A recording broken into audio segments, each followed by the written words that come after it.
Most people think hacking looks like this, but in reality, it's much simpler and honestly much scarier. Because today, a lot of attacks don't start with hacking, they start with a simple email. One click and access is gone.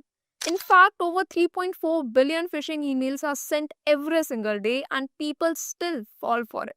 Not because they are careless, but because attacks today are designed to look real. Now think about this. If something this simple can break into systems, how secure do you think companies really are? That's why organizations today are shifting their mindset. They're not asking, will we get attacked? They are asking, when will it happen? And because of that, spending on cybersecurity is exploding. Global cybersecurity spending is expected to cross $500 billion in next few years. And here's what that actually means for you. This is not just a tech skill anymore, this is becoming a core business need. Every company, whether it's finance, healthcare, e commerce, needs people who can protect their system. And that's exactly where opportunity is. Companies are not just hiring, they are struggling to find right talent. And that's exactly what this course help you solve. We start with clarity, understand how real world attacks actually happen. Then we move into hands on learning, identifying vulnerabilities, testing systems, and thinking like security professional. So, without wasting any time, let's get started. Want to learn directly from our industry experts? Book a free demo webinar now via the link given in description below and experience how our live classes happen. We will be covering the utmost basic about cybersecurity. What do we mean by cybersecurity and what is the current requirement of cybersecurity? And why do you see that there are so many requirements popping up for cybersecurity? Why has it become a buzzword? Why is everybody all of a sudden very much interested in cybersecurity? Okay. So the things that are not mentioned here on the PPT, I would like to cover those aspects first. Cybersecurity basically is paying attention to the security of any kind of a data or a device or an infrastructure which is available or connected on the internet. Okay. Very simply put, that is the most basic definition of cybersecurity. It's a collection of two words, cyber and security. Practice of defending critical infrastructure that includes devices, services, people, and information which is connected to the internet.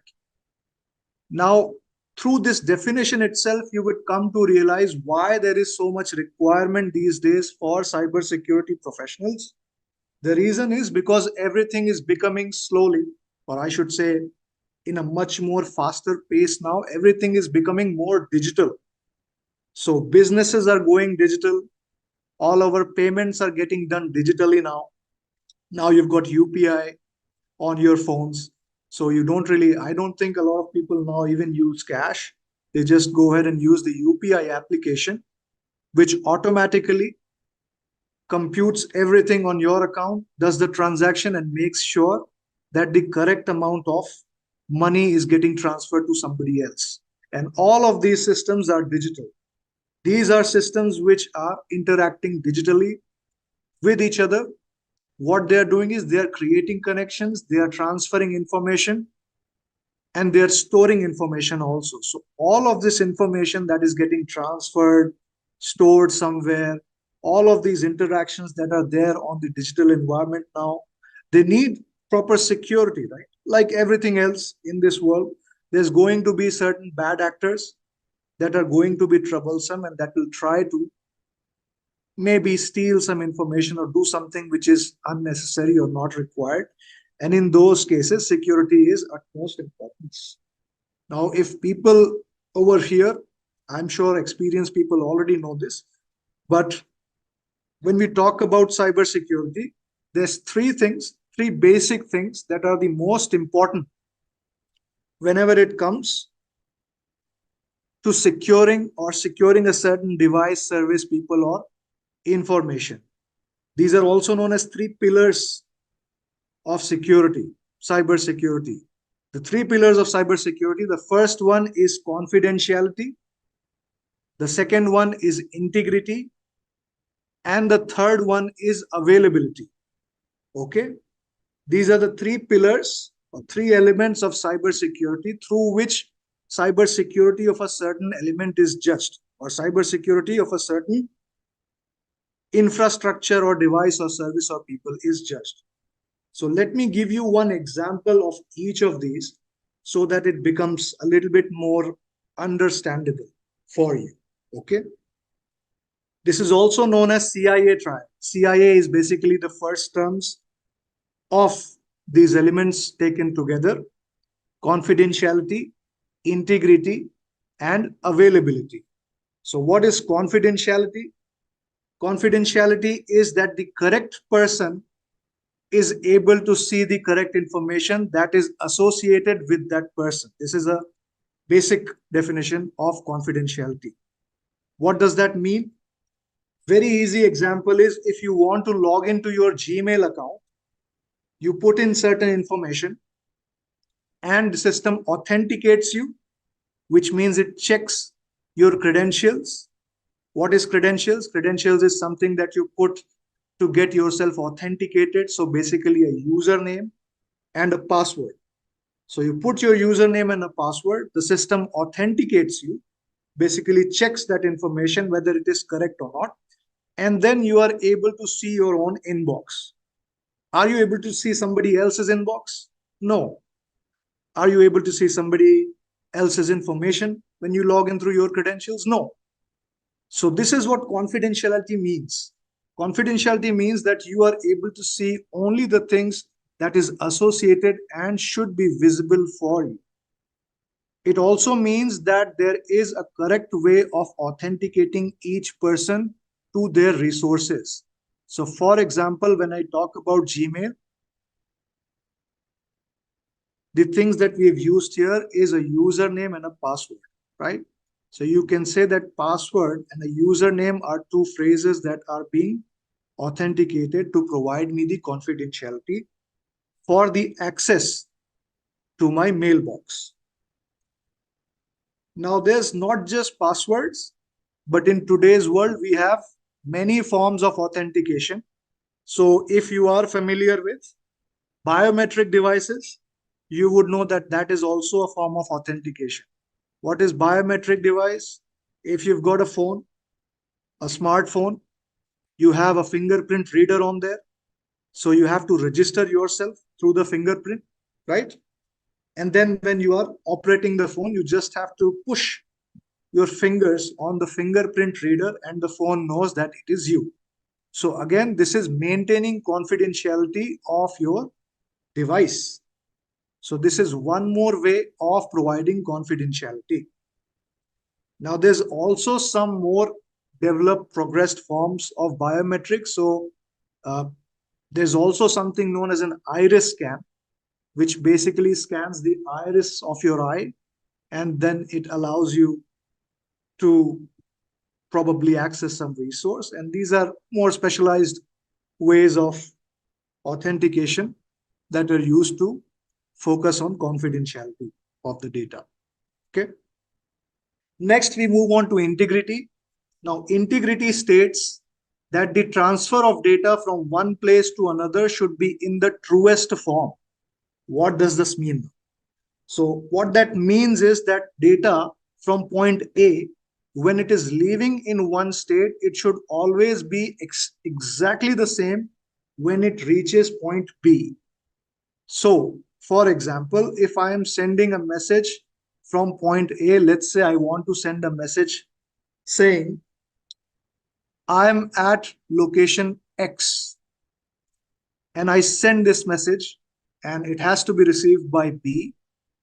During the transit, the data, whenever it is passing, it should not be manipulated or changed. It should be as I have sent it, and it should be the same when it is received by B.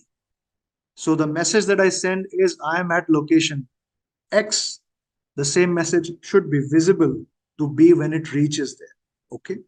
So it should not change to I am at location Y or I am at location Z. It should always stay the way that I sent it or I intended it to be to any location or any person or any infrastructure or device. All right. So that is the integrity. Now, if I have to give you an example of an integrity, is going to be a little bit on the technical end. Now, when you download certain freeware, when you download certain files from the internet, I wonder if you've ever seen something like a hash, MD5 hash, or something like that whenever you are downloading the file. So certain websites, what they will do is they will provide you a hash value of the downloaded file, and they will say that, okay, you are downloading this file, but please, once you download it, if you are unsure about its integrity, you can check the hash of the file and it should be the same, which would mean that the integrity has not been compromised for this file. Okay. Basically, hashes are calculated values that are done for any file, and they are unique for each file. Okay. I will cover hashes in a little bit more detail later. But as of now, you can identify a hash as a unique value for corresponding file. If you make a change in the file, the hash automatically of that file will change, right? So it basically acts as an identifier of any change that has been made to the file. So through that, you can make sure that the integrity of a certain file has not been changed and the integrity of a file has been maintained. If I have to give you one more example, I could also give you the example of, let's say, secure HTTPS. So HTTPS is basically a secured way of transferring data on a website to and from the user. So if you would notice on your web browser, usually what you do is you just go ahead and you type the name of the website that you want to visit. For example, if you want to visit google.com, you just put in GOOGLE, google.com, and you hit enter, right?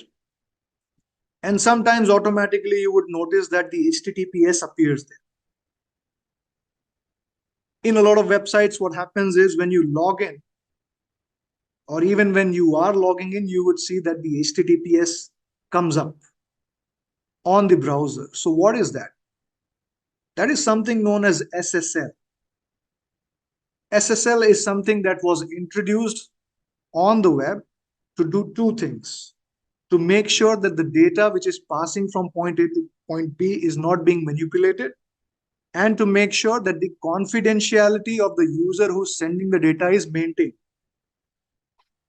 So the first thing it checks is whether you are who you claim to be on the sender side. Okay. So when you log in to Google, you will see that you get the HTTPS on the website and it automatically logs you in. If you're using a same browser, you just type Google and it automatically, it logs you in and it shows you that you are logged in, right? So that's the first thing it checks. The next, when you are sending these requests out, it does something known as encryption.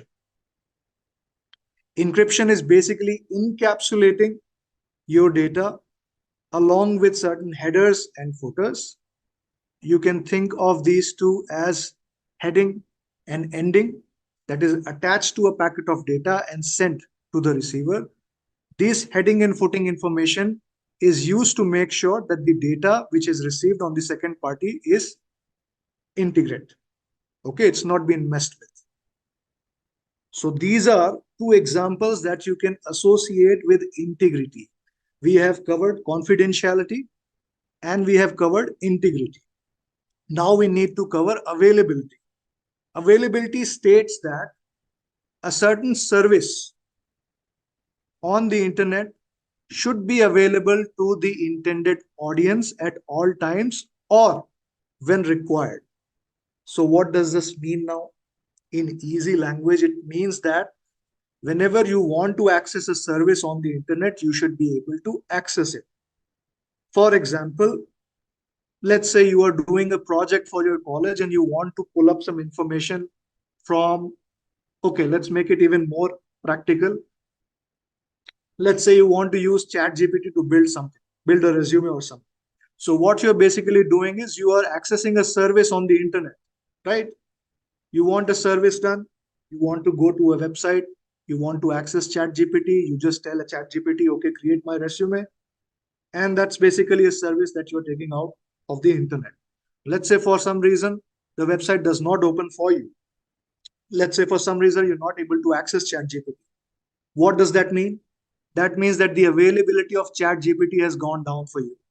So that is not desirable for any business or any organization or any infrastructure. So that is basically availability in a nutshell. Okay.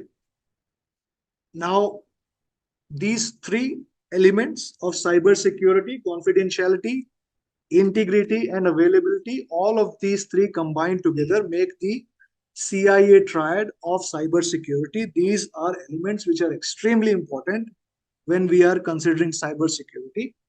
In some cases, you will see that certain element is required more, and in some cases, you will see that certain elements are required less.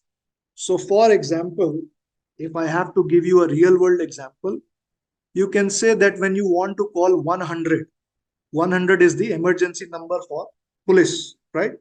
So, if you call 100, the call should always be answered and somebody should always be there to pick up your phone. Why? Because it's an emergency response line. So, over there, my availability is of the utmost importance. Make sense? So when I want to report something, let's say even the ambulance number. Now, I don't know if it is 101 or 102. So let's say it is 101. And when you dial 101 in an emergency, there should always be somebody who is answering on the other side. So basically, what that means is that the availability of the most importance is required in those services. So, like this, you will see whenever somebody talks about cybersecurity, they will always revolve around these three aspects of cybersecurity. And all these three aspects will be associated with everything that you encounter on the internet. Okay, whether it be devices, whether it be people, whether it be any service, whether it be a data center, whether it be anything else which is available on the internet, the security of these devices, infrastructure, people, and different elements is going to be based on these three aspects. Okay. All right.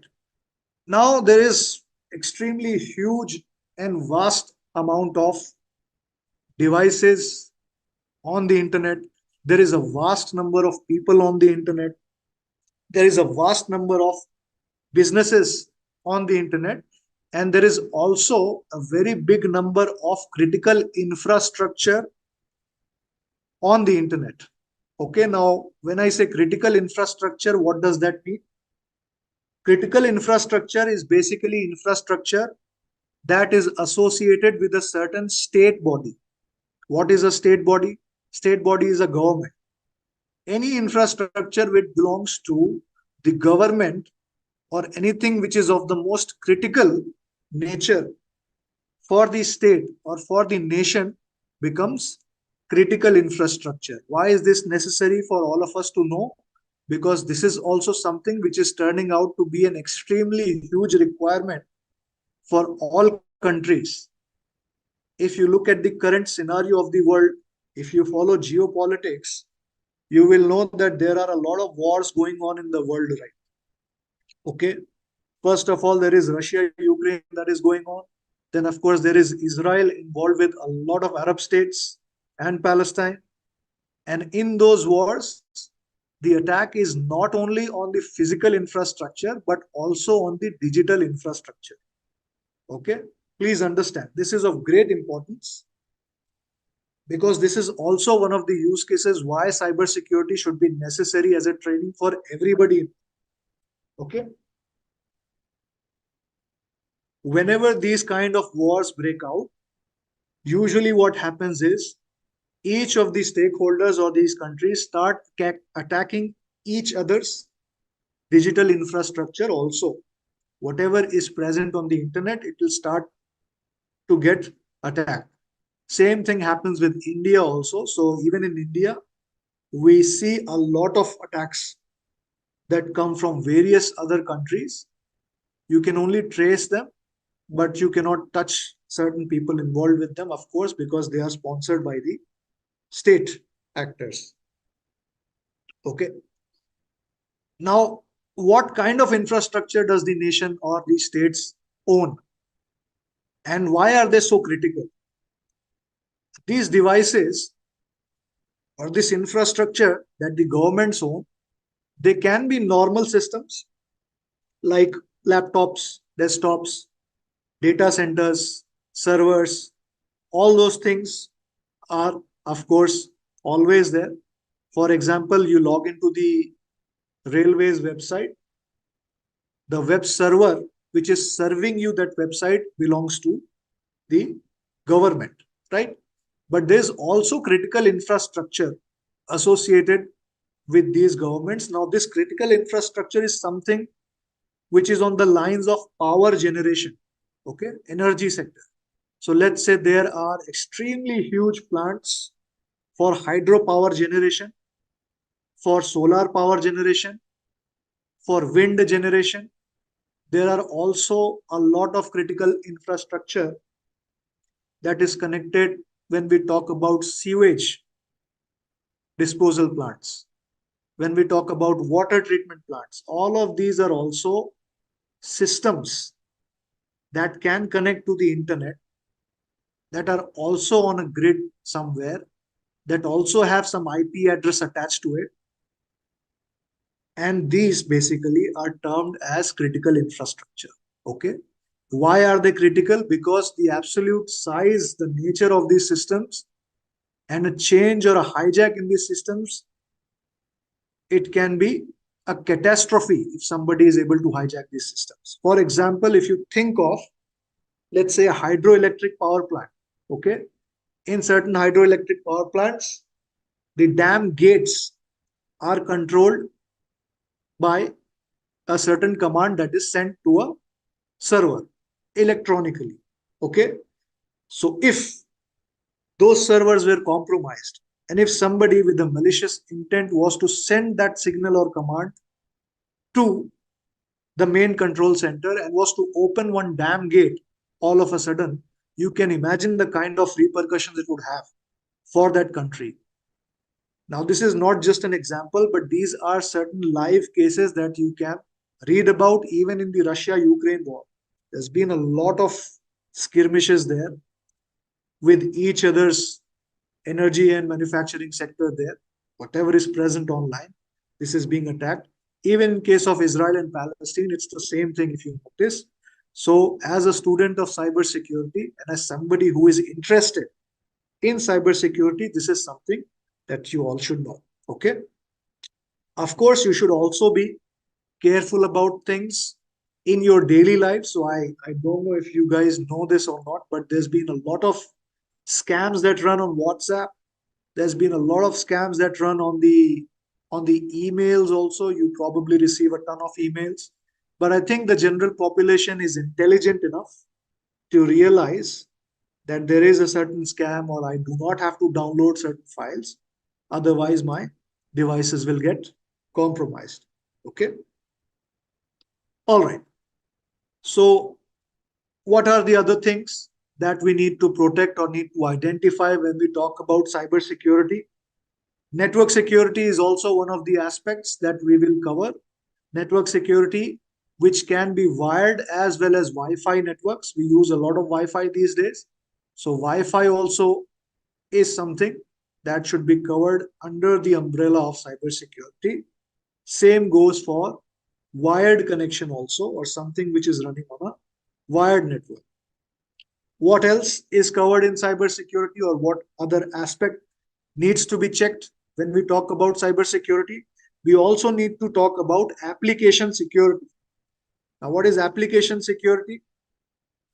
Now, I'm very sure that if you are a part uh, of a professional network, you might be accessing LinkedIn.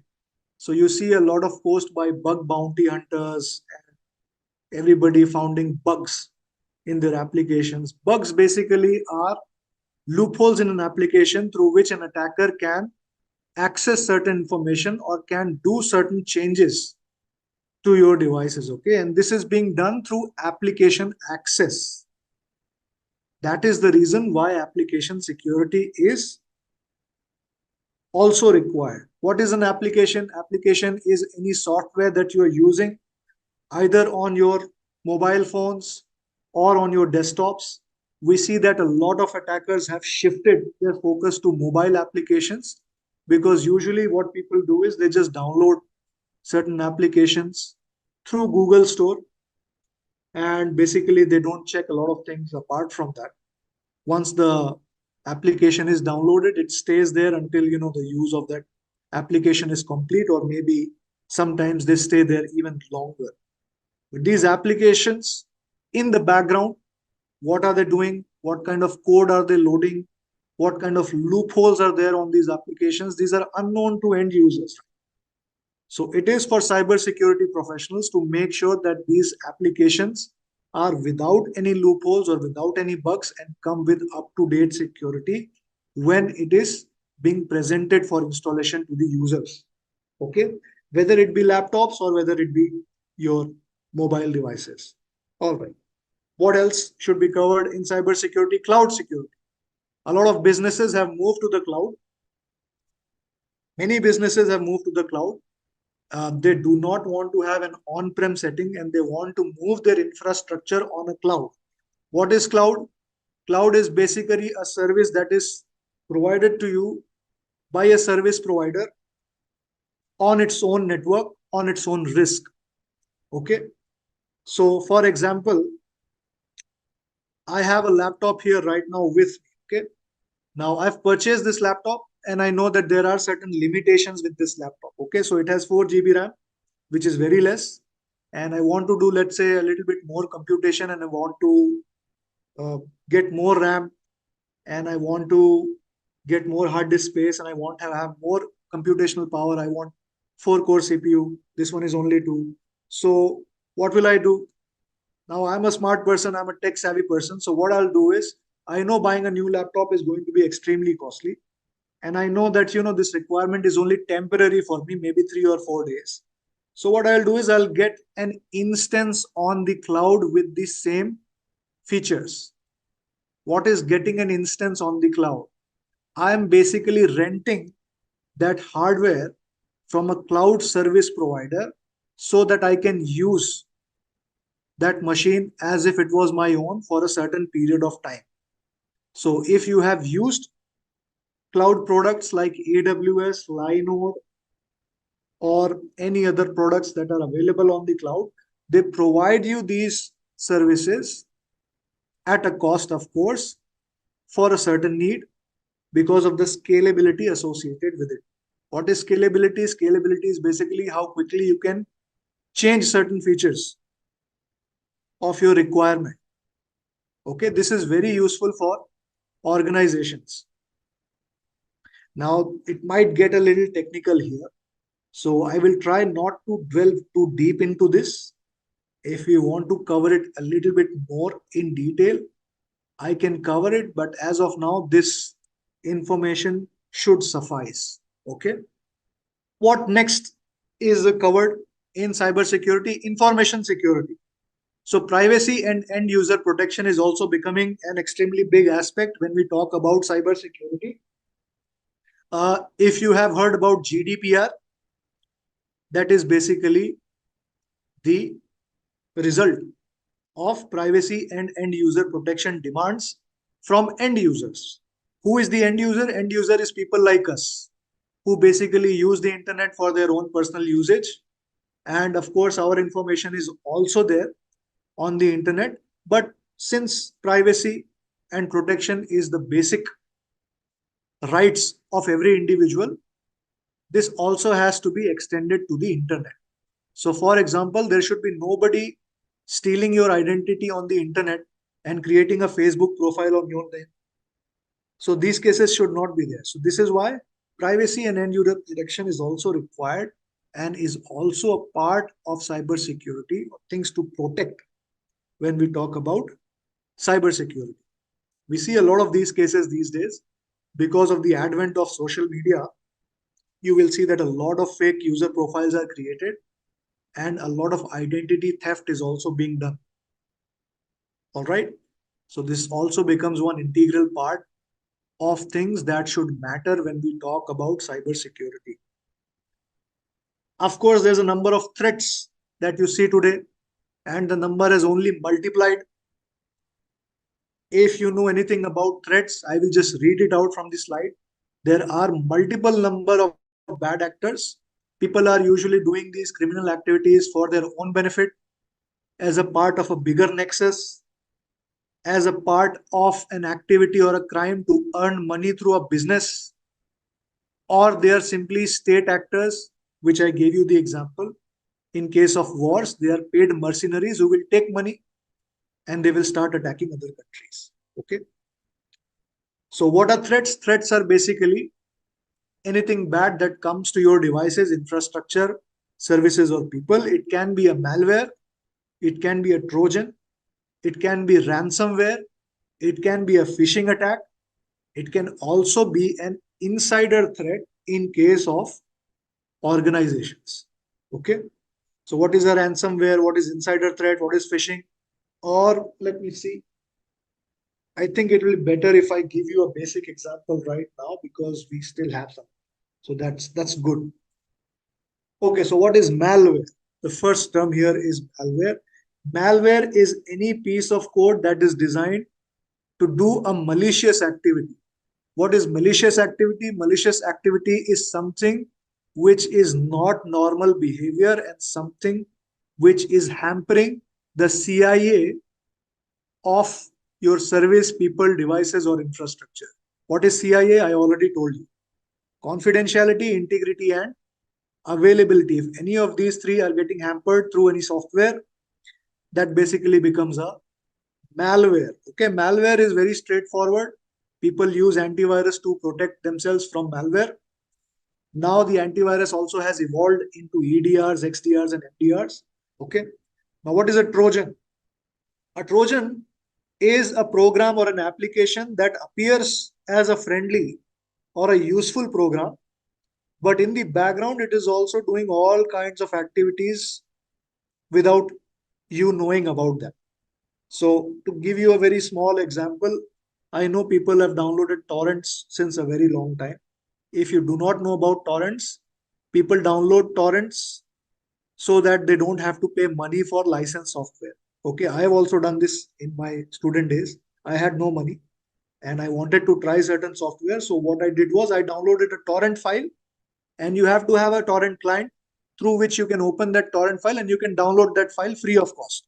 So basically what that means is it's a pirated version of the software, but you don't have to pay money for it. It is cracked in a way where you can use it for free. Okay. So that torrent client that you use to download these torrent files can be classified as a Trojan. Why? Because it is giving you one certain functionality to download the files from a torrent.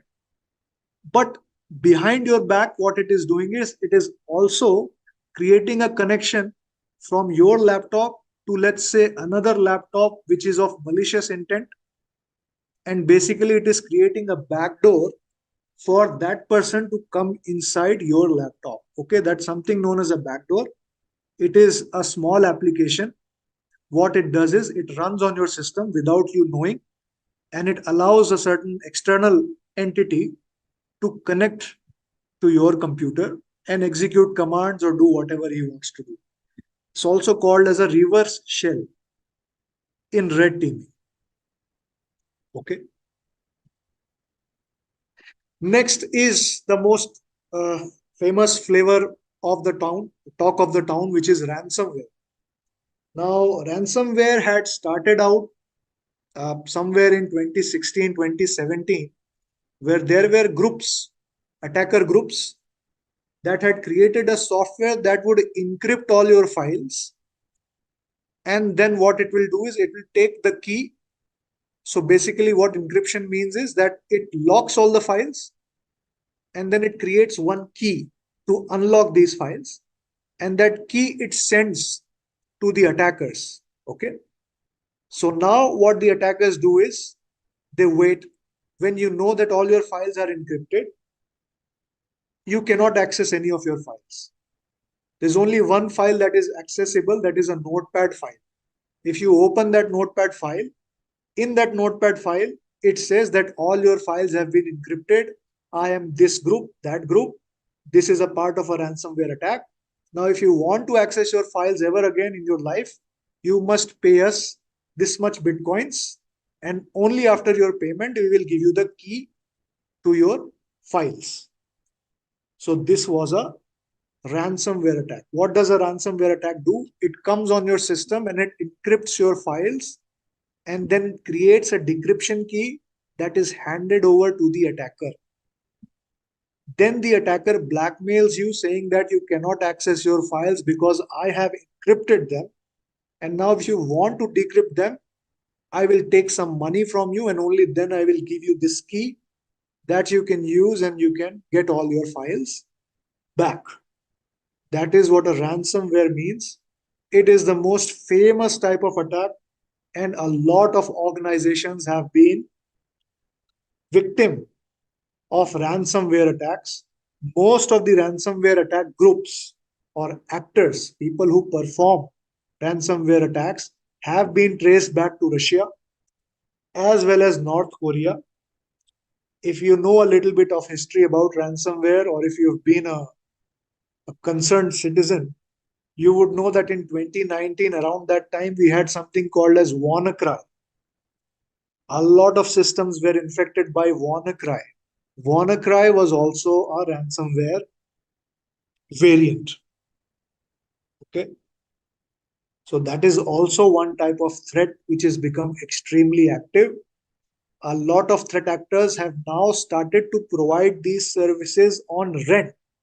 As I told you, as I gave you the example of cloud, they would give certain services on rent.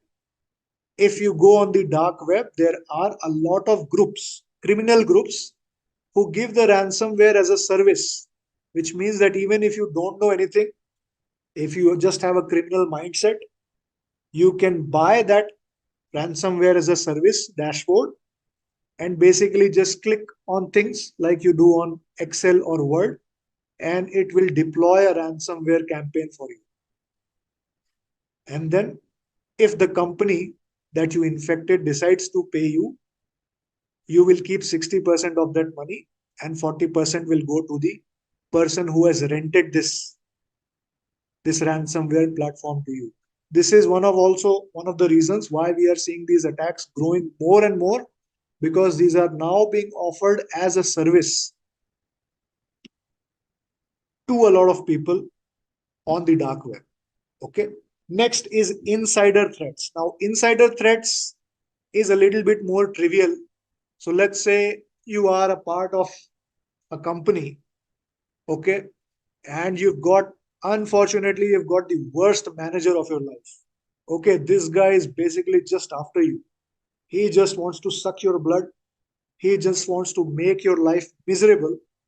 And he really wants to just, make you not smile at all. He just wants to make your life a living hell. Okay. And because of all this drama, what you've decided is you've decided to put down your papers, and like any sane human being, you're like, okay, I'm not going to work with this animal. I'll just serve a notice period and I'll leave this company. All right. Now, in that time also, let's say your notice period is 1 month. And in that period of time, you also start feeling a little mischievous and you figure out that, okay, there are 3 or 4 files. If I delete these files on my last day, my manager is going to be in a lot of trouble. So basically, you can think that this comes off as a revenge in your head. And on your last day, you just conveniently, since you are a part of the organization and you are able to access those files, shared files, what you do is you delete those files and you just casually walk off the organization building. Later on, they come to know that the files have been deleted, but you've already left the building, right? Elvis has left the building, as they say. So disgruntled employee. The basic example is talking about disgruntled employees, contractor employees. A lot of the times we also see companies will incorporate contractors in their work. What is a contractor? Let's say I am somebody who works in medical field. Okay, I created a medical business and now my company is big. Now I don't really have any IT knowledge and I don't want to create IT department of my own because that's going to be too much work. So what I will do is I will outsource that IT work to a contractor. So basically it's another vendor or a company that is going to do the IT work on my environment for me and work as my company, but they're going to be on a different payroll from a different company. So that is contractor work. In a lot of times, what we see is uh, we see contractor accounts also get hijacked or contractor accounts also get hacked and they also become something known as an insider threat. Okay. Social engineering is also a part or a type of insider threat. Social engineering is basically gathering information just through your environment through different means. For example, if I just go around talking to my employees and just chit chat a little bit with them, be comfortable with them, I can identify what shifts they work in, what time all of them go to break on, then I'll realize that, okay, there is always a 10-minute gap in between when a person does some monitoring. Okay, let's say I want to check what time nobody is monitoring CCTVs. So I'll just ask around, I'll just notice certain things, and in a period of time, I'll come to know that, okay, this is a 10-minute period where nobody is watching the CCTV footage. So getting that information through social means is social engineering. There's also be social engineering can also be considered snooping. Snooping is basically even shoulder surfing. Shoulder surfing is basically you just standing near somebody looking at his keyboard when he's typing the password. Okay. So somehow gaining information through social means becomes a part also of insider threat as well as social engineering. Okay. Last but not the least is phishing. Phishing is an extremely important threat vector. All of these things I've talked about are basically threat vectors. Okay. What is a threat vector? Threat vector is basically a thing or a medium that is being used to spread the threat. Okay. To give you an example of what this word means, I can say that a mosquito is the vector malaria. That would make it very clear, right? So when I say mosquito is the vector of malaria, it means that mosquito is the medium to spread malaria, right? Similarly, all of these things that I'm talking about are threat vectors. The biggest threat vector as of now in the market is phishing. What is phishing? Phishing is basically sending you an email with malicious intent in an attempt to try and fool you to either click on a link or to reply to it with certain information or to give out certain information that is not intended to be made public. So these days, if you notice, you would see that you receive a lot of emails, and I'm not sure whether they reach your inbox or not, but I see a lot of phishing attempts are being done even on Gmail accounts. How are these attempts done? For example, we have recently been through the tax season, right? So the attacker has to create a phishing email with a lot of thought process. He wants more results. He wants everybody or the most people that they see the email to click on these. Okay. So what he will do is he will wait for a certain window. Let's say in our example, he will wait for the tax collection window. And then what he will do is he will send you an email saying that attention, notice from the tax body so and so, this much tax is pending. Please check the attachment. He will send certain email like that. And of course, since it is the tax season, the probability of you clicking on that email and opening that email and checking that attachment is higher. The moment you open that attachment, an executable file or a script will get downloaded on your system, and then it will run, and it will of course do something else which is bad on your system. But that email part of this whole attack is known as phishing attack. Phishing attack happens most of the times through your emails. Okay. All right. Now, why is cybersecurity booming? All of these things are, of course, aspects that need to be covered in cybersecurity. Okay. And the most important aspect that needs to be covered is the dollar part of it. A lot of businesses, when the attacks happen, there's a lot of repercussions that the businesses have to deal with. And they are not just related to the attack itself. If a big organization get attacked and if the news becomes public, the first thing that happens is the shares of that organization will go down like crazy. People will not trust that organization and the brand value will go down. So all of this is resulting in loss of dollar, loss of money, which is the single biggest reason why cybersecurity in today's world is of utmost importance. It is not about human lives. It is not about confidentiality, integrity, availability. It is all about the lost money if you were to trust me. Okay. Now, don't take this saying literally. Of course, confidentiality, integrity, and availability is the basic pillars of cybersecurity. But most of the times, what organizations really want to save is the dollars associated with the cyber. Okay.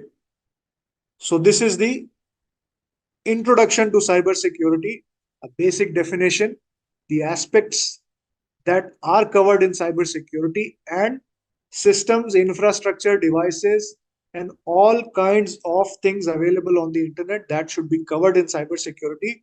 We've also seen why cybersecurity is necessary when we talk about threats.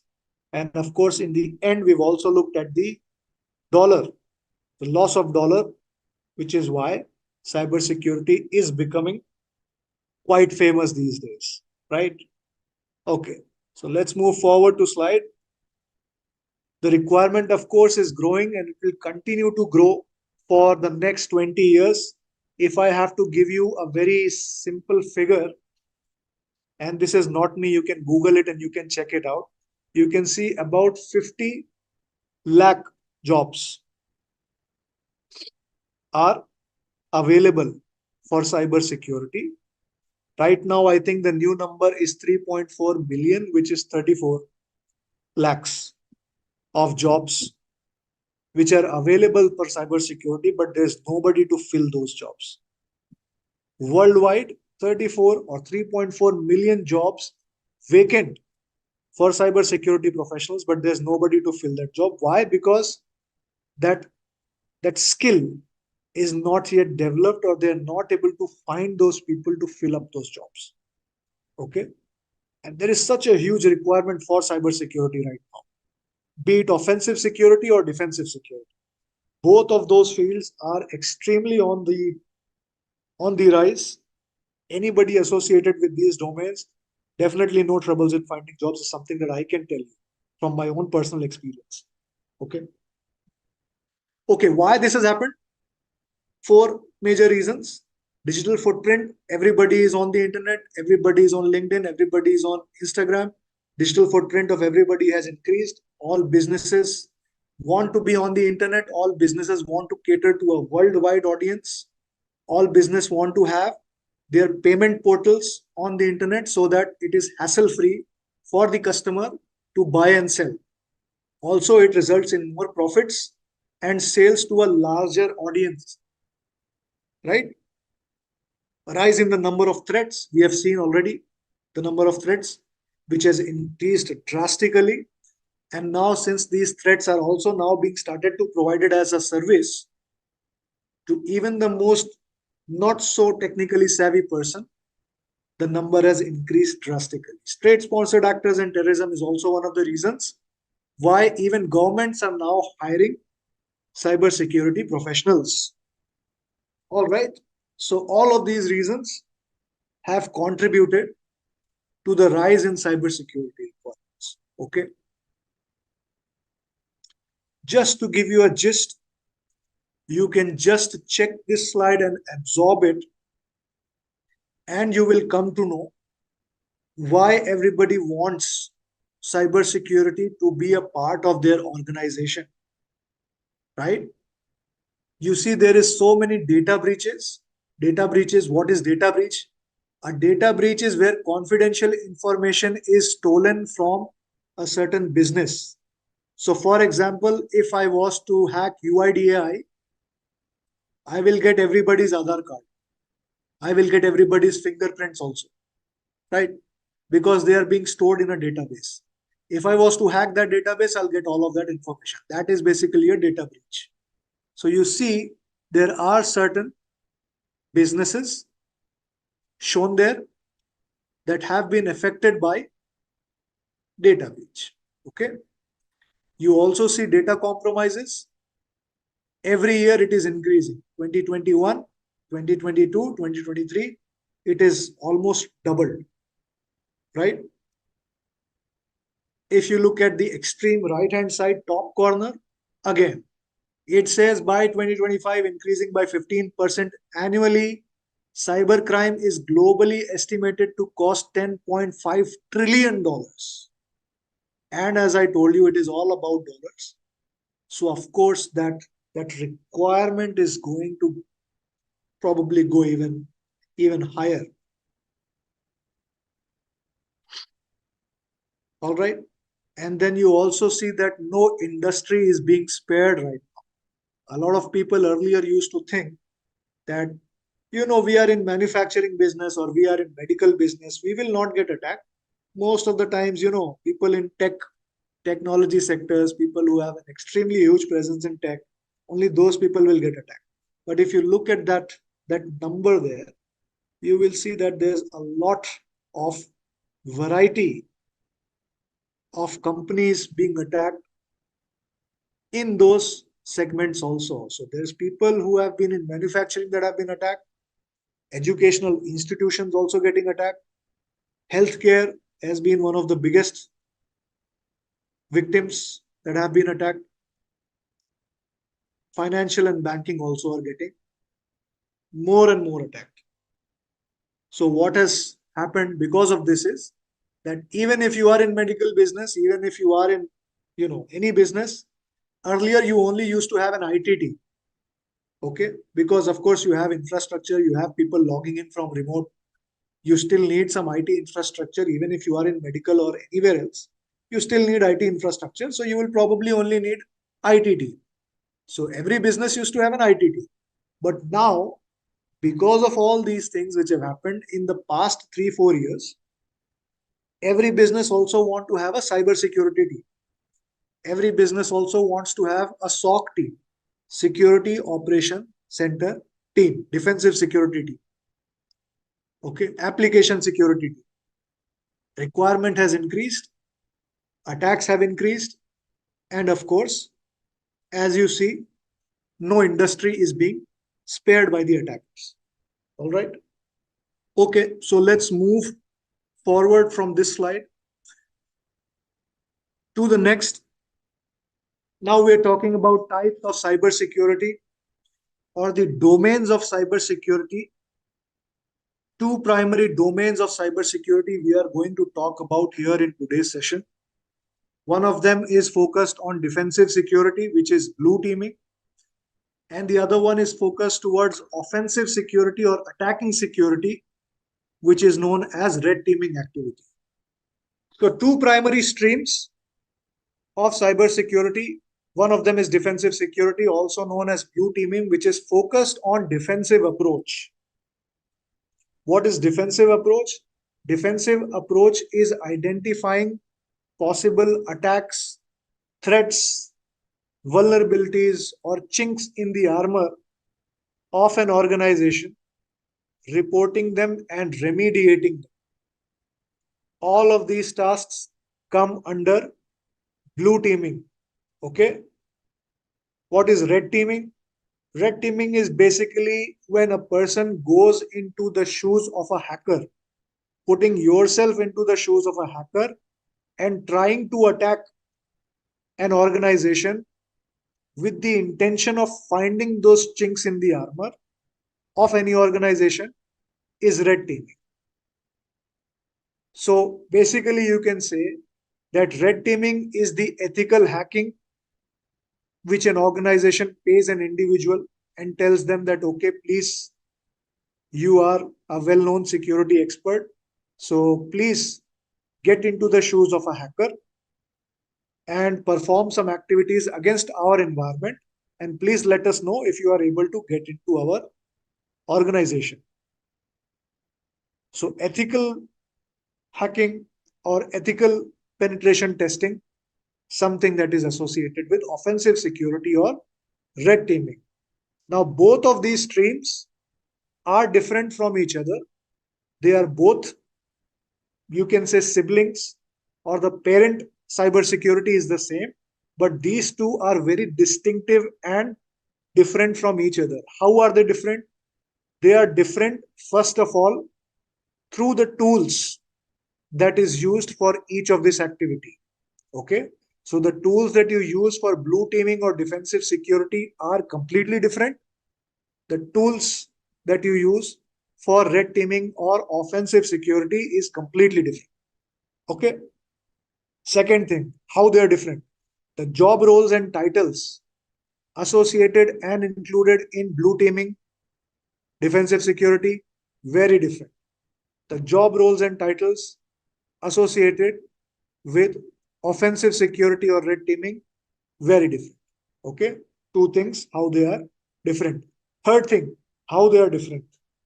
The time frame in which these two operate is also very different. So, defensive security is a continuous process. It will keep on going 24 by 7, 365 days a week, keeps on going. Every day you have to get up in the morning, hold your shield and defend. Okay. Red teaming, probably a lot of organizations, they want to do it every quarter. What is a quarter? In business terms, quarter is a period of 3 months. The year is a collection of 4 quarters, Q1, Q2, Q3, Q4. So every 3 months, I will hire somebody to do the red teaming exercise on my organization. In the end of the exercise, they will give me a report, and that is going to be it. But blue teaming, it is not like that. Every day I create a report and I send it. It's continuous process. Red teaming, it's a short-term arrangement focused on finding the flaws, and usually the frequency is once every 3 months. But it is not written in a stone once every 3 months. Some organizations might want to do it once every month or maybe once every 2 weeks, but most of them they focus on one activity at least per quarter. Okay. So those are some very basic fundamental differences when we talk about defensive security and offensive security. What are the tools that are covered when we talk about blue teaming or defensive security? Anything that is considered an antivirus, EDR, XDR, MDR, all of these defensive tools come under defensive security. What is antivirus? Very straightforward. A software that you install on your system or an endpoint. Endpoint is basically your laptop. Okay. When you install antivirus on your endpoint, it becomes protected. So there is a software which is looking out for any kind of malicious things on your laptop. Okay. Examples are Kaspersky antivirus. Okay. And if you are an old schooler like me, maybe you have heard about Norton antivirus also. There was a very good McAfee antivirus also. Okay. So these are some examples of antivirus. But now we have moved forward. And now you don't see antivirus being sold to organizations. Organizations get sold something known as EDR, XDR, MDR. So what are these things or what are these terms and how are they different from our traditional antivirus? EDR is extended detection and response. I'm sorry, XDR is extended detection and response. EDR is endpoint detection and response. MDR is managed detection and response. Now, there's one thing that is getting added here. If you notice in all of these three terms, which is the response part. Okay. So earlier antiviruses used to be a little passive. All right. What do I mean when I say passive? The job of an antivirus was to detect the, the virus or the malicious software on your system and then inform you that a virus has been detected here. And that's about it. That's all it does. Okay, it's not very smart. The only thing it will detect is maybe it will detect one virus or one malicious program, and it will just show you a pop-up saying that, okay, here is the file, please delete it. Now, this technique was something known as signature-based technique. Signature-based is something that is identified through a file name or a hash value or something like that, maybe some static registry values. All of this was very static. And as the threats also were moving forward, we saw that a lot of these threats were now starting to do malicious activity, which was behavior based and very hard to detect. Okay. So they will probably do 1, 2, 3, 4 activities that will look not even malicious. And then the actual malicious thing will happen. But they will do it in a way where the antivirus was not able to detect it, especially if it was using something like a signature based detection. So now, because the situation required these softwares also to get a little bit more intelligent, they came up with something known as EDR, XDR, MDR solutions. So these are detection and response solution. So now the first thing that was an upgrade on these softwares was to make the detection behavior based. What is behavior based? So what it will do is it will profile your systems. What is profiling your systems? Profiling your systems is basically creating a profile of your systems where the EDR or the software, the detection software, creates a set of rules based on your daily activities. So, very easy example I'll give you. For example, let's say you as a person, your daily activity from Monday to Friday is to go to office. Okay. So the first thing you do is get up in the morning, then you of course take some transport and you get to office or college. Then you log in through your biometric and then of course you can go into your office. You log in at 9 a.m. and you log out at 6 a.m., which is your work timings or your college timings. And after that, you leave the premises, you go to your home, you chill, you relax, you watch Netflix, do whatever you want to do. Right? Now, let's say one day, one fine day, from the system, I'm able to see that all of a sudden you've entered the premise at 2 a.m. and left at 4 a.m. Now, this is not normal behavior, right? So, in defensive security or blue teaming, we call this an anomaly, something which is different from your normal behavior. This is exactly what these tools have now been trained to detect. So, they will monitor your systems 24 by 7. They will make a profile of your systems and they will alert you even when there is an anomaly detected. Behavior based detections. Now, there's also the element of response enabled with these softwares now.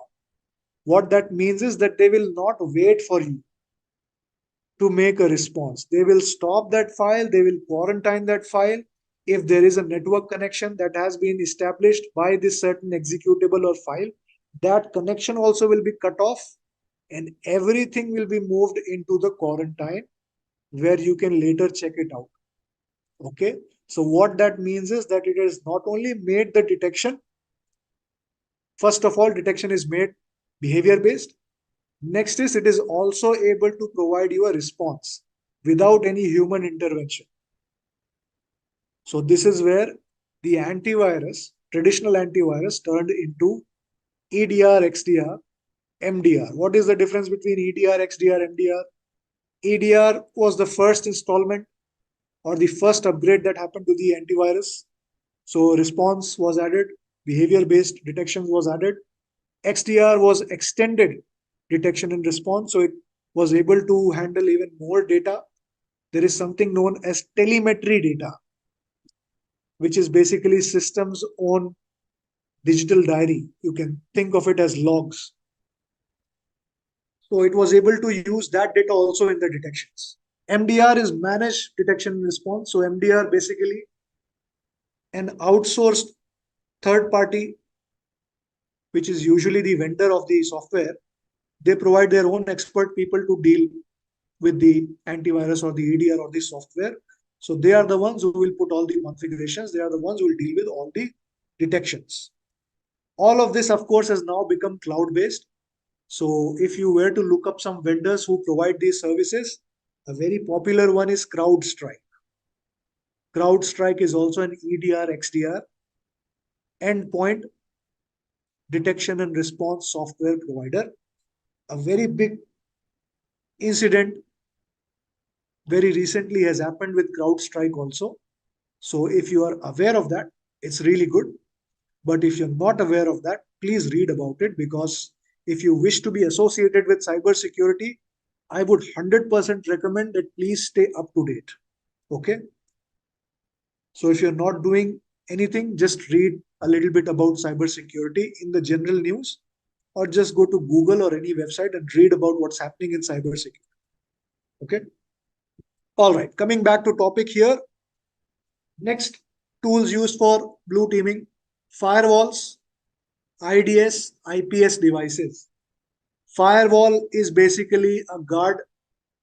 You can think of it as a guard that sits between your network and the internet, making sure only legitimate connections are allowed from inside to outside, and only legitimate connections are allowed from outside to inside. Now, firewalls are very specific to networks only. When I say networks, it means connections, network connections going in and out of your devices. Okay. For network connections, you will need internet, right? So all internet traffic will be monitored by your firewall. Anything that is going from inside your device to the internet will be monitored. Any connection which is coming from outside to your device will be monitored. So that is one device which is used to look at and hopefully prevent you from intrusions or attacks that come from the internet. Okay. IDS is IDS and IPS are intrusion detection systems and intrusion prevention systems. So these are also kind of similar to EDR tools, which are able to detect anomalies on a host, or depending on the type, on the network. So IDS and IPS are of two types: host-based and network-based. They can check for anomalies on your operating system, and they can check for anomalies even on the network system. Okay. IDS IPS has now become legacy. So you will not hear a lot about IDS and IPS these days. One tool that you will hear a lot about, and one tool that is going to be associated with you when you talk about blue teaming, definitely is going to be a SIEM tool. What is a SIEM tool? The full form of SIEM is Security Information Event Management. Now, this tool acts as a repository of information about everything that happens within an organization. Okay. So on a device level, on a firewall level, on any of the endpoint level, all the information is fed into a SIEM tool. Now, this information basically is sent to the SIEM tool in the form of logs. Okay. What is logs? Logs, you can think of logs as a digital entry that is created by every device of what is happening to it. The current state of the device, the past state of the device, the present state of the device, all of it is recorded into something known as logs. These logs are created by the device itself, so no human intervention is required here. There is one service called the event logging service, which is also running in all of your computers, which is currently recording everything and logging everything on your devices. So you can think of logs as a digital diary that each device keeps. If you are more curious or if you want to see the logs on your local system, what you can do is you can go to your run. If you're using Windows systems, you can just press the Windows R key, or you can just go to the search box on Windows systems and you can type in event viewer. That's just one word, event viewer, and it will show you a program called event viewer. You can click on that and you will see that there will be some categories and there will be logs that you can view through the event viewer application. Okay, so these logs are generated on every device. Endpoints generate logs, laptops generate logs, desktops generate logs, web servers generate logs, all servers generate logs, switches, routers, firewalls, antivirus software, EDR, everything generate logs. All of that logs is pulled up into one single repository, which is your SIEM tool. Okay. Next thing which is important when we talk about defensive security is policies and compliance. Now, of course, when we talk about anything on a global stage, there has to be a certain process, procedure, and policy applied to it, right? There has to be a standardization of something done so that anybody can follow it, sort of like a checklist, right? It's a very similar thing for any organization or any college you attend. They give you a synopsis or a checklist that you need to do. Let's say, for example, if you want to get registered in the admission process, there is a certain policies process that you have to follow, certain procedures that you have to follow, and then you can get the admission in a college.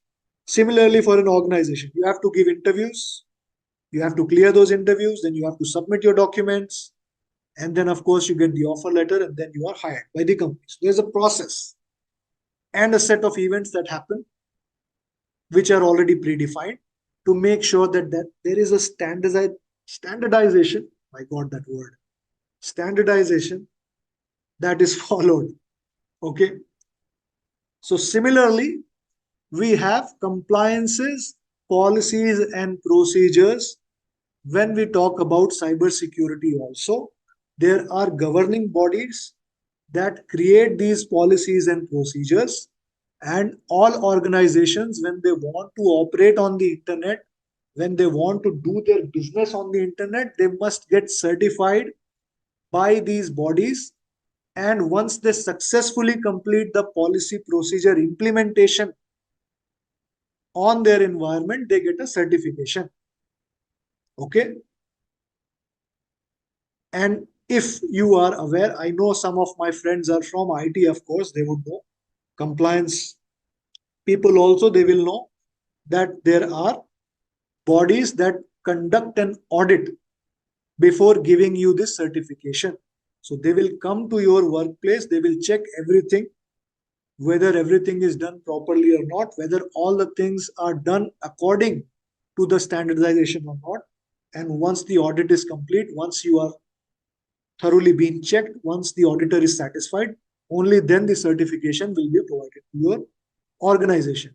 For example, there is a certification called ISO 27001, also known as ISMS, right? A lot of organizations, if they want to do business nationally or internationally, if they want to gain the trust of their customers, they want to have that certification. To get that certification, they will go to a local certification body and they will say that, okay, we want to get certified. Then they will give me a checklist saying that, okay, these are the things that you must implement on your organization. These things or the checklist are known as controls, security controls. So these are basically guidelines that you have to follow. For example, one of those security guidelines or controls can be related to authentication, how your people are authenticating in the business. So there can be a security control saying that you want to have 100% coverage of MFA for authentication in your organization. 100% coverage of MFA. What does that mean now? Usually people will log into their consoles by using username and password. I gave you the example of Gmail also. Whenever somebody logs into Gmail, they will use a username and password. Now I want you to add one more layer of security on this authentication. So I want to also send you, let's say, an OTP on your mobile phone. So now this is not a unifactor authentication anymore. It is not using only single authentication factor, which was in my previous example, just the password. Now I'm using two sources here. So I'm also using the password and I'm also using my mobile device to authenticate myself. So this process of authentication, where I'm using more than one sources to authenticate myself, is known as multi-factor authentication, MFA, MFA login. So like this, there will be so many controls that will be listed if you want to get certified for a certain compliance or a certification. Example, ISO 27001. Once you have implemented all of this on your organization, one auditor will be sent to your organization. He will check everything. And if he is satisfied, they will give you the certification, which is policy and compliance. In a lot of cases, this is mandatory for a lot of organizations. If you want to do certain business, mandatory you need to have certain compliances in place. That is also one of the reasons why this becomes extremely important. Okay? This also comes in a part of defensive security. Okay.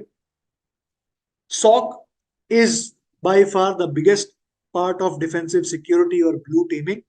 This is also something that we will be covering in our additional lectures going forward. SOC stands for Security Operations Center. It is a team of expert analysts, security analysts, who monitor all of your infrastructure 24/7 using a tool such as a SIEM tool that we've talked about, and they detect any possible incidents, malicious incidents, or anomalies on your infrastructure and report them. Okay, so that is basically primary role of security operation, incident response. They detect incidents and then they also respond to those incidents. Okay. Next, we look at offensive security and red teaming. Red teaming is completely different from what we have covered in blue teaming, of course. As I said, in red teaming activities, the security individual or the security professional gets into the shoes of a hacker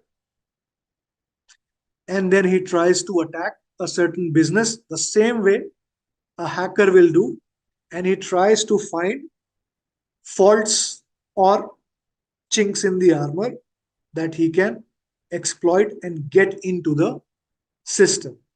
Okay, now this red teaming activity can also be associated to penetration testing, vulnerability assessment, and penetration testing. I'll talk about those terms later, but that is also one part which is covered in offensive security. Okay. So this red teaming activity is basically, you can call it ethical hacking, which is focused.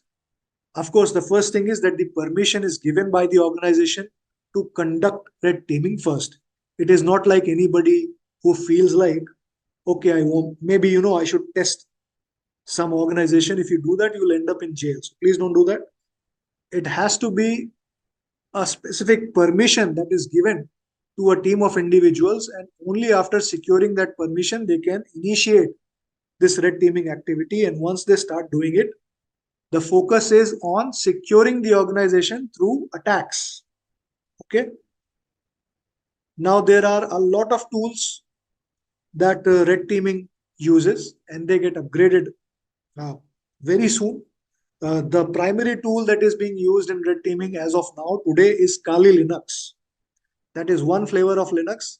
It comes, the benefit of Kali Linux is that it comes preloaded with a lot of other tools that are used in red teaming. So, for example, there are certain tools like Nmap, which is used for network information, to gather information about network and connections. Nmap is also an inbuilt tool that is already pre-installed in Kali Linux. There is a very good tool called Metasploit Framework, which also comes pre-installed in Kali Linux. Like that, you have a bunch of tools that are available for offensive security activities also. These activities can range from, let's say, the most innocent looking port scans, and they can also be targeting certain applications on the web. So, for example, I can also maybe do a code review or a bug bounty or a bug hunt on a certain web application that an organization is using. Okay. What is a web application? Again, something that you can access on the internet through your web browser. So, for example, Netflix is also a web application that provides you entertainment service. Like that, there's a lot of web applications that are available on the internet. And finding flaws in those websites or in the code of those web applications is also a part of red teaming. Okay. A lot of people do this individually, independently also, and they report these bugs to the administrator or the security team of that certain organization. And usually, what happens in the security industry is, when you give me a bug bounty report or a bug report, the company usually pays the individual who has found out the bug. So, this is basically known as bug bounty. You found a bug, I'll give you a bounty. And a lot of security researchers, what they do is they look at certain web applications, they run certain tools, find out any clinks in the armor, chinks in the armor, and they report it to the respective organizations. Now, what happens if you don't report it? If you don't report it, it remains unknown, and maybe you can use it for other criminal activities or for your own benefit. And that's when that boundary you will cross over very soon. So, from an ethical hacker, you will turn into a cyber criminal. So, those boundaries are very, very hazy and very, very thin, if I must say, when it comes to red teaming activity or bug bounty for that matter. Okay. Now, two terms also associated with red teaming are vulnerability assessment and penetration testing. Now, I will talk about vulnerabilities in detail later on. As of now, you can think of vulnerability as a weakness in a system that can be exploited to gain access to that system. Simply put, a vulnerability, as of now, you can understand it as a weakness in a system that can be exploited by an attacker, through which he can gain access or do anything malicious on the system. Okay. So, assessing a vulnerability basically means assessing the type of damage I can do by exploiting that vulnerability. Okay. I will talk about these terms later on also in detail, where I will tell you how these things matter and how these vulnerabilities are scored and how these are also being used when I talk about exploitation. Okay, we'll talk about that later, so you'll get to understand those things. Penetration testing is basically testing how far you can go when you are exploiting a certain vulnerabilities, or what are the things that you can do when you exploit these vulnerabilities. Okay, all right. So this is all the things that is covered in red teaming or offensive security. And we've already talked about defensive security and blue teaming, of course. A lot of organizations also do something known as purple teaming. Now, from the name itself, you can get the hint of what those activities are. Now, if I mix blue and red, the resultant color would be purple. So, a lot of organizations, what they want to do is they want to integrate both of these security siblings into one, and they want to take advantage of both these in a way where their organization is the most secure. So, the end result is to make the organization more secure. And for that, they incorporate both blue teaming as well as red teaming activities. Both of those terms, when they come together, they are in the corporate environment, they are called purple teaming. Okay. All right. So we have covered the two aspects of cybersecurity: defensive security, which is blue teaming, and the offensive security, which is red teaming. We also looked at the tools used for each. We have also looked at certain roles or jobs that are associated with blue teaming as well as red teaming, and how they are different from each other. Okay. So now we can move forward, and now we can look at the roles in detail. And I would also tell you certain things that is going to help you with these certain roles, and the things that we will cover within this training that will help you prepare for these roles also. Okay. So very quickly, when we talk about defensive security, what is going to be your role if you are associated with defensive security, or if you want to pursue defensive security? Your training will be focused on enablement, on requirements fulfilled through roles SOC analyst. So we already talked about SOC. SOC you can think as a business unit. Now, if I have to explain you business unit, I can say that in an organization, let's say XYZ organization, let's say you started one startup called XYZ Companies Limited. Now, when you build this company, you need to have multiple departments here, right? So you have different functions. You have finance, you have HR, you have IT. Like that, you will have different functions, and all of these will become separate BUs or business units. Okay. So finance, HR, IT, all of this becomes business units.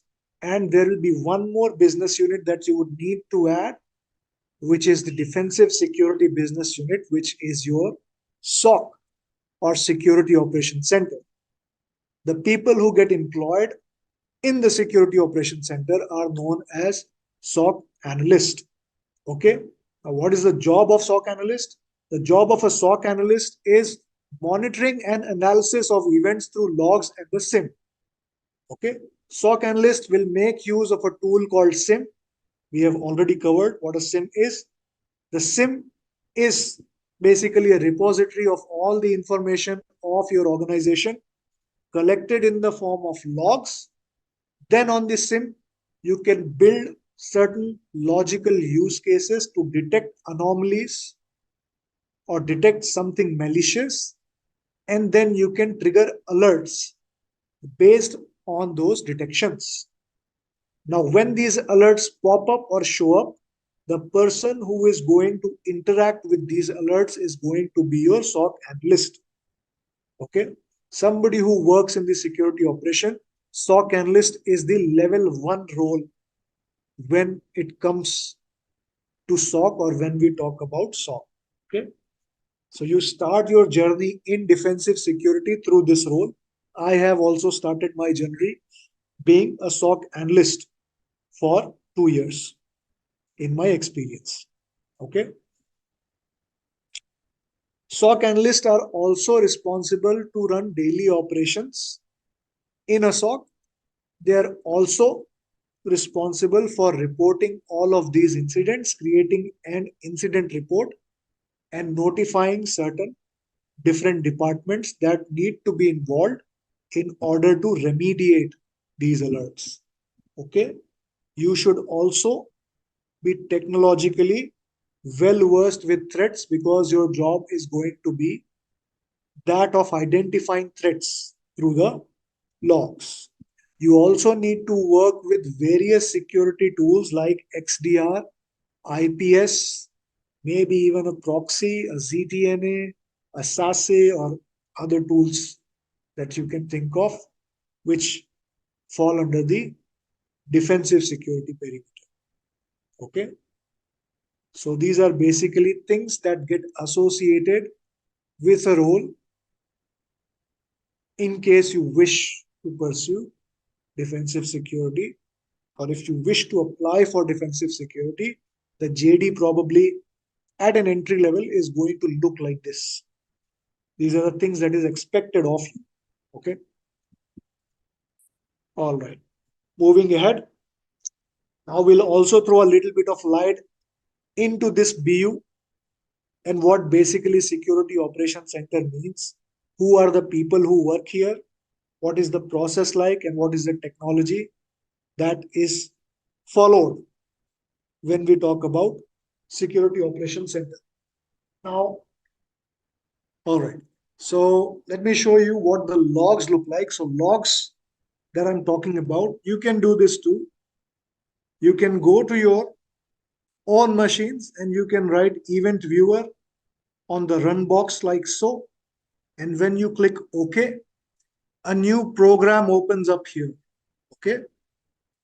And this is event viewer. All right. This is also a graphical interface through which you can check the logs that have been generated on this local system. So there are different type of logs also. If you look here, you see there is critical logs, there is error logs, there is warning logs, information, and audit success logs.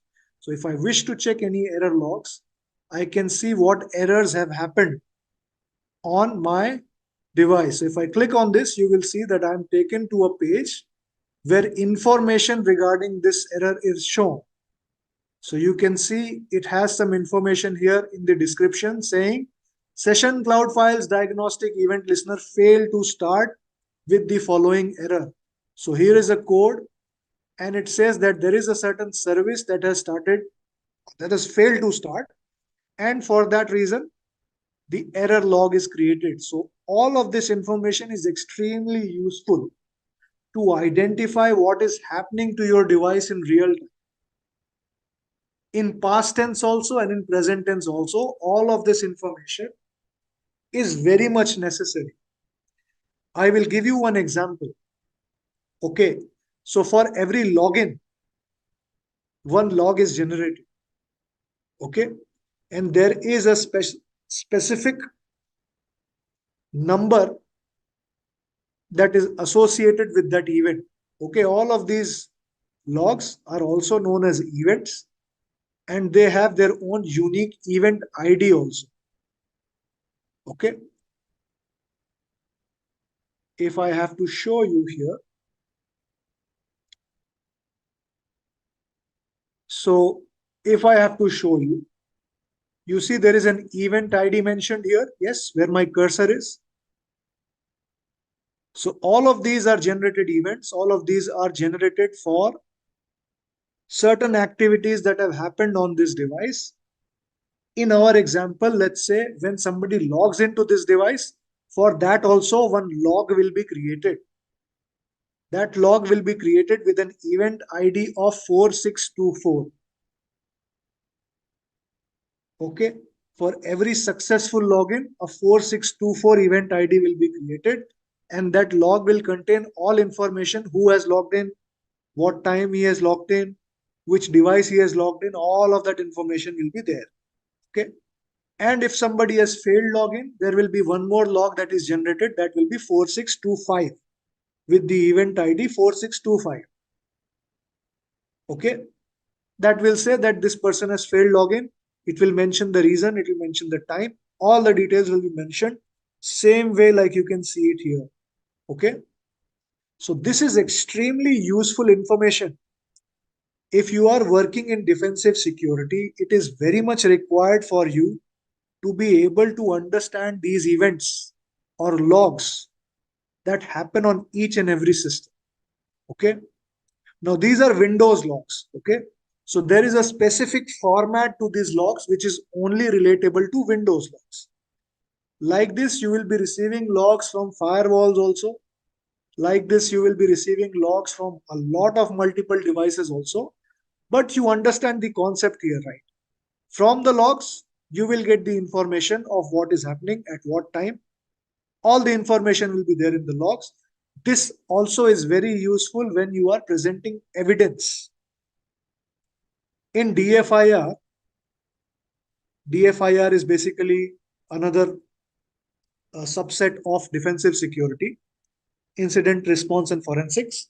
So in DFIR, we present these logs as non-repudiable evidence or non-repudiated evidence. This is 100% true evidence which has not been tampered with. This is electronically generated logs. And if the log says that somebody has failed the authentication, then definitely at that point of time, the authentication failure has happened. This is treated as non-repudiated evidence when you are presenting something in an incident. Okay. So this information is extremely useful. Now this information, you see there's a lot of events over here. If you look where my cursor is, you will see that there's a lot of events that have happened on this device, right? And like so, there are different categories also. So there is application logs, there is security logs, there is setup logs, system logs, so on and so forth. All these logs are my Windows device logs. All of this information, when I enable log forwarding, all of this information will be pulled from my device and it will be sent to the SIEM tool. So whatever is happening in my system, all of these logs will be sent to the SIEM tool. Please note, SIEM tool is also receiving a lot of data from different sources. So not just my machine. Imagine that the SIEM tool is deployed on an organization, big organization with 5,000, 6,000 endpoints. All of those devices will be sending their data into the SIEM tool. Okay. Each of these machines will also have some kind of antivirus or EDR or thing installed on them. Those also will be sending data to the SIEM. There will be a firewall monitoring this complete network. That firewall also will be sending the data to the SIEM tool. So all of this data is going to get aggregated, normalized into the SIEM tool, and then you can use all that data in correlation with each other, and you can identify any anomaly that is happening within these systems or within the organization completely. Okay. So now I hope the answer, you've got the answer of, of what I wish to explain. So that is basically the difference between the log and the SIEM. Okay. All right. All right. So we'll start with what is SOC or what is Security Operations Center. So a SOC basically is a BU or a business unit, as I told you, that focuses primarily on protecting organizations from cybersecurity breaches or any kind of a cybersecurity incident by identifying, analyzing, and responding to threats. Okay. So SOC basically primarily is geared toward defensive security. They put tools which of course provide the capability of defensive security. Then they identify, analyze, and respond to any potential threats that might happen in an organization. What are the tools that are deployed? Some of the tools we've already seen. SIM tool is the most primary tool that is used by a SOC. Apart from this, there are other defensive security tools also like EDR, XDR, firewalls, proxies, and all the other tools that you can think of. They're all reporting to a SOC. Okay. Now, since SOC is a BU, it also has functions and layers to it like any other BU. It's a business unit like any other. So the layers also are kind of similar to other business units. They will also have a management tier. They will have a security analyst tier. And then it will also have some engineers who are associated with the security operations center. Okay. Usually SOC is in association very closely with other business units of the same organization. ITs and operational teams are in close contact with SOC because usually those are the people or those are the teams who have to work with the SOC to remediate a lot of these incidents and remediate a lot of these threats. So IT teams you will see work very closely in association with Security Operations Center. A lot of operational business operational teams also, especially when it comes to third parties, those teams also will be working very closely with Security Operation Center. Okay. Now, when I explain a BU or when I want to identify or understand a BU, the very best practice or the best way to identify is to break down that BU into three sections, like I have done here. Every business unit, every organization, you can divide it in three major components: people, process, and technology. Same is true for Security Operations Center also. It has all three components. I will talk about each of these components now. Security Operations Center is made up of people, process, technology. The first section is people. So in this people section are the people who are responsible for running the Security Operations Center. These are also job roles that you target if you want to work in a SOC or if you want to be associated with a SOC. These are basically the job roles that are associated with SOC. Now they will have a management layer. The topmost person who is associated with SOC, the topmost layer is a CISO, Chief Information Security Officer. That person is on the top of the management tier when it comes to Security Operations Center. All the SOC people will be reporting to the CISO of the organization. Chief Information Security Officer is on the C level, basically. So CEO, CTO, you will have a CISO also.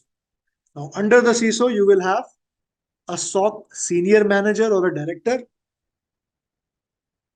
Under a SOC director, you will have one more layer. Maybe you will have a SOC manager who is responsible for managing day-to-day operations. Under the SOC manager, there will be three layers of analysts: analyst 3, analyst 2, and analyst 1. All of these are SOC analysts.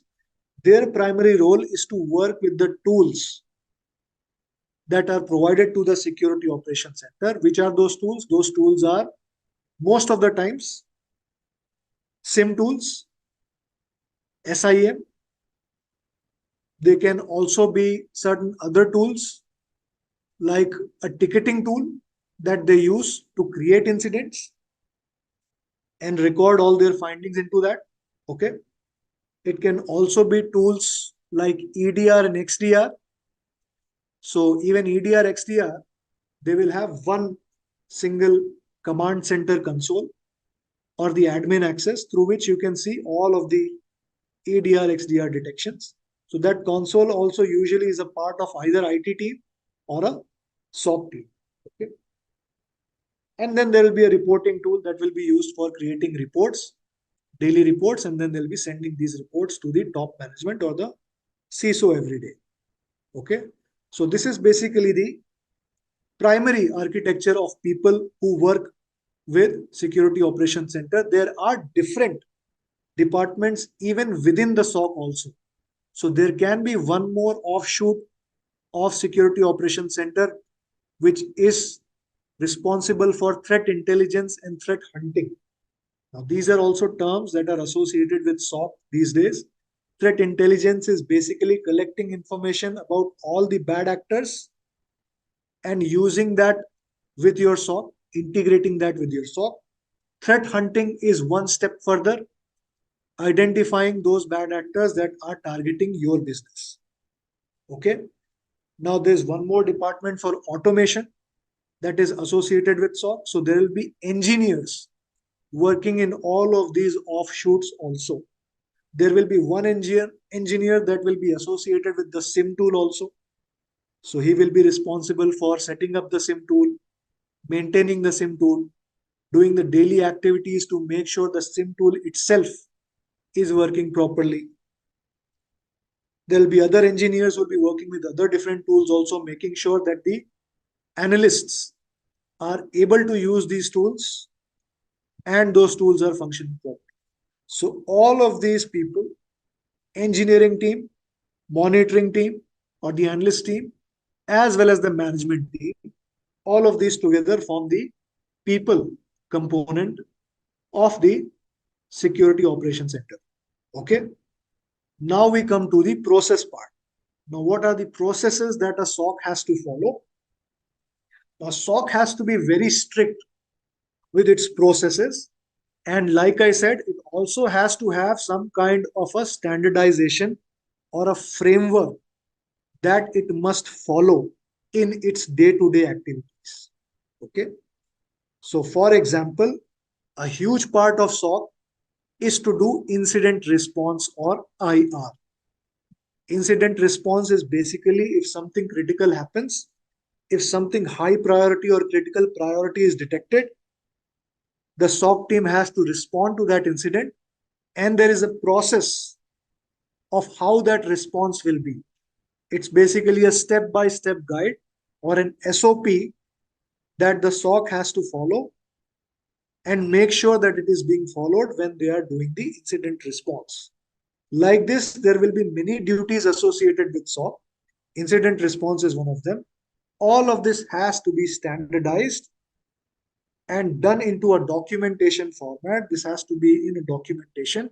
All of that contributes to the process component of the Security Operations Center. Okay. So if you're not aware of what a SOP is basically a standard operating procedure document that is just, a document that has a step-by-step listing of what a person needs to do when a certain alert is triggered. Okay. So it has very clear instructions on what you need to do and how you need to report when a certain incident has occurred. Okay. There are also cases when the SOC team has to be responsible to work with other different teams like legal teams. Okay. Now, when some, maybe, in certain cases, when some incidents happen, there is a legal aspect also that needs to be covered with these security incidents. For those things, SOC team again will have to be responsible and they have to follow a process on how to work with the legal procedures. That's going to be a different process associated with SOC. They have to work with other teams also. These are state actors. So, for example, if you are a business today in India, okay, let's say if you are a business today in India, the Indian government itself also runs its own cybersecurity team, which is known as CERTIN. It is a department of government of India that deals with cybersecurity within India. CERTIN, you can Google it. It comes under the MEITY or the MIGHTY ministry. Okay. So CERTIN also has a certain process and procedure that needs to be followed when a certain incident is happened on any business in India. Okay.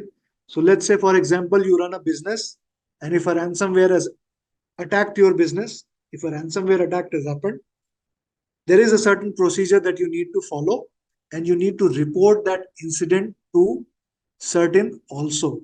Again, that is also a part of process that has to be followed within the security operations center.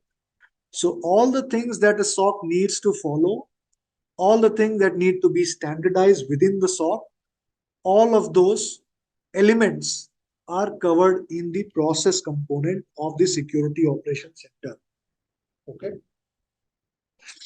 Next component of security operations center is the technology part. The biggest technology that the SOC uses is the SIM tool. So we have already talked about the SIM tool. It acts as a repository of logs. You can search all the logs from all the devices on your environment in the SIM tool. You can also create logic-based use cases depending on the log sources to identify a potentially malicious activity, to identify a potential misconfiguration that might result in exploitation, or to identify a potentially vulnerability that has been left open on your organization infrastructure. All of these things you can do with the SIM tool. There are other technologies also that get used with the SOC. So for example, I told you about a ticketing tool. Ticketing tool is basically a tool that you will use as an analyst or a member of the SOC to document everything. So if an incident has happened, usually SOC teams will be working in 24 by 7 environment. So information has to be handed over from one shift to another. It is very important to document all the information regarding an incident.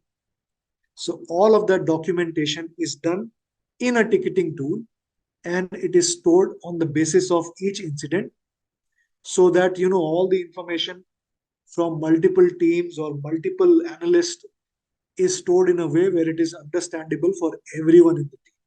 Okay. So that is also a piece of technology that is used by SOC.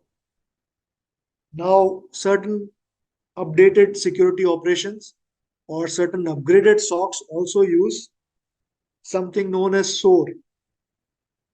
SOAR is security orchestration and automation.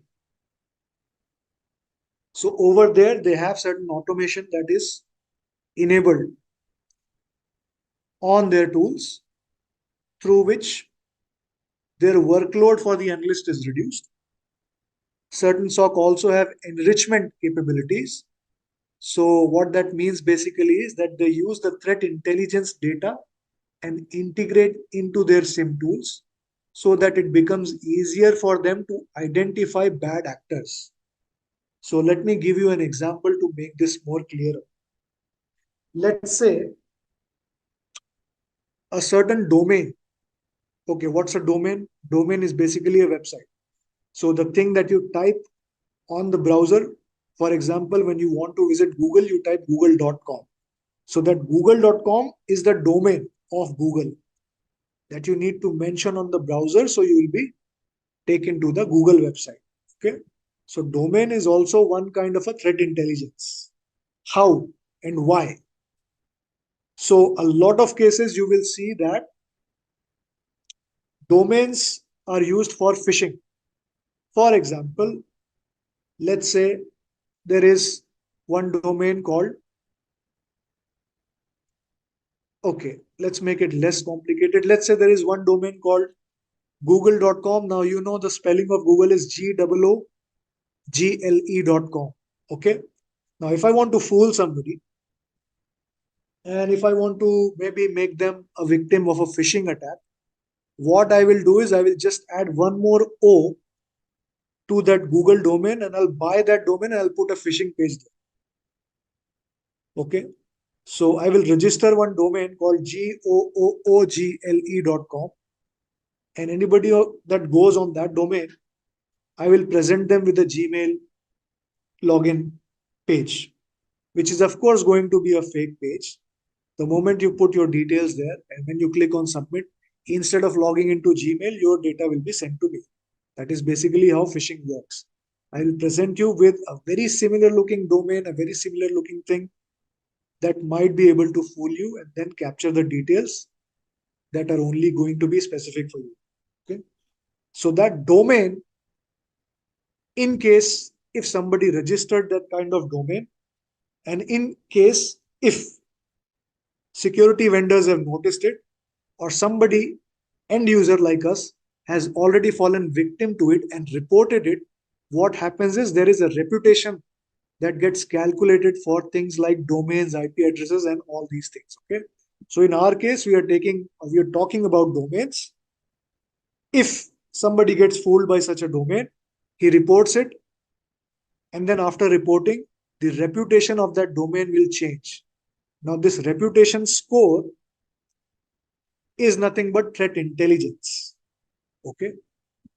So in the threat intelligence, I'm pulling things like domain scores, reputation scores, and all the other details that might help me identify a potential bad actor.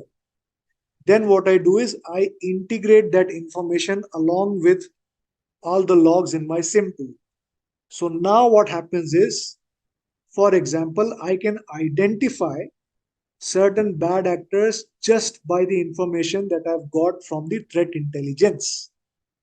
For example, if on my firewall I'm able to see one of my users has gone to the same website which was reported by a previous end user for doing phishing, that also will trigger an alert for me saying that, this guy has potentially gone to a phishing website that was reported earlier. So there are certain tools that are required for that integration between threat intelligence and my SIM, and those also become a part of technology that is a part of security operations center. Okay, so we've covered the people, the process, as well as the technology that is associated with the security operations center. So let's move on to types of SOC. Okay, so there are four major types of SOC. There is an internal SOC. This is basically an organization that builds SOC as a BU. So for example, if I've created XYZ corporation and I create all departments like finance, IT, HR, I will create one more department, SOC internally, and then that department will function as my SOC. Okay. In a lot of cases, what we see is businesses go for managed SOC or external SOC. Now, there are vendors who offer managed SOC services. What does this mean? This means that basically, as an organization, I can outsource the SOC part to a vendor outside, which has more expertise and experience than my own in doing that thing. So I export the whole thing to them. So, such an arrangement where a different vendor is providing you the SOC services is known as an external SOC or a managed SOC. Okay. Now, there's also a GSOC, which is known as a global SOC. In large organizations or in multinational companies, we have many different geolocations.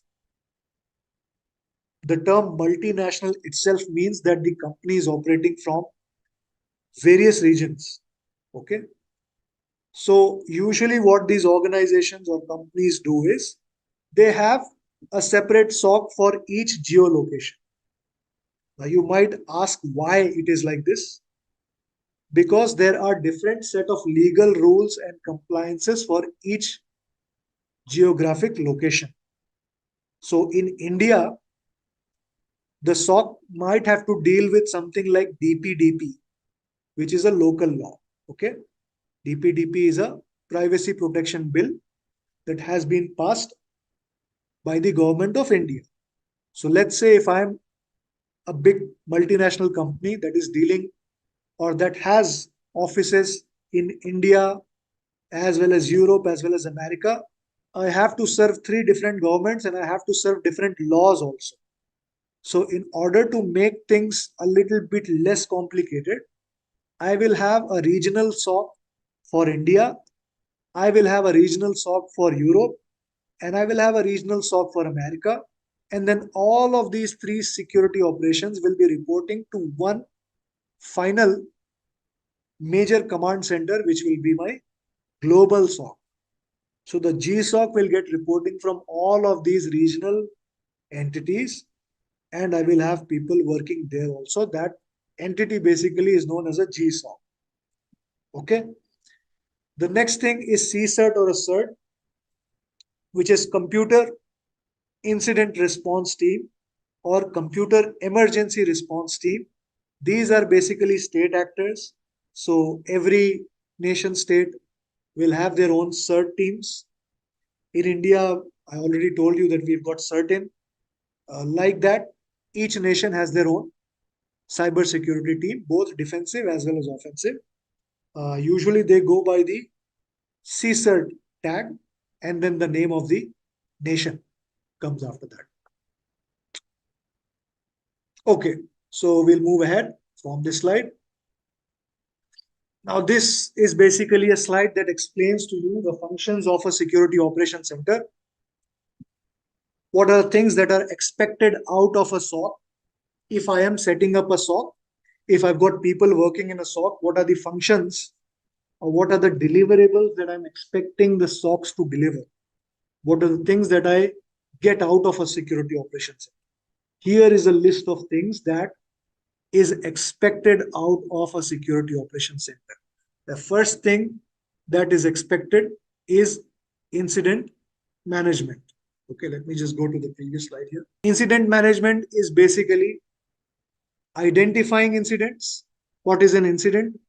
A set of anomalies on your environment that can be a potential threat is an incident.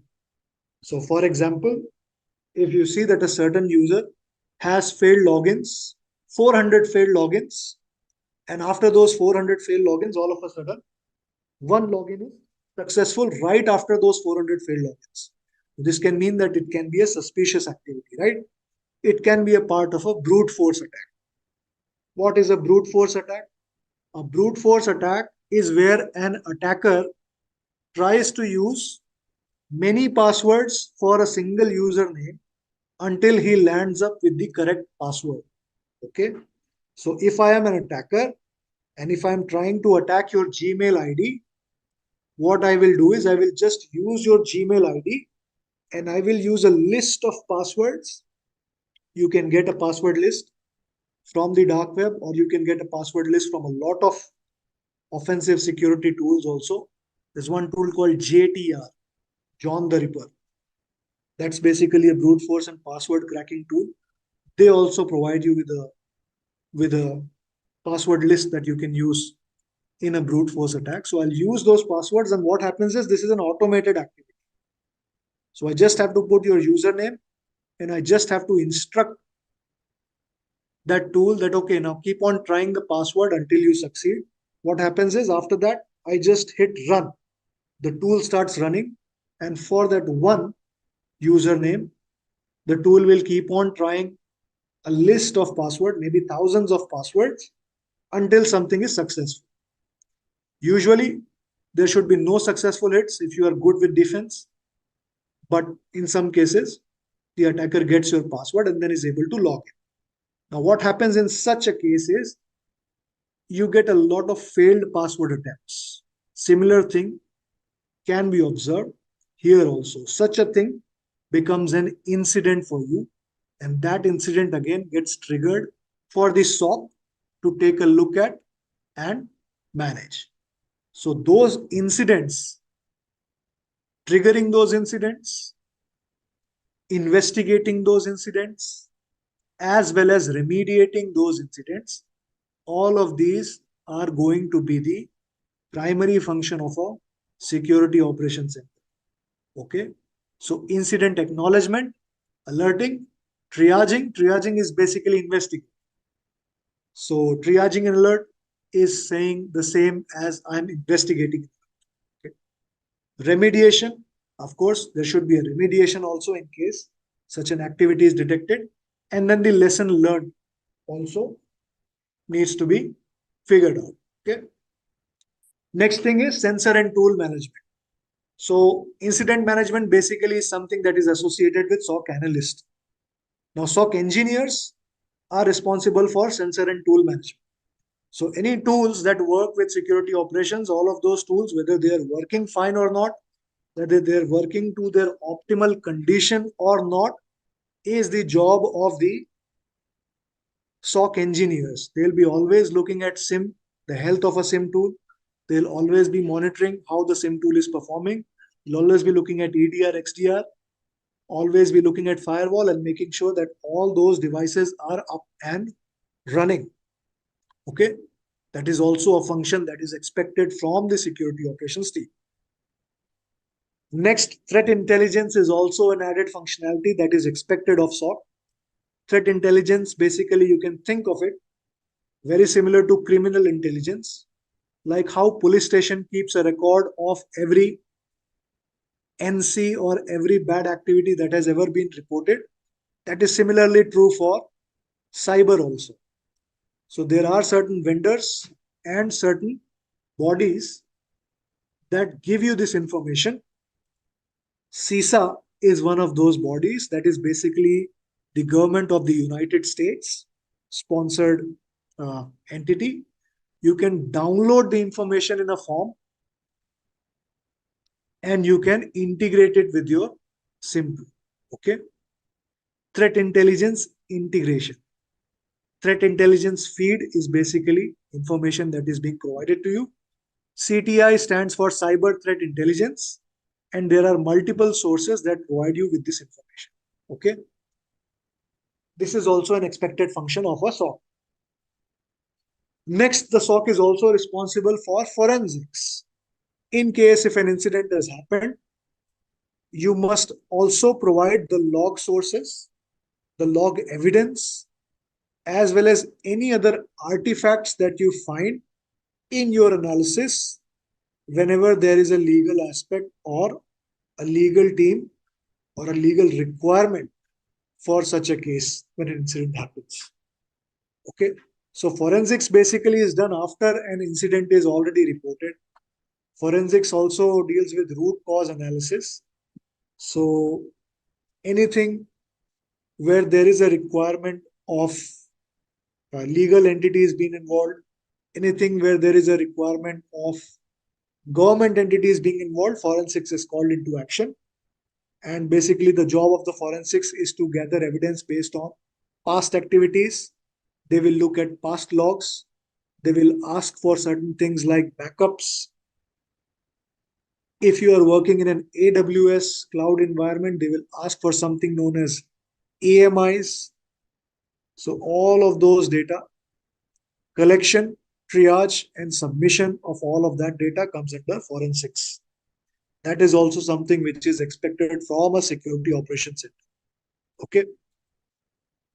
Compliance reports, also a part of SOC.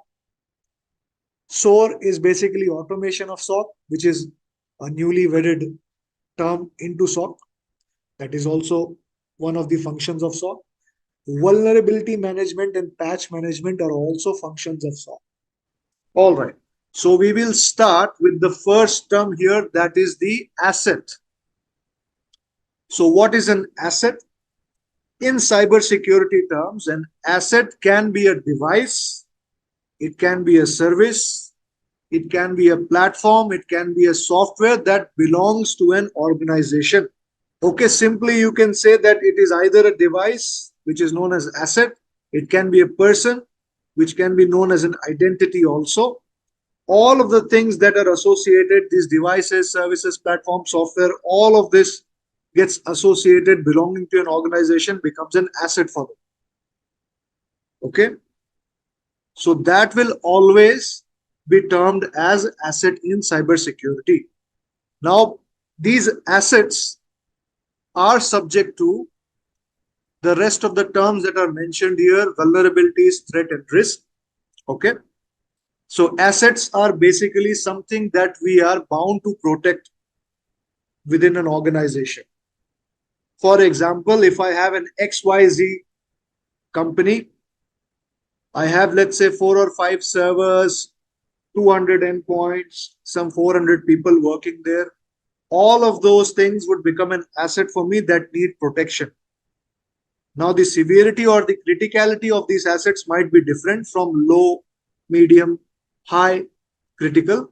But all of these assets, I need to be responsible for these assets and I need to protect them. So all devices, services, platforms, software, everything that belongs to an organization becomes an asset.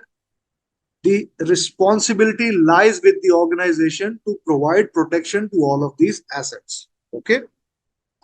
So this is the first term. The next term is threat.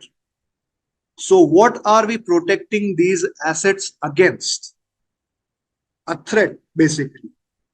A threat is basically something that is out there on the internet to harm your systems or assets or identities, softwares, platforms, devices, or services. The main goal of a threat is to somehow get into your organization and do something malicious or unfruitful to their own advantage. Okay. So basically, like a cyber criminal would become a threat. Okay. A malware would become a threat. A phishing attack would become a threat. Okay. But there is one more thing that can be threat. And this is basically something that takes us back to the CIA triad that we talked about in the last session. So anything that hampers confidentiality, integrity, and availability can be treated as a threat, right? So if I was to ask you people, would you also consider natural disasters as threats? Would agree to it that even natural disasters would be categorized under threats. Why is it like that? Because a threat is anything that hampers the confidentiality, integrity, or availability of your assets. For example, let's say I have an organization that has built a data center. Okay. So for me, for data centers, it is of utmost importance to be available all the time. Okay. If I am not available, if the resources is not available to my clients, they will sue simply. So I promise them 99% of the times I will provide you the availability of my assets. And then all of a sudden, where I have the data center, let's say the physical location, the geolocation of this data center is in, let's say it is somewhere uh, in Mumbai, and then in Mumbai we experience an earthquake, and due to that earthquake, it's a huge earthquake, and then the infrastructure has all come down, and because of that, my assets are not available or unavailable. Now, this is also hampering my availability, right? The assets have gone offline and they are not usable anymore. So, in these cases, even a natural disaster will be termed as a threat. Anything that hampers the confidentiality, integrity, or availability of your assets becomes a threat. Okay. All right. So, what are the common examples of threat? I already gave you one example. The other examples are mentioned on the slide there. Malwares, Trojans, DOS attacks or denial of service attacks, data breaches. All of these are also known as threats on the outside world. Okay. All right. Next, we move on to vulnerability. What is a vulnerability? A vulnerability is a flaw in any of the devices, service, platform, software that you are using on your organization or even personally. Any device, any service, any platform, any software, if there is a flaw in the design, the security procedures, or internal controls that is present in that asset, and which can also be exploited by a threat, becomes a vulnerability.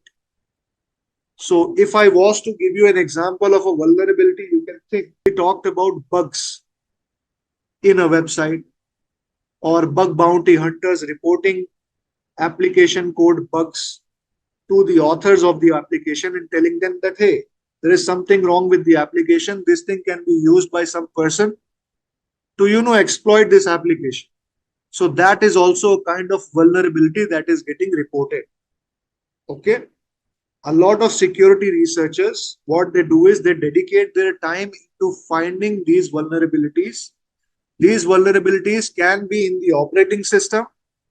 What is an operating system? Operating system is the layer on which your applications are running. So Windows is an operating system, Linux is an operating system, Mac also has its own operating system, right? So all of these are operating systems. Vulnerabilities can be present in the operating system also. They can be present in the network also. They can be present in some kind of a process also. They can be present in softwares also. And they can be present in a human also. Very interesting. I gave you an example yesterday of social engineering. So in certain cases, if the attackers are willing, they will also target certain humans and use them as vulnerabilities to enter in your organization. Even when they are sending phishing emails, they are targeting certain people who are not so technically savvy. Most of the times, what I've seen is people will probably target somebody in the HR. Okay, no offense to anybody from the HR department, but usually they are the ones who are found culprit. I don't know what is the reason, but this is just data that has been put. Okay, that also becomes a vulnerability. All right, we need to understand the concept here. A vulnerability is a flaw in any of the assets that can be used by a threat to gain access or exploit those assets. You can think of it as a chink in the armor. Now, when we talk about vulnerabilities, a lot of threat actors are currently also using these vulnerabilities to maybe get into a lot of systems or maybe get into certain organizations that they have targeted. Vulnerabilities are always getting reported. Even as I'm speaking, as we are sitting attending this lecture, some vulnerabilities are getting reported. There is a common database that stores all this vulnerability index and data that is known as CVE. All right. So if you go to Google and you search CVE, you will see that a lot of indexes will come that store CVE information. The naming convention of vulnerabilities is the heading CVE and then the year in which they were discovered and then a specific unique number ID that is associated with the vulnerability. As I said, vulnerability can be in a operating system, it can be in a software, it can be in a process, or it can be in a human. Of course, human vulnerabilities are not recorded or reported in this index, but you will find that a lot of softwares of the software or the owner of the asset has to find a workaround to fix that vulnerability. Okay. So for example, I created one software and I put it for download on Play Store. Okay.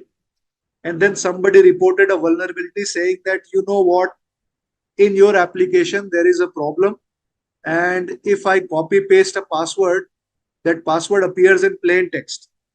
So please fix this vulnerability in your application. So this will come up as a CVE, the year in which it was detected, and there will be a unique ID to this CVE, and then they will give you a small POC, which is known as proof of concept, that proves that the vulnerability exists. Okay. So like evidence, they'll put those screenshots or some code, and then they will show that, okay, see, this is true. This has happened in your application. I was using your application and this is something that I discovered and this is a vulnerability, boss. Please fix it. You are the owner of the software. So they will send me an email or maybe they'll raise a support ticket and then the data will come to me saying that, okay, somebody in the world has discovered something wrong with my software. Then it is my responsibility to fix that vulnerability in my software. So what will I do now? What I will do is I will create a small snippet of code, or I'll just make some changes to the code of the application so that the vulnerability is no longer there and it is fixed. Now, when I make that change itself is known as patching. So I will create a small patching utility and I will give it to everybody saying that, okay, I have just got to know that my software is vulnerable. Anybody who has downloaded this software, please use this patch utility, install it on your software, and then the vulnerability will be fixed. So you will no longer be vulnerable. So you will no longer be at risk. This will fix the risk. All right. Now, in a lot of cases, these vulnerabilities take time to be patched. Okay. And I'm talking about vulnerabilities with operating systems. People who are using Windows, and people, especially from IT background, they will know that every Tuesdays, Microsoft releases patches for all kinds of vulnerabilities that are discovered, and that patching Tuesday becomes a nightmare for everybody.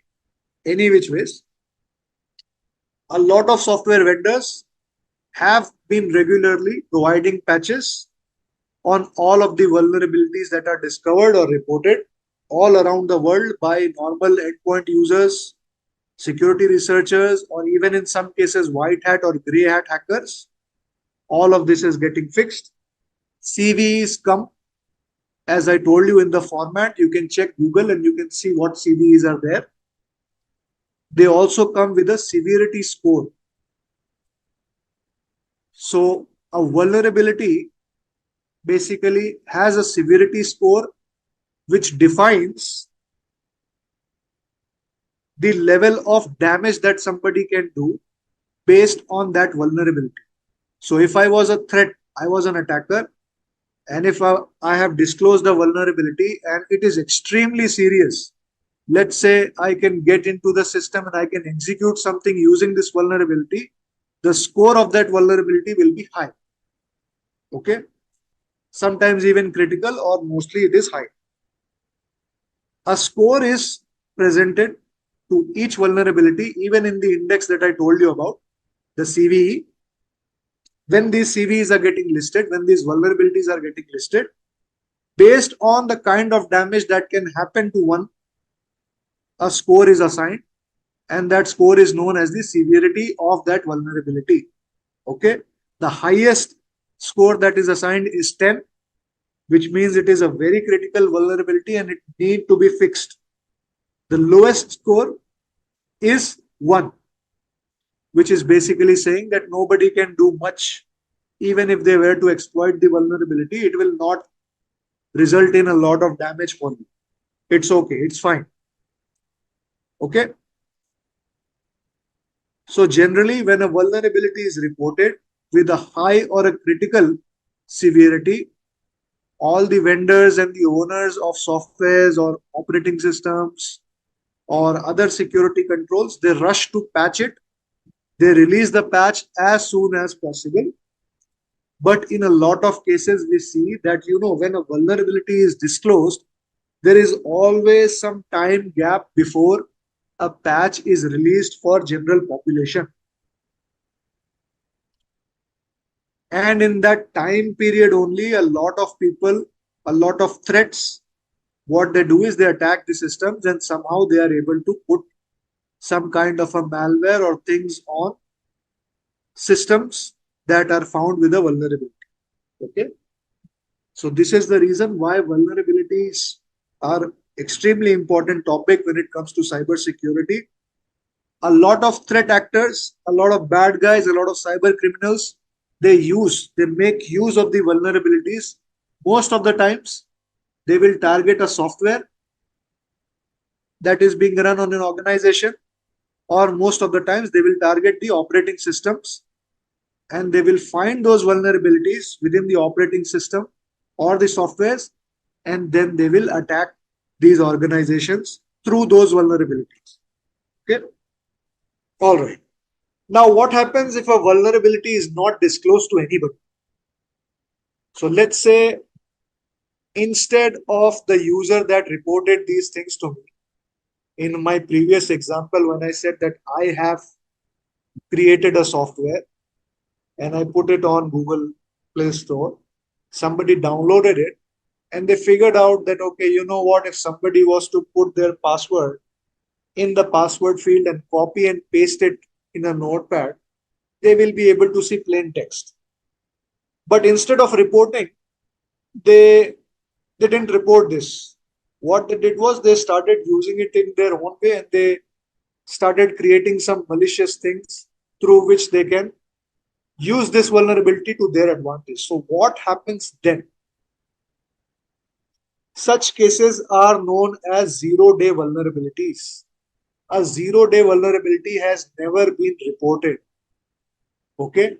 Somebody out there on the internet is making use or using these vulnerabilities for their advantage. Nobody else in the world, not the owner of the software, not the vendor of the software, not the organization itself, know about such vulnerability, but it is only being utilized by a certain threat actor who has discovered. These kind of vulnerabilities are known as zero-day vulnerabilities, which lead to zero-day attacks, which is basically the same. If somebody is using a zero-day vulnerability to attack or gain access to your asset, that is known as a zero-day attack. And there has been a lot of rise in the zero-day attacks these days because a lot of these vulnerabilities that have not been disclosed yet to general population are being sold on the dark web. Okay. All right. So that is all about vulnerability, I hope. Now, what is risk? Now, risk is a potential consequence of a loss or damage of assets or data caused by a cyber threat. Now, you have to think like an owner of the organization. Okay. Let's say you are the owner of the organization, and let's say there is a case where you see that a lot of attacks are happening on Windows systems. All right. And in your organization, you have only Linux systems. So based on this data, you would probably say that the risk that your organization is facing right now is not much because a lot of attacks are happening on the Windows system, right? So understanding what technologies you are using is one part of the risk. Okay. The next part of the risk is to understand what is the magnitude of damage that you can expect when something goes wrong. This is the most important aspect of risk. Okay. So I'll repeat it again.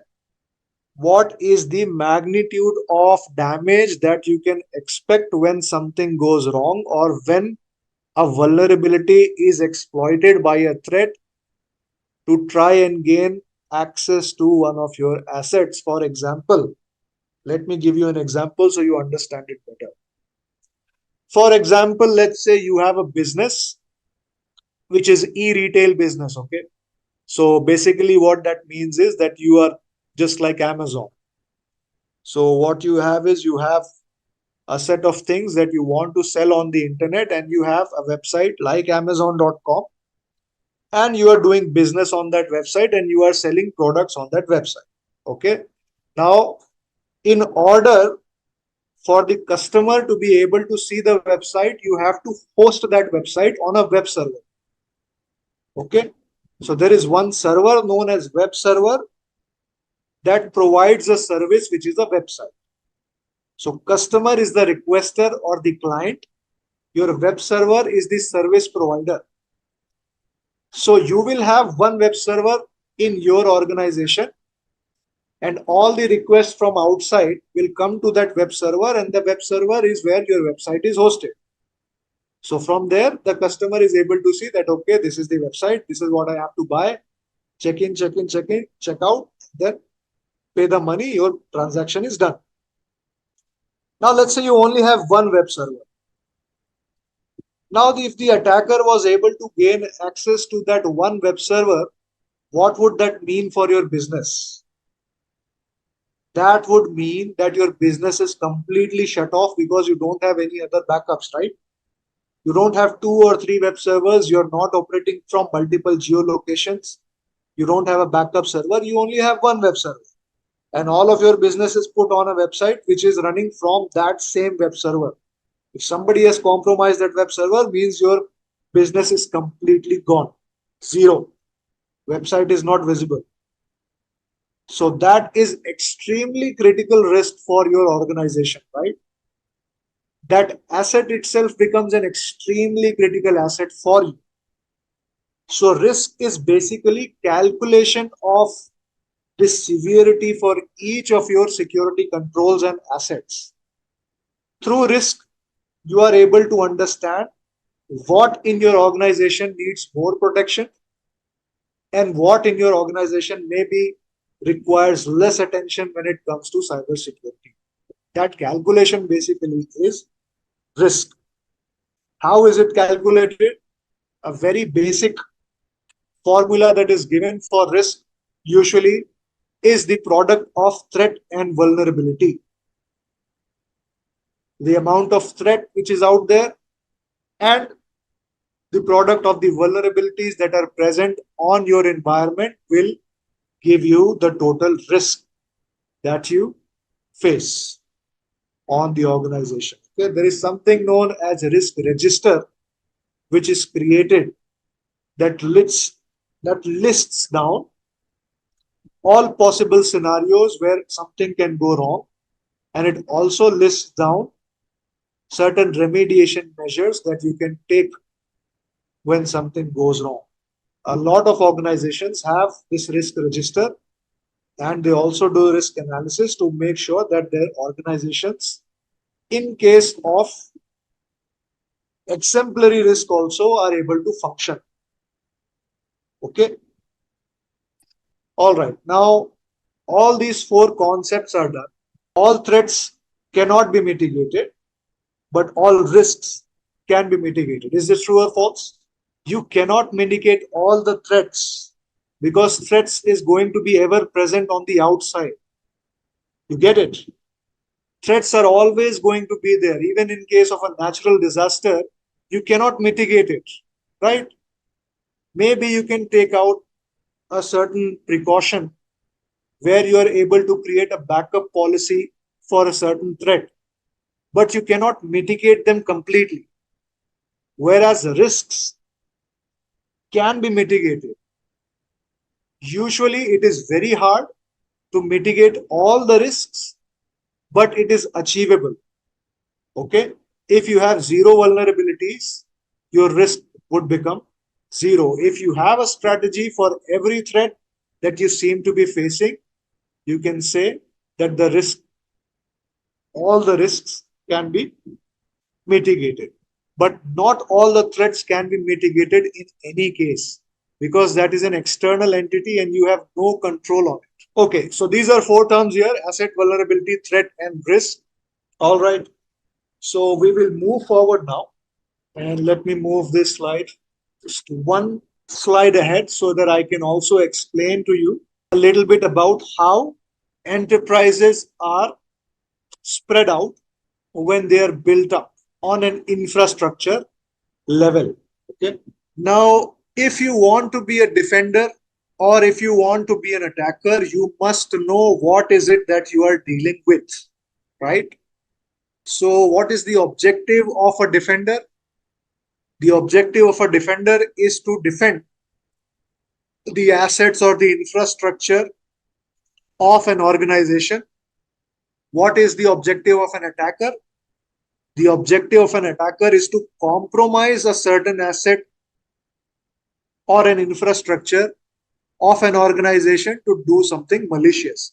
So both of these people are dealing with one common factor here, which is the organization infrastructure.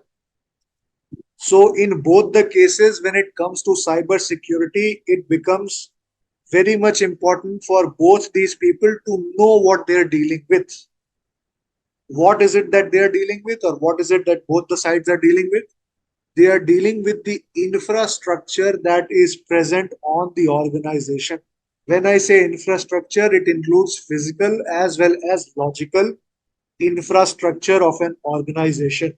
When I talk about cybersecurity specific infrastructure, most of the times controls which you use for physical security will also be considered, and controls which you use for logical security will also be covered.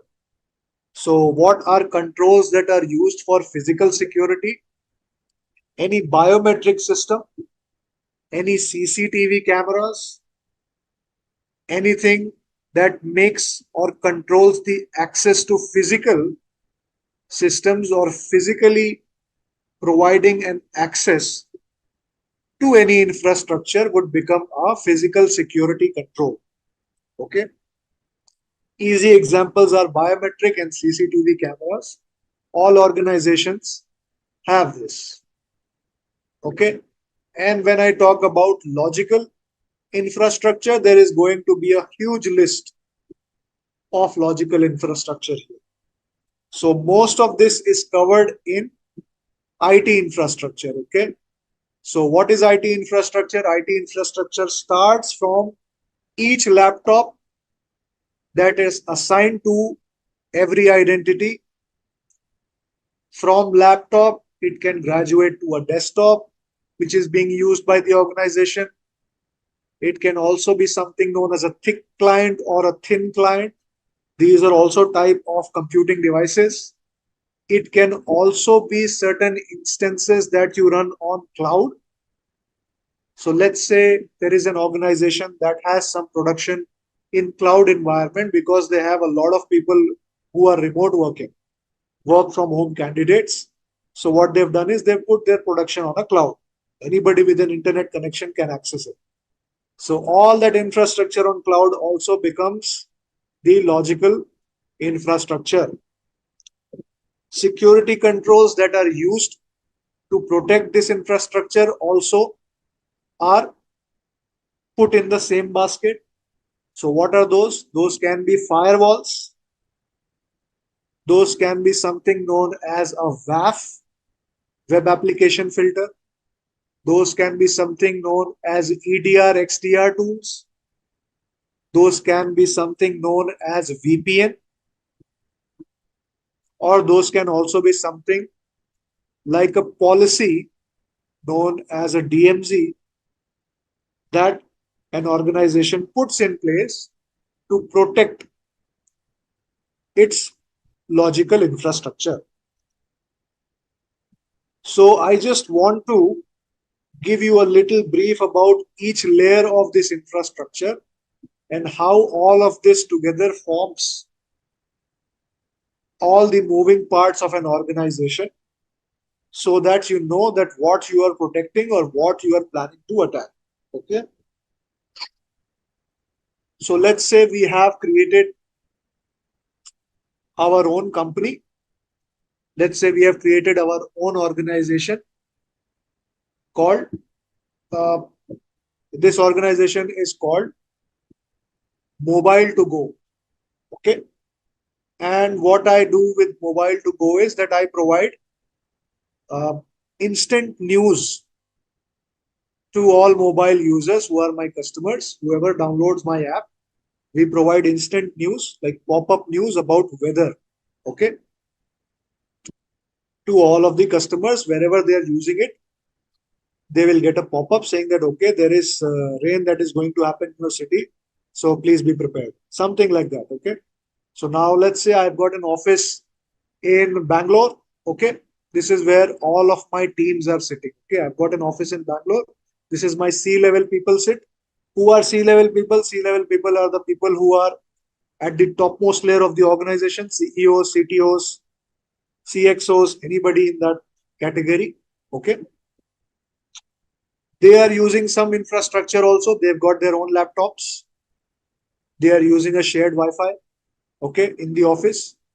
And they are also connecting to the internet. They also have an email account and they are also working on their laptops.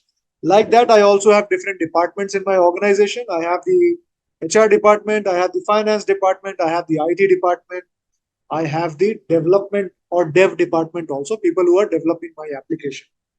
Okay. So all of these departments, they have their own devices, they have their own laptops. Again, they are also connected to a Wi-Fi, or somehow they are connecting to the internet through my office. And then they are also able to do whatever work is required, and they are going on with their daily activity in the office. Now, all of this traffic from my Bangalore office, what I want to do is I want to have some kind of security. Okay. So what I do is I install or I put a security control known as a firewall as a middleman or as a guard between all the connection that goes out from my network to the internet. Okay. So something that I put in between my network and the public network, which is internet, is going to be called a firewall. Okay. So you can see here on the diagram on the slide here, this is where a firewall sits. Okay. This is all my employees and all the devices, everything in my office premises. All of that is getting connected to different networking devices. In a local area network, there will be other networking devices also, like switches and routers. I'm expecting most of us know what is a switch and a router, because I really do not want to explain switch and router. So basically what happens is all the traffic gets routed to a certain networking device within my premise first. It gets decided whether this has to go out to the internet or whether this can only be routed in. That that routing is basically done by my networking devices like switches and routers. Let's say now that it's been decided that okay, this request has to go out on the internet and it's not going to be serviced internally. So then what will happen is router is going to forward it, and when it gets forwarded, it first hits the firewall. Now the firewall, what it does is it checks where this request is going, who is the author of this request or the owner of the request, and what kind of request it is. And based on the policies set by the organization, it will take one of the two options. It will either allow that request to go out, or it will deny the request to go out. Okay. So for example, let's say in my organization, I have put a policy that I do not want my employees to use YouTube. So what I'm going to do is I will just put a policy on my firewall saying that, okay, if anybody requests this URL, youtube.com, please deny that request. So now anybody on the inside, if they want to watch YouTube, they will send a request, they will put it in the browser, they will hit enter. The networking devices will figure out, okay, this is something that needs to go out on the internet. They'll send it to the firewall. Now the firewall will check that policy or the rule that I have created, and based on my requirement, it will take the action. So what have I said? I've said that, okay, nobody gets access to YouTube. So this employee will get a denied or a page cannot be displayed message on their browser. So they will not be able to browse YouTube. Now, when I set that rule, there is a certain technical word that we use for that. This is known as an ACL. ACLs are rules that define what resources each network can access. Also says there on the diagram. Okay. So a basic level of security is provided here by my firewall, making sure that I can control whatever traffic I want to pass out or take in. It works both ways. You can write rules who can come inside, and you can write rules who can go outside and access what, basically. Okay. So like that, a firewall will have certain rules known as ACL, access control list, that you can put on the firewall and those rules. These days, we have even more advanced firewalls, stateful, stateless firewalls, stateful firewalls, of course, where there is also a feature for packet analysis, and there is also a feature for threat intelligence integration. So the firewall itself is able to have certain data with it. It can take a decision saying that, okay, this is something bad for you, so you will not be allowed this. Okay, so like a very strict dietitian, it will act saying that, okay, you cannot eat an ice cream today. That's not going to be allowed to you because it's bad for you.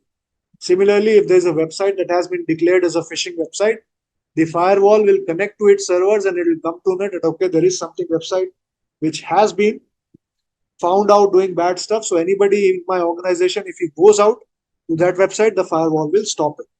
This is some kind of a feature that has been enabled in NGFW firewall, next generation firewalls. Okay.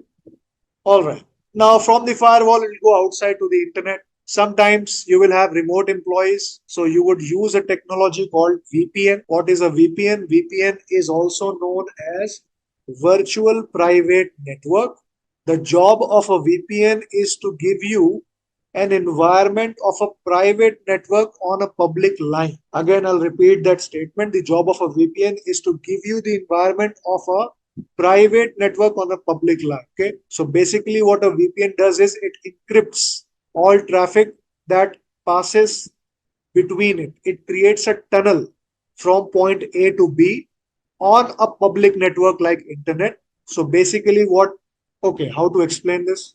Let's say you have shared a PDF file, okay, and you want to share this PDF file only on your private network or to certain people who want to access it privately, and you have put it on a public network like internet. Okay, so you want other people who are geographically away from you to access these files, but you also don't want to make it public for everyone. So what you will do is you will just ask the other users to use a VPN to access it.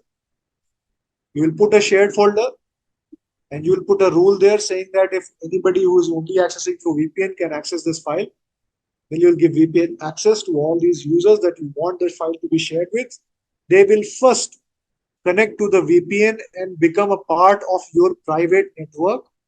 And only after that, they will have access to that file. Okay. A lot of people use VPN regularly, normally also on the internet. It also gives you privacy when you're using VPN because all the data that passes through a VPN is encrypted traffic. What is encrypted traffic? It is encapsulated traffic that cannot be decrypted. Okay, it is not plain text traffic. It is something known as ciphertext traffic. So if somebody was sitting in between looking at all your communication and he was able to intercept this traffic, they will still not be able to make sense of what this traffic is because this is encrypted in a certain way. Okay. So again, two functions of VPN. First thing is it provides encrypted traffic. Second is that it gives you a feel of a private network on a public line. Okay. Example very easy is this is being used for all kinds of remote workers. Anybody who is working remotely, they first have to connect to a VPN and only then they will have access to all the company resources that are in the head office or somewhere not near to them. Okay. All right. So this is how a very basic architecture of an organization looks like. There are certain security controls, there are certain network devices, and there are definitely a lot of endpoints in all of the organizations. Okay. So as an attacker, you need to figure out which technology or which chink in the armor you want to attack to get inside the organization. As a defender, it is your duty to make sure that everything in this diagram or in this picture is covered, monitored, and being secured, making sure that no attacks or no attackers are getting an access inside your network. Okay. So this is a very easy example, guys. I've given you a very basic example. Usually organizations are much more complex than this. They would have a lot of different environments and a lot many tools. Apart from what I've told you also, they'll also have something known as Active Directory. They can also have a hybrid setting where they have an on-prem device also, and they also have infrastructure on cloud, and they also have something which controls the access of these cloud resources, something known as SASE. If you've heard about it, there is also something known as ZTNA. There's a lot of different technologies that are being currently used by organizations. As cybersecurity is evolving, this architecture also is getting more and more complexer day by day. A lot of people are adopting a lot many security controls to protect themselves. And this is also resulting in a lot of business coming up when we talk about cybersecurity. So vendors like Zscaler, vendors like CrowdStrike, vendors like Sentinel-1, Sophos, Fortinet, all of these vendors, these are people who sell security equipment. Some of these are selling WAF, web application filter, that is also a type of firewall, which is only applicable for web applications. Web application is something that is hosted on the internet and it allows interaction with the customers. For example, Netflix is a web application. So if you want a firewall to protect yourself from web application attacks, you will have something like WAF to protect the web application. What are the attacks that a web application can expect? There's something known as SQL injection, which is basically passing SQL queries in certain unsanitized input fields to have the query run on a backend or a database, which is unexpected or unknowingly due to a misconfiguration. An attacker can use that also. There is something known as SSRF also, server-side request forgery. There is also client-side request forgery. There's a lot of attacks, focused attacks. There's a lot of ways through which attackers try to get in. But can you tell me the most easiest ways an attacker can bypass these security controls and can reach somebody on the endpoint? And tell me what is the easiest of ways? Email, phishing. That is correct. The most easiest ways through which you can get inside an organization is through email. And that's not just me saying it, but it is basically the results or the statistics of the data that has been come up from a lot of security vendors. Nearly 73% of attacks get initiated through emails. People click on emails, people open emails they should not open. People see the emails, they look suspicious, they still go ahead and open it. And then what happens is that the attacker is able to get inside the network with the least amount of effort. Okay. So no need to do a lot of coding, no need to do a lot of vulnerability finding, no need to do a lot of activity. I could just send one innocuous or one smart email and I can have a script running on one of the endpoints of the organization. Okay. So cyber kill chain, what is cyber kill chain? Cyber kill chain is a concept that was developed by an organization called Lockheed Martin. If you are a fan of defense, when I say defense, I mean, uh, state defense, things like fighter jets, missiles, all of that technology, you might have heard this name because Lockheed Martin is the same organization that has also created F-15 fighter jets for the US. Okay. So the cyber kill chain was a logical methodology or a framework that was created by Lockheed Martin. And basically, it is a kill chain that shows you 7 steps that an attacker takes from start to finish when it comes to cyber attacks. Okay.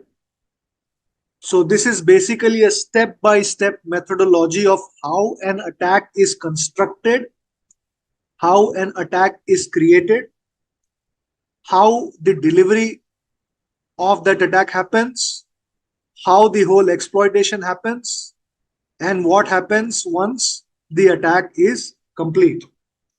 Okay, so you can think of this cyber kill chain as a life cycle of a cyber attack. Okay, what is a cyber attack? A cyber attack is done by any external threat against any internal asset of an organization to gain access into the organization for various malicious purposes. What can be the malicious purposes? Malicious purposes can be stealing information a lot of times. which is also known as data breaches. It can also be to sabotage operations. It could also be to put some kind of a malicious program for their own benefit. Okay. So all of these things the attackers or the threats want to do on the defender or in any organization of their choice or target. And basically, what the cyber kill chain does is it explains the steps that the attacker takes to construct and execute such attacks. Okay. This is important for both offensive security as well as defensive security because you get a structure of what you need to do and how you need to construct an attack if you are a member of a red team or if you are a white hat hacker. And from a defense perspective, when you are detecting certain things, you know what part of the kill chain a certain activity belongs to, so you can figure out how far the attacker has already gone in the attacks when you are defending against an attack. Okay, hope it makes sense. All right, so as I said, it's a 7-stage cyber kill chain and the steps are linear in nature. So when I say linear, it means it moves always from top to bottom. So the first will stay always the first, then it's not going in reverse order. It will always start from 1 and always end at 7. Okay, all these steps are step by step, linear processes. Okay, and the best way to understand this cyber kill chain from my experience, even when I am teaching, even when I'm doing corporate batches, the best way to understand cyber kill chain is basically use your imagination and step into the shoes of a hacker. Okay. So you have to become a hacker or an attacker yourself. Even if you want to imagine for a little bit of time, please do that. Please imagine in your head that you are constructing an attack against an imaginary organization and you are the attacker and you are following each of these steps and how you are doing each of these steps. Okay, that is the best way to keep this in your memory, and that is the best way to even understand the things related with cyber kill chain.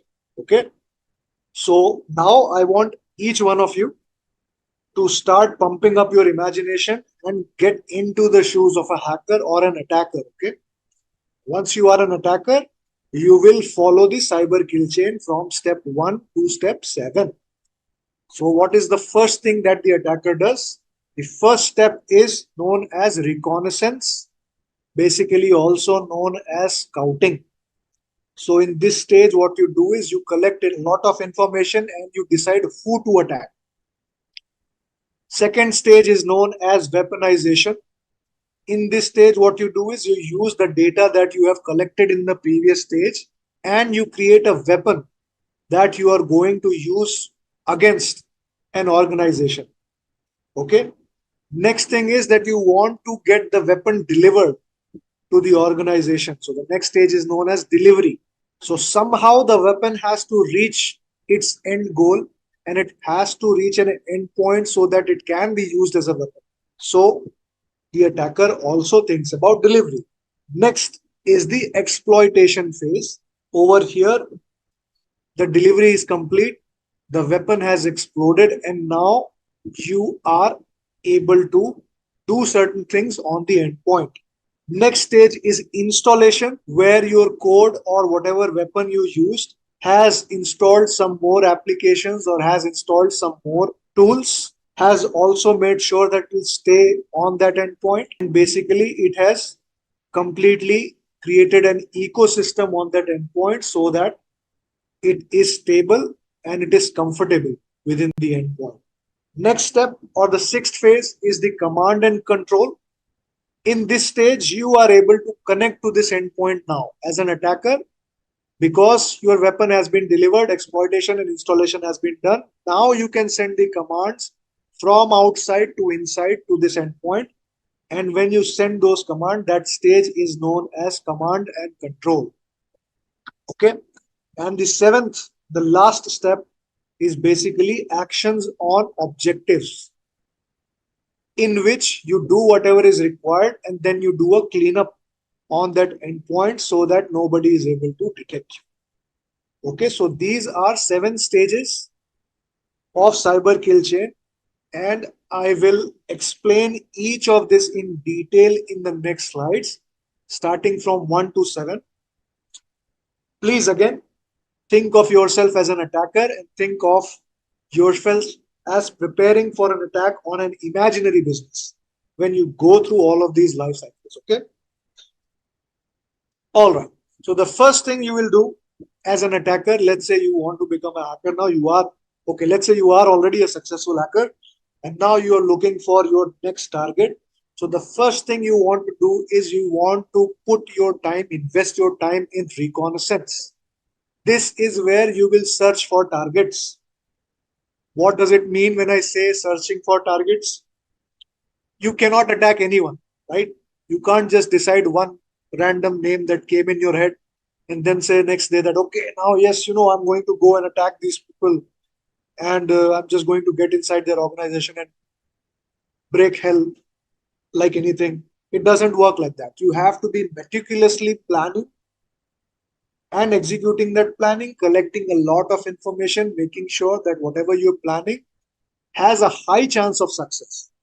Okay, so this is what an attacker does when he wants to perform reconnaissance or when he wants to search for potential targets. What are the things that I am looking for? If I am an attacker, when I'm searching targets, I am looking for, in certain cases, organizations that have an easy entry point. Okay, so let's say if there are certain organizations that are basically doing a lot of communication from the outside world, not closed off, that can become one of the potential positives for me when I'm doing reconnaissance. Okay, to explain it even better, for example, if I want to attack a specific website, the website is always active and it is always accessible to all users on the internet, right? So that means it's always on. That is an easy target for me. I can check what are the vulnerabilities on the website, and then maybe I can figure out a certain website vulnerability, and then maybe I can use it against this target. Okay. So I will look for those things. Next, I will look for more details about a certain organization. I would look at what is the kind of business that they are doing, what is the kind of geo presence that they have. By this, I mean I want to figure out whether they are a multinational company, whether they are a local player. I'm also trying to figure out with all this information what kind of money they are making. If I'm going to plan a data breach, or if I'm going to plan something like a ransomware attack, I also want to extort money out of the business. So I want to know that these people are going to be able to afford the extortion money that I'm going to ask. So I want to be sure that the kind of business I attack is not a very small scale local business. It has to be a little big business. It has to have some kind of a turnover so that my attack is profitable. Okay. I will collect all of that information also. I will collect, if possible, information about the physical and logical infrastructure of an organization. So I will figure out what kind of tools they are using.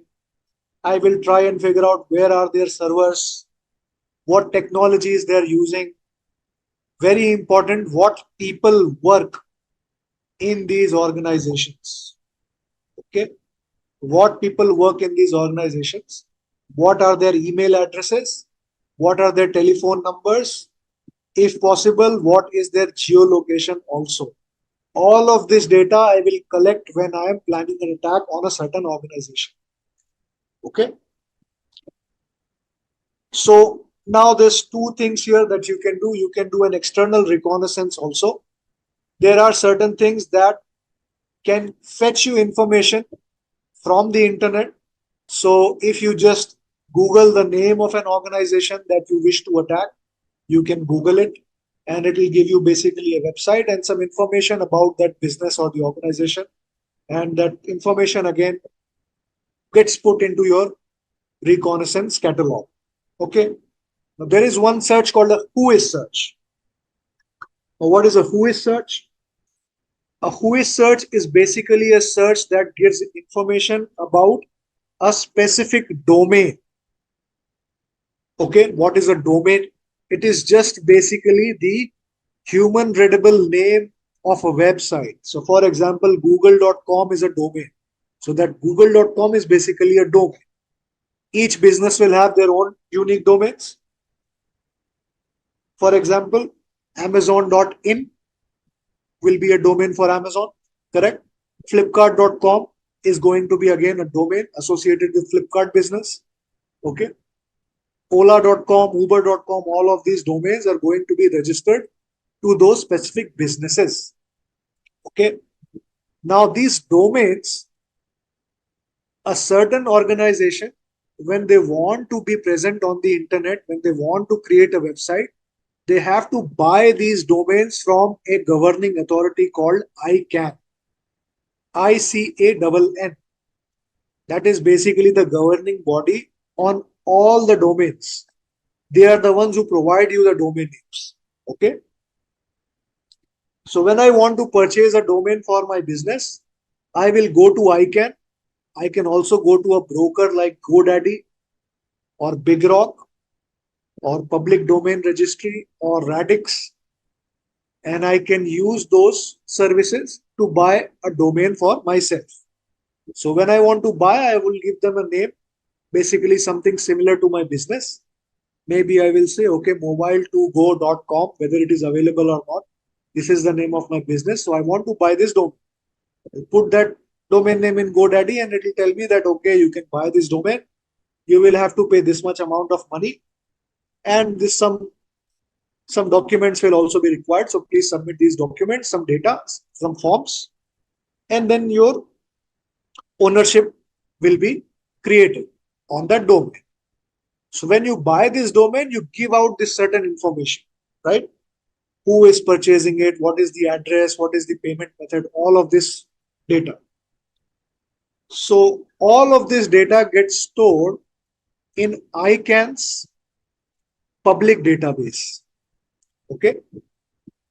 Since the website is public, the data regarding who owns that website also is available in public through a whois search.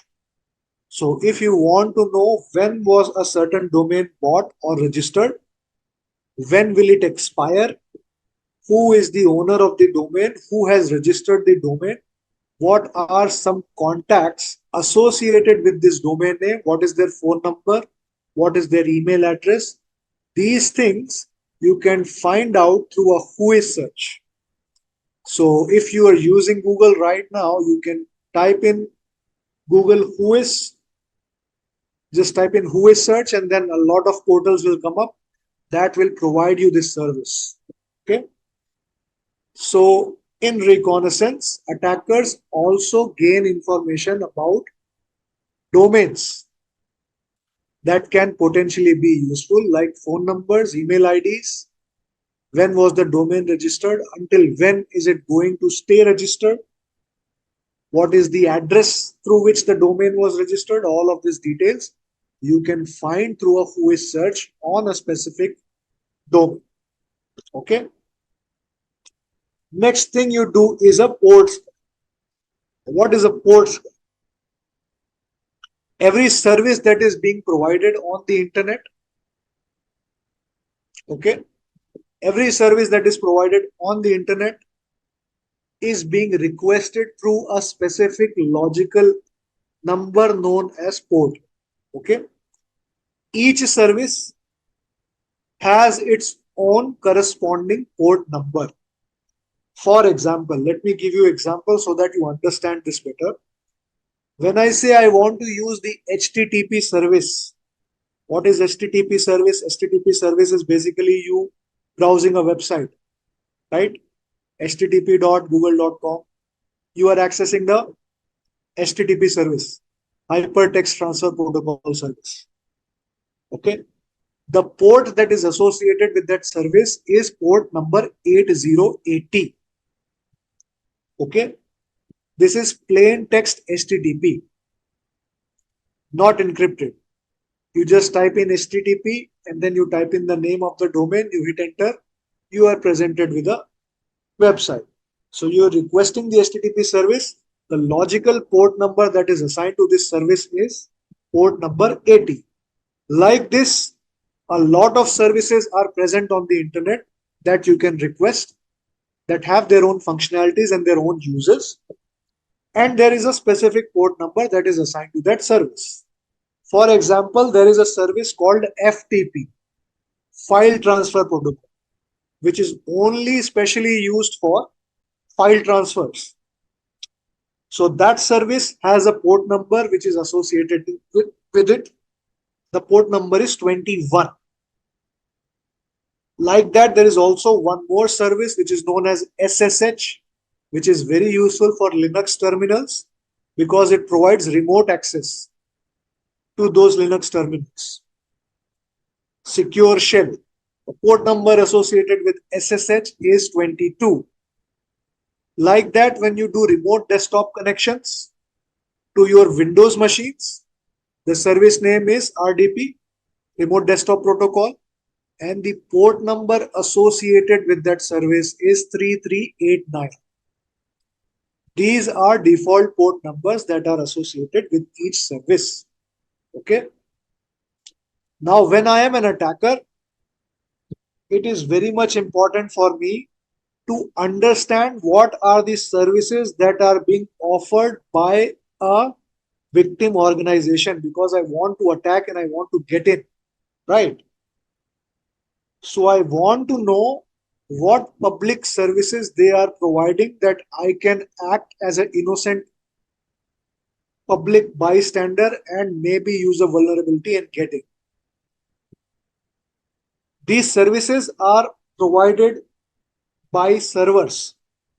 Servers are also computational machines. They are also computer systems, but they have specific functions that and specific software through which they are able to provide these services. For example, HTTP service is provided by a web server. HTTP, HTTPS, both these services are provided by a web server. Like that, there will be servers for each and every service. There is an FTP server also. For SSH also, there is a jump server sometimes. Otherwise, there is directly a terminal access. So like that, there will be specific servers which are associated with each of the servers. So I want to know each of these servers. And what I do is I scan them for open services. I scan an organization to figure out what are the services that are being offered by a certain business or an organization. What is the purpose of finding this? The purpose of finding these ports or purpose of finding these open services is so that I can scan these ports and the softwares that are running, that are providing these services on the servers, and check if any of these services, software or operating systems are vulnerable. Now go back to vulnerabilities.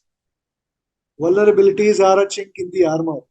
So what I'm looking at right now through a port scan is to find out if any of these services that are running, that are being presented to public, are vulnerable to any of the vulnerabilities that I can use to get inside the organization. Okay. A very famous example of a vulnerability that was used in attacks is a vulnerability on port 445. The service that runs on that port is known as SMB v1, Server Message Block v1. That's the service that runs on port 445. If some of us are aware of WannaCry ransomware, WannaCry ransomware used a vulnerability on port 445 to propagate and spread to a lot many systems. Similar to that operation, the job of the attacker over here with respect to port scans is to find out whether there are any vulnerabilities in the services, open services, that are being run on a business or an organization. Okay. So what I'm doing here is a port scan. So I will get a list of all open ports and I will get a list of all open services that I can see on a certain server or an organization. How to do a port scan? To do a port scan, you get specific softwares that are used by attackers. One very popular software is known as Nmap. Nmap port scan. Very useful tool and a very well-known tool also that you can use to perform port scans. Okay. If we go to the practicals, I'll show you how these port scans are done. And I will also show you how those results are interpreted when you do a port scan. Okay. So next, what I will do is I will also try social engineering. So social engineering and social media these days has clubbed together to become a very problematic thing to deal with, especially for organizations when it comes with respect to security. Why? Because everybody has a presence on social media, right? All organizations also, if you look, whether you go on LinkedIn or whether you go on Instagram, you will see that those employees are putting their pictures, celebrating something, recording videos, and putting them on social media platforms. Sometimes what happens is a lot of confidential information is also shared when these posts are being shared or when these things are being shared on the social media. And the attacker only needs some of this information, so they will keep on collecting all the things that they can find. Through social media, it is also very easy to find out who is working for what organization. So, for example, if you go to my own LinkedIn profile, you will know that I work for a company called West Advanced Technologies Inc. You will know my designation, you will know my past history, and if you are interested in attacking West Advanced Technologies, you can figure out who else is also working for West Advanced Technologies. So you will just go to West Advanced, you will see all the people who are working for this company. If you are lucky, you can also harvest information from there like email addresses and telephone numbers. And then you can also use these for your advantage. Now, since you are the attacker, and since I've also given you a little bit of hint in the previous talk, which department do you feel would be the best to target? But of course, accounts is also a very important department that you can collect information about. Okay. Top level management is also a very good target. Once you get into top management, basically you have complete control. But since these are critical assets, they will have more protection there. Marketing is also a good department to, have a go at. So all of these targets, whoever you can collect the most information about, become potential good targets. Okay. So from reconnaissance, you will collect all kind of information and then you will use this information in the next steps of the cyber kill chain. Okay. So we'll move forward from reconnaissance to the next stage, which is going to be weaponization. Okay. Now in weaponization, I need to create a weapon. So what does this mean? Creating a weapon. A weapon is basically an exploit that you are going to use against a certain vulnerability that you have found in reconnaissance. Okay. So let's say, for example, you have found out that there is a certain vulnerability in one of the web servers. It uses a software called Apache. Okay, these web servers use a software called Apache. And in that Apache software, there is a vulnerability that you can exploit by using a certain code. That code you have already created because you are a master hacker and you are good with coding. So you have created that code against Apache, and you know that if I execute this code on Apache web server, I will be able to further do some damage on this system. Okay, I can exploit a vulnerability basically. Okay, so when you write that code or when you create that weapon, this is the phase that we are talking about. So you creating something that is going to create an entry point into that organization or that vulnerability that you have discovered, that process or those, basically you can, so those activities are going to be grouped in the weaponization stage. So let me give you a very easy example. I told you already that the easiest way to get into any organization is through a phishing email, right? Because email is a very public thing. A lot of emails are being sent, and email is basically a way of communication as well as very much required for any business. So email is the best way to get inside. So in the reconnaissance, what you have done is you've gathered a list of people who you think would probably be susceptible enough to open that email. Let's say, for example, there is a finance team as well as HR team that you are going to target, and you want to target them through maybe, let's say, a attachment file that you will put in that phishing email. Okay.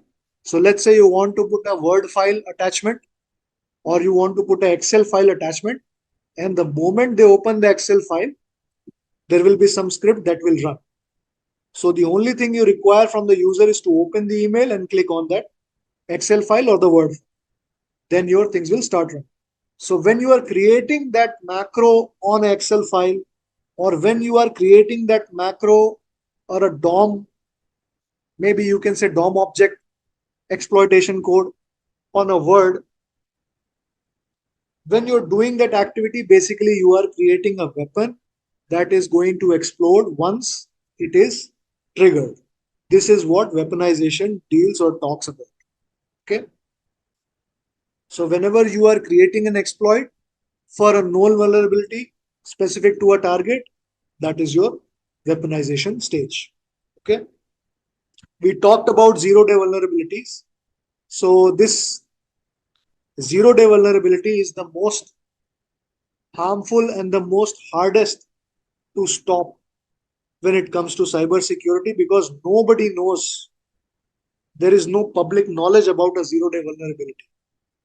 It can only be discovered if it is found out or if there is somebody vigilant enough to check for it and discover it. Okay. Otherwise, it is unknown. All right. So this is basically your weaponization stage. Let's move ahead to the delivery phase.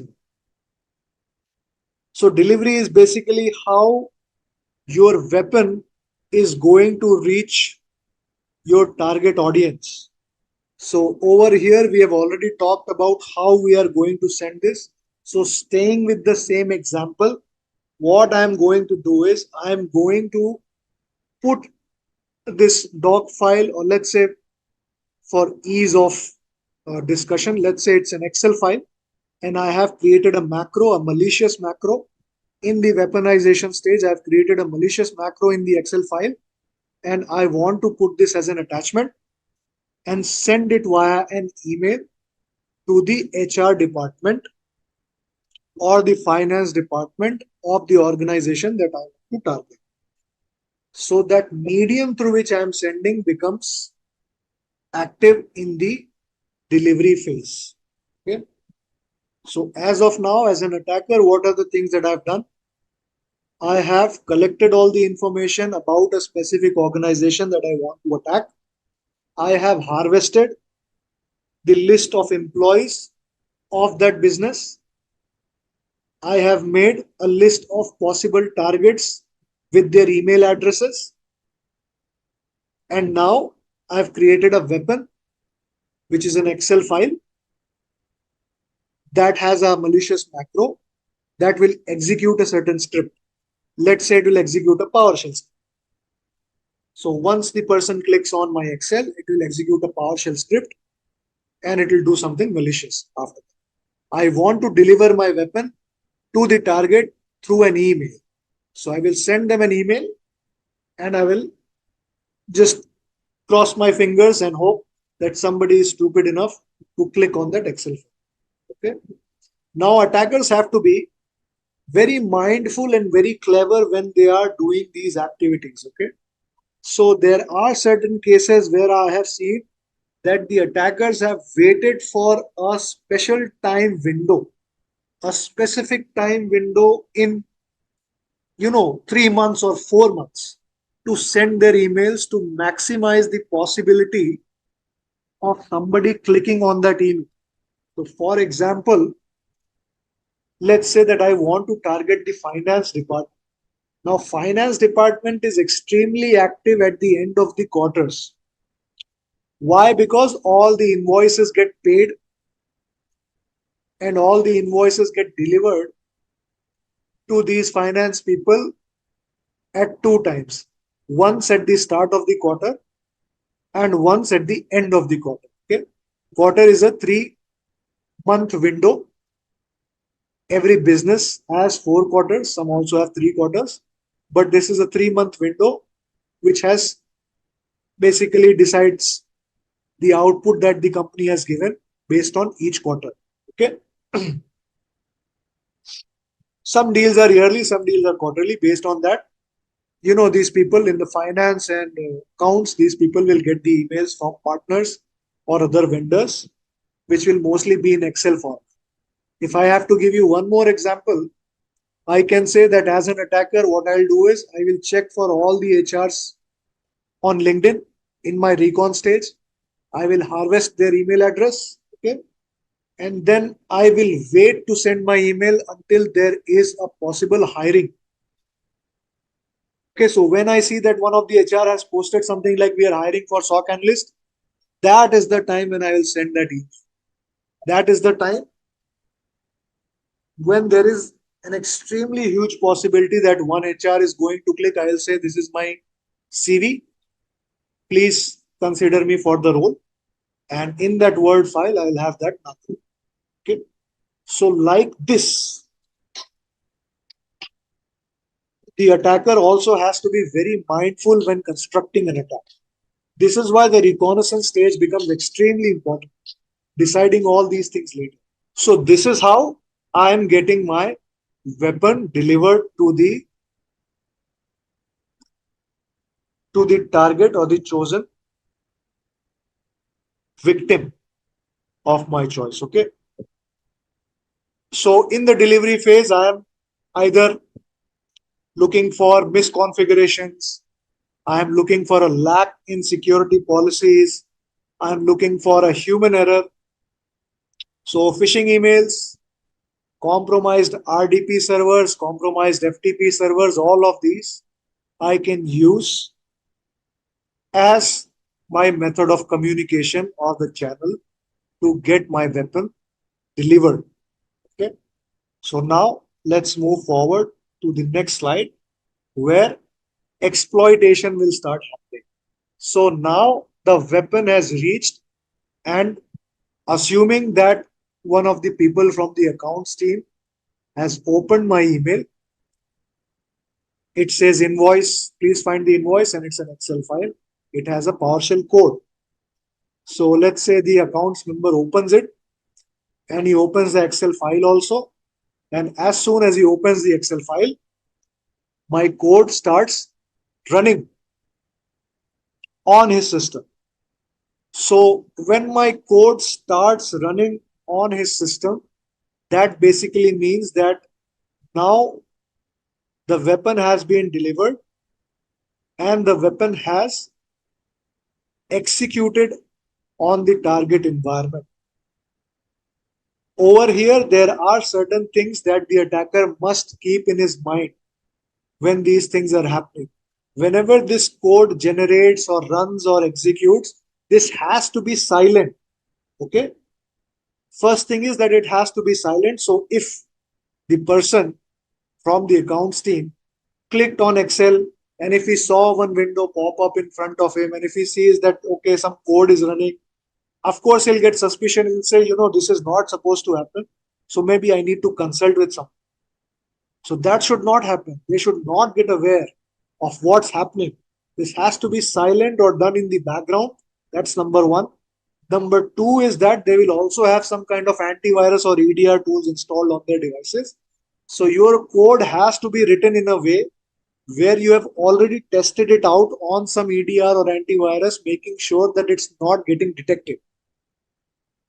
Okay. So you have to write that code, or you have to create that weapon in a way where one, it is silent, two, it is not getting detected, or it is having least detection when encountered by a defensive tool. So, okay, this is what happens in exploitation. Exploitation is basically when the code is run and it is successfully run. We will see what happens when the code runs in the next stage, which is installation phase. Now, in installation phase, what happens is the code runs and it starts installing some more software or some more binaries that are required for the attack to be successful. Usually, when these attacks are created, what happens is a certain tool or a certain weapon is sent to you first. Then, when that weapon runs, it starts to download more malicious tools from some website or some address or some kind of an internet based data store, and it pulls those files also in your system or the system where these files have run. Okay. The ultimate goal of any attacker when they are attacking your system is to establish something known as a reverse shell. To understand this word, first you must understand what is a shell. A shell is something that allows you to interact with the operating system. Okay. Now, not a lot of people know this, but even your web browser is a shell. What do I mean when I say that? If you were to ask or instruct your web browser to interact with your operating system and type find out where C drive is. So don't basically type find out where C drive is, just type C colon marks and a backward slash and press enter in your browser will fetch it for you. Why does it fetch it for you? Because it has been created in a way where it acts as a shell. A similar shell is command prompt. So I'm not sure if all of you are familiar with command prompt or not, but the black window that comes up when you type in CMD in run, or when you have to type certain commands, or the terminal in Linux, all of these terminals also are shell. Shell is something that fetches something for you by interacting with the operating system. Okay, so that basically means that it has a lot of power. You just have to tell the shell to get you something, and the shell tries its best to get that resource from you by interacting with the operating system. Okay. Of course, there is a syntax to how you need to ask the shell that you should be aware of. And I think most of us are now aware of how to basically work with Linux or Windows commands. A reverse shell is a shell that has been opened on another endpoint apart from yours. So when you open a browser or when you open a CMD or your window or on your system, it's a shell on your system. A reverse shell is something that is a shell that has been opened on a remote system or the victim system. So basically now what you can do is you can interact with the remote operating system and you can instruct that shell to fetch things for you.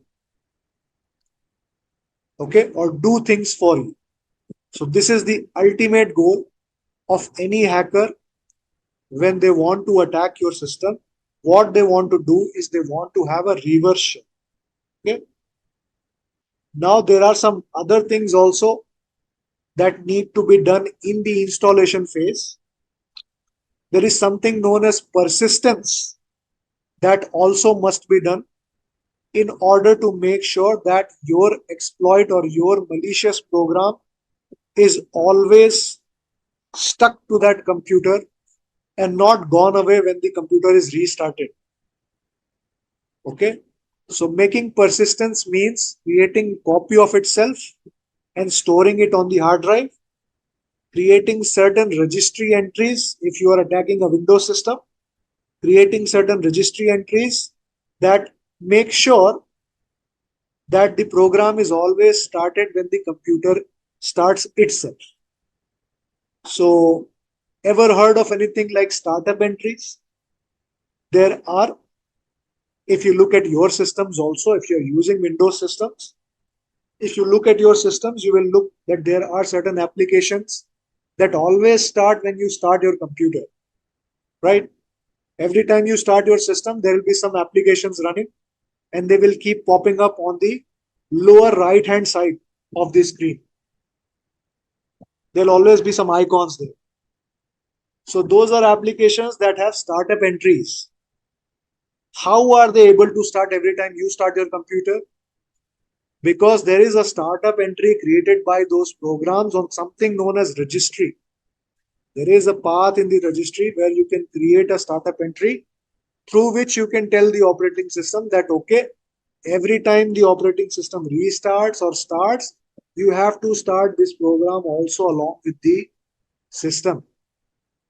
So like that, even the malicious program has to put in a startup entry. Even the malicious program has to put up persistence. And even the malicious program has to do certain objectives in order to make sure that it is always there. Once it is in, it is always there on the system. Okay.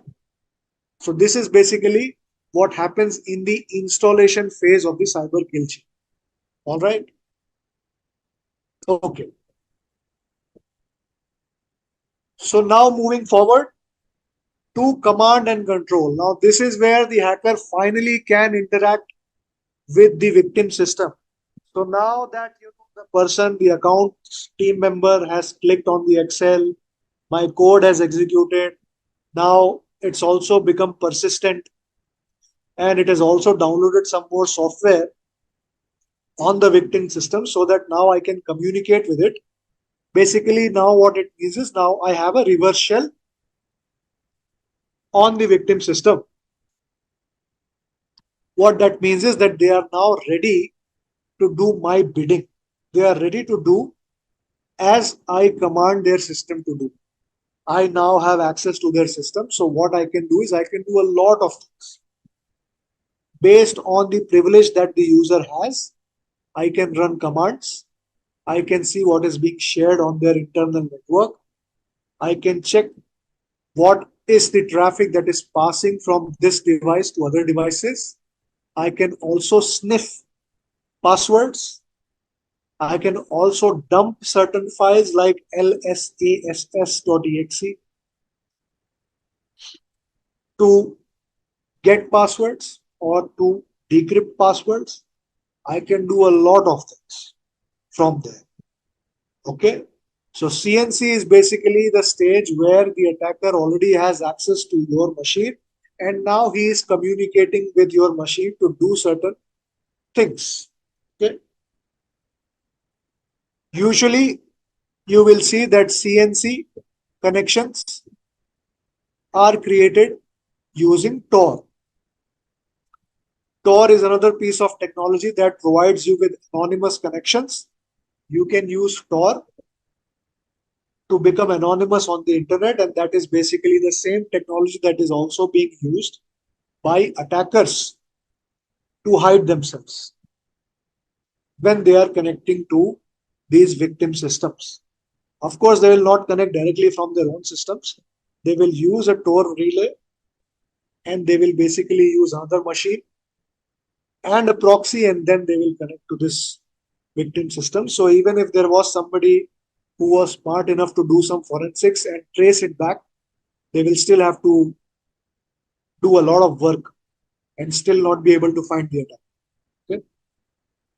So this is command and control stage. All right. Okay. Next is your actions on objectives. So here basically is something that explains the bidding of the attacker.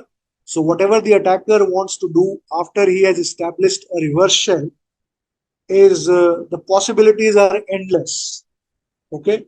Certain things that I've mentioned here, I will explain them. So the attacker, once he's got access to one compromised machine, he can use that internal compromised machine and he can do an internal reconnaissance also, and he can identify all the other devices that he can figure out that are present internally. So I can figure out how many people exactly are working in accounts team. I can figure out how big is their infrastructure. I can figure out how the information is passing from internal to external. I can figure out all of those things. Internal exploitation. I can also start exploiting applications that are not facing outside. Okay, very important. Some applications are only kept internal and not put for external use. When I say internal, I mean they're only accessible to employees internally and not accessible to anybody on the internet. So I can start exploiting those internal applications also. Next thing I can do is something known as privilege escalation. What is privilege escalation? Let's say I have hacked somebody from the accounts team and now I want access to a certain file which is stored in the file server, but I figured out that this person who works in the accounts team does not have access to that folder. Internally, what their team has done, what their IT team has done is made sure that, okay, this is a highly confidential document. So only somebody like an IT administrator will be able to see this file. So they've only restricted that files for IT administrators. Now I know that this person in the accounts team is going to be no good for me because he is not an IT administrator. So now I want to pivot my attack from internally from Mr. Accounts team to Mr. IT administrator. So this whole process where I move from this one machine to a certain user or a machine that will provide me that access is the process of privilege escalation. The word itself means escalating of privileges or trying to become the administrator. Privilege escalation and lateral movement, both of these terms are very much interlinked with each other because I will get to privilege escalation through lateral movement. What is lateral movement? Lateral movement is basically jumping on different devices until I can find somebody who has the required access. So in the process of finding someone, I could jump on multiple devices, I could exploit multiple devices, I could install my tools on multiple devices until I find that one ultimate authority where the person is able to make these changes, right? So when I do those hopping from one place until I reach what is required to me, that is known as a lateral move. Okay. Target manipulation, not so much explanation required there. I can delete certain files, I can delete logs, I can delete evidence. Once my activity is done, I can clean up my tracks and I can leave the place like nobody was ever there, right? So all of that is basically cleaning up your tracks, manipulating the target. Okay. So these are 7 steps or 7 phases of the cyber kill chain, which starts from reconnaissance and ends on actions on objectives, and it basically defines the structure in which an attack happens, an incident happens on an organization. Okay. Now these slides after the cyber kill chain are going to start focusing more and more towards defensive security because I've already told you that these sessions are going to have more flavor of a defensive security learning. And that is the reason why we need to complete these few slides, because these are also important slides when it comes to defensive security or SOC. Okay. Now I want to talk about two terms again, which are very much important when we talk about security operations center or SOC, which is events and incidents. Okay. Now I have already explained to you what are logs, right? Logs are basically like a digital diary that each system writes of whatever is going on within the system. A log will be created. Okay. So that is a log.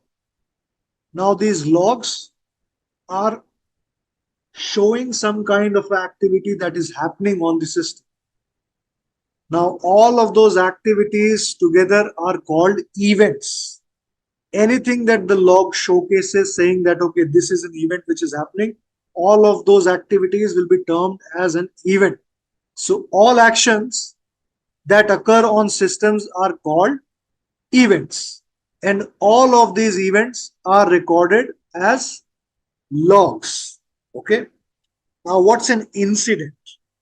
Incident is something that requires intervention by a member of the SOC team. Okay.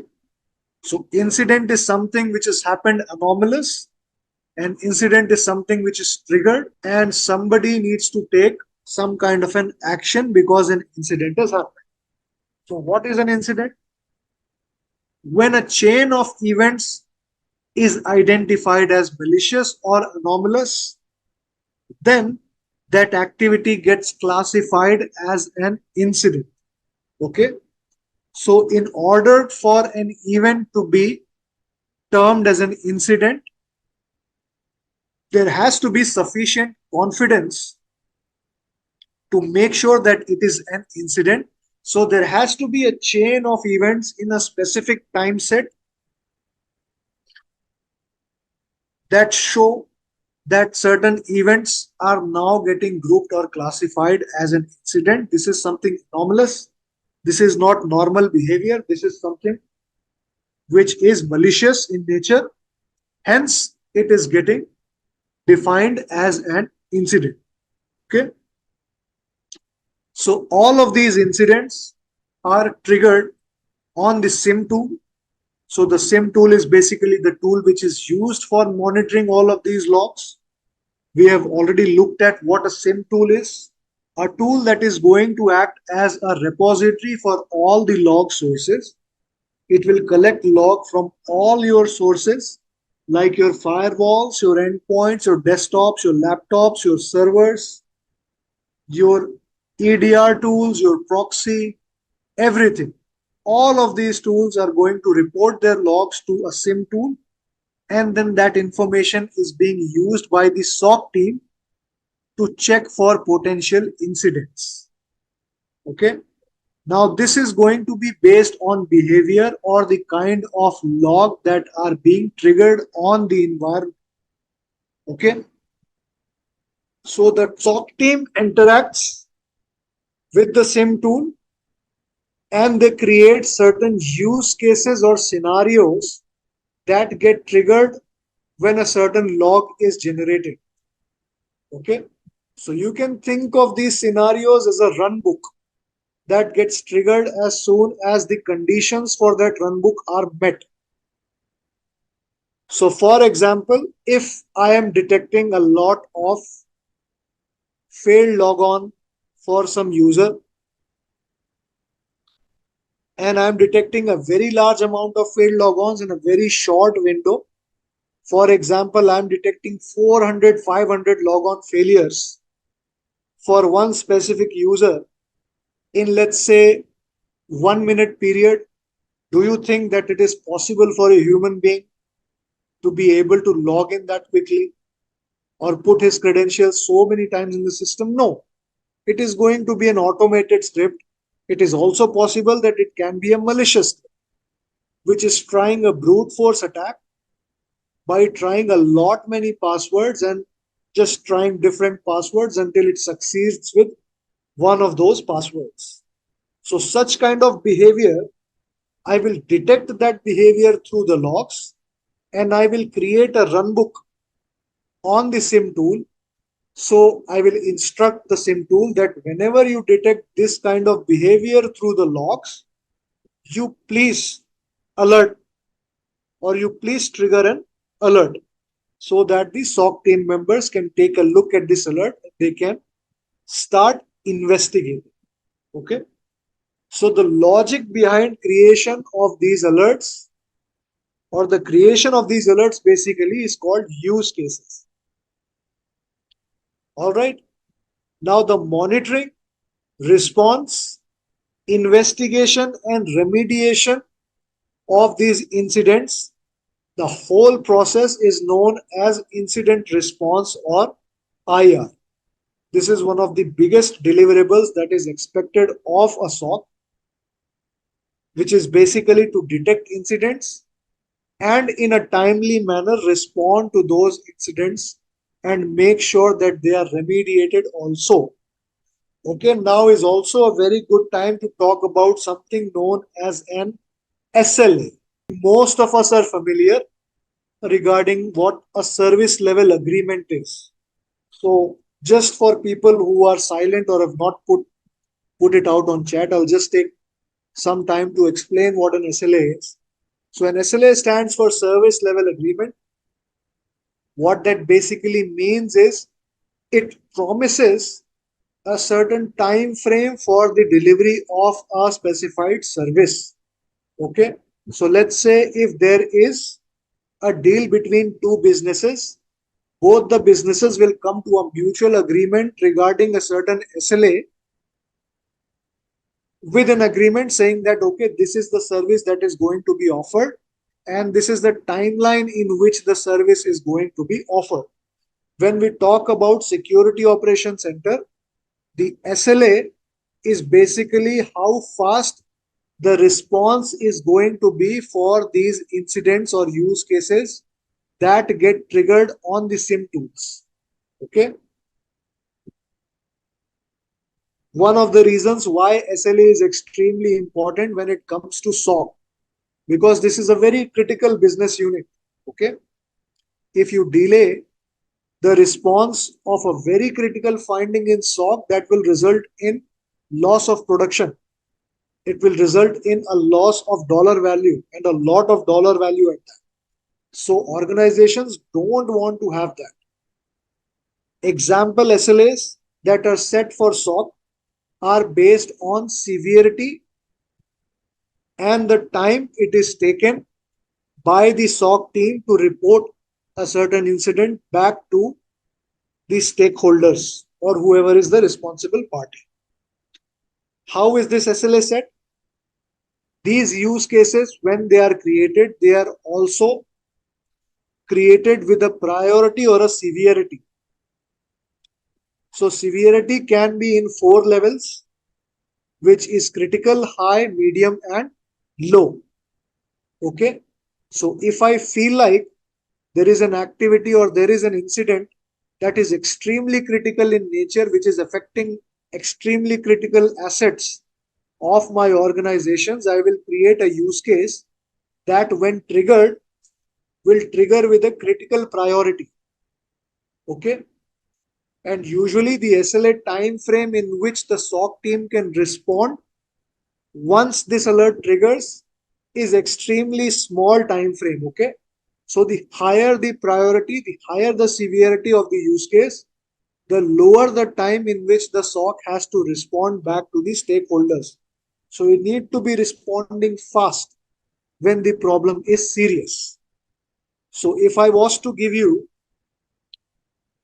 a basic default SLA that a SOC operates on, these are basically two types of response when it comes to SOC SLAs. One is the detection response, which is MTTD, and the next is the remediation response, which is MTTR, mean time to remediate, mean time to detect. These are also two KPIs when we are dealing with security operations center. Okay? Key performance indicators. It's basically a way through which you can judge how good a security operation is performing. Okay. All right. So if there is a critical incident, the detection or the response SLA is going to be very small. It's going to be about, let's say, anything between 0 minutes to 10 minutes or 5 minutes. If it's a high alert, then you can report it between 0 minutes to anything between 2 hours to 4 hours. If it's a medium alert, then you can report it between 0 minutes until 12 hours. And if it's a low alert, you can report it anywhere between 24 hours. So this is the kind of SLA that is set for each of these incidents. Okay. So SLA is also very important when it comes to incident response, because it is the duty of Security Operations Center to maintain 100% adherence to SLA. What happens if you do not maintain the SLA? Somebody who is experienced, I think people who've been working for 5-6 years, they'll know what happens, because this not very desirable thing which happens when you are not able to maintain the SLA, because there are huge penalties. There are huge financial penalties. There are huge penalties and clauses that no organization wishes to take on, no business unit wants to take on. So SLA adherence is something which is extremely strict and must also be kept intact when we are talking about Security Operations Center. Okay.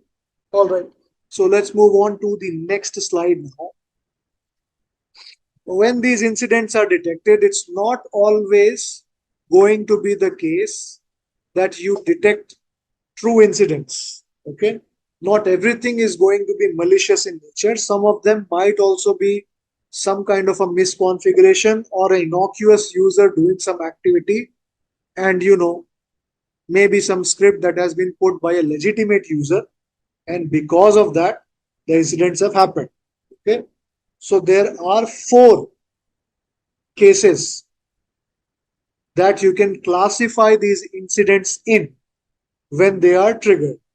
So the first one is where the detection holds true and the activity really is malicious. That kind of an incident is going to be a true positive incident. Okay. So the incident detected and the incident is true. So your SIM has picked it up, your use case is triggered, your analyst has identified, investigated it, and they have figured out that this is really some malicious actor which is being doing some bad activity that my people have detected, and this incident is a true positive. In Security Operations Center, we always focus to have most number of true positive incidents reported to either the client or to the company itself. Okay. Next is a false positive. So what is a false positive? In false positive, the incident is detected. So the detection has worked, but the incident which has triggered is not malicious in nature. Incident is false, or it is a false alarm. For example, you can say that you detected a lot of failed logons for a certain user on a database, and you saw that there were a lot of logon failures for this account, and you went back to the user and asked them that, hey, I have detected these failed logons for your user account, specially targeted towards database, and this has been coming from one machine specifically. So what's happening?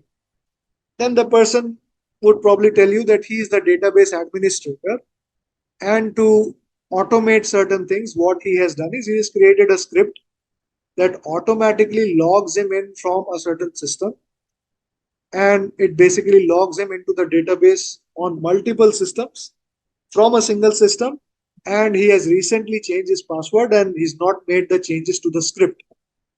Hence that script is still running, and because that script has been running, this case has come up. So it is not really something malicious, or it is not something which is you know, going to hamper the organization in any way. It is just basically a misconfiguration or a missed out change by a legitimate entity that has caused you to get this alert. Okay. So those kind of cases get classified into the false positive incidents. Okay. Next case is true negative. Now this is red in color, which means that this should really not happen when you are working in a SOC. What has happened here in a true negative incident is the incident has failed to detect, but the incident has happened. So basically, what that means is that the attacker has gained access, done everything, and he's gone. He's left, but your SIM tool, your detection use cases, nothing has worked, and you have not even come to know whether anything has been done or not. Okay, so the malicious activity has been done. The attacker has completely done what he required and he's gone from your environment, and you are still not able to detect anything. Those cases where the detection has not triggered or detection has not worked at all, those kind of cases get classified as true negatives. Okay. And last but not the least is the case of a false negative, where there is no incident, but there is no detection either. So even if the activity has happened, it was not something malicious, but the detection also has not worked. So that basically gets classified as a false negative event or a false negative incident. Okay, so these are the four types of incidents, and this is the four types of classifications that get associated with the incidents when you are working in a security operations center. True positive, false positive, true negative, false negative. Okay. Just a quick info, guys. Intellipaat offers cybersecurity certification training, which will enable you to learn skills like ethical hacking, network security, cryptography, digital forensics, malware analysis, and threat detection. Through this course, you will also master hands-on tools and techniques using Kali Linux, Wireshark, Metasploit, Burp Suite, Nmap, and many more, while working on real-world projects like wireless security and incident response, all taught by top industry experts and IIT faculties. With this course, we have already helped thousands of professionals make successful career transitions in cybersecurity and IT security roles. You can check out their testimonials on our Achievers channel. The link is given in the description below. And without any doubt, this course can set your career to new heights. So visit the course page link given in the description below and take your first step towards your career growth in the field of cybersecurity. Want to learn directly from our industry experts? Book a free demo webinar now via the link given in description below and experience how our live classes happen. We're going to start off by setting up the lab that will be required for the hands-on practice. Okay. Okay. So you see, what you can do is you can go ahead and you can go to splunk.com and you can download the Splunk Enterprise on-prem software from there also. Okay, so once you install the software, you can go to this address here. Okay, this is a loopback address 127.0.0.1.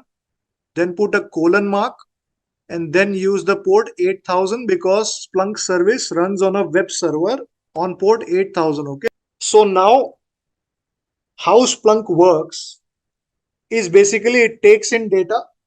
Okay, and this data can be heterogeneous in nature. Okay, what does it mean when I say heterogeneous? Heterogeneous means there are different formats of logs that will be ingested into Splunk. Again, so the data which is coming into Splunk, to give you an example, it will be coming in from various different devices. Okay, some of the logs you'll be pulling in from Windows system. Some of the logs you'll be pulling from Linux systems. Some of these logs you will be pulling from devices, for example, firewalls, routers, network devices, so on and so forth. Some of these might be from, let's say, a different technology, different brand of firewall, like some people might be pulling data from Cisco firewall. Some people might be pulling it from Fortinet. Some people might be pulling it from Sophos. So all of these log formats are a little bit different from each other. Okay.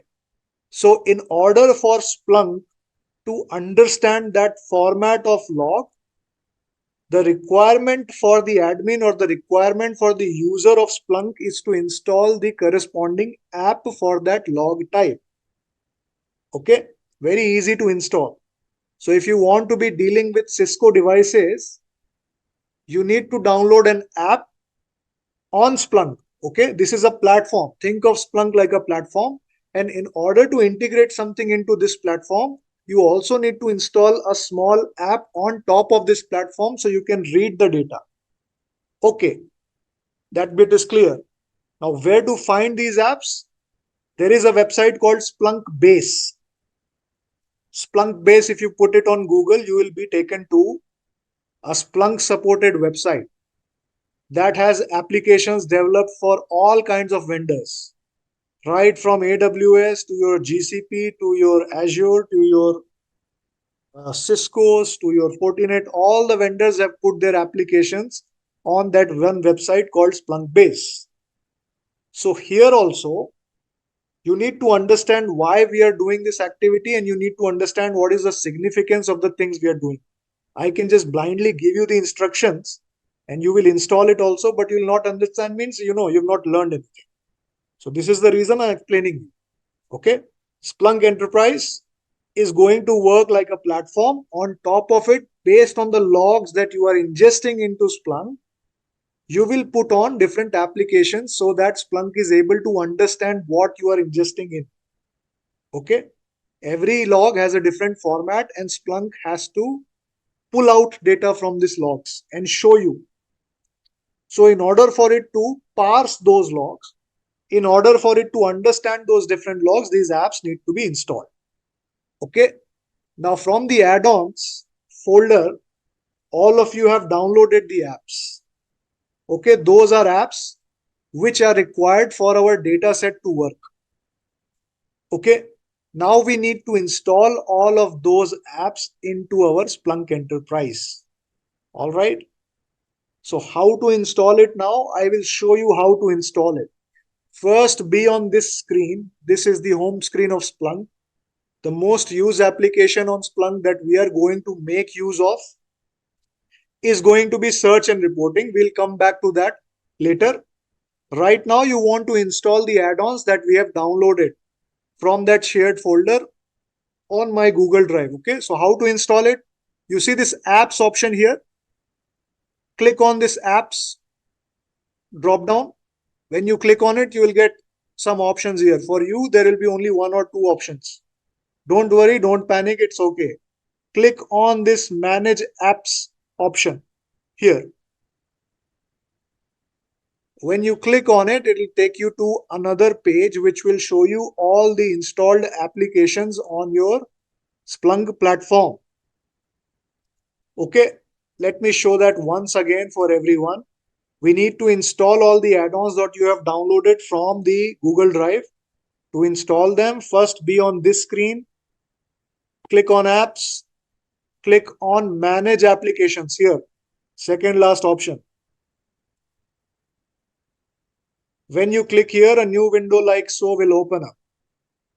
Now you have already downloaded the file, so what you need to do is you need to install this application from file.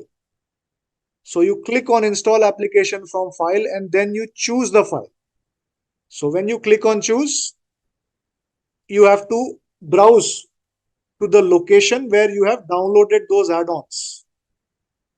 Okay, so click choose the file wherever it is. Okay, and then click on this upgrade app option all the time. No matter which add-on you are installing, just make sure that you are always clicking this checkbox. This is also required in our use case. Once you put all the details, like once you have browsed to your add-on file and once you have clicked on this checkbox, just click on upload. It will take some time and it will get installed. In some cases, it also might ask you to restart. So don't restart yet. it is recommended that you install all of the add-ons first, and in the end, once you have installed all the add-ons, only then you restart your Splunk Enterprise. Okay, I'll tell you how to restart also, but let's all wait until all of those add-ons are installed first. Okay, if all the apps have been installed on your platform, by again going to apps and manage apps option here, and just make a quick check whether the files that you have installed are there or not. Okay, so they should be there. If in case it's not there, then maybe you would need to reinstall those files. Okay, over here my stack is showing some extra files, but don't worry about those. You just need to check the ones that you have installed on your stack. Okay, so now all the things are ready for us to put in some data into Splunk now. The data that we are going to use here is actually being provided by Splunk. This is specially or specifically provided to blue team activity people. From here, you will need to download the data set. Data set is basically the data that we are going to use on the demo. We are now ingesting the data set, the file that we have downloaded from GitHub, into Splunk. So step 1 is to copy that downloaded file. Okay. Step 2 is to go to the path where you have installed Splunk on your system. Okay. So in my case, I'm using Windows. You can see that the installation path is Windows, program files, and Splunk. Okay, when I'm here, it shows me these folders here. Once I am inside Splunk folder, I want to go into this etc folder. Okay, this etc folder, double click on this folder. Okay, now once I'm inside etc folder, I get more options here. Now I want to go into the apps folder. Okay, double click on the apps folder. Now this is where I want to paste my data set. Okay, to give you an understanding of what's happening here is, we are using or we are putting this data set as another application into Splunk. You remember just before we put this data set, we installed the applications into Splunk. All of those applications are going to be here. So if you look at all the applications that you've installed, they're going to be listed here as folders. And what has basically happened from the GUI is, when you have uploaded those files, they have got decompressed here inside this folder. Okay. So now what you want to do is, you want to paste your bots v3 dataset here. And since this is going to be unextracted form, you also want to right click on that and then extract it all here. Okay.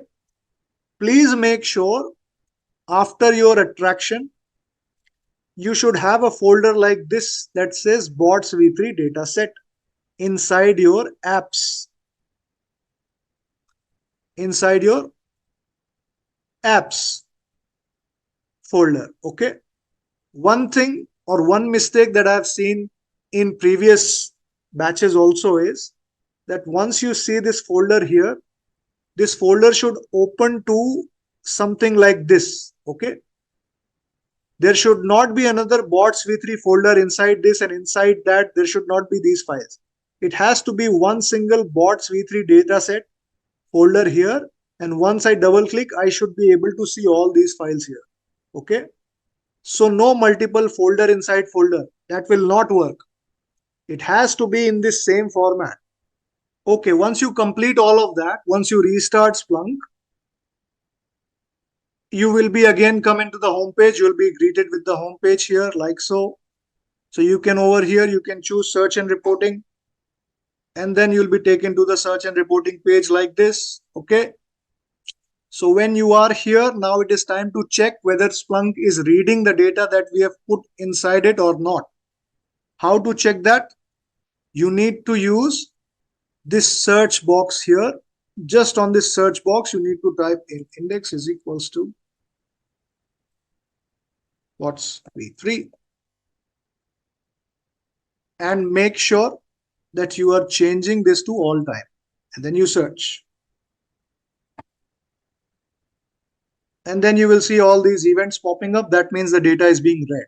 I'll explain to you what this means also, so don't worry. This is just to check whether all the data that we have put in just now, whether your software is able to read it or not. Okay. Once again, after we have put the dataset folder into Splunk, go back to your Splunk, restart it once, get to this search and reporting app like I have here, and within this search box, just put in this query, index is equals to bots v3, and please make sure that you change this time frame to all time. If you keep it for 24 minutes and search, it will not work. So I'll get probably 0 events. Very important to make this all time because this data set has old dates. Okay. So make sure you change this to all time, and then you search, you'll see the events pop up. If you're not able to see the events, you need to check 2 things.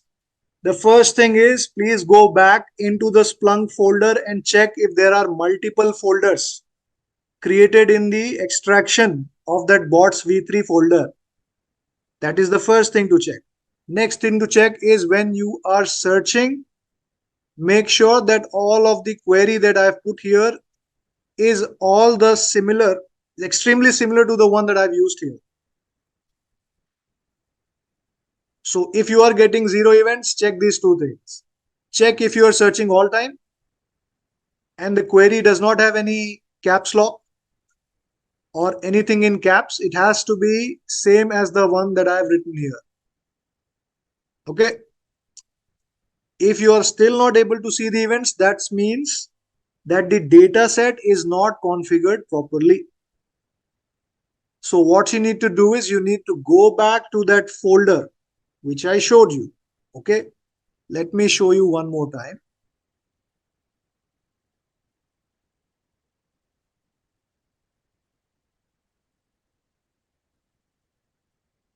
Okay. Make sure that there are no multiple folders. I'm saying this again and again. Make sure that there are no multiple folders. Look at where I am right now. I am in C program files, Splunk, etc apps. Okay. Once I am in apps, there is this one folder called bots v3 dataset. When I double click on this folder, I should get this kind of files. There should not be another folder saying bots v3 dataset. Okay. Please make sure there are no multiple folders within this folder. If it is still not showing, then probably the file that you have downloaded has not been downloaded properly or extracted properly. So go back, download file, put it back again, re-extract it and see if it's working. If it is still not working, then restart Splunk and check one more time. You basically go back and you check if there are any errors or warnings or things like that, right? So what you're doing there is also looking for an answer. Why a certain thing is not working? Why a certain thing is stuck? Why a certain thing is not behaving the way it should? So these are the questions that get asked in IT. Splunk is able to answer them by providing analytics, gathering all types of data, providing analytics and visualization. It is able to provide you visualization, means it is able to show you the data in a visual format in a dashboard. So your team knows exactly what is going wrong or exactly what is happening. We are looking at Splunk from a perspective of a SIEM tool. What is a SIEM tool? SIEM tool is a tool which gathers data about organizations' devices and is used by SOC team to find answers. SOC team will ask different type of questions because SOC team is for security operations. So we are considering security here. So what kind of questions are we going to ask? I will give you one example. We are looking for certain evidence or certain activities that can possibly be done by a bad actor. So we are looking for anomalies or events that can possibly mean that something bad is happening. For example, if I create a use case in Splunk saying that, okay, please alert me if somebody is logging in from a different geolocation apart from India. Let's say in my business, I only have presence in India. Nobody is going outside the country. All my workforce is in India. So I want to know if anybody is logging in from a different country like Russia or Iran or North Korea, South Korea, China. I want to be alerted. So you can create a logic here in Splunk, and you can have an alert setup so that Splunk will alert you if any kind of activity like that happens on your environment. Okay. Splunk can also be used to check a lot of misconfigurations that can possibly result in data breach or some kind of a attack. What are those misconfigurations? Or maybe I should explain you what is a misconfiguration first. A misconfiguration is an unintentional error made by a person who is working for the company. Okay. So he is a legitimate person, he is a legitimate employee, he has access to all the tools, but unknowingly or in error, or maybe, out of lack of presence of mind, he makes a kind of a change that can result in somebody exploiting that. That is known as a misconfiguration. For example, if I'm using cloud services, okay, all my data is stored in AWS cloud, let's say, for example. So if all the data is getting stored in AWS cloud, I have one thing called Amazon S3. That's the cloud storage service which is provided by AWS. So let's say I'm using AWS S3 and I'm storing all my data there. Now my developers and my AWS architects or my AWS admins who are responsible for setting up everything, what they've done is they've opened an S3 bucket to public. Okay, ideally it should only be kept for only internal employees, because that data is confidential to my employees only. I don't want anybody else to check it. But due to some error or due to some misconfiguration, what has happened is they've made that S3 bucket public. That means anybody from the web, if they know the location of that S3 bucket, they will be able to access that data that is being changed as public, or the data which is confidential to my own environment. Now this is a breach of confidentiality. Okay. And in open S3 buckets, what happens is anybody can interact and they can also upload files. So this is even a bigger risk, because they can upload something which is malicious in nature, and my AWS admins, if they're not paying attention, they might think that, okay, this file has been uploaded by somebody. Let me try and open this file. Once they open the file, they will also get infected. And through the S3 bucket, the attacker theoretically will be able to access or get access to some internal machines also. Like I told you, in cyber kill chain also, he can move in a way where he can move from delivery to installation to exploitation and then command and control. Okay. So these are the things that we are looking out for. Okay. This is very much doable in Splunk. I will show you 2 or 3 use cases in this test data also. I will show you how to code in Splunk also. You see this box here, this search box. All Splunk queries are written in this search box. Anytime you want to interact with the tool or the data in Splunk, you need to use this search box and you need to write a query in Splunk search. Okay. So over here, you can see there are multiple options. Over here, this is the branding. So it just says Splunk and they have a branding here.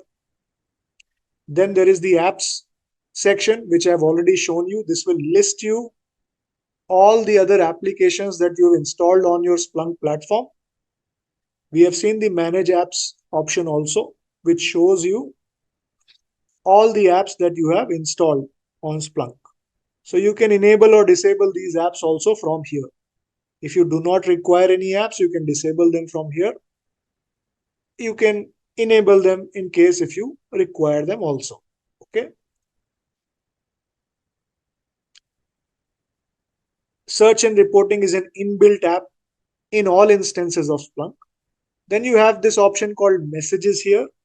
These are basically internal Splunk messages. So if there is something wrong with Splunk, or if there is a resource shortage, or if Splunk is experiencing some issues, it will tell you in a message here. Okay. Then you have settings option here. Settings option is huge. You have all kinds of configurations that you need to do in Splunk. All of these are present here in the settings window. You will see that it is divided into 4 major categories. You see knowledge here, you see data, you see distributed environment and system.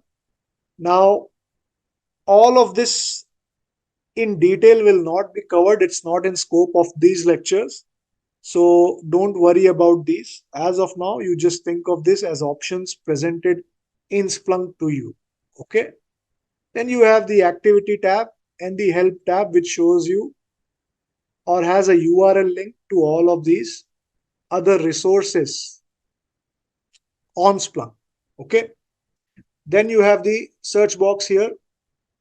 You have the time range picker through which you can select a preset in which you want to search. We are searching all time because our data is old. But if you are on a live environment, you can choose either 15, 60 minutes, 4 hours. Like this, there are many presets that are already defined by Splunk. If you don't agree with this, if you want to go and put in your own custom time, that is also possible. So you can either go for a relative search, you can go for a real-time search, you can go for a date range. If you are only interested in 24 hours worth of logs, you can select a date here. You can select date and time also. So let's say you want to get more granular and you only want to see the logs between a time frame, you can choose the date as well as time here. And there is also the advanced version, which is basically encoded version of a script, which we are not going to cover here. So don't worry about the advanced tab as of now. Most of the times you will probably be using presets or this option of date and time range here. Okay. So basically you just choose your options here and you click on apply, and then the time for the search gets selected like so. Okay. Now there is one more interesting button here, which is selection of mode. So what is this mode now? In order for you to understand this, I have to understand, or you have to understand how Splunk is showing you data and how search works. Okay. So let me show you a basic search. Here, what I am doing is I am using a combination of field and value. Okay. So how Splunk works in search, or how the queries work in search, is based on field value pairs. Okay. This is the field index and this is the value of this field that I want to search. Okay. And I put an is equals to in between so that Splunk understands that this is the field value pair that I have to show the user. Now, what is index here? Index, you can think of index as basically buckets that Splunk creates to take all the data in. For example, in my architecture, let's say I am deploying Splunk in my company. I have 2 firewalls. I have 100 networking devices. I have Windows servers and I have Linux servers. Okay. This is the organizational network that I've got with all the devices. So in order for me to make it easier for search in Splunk, what I can do is I can create different buckets for these ingest values or these devices. For example, if I have 2 firewalls, let's say one of them is Cisco and the other one is Sophos. I can create one index. Index is equals to firewall. And what I can do is I can integrate both those two firewalls to send data into index known as firewall. So now every time I want to only look at firewall logs, what I can do is I can use the field value pair like index is equals to firewall, and then it will show me the values that I've stored in that index. Okay. Like that, indexes, you can think of indexes as buckets, different buckets in which you are storing information. Each index will have its own retention period, and each index will have its own size also. You can create these indexes in Splunk. Okay. All right. Now, as I said, Splunk will always, or the Splunk search will always work with field value pairs. All the data also here is shown in field value pairs. Okay. So this is all the data that has been extracted from the kind of logs that we have put. This data is being read from all the data sets that we have already ingested into Splunk. Now there are three fields that are going to be present in all the data sets, especially if you are using Splunk. Those three fields are host, source, and source type. Okay. So host is basically the name of the device which is sending the data to Splunk. So for example, if I was saying that, okay, I've got two firewalls configured to send me data. If I click on host, I will see there will be two hosts. Basically, one of them is going to say Cisco firewall or the IP of the firewall. And then the other one will say Sophos firewall or the IP of the firewall will be mentioned there. So whatever is the name of the device which is sending logs into Splunk, that will show in host. Okay, this is the first field that gets parsed in all the logs. Next field that Splunk parses is the source. Source is basically from where the data is getting pulled. Okay, so it can be through a port, okay, like a UDP port like 514, or it can be a TCP port like 8080, or it can be any specific port that you decide. Or it can be a custom file also, because from Splunk you can also read files that are written on the hard disk. All right. So in those cases, you will see an entry like this, because what it is doing is it is reading, Splunk is reading the data from a file. Okay. And the last option that will get parsed is the source type. This tells you what is the kind of log that is being processed. Okay. So usually over here, you will see the name of the vendor pops up, so that it is able to show you who these logs basically belong to. So if I only wanted to see the CloudWatch logs in my environment, I could select this source type, and then as you see, the search will now filter my results based on the field value pairs that I've used here. So I put index is equals to bots v3, and then I've put one more qualifier here that says source type, which is my field name, and then there is the value that I want to search. So I only want to see CloudWatch logs of my environment. What I've done is I've chosen a field and I've given the value AWS CloudWatch logs, and only CloudWatch logs now are visible here. So if I go to host now, you will see it says serverless. On the source, it says Lambda. And on source type, it says only AWS CloudWatch logs.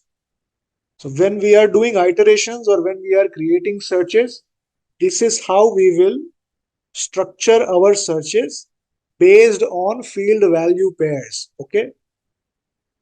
Now coming to these options here. Okay. Now we can explain what these modes are. Okay. Now in some cases, when the data is huge, you might only be interested to know sometimes just the number of total events in that search. Okay. You might not be interested in a lot of data. You just want to see how many events are there. So you don't want Splunk to take all these past fields and show it to you. You're not interested in so many fields. You only want the most basic fields, the most important three fields to show up. In those cases, what you can do is you can change this mode to fast mode. When I change this mode, you will see that the number of fields here has become very less. It doesn't show me a lot of fields here now. Okay. Now, if I would have not selected these fields, it will only show me three fields here, which are host, source, and source side. These are the three major fields that will be shown here. In fast mode, usually the searches complete very fast. Okay. That is one advantage of fast mode. So in case if you're only interested in finding out the number of events or just checking some major information about these logs, you can prefer fast mode when you're not using a lot of fields. If you want to see more fields in your results, there is a balanced mode known as smart mode. So it will show you more fields, but not all fields. Okay, so you see the fields has now increased, but it is still showing you a limited number of fields here. Okay, fields. And then when you click on these fields, they'll also show you some values, right? Now, if I was to choose verbose mode, this is the slowest form of search, but it presents you with all the data that is there to showcase. Okay, so now you will see this is the maximum number of fields that Splunk is able to show you here on the left hand side. Okay, there's also one option called more fields. So all the fields that it is not able to fit in here will appear in these other fields that are listed here, and you can see there's so many fields here. If you want to search for a specific field in your data set, you can always type the name of that field and you can get that field here. Okay.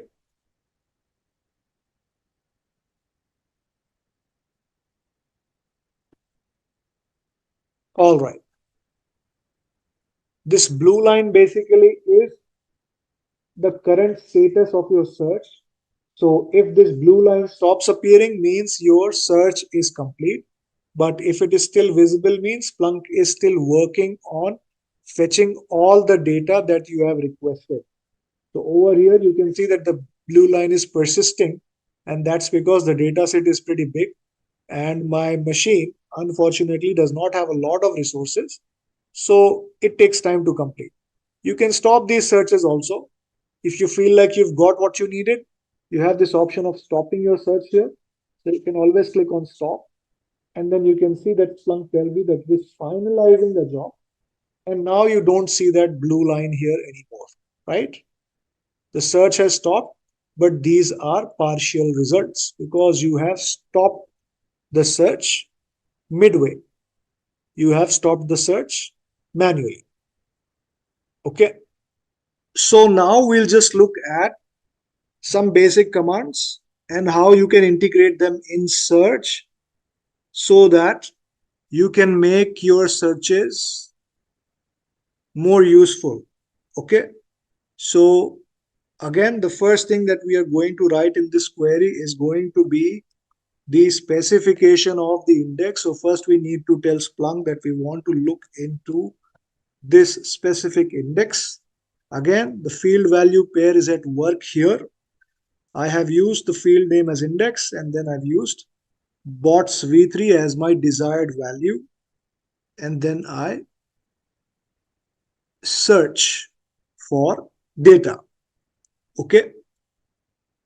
Now I want to be able to work with data in a way where it is easily understandable, and I only intend to work with small chunks of data. Okay, I don't want to be overloaded by so much data.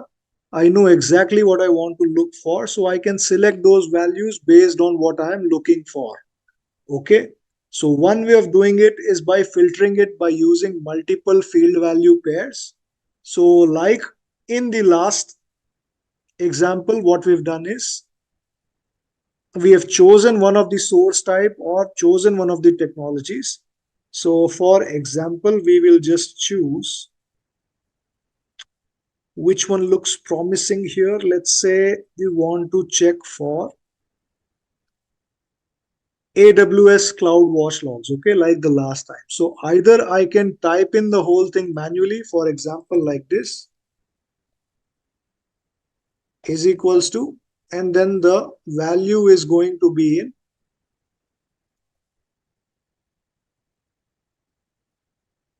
double quotes, okay. And either I can search it like this by manually typing, or I can just click on this option here and it will automatically populate on my search, okay. So there are a few rules when you are searching in Splunk. What are those rules? Very important rules. Please always remember. Field names are case sensitive. Okay. So the fields that are here, all of these fields are case sensitive, but the values are not case sensitive. Okay. So don't confuse.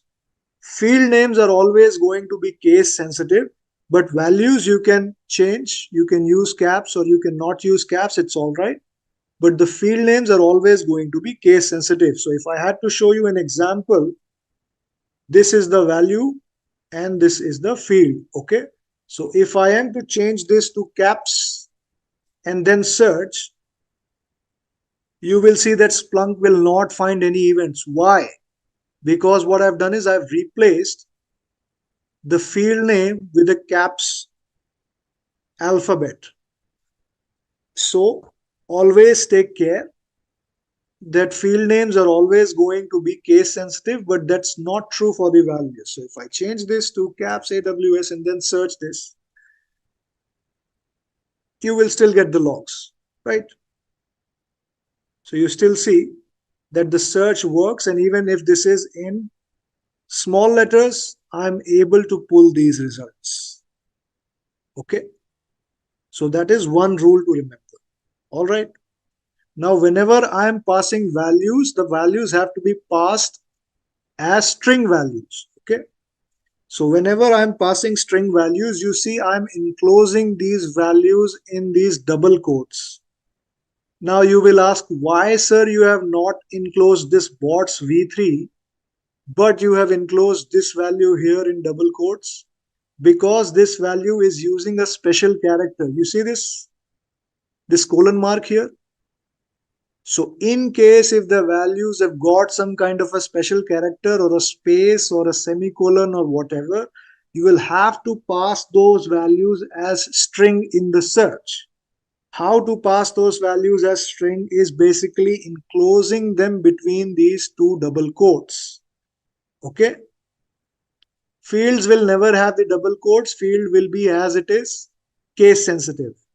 But values, not case sensitive, but in case you're using any special characters or you just want to find the literal string, you need to put them in double quotes. Okay. It's good practice to put them in double quotes. You can put them as without quotes also, and some of the time it works, but you might get different search results. Okay. So please be careful. If you're not using quotes, please be careful. But as you can see, I've got some more results that I did not want. So this field was not populating earlier, but now I've got that field. So like that, some changes might arise if you do not use the quotes. Okay. Now Splunk is also able to find just the values if you put something in there. So if you're only looking for a keyword in search, let's say, for example, you are very much interested to know what are the errors being generated in your environment. So you basically know where your data is. Okay. You just want to look for logs that have this message within them. So you can just pass this value as is without any field, and you can hit enter and Splunk will still give you the results. And you will see that it is matching this string in the logs that it is able to find this value. Okay. And this is regardless of source type or any other thing. Okay. So regardless of any of the fields, I just want to see all logs. no matter what logs is. I just want to see all the logs that have this text value in them. Now over here, what Splunk is doing is it is mapping this text and showing me all kinds of logs where it is able to find the errors. Okay. So these are some ways in which you can use this search. All right. Now there are some more rules to Splunk search, and especially staying with how you want to search. You can also use wildcard character in Splunk searches. Okay. What is a wildcard character? Wildcard character is something like an asterisk that you can use in search. Why would I need to use an asterisk? Okay. Asterisk is basically matching anything that you want to find in a string. Let me show you this with an example so that it is easier for you to understand. Okay. So let's say within this source type, I have this AWS, right?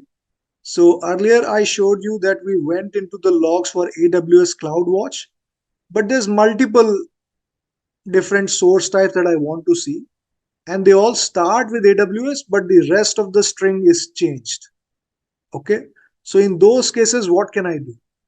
If I want to keep this much as a string that I want to use in search, and then I want this to be regardless in my search, I can use these wildcard characters. So for example, let's say I want to see all source type that begin with AWS, but I don't really care what's the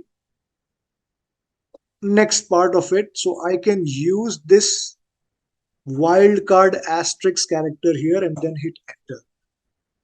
So now what will happen is you will see that Splunk runs this query, matches this part of my query in the values, and then it says that, okay, you have used a wildcard. So I'm going to match until here, and the rest of it, I will just consider everything. So now if I go to source type here, you will see all of these begin with AWS, regardless of what the trailing part is. Okay. So you can see I've got CloudWatch, RDS, CloudTrail logs, ELB, all kinds of AWS logs. And this is one of the ways through which I can use these wildcard characters. Okay. Let's say I was only interested in seeing anything that starts with warn, and it can be warning or just warn. So I could use this and then search. So now I will get results with both.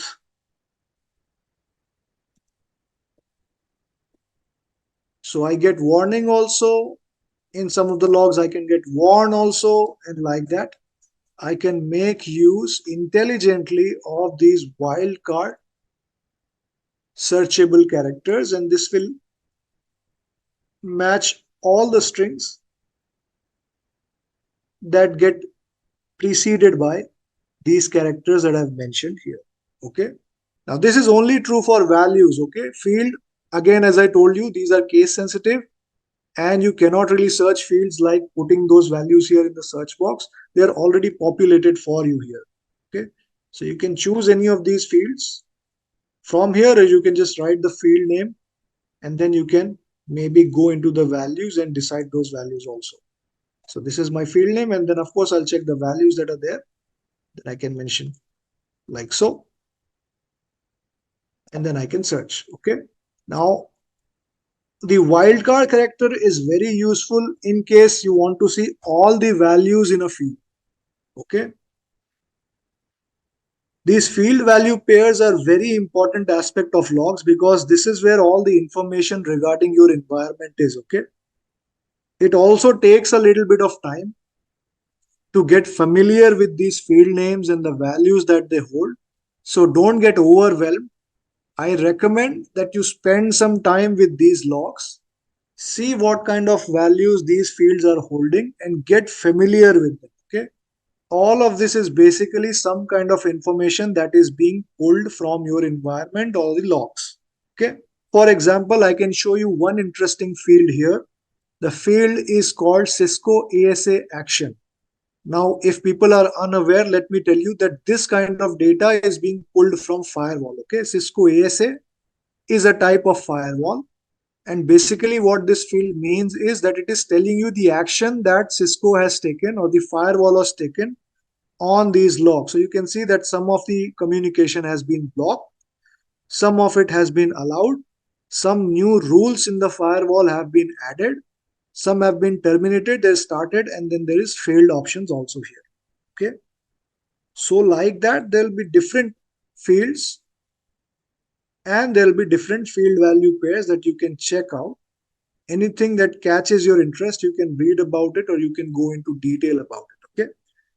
There's going to be a lot many field value pairs. Okay. Most interesting ones, I will cover those. Now, what else can you do in this search? There's a lot of things that you can do in this search. There is a list of commands also that you can use in Splunk. I will get to those also, but let's first study Boolean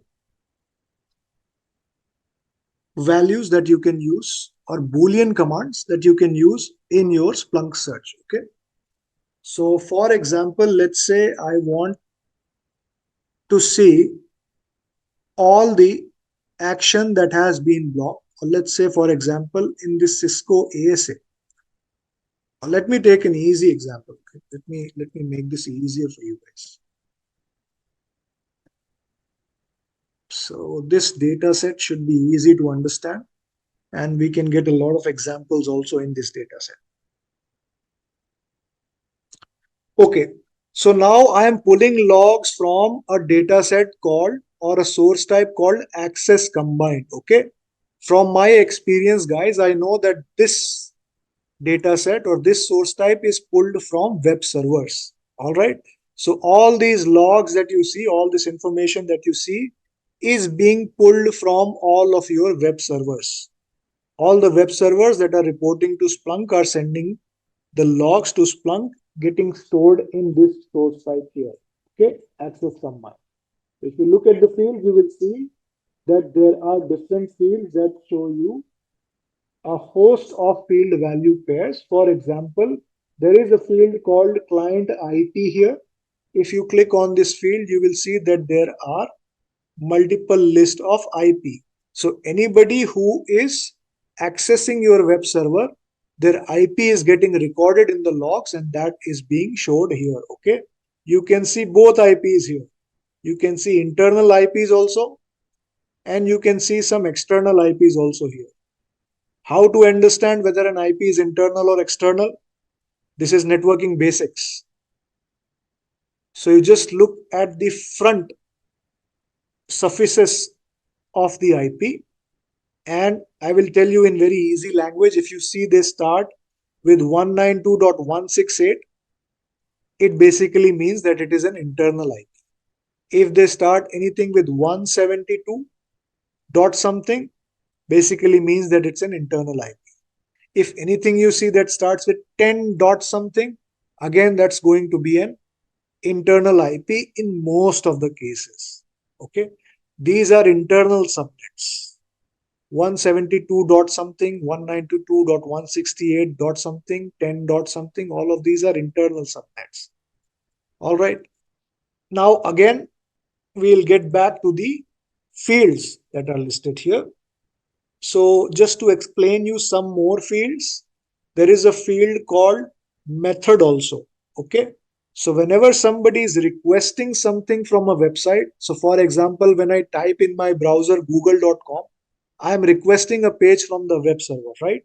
So the kind of request that is being sent from my browser to the server is a GET request. Okay. So I want something. Post is when I am sending some kind of data to the server.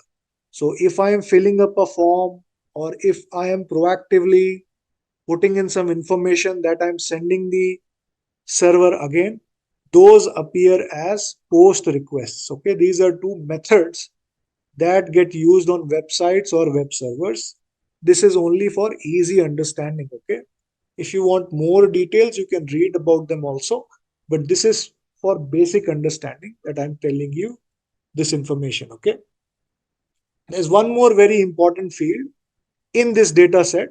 Remember, this is from web server, and that is the status field. Okay. So status field is basically the status codes, HTTP status codes that are being returned from the server for each request. Okay.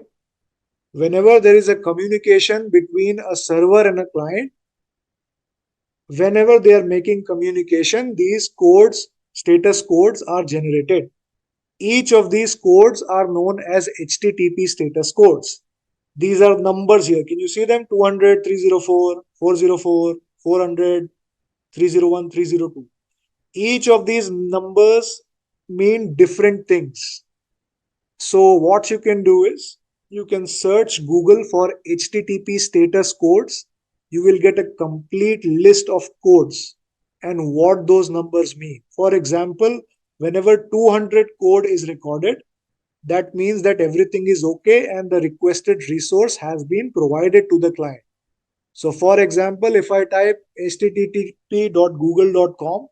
when I get the Google website on my browser, the web server will store that status code as 200, all okay. If I get 404, that means page cannot be displayed, or something that means that there is something wrong. Like that, there's other codes also, 400, 304, forbidden, access denied. Like these, there are all kinds of different status codes. If you want a detailed list of that, you can search on Google about HTTP status codes and those will be presented to you. Okay.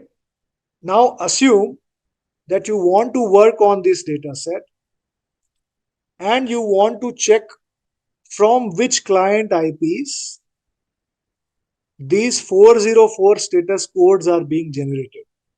So which are the IPs who are not able to see my website? You can now do that with this data set.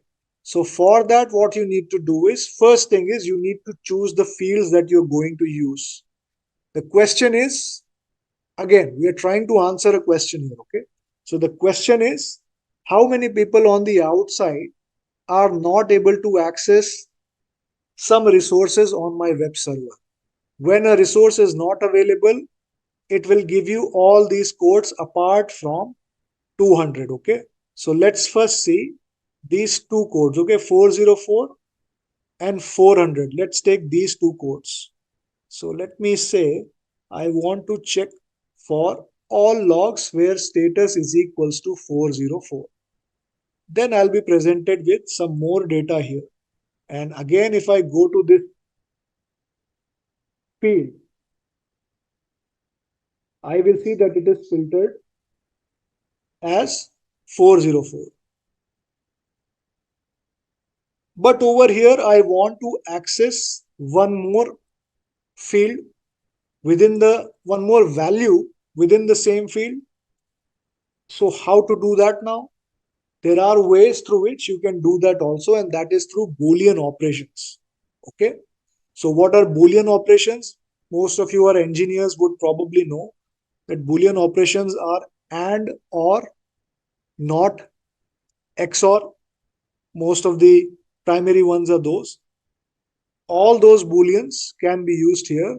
Mostly three of them are being used in Splunk search also. They are and, or, and, not. Now, how to use them in search? Let me show you with example. So let's say I only want to see status 404 for this one host. Okay. So what I'm going to do is I'm going to say in my search, inline search, I will just say and then I will mention the field name and then I will mention the value that I've just copied. So now I'm filtering the search more based on 404 and I only want to search for this host. So I'm putting a condition saying that I want status 404 and I want host this. I'm ANDing both of these to get a more structured, more filtered result. So if you look at the result now, you will see that there is only one host that I have specified here. And let's check status also. You will see that status is also 404.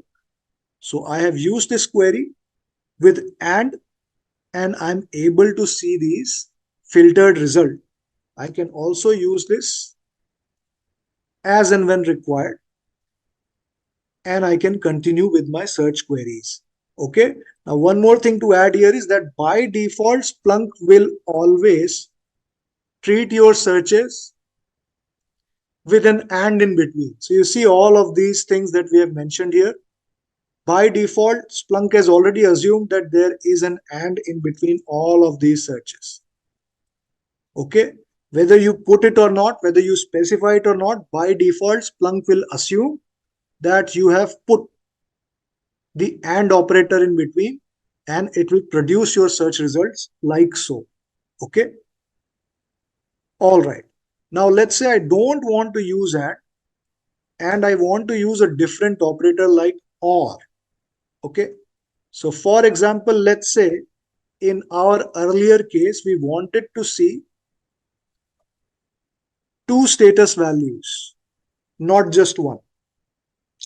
So I'm again going to look into the status field, and I'm going to probably look for 404 and 400 status. Okay. And I don't want the rest of this.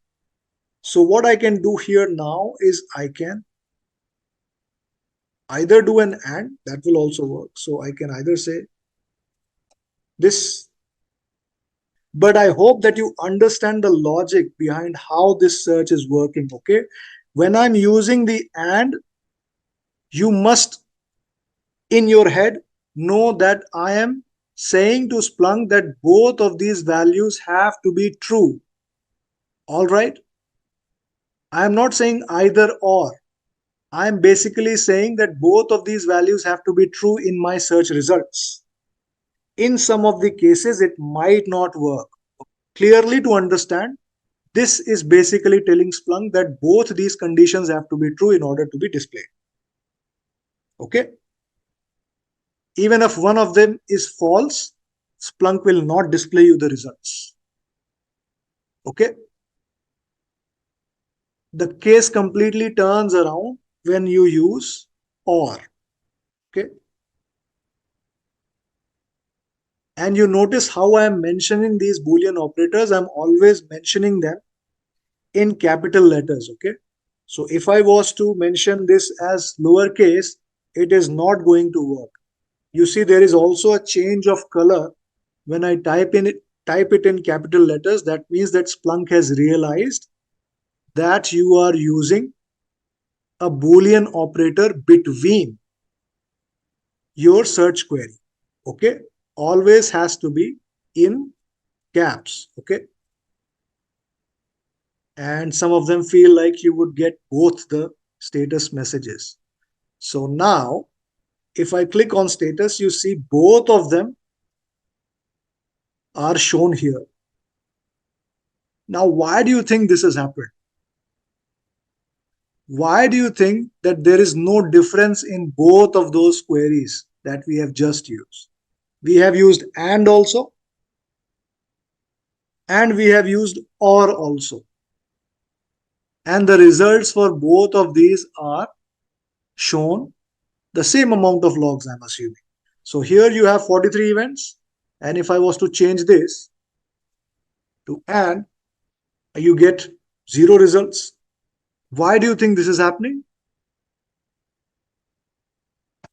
When I use and I search, I see 0 events.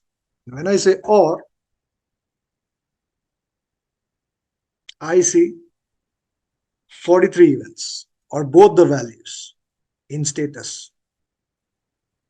So now is it clear why this is happening? Okay, one person has understood, and I think Rajat has understood. So he has answered yes. But just to tell you what has happened here is the same thing that I have told you. Okay. Now Splunk is going to treat each of these as single search values. Okay. So when I say and here, you can think of it something like this. Okay. Let me say something like this. So you see how many events are returned? 0. Why is that? Because within the same field, I am saying that I need to have two values at the same time. So both of these have to be true, and only then I will get the results. Is that possible? That's not possible, right? So within the same field, there can be either or these two values, and I want to display both those values. Would it be possible? Yes. So you see both these two values when you use the or function. Okay. So you get it. In certain trivial cases, when you're using the same field name, you might have to use different operators. If you're using another field here, let's say for example, you're using and, like I showed you in the previous example, and then you're using this. Okay, let me just change this query a little bit. All right, let's say and here, and then I mention the host. Okay, so these are two different fields. Is this possible? Yes. Do I get the results? Yes, I do. What is the host here? The one that I've mentioned here. And what is the status? Of course, it is only going to be one status that I have mentioned. Both these conditions are true. So I can see the results in search. When you are using AND operator, both sides have to be true. If I say anything here, it will not work because you're looking for the same field to have two different values at the same time. Okay, so I hope now the understanding is clear on how you need to use these operators. Okay, these are logical expressions, correct? All right, now the third logical expression or the third Boolean operator and or operator that you can use is not, which is very useful. So for example, not basically denies you the result for a certain field value pair that you specify. So for example, if in this, again, let's take the same example. So I'm going to first look at all the status values. When I want to see all the status values, I just use the field name and then I use a wildcard. So what happens is Splunk matches all the status values and it shows me in the search results. I hope so. You see all these values are here. Okay. Now I don't want this value here. So what I can do is I can use the not expression and I'm going to say not status is equals to 200 and then I'll search, and you will now see that in the events status is going to be all the other values except for this 200. Okay, very easy to understand. So what is my problem statement here? I want to see all the status values apart from this status value of 200. So I'm not interested in people who have successfully fetched their resource.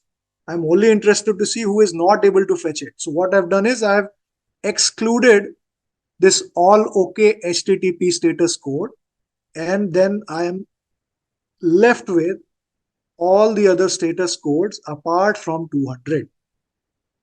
Okay. What we are going to do is we are going to cover some additional commands within Splunk, how you can use certain commands in Splunk. They are a part of Splunk's own processing language, which is also called SPL.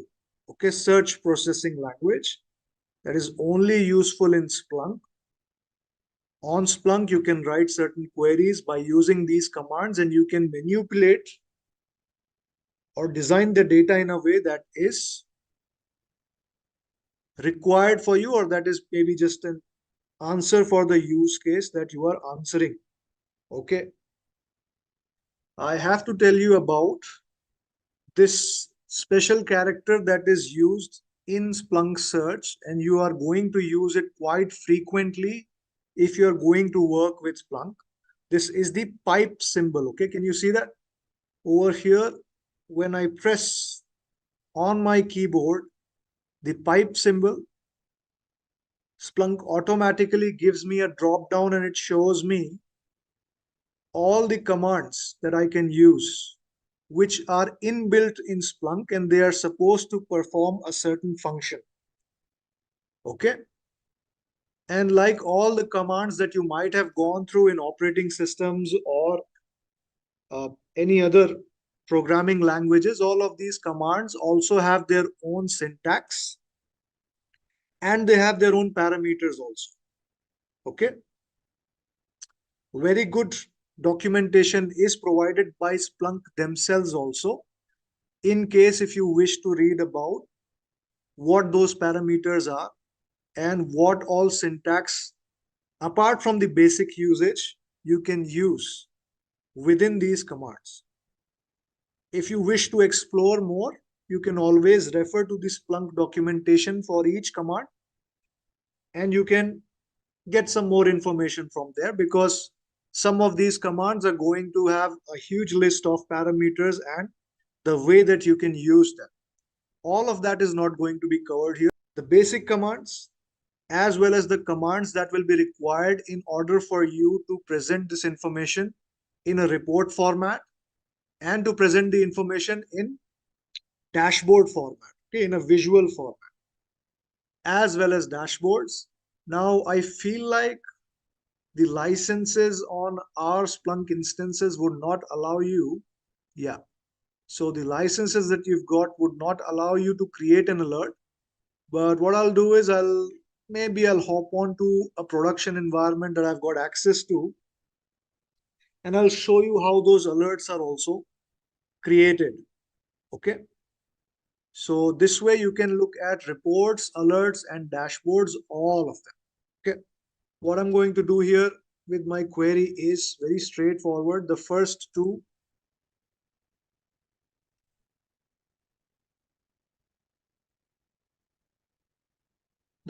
elements are going to be the same. So what I want to do is I want to make these examples easy to understand. So I'm going to use the same access combined source type. If you remember from the previous lecture, this source type will hold the data that is being fed into my Splunk through the web servers. Okay. So all the web server data is going to be in this source type.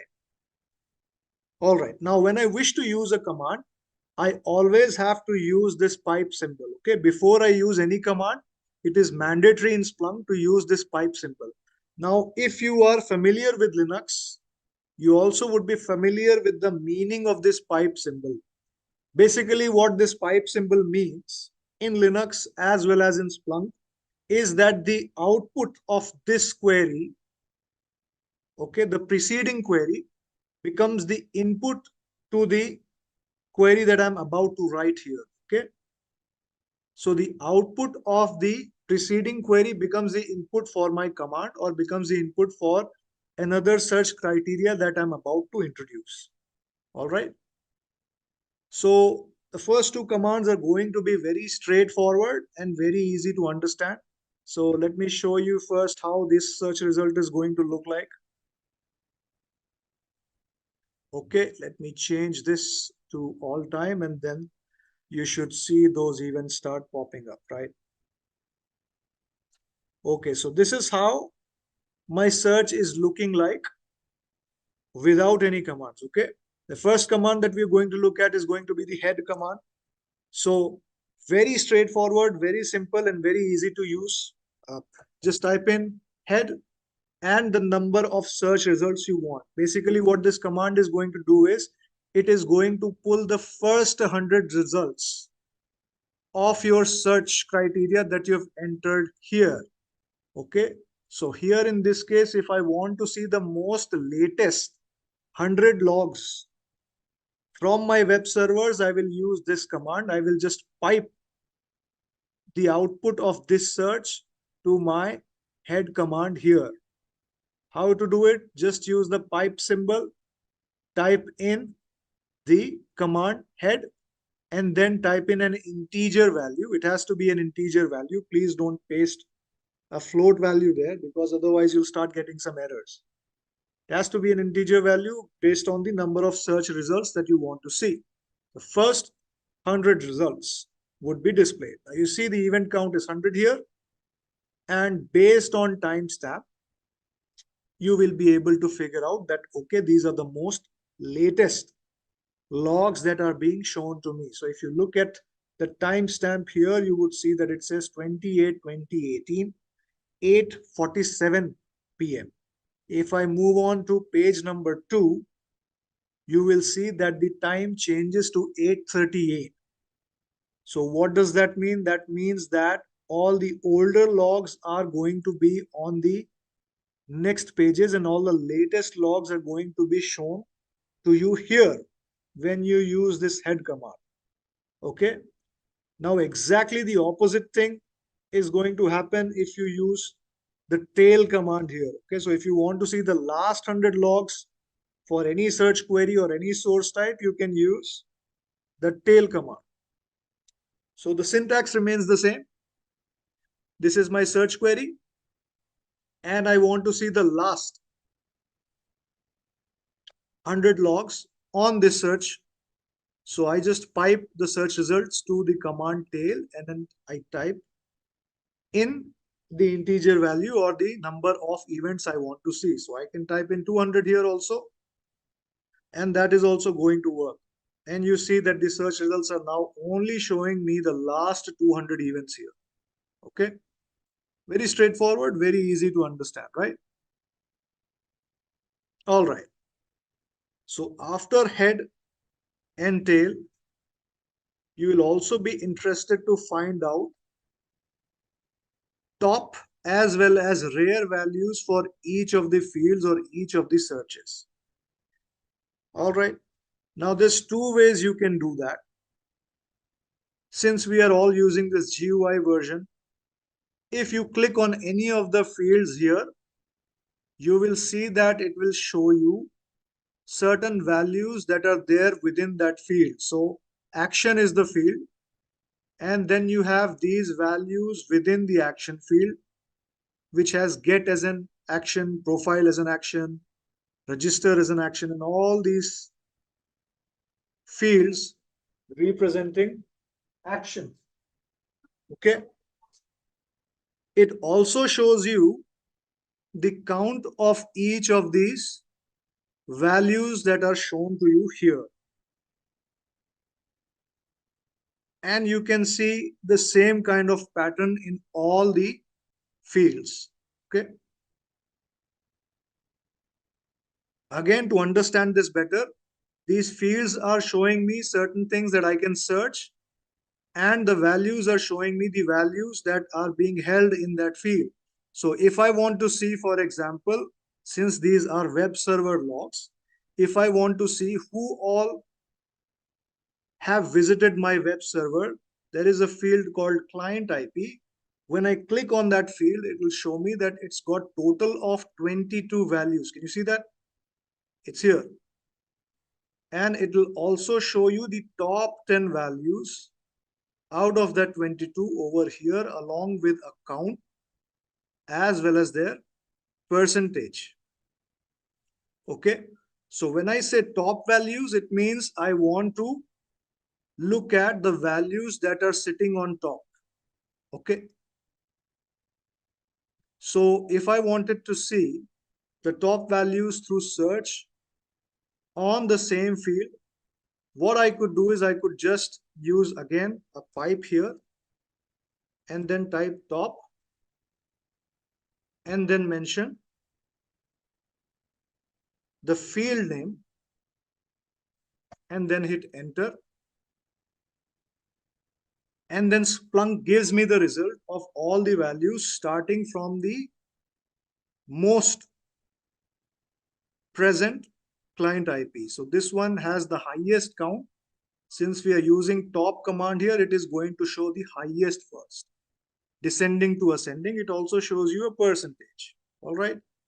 Now here are 1, 2, 3, 4, 5, 6, 7, 8, 9, 10 values. What if you want to see all the 22 values? Certain parameters can be passed along with the command. So you just need to insert one parameter here that specifies the limit of results that you want to see.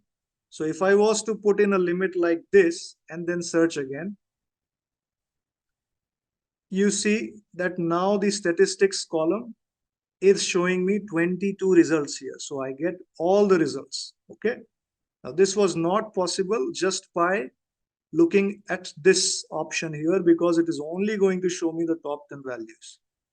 If you wish to see all the values in such a count format with their percentage associated with these values, you can use another parameter with this command, which is limit. You specify the number of results within this parameter, and then Splunk presents you the number of results based on what you've chosen on the parameter. Okay. Also, one more thing to notice here is the color change when you are typing these commands and parameters. So commands, whenever you type in Splunk, they're going to appear as blue. Once a command has been typed, most of the times, I would say almost 99% of the times, the commands are always going to be preceded by this symbol here, which is the pipe. Okay. As soon as you introduce the pipe, Splunk knows that you are about to use commands, and it shows you a list of all the commands. Okay. And it also gives you a small example of how you can use that command. Okay.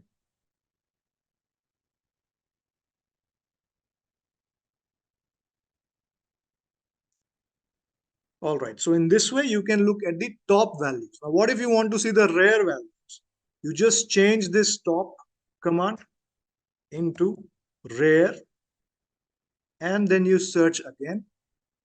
And this time what's going to happen is the search is going to change in a way where you will be presented the most rarest values first.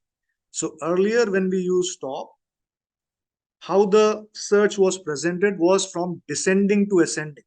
Okay.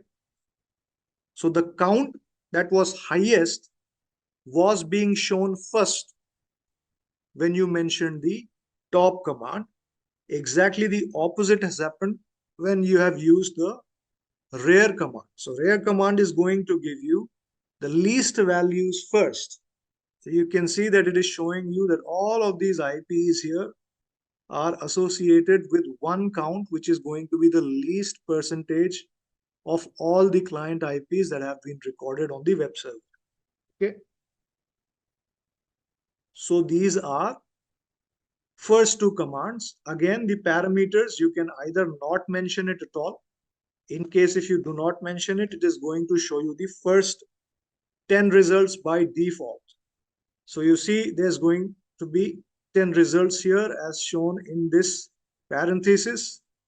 And you see that the results are all the most rarest values in the search that you have provided. Okay. Please make sure that you are passing the field name here as the input after the command. Okay. So this is the command and this is the field name. So don't type values there.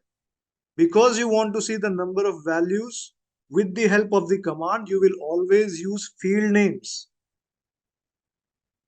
as data that needs to be passed after the top and the rare command. If you wish, you can use one parameter like limit is equals to whatever your option is. So you can choose 10 or you can choose 12 or any kind of a integer value, and then Splunk will read that search and it will give you exactly what you require or pass in the parameter here. Okay. So very easy to understand. Now, next command that we are going to look at is going to be one of the most used commands here, which is going to be a table command. Okay. In a lot of times, what you require to show is only a number of fields within a search result that are interesting you, and you want to show those results in a tabular format so that it looks good and you are only showing relevant fields like a table or like a presentable data set that can be understood by everyone. Okay. So for that, you can use the table command. Now the input to the table command is going to be the field names. that you feel are required for that table. Okay, so for example, I can say that I want to pick, let's say, 5 important fields that are going to show me some kind of a data which makes sense. So let's say, for example, I want to see results from all client IPs that are giving me some problem and don't want to include this status here. So the first thing that I'm going to do is I'm going to filter my search from this first statement. I do not want status 200 because I know that everybody who's getting 200 status is basically being successful in reaching my website. I only want to see the problems here. Okay. So what I'm going to do is I'm going to filter this out. How to filter this out? Either you can use this or you can do this also.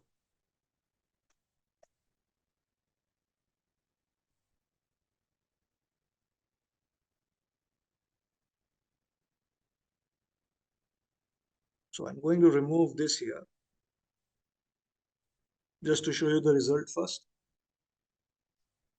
If you check the status field, there is no 200 option here.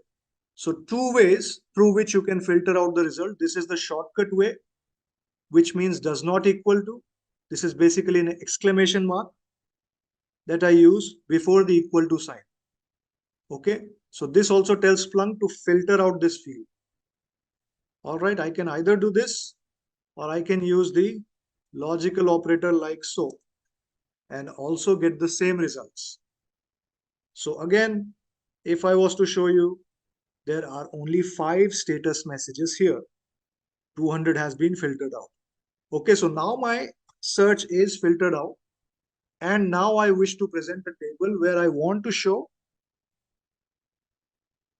maybe let's say action field, because it's holding the name of the page that somebody is trying to request. I can also mention the host name through which I have received. I can mention the client IP, of course, because this is going to be important. And then maybe I can mention the status code as well as the URL that these people are trying to access. Okay, so some fields that I want to be shown in the table. So let's do that. What I'm going to do is I'm going to type the name of the command first, which is going to be table.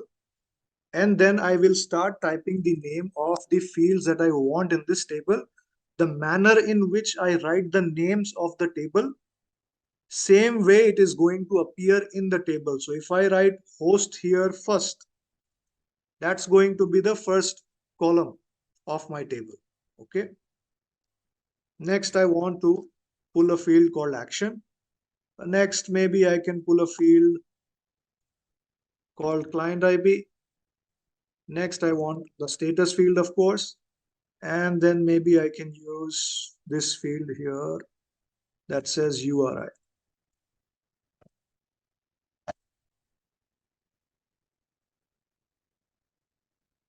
And then I get the results like so. Okay. So here, when I'm using the table command, the syntax is extremely simple. You use the pipe first, then write the name of the command, and then you start mentioning the name of the fields that you wish for your table to appear as columns. Okay. So now you see that within the table here, I've got host that I've mentioned. I've got the action column here. I've got the client IP column here. I've got the status column here and the URI column here. All of these are field names and the table is getting populated by the values within those fields. Okay. Now, if you look at this data or this table, there is one thing which is a little troubling, right?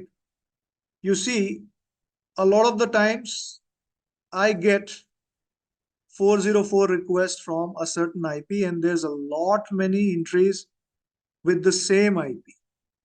Okay. You see that? You see that one IP is getting repeated time and time again. and I don't want to have this duplicated entry in my table. I would rather have just one entry or one unique entry per IP address, so that this can shorten my table and my table is looking a little bit more presentable. Okay. So what can I do here now? This is where we will get to know one more command that you can use in Splunk, which is known as deduplicate. So the command is dedupe. The function of dedupe command is to deduplicate a certain field or a value that is getting repeated within a search. Over here, how to use this command? I want to use this command after this search is run, so that I can filter the duplicates here before I create the table. Okay, easy to understand. All right. Now, which field is holding the value that is getting repeated? It is the client IP field that's got so many duplicates that I want to filter out. So I need to write the name of the field as the data that goes here with dedupe. I am going to write the name of the field, which is client IP, so that the duplicates within the values of this field are filtered out. Now, if I search here, you would see that I only get 6 results. So now all the duplicate values that were there within the table with respect to the client IP field have been removed. So now you will see that all of these IPs are unique IPs and are only showing once. If you notice, the host is still the same, right? There are duplicate values there in the host field, but the client IP field has been filtered out of all the duplicates. Why? Because we've passed this field here and then use the deduplicate command.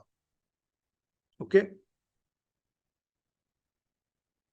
Now, if I was to write another name of the field along with this command here, do you think that would work? So for example, if I wrote host here, would you think that it's going to work for me? Or would I get an error? So if I run this, I'll get the error. Why? Because there is a way in which these are being handled in Splunk. Dedupe command is only going to work on a single field at one time. So if you want to again remove deduplicates from another field, again you'll have to mention it like so, and then dedupe is going to work for you. Okay. So at a time it will only deduplicate a single field. You cannot club multiple fields when we are using the dedupe command. Okay. I do not want to deduplicate it based on host. So I'm going to remove this part of my search and then again search and get this result, which is my desired result. Okay. So these are basically the unique IP addresses that are having some problem and are not able to access my website. Okay, because they are not getting the status as 200. They're getting some kind of an error. This is their IP addresses. And this is probably the URL that they are trying to access. Okay. All right. Now, still there's some things that can be changed here. So if I wish to present this report to, let's say, somebody on a C level, somebody who is, not so technically sound, or just to a layman, I would still need to put in a little bit more details into the name of the columns here so that it becomes easier for them to understand. So instead of this client IP, I want to put in something like visitor IP, okay, or website visitor IP, something like that, so that it becomes easier for you to understand. If you are presenting this as a report, over here on a status, I can probably say HTTP status, so it's more clearer to understand for everyone. And instead of URI, I could write in website resource that somebody is trying to access. Okay. These two fields don't matter much because host and action are probably going to remain the same. So that's okay. Now I want to rename some of these columns here. How do I do that in Splunk? There is another command that you can use for that. And basically the command is called rename, and the function also is similar to the name itself. It is going to rename the columns or the field names that you have already mentioned in the table here. So how to use this? What is the syntax? Very easy. So you choose the name of the field first. So you use the command rename and then you choose the name of the field, which I'm going to rename client IP first. So I'm going to write client IP here. Okay. Then after that, you're going to use the phrase as, and then you're going to use the string that is going to replace the column name there. So I'm going to say visitor IP address. All right. And then I'm going to put a comma and then I'll move on to the next field that I want to rename. So now I can say status as, and then mention over here HTTP status code. Okay.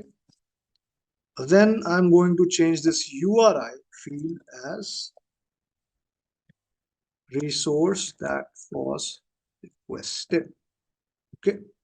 And this is how I'm going to rename the fields. It becomes more easier for everybody to understand. So now when I run the search, you see that the name of the columns has changed to the renaming convention that I've put here. So now over here, instead of client IP, it says visitor IP address. Over here, instead of status, it says HTTP status code. And over here, instead of URI, it says resource that was requested. All right. Now there's one more inbuilt field in Splunk that is extremely important, but you don't see it most of the times in this section here. Okay. That field is the most important field of time. And this is basically an internal field that Splunk maintains on its own. If you wish to add it on your table, you can mention underscore time and make use of that inbuilt field within Splunk. Okay. Now, if I search again, you will see that there is going to be a time field also that is going to show you the time at which these requests were made. Okay. Now, let's say I want to change or rename this time field also. Now, please remember that this is an internal field. What I'm going to do is I'm going to try and rename this field and let's see what happens. Okay. If I rename the time field, is it going to show me the renamed field name? So let's try that. Okay, now I've renamed the field, but then, the thing that I see here is not what I want to see in the output because I get a weird value here that does not show anything like time. Okay. So why is this happened? This has happened because Splunk usually uses the clock function in epoch time settings, EPOCH, which is also used on extremely old or very legacy Unix systems. Okay, that's a very good way of timekeeping for internet devices. And Splunk also uses the same format. When you rename that field, Splunk is not able to format the time in a way that is represented in epoch time.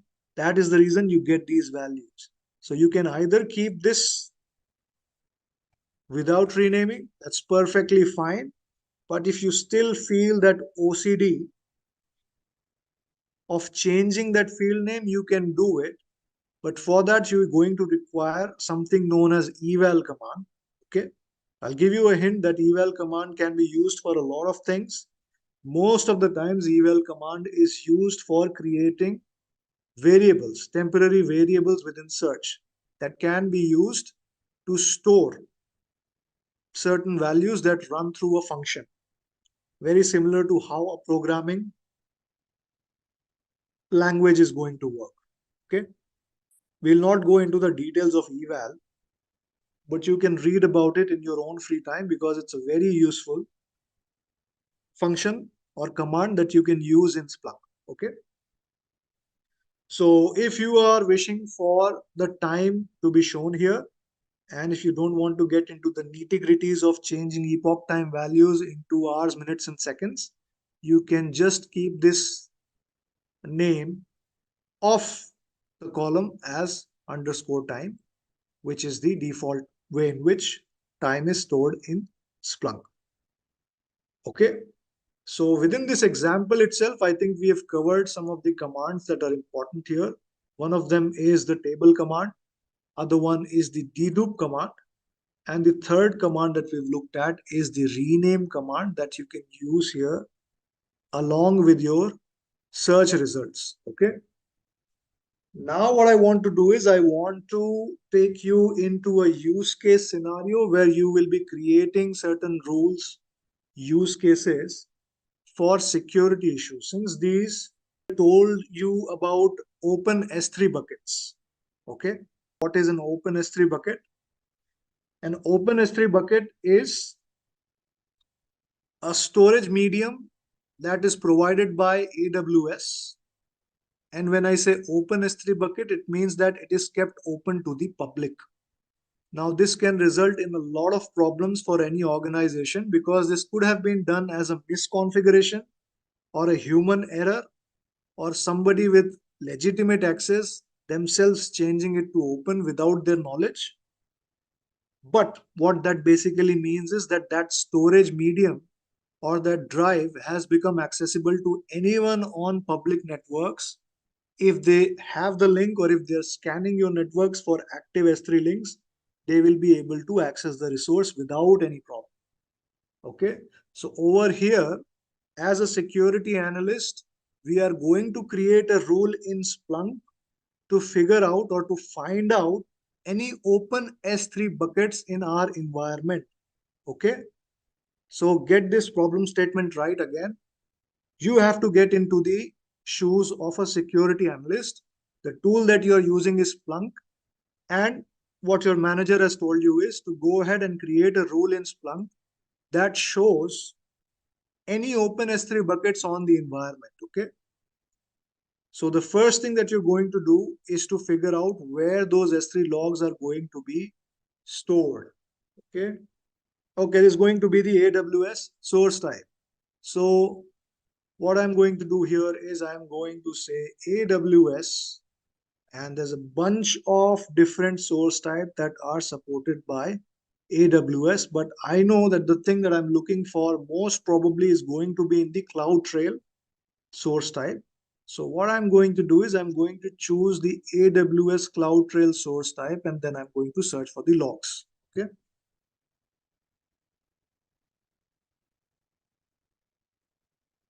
So now I get a lot of fields here, and I get so many field value pairs that I can go through and check for if I am looking for open S3 buckets. Okay.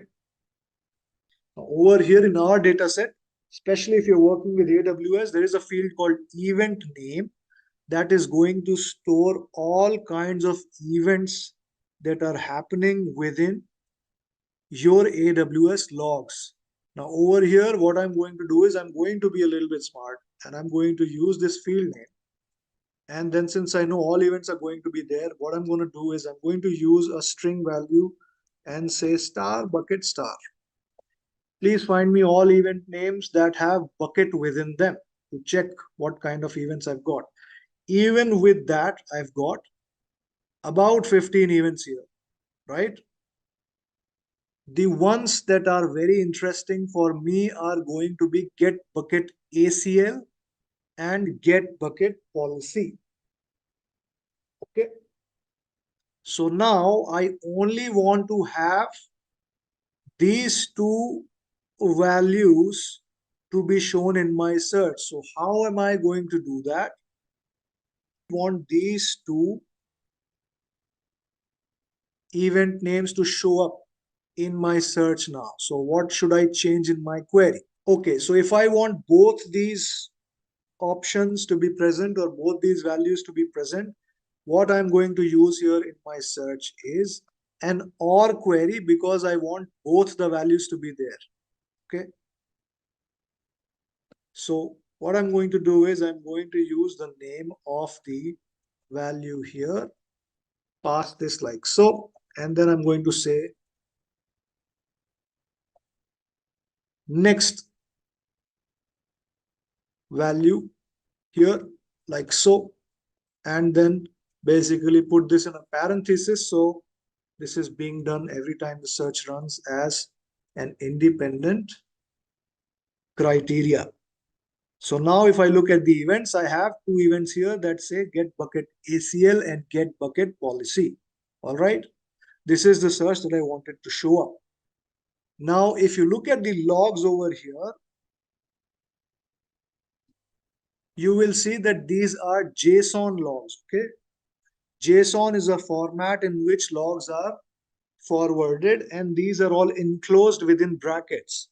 If you wish to see the complete log, what you can do is you can open these brackets and then you will get more options as I am doing here. Okay.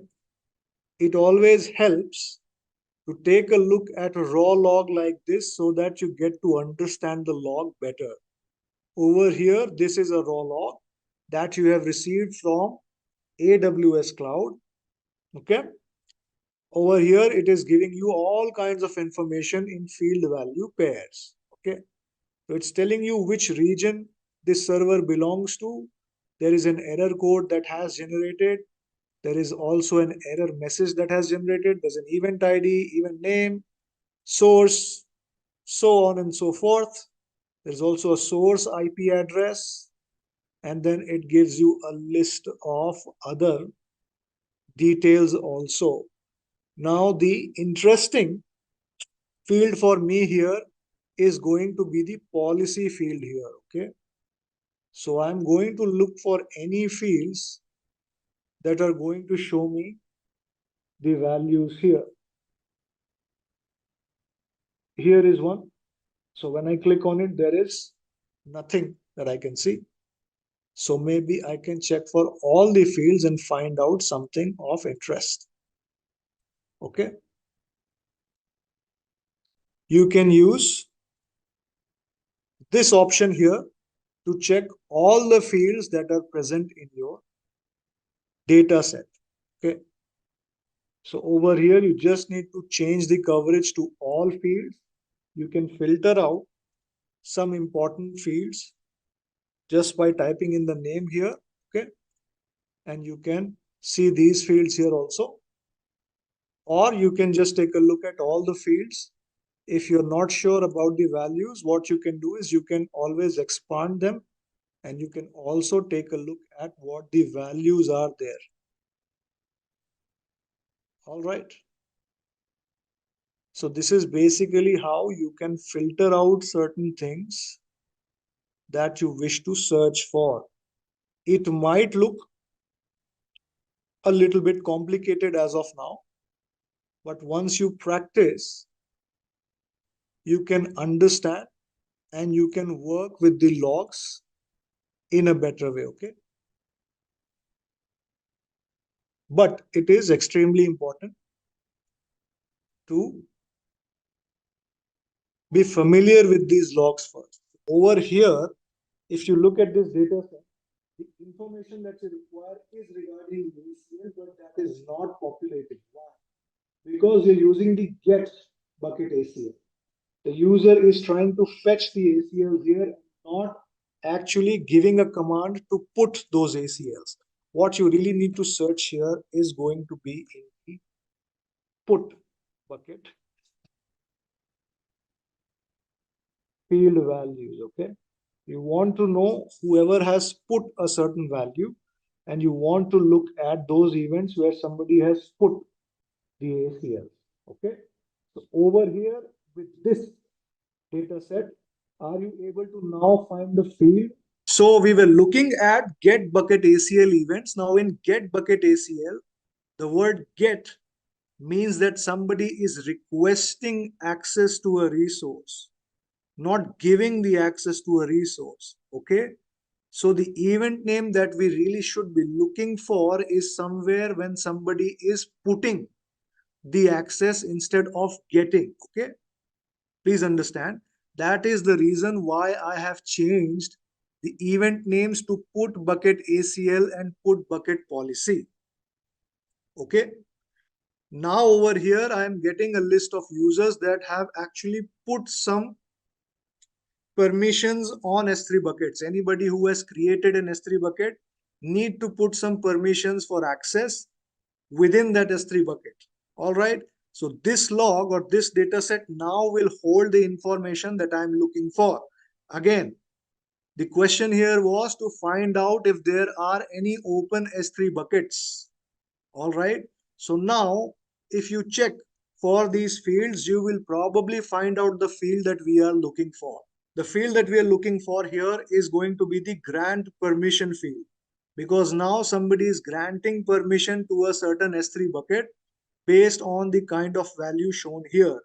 So read is something that should be the only thing that is given to everyone. Over here you can see some red flags. Okay, there are 4 events that show that somebody has provided full control to an S3 bucket, and that should not happen. So you need to check these logs here.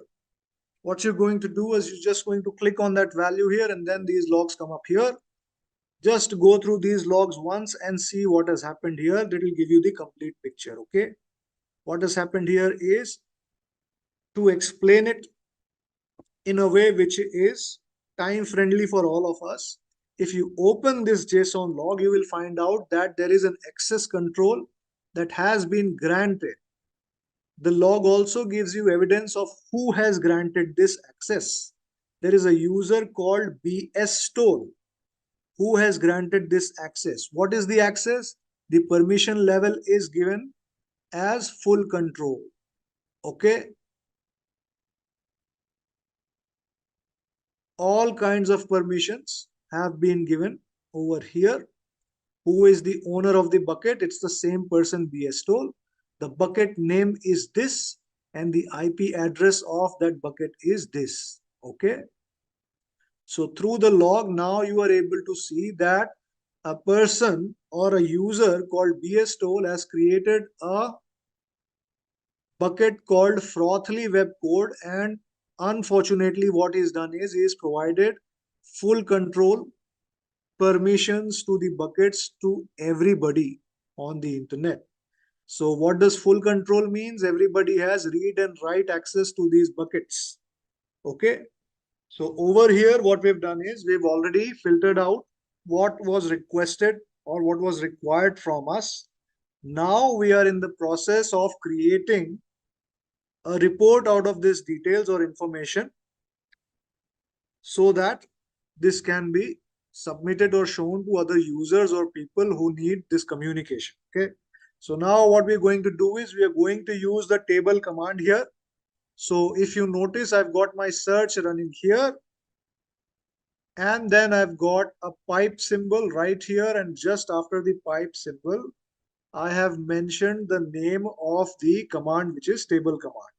Now how to use this table command? Just put a space bar and you start mentioning the name of the fields that you want to appear within the table. Okay, so the first field that is of interest to me here is going to be, let's say, AWS region. So again, since these fields are case sensitive, please make sure that you are using the field names as they are mentioned within the logs. Okay, then I'm going to use this field also. I'm going to paste it here. Just put a space after the name of the field and put the name of the other field or the next field that you want to use on the table. Okay. Now over here, this is a display name or the person who has granted the access. I want that value also. Now I can't copy the whole path from here, so I'll have to look at it from the field section. So I'm just going to use this field here, copy this field and paste it as is here, put a space, and then look for the other field, which is going to be the kind of permission that has been granted. Okay, so I'm going to copy this whole field also.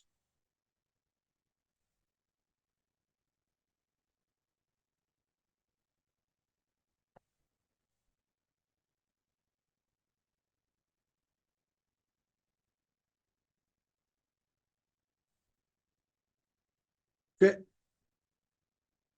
and then maybe I can also pick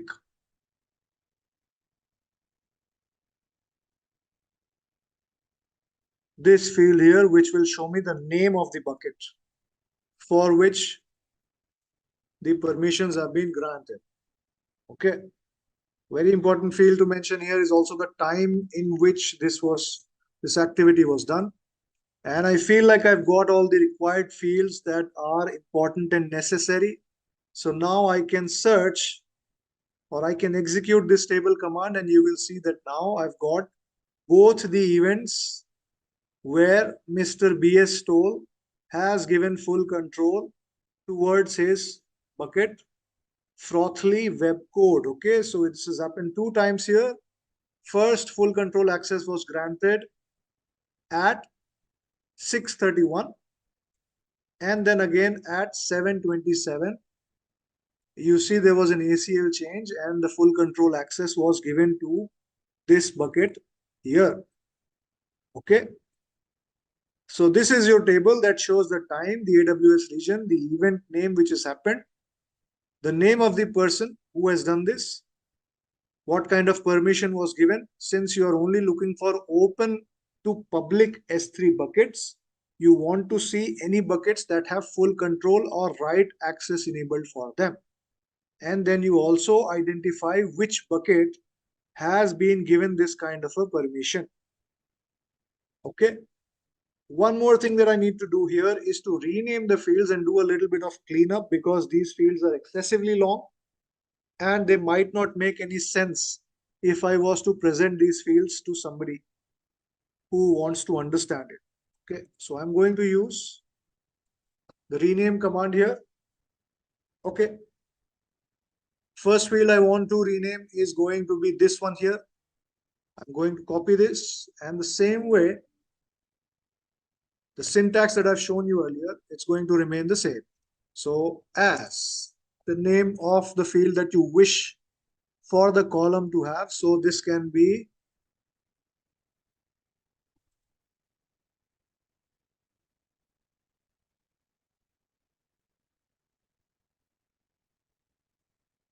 okay, something like this. I put a comma and I move on to the next field.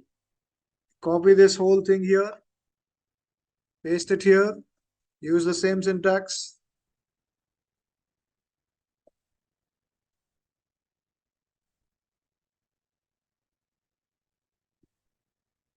Okay,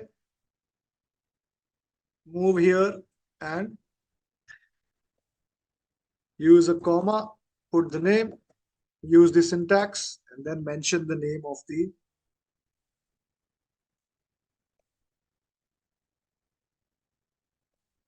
field that I want to be shown on the column. Once I execute this, you will see that the columns name are now much more understandable. You can see it says time, AWS region, event name, grantee user ID, permission type granted, and the target S3 bucket on which the permissions were granted. Now this format is ready for you to save as a report.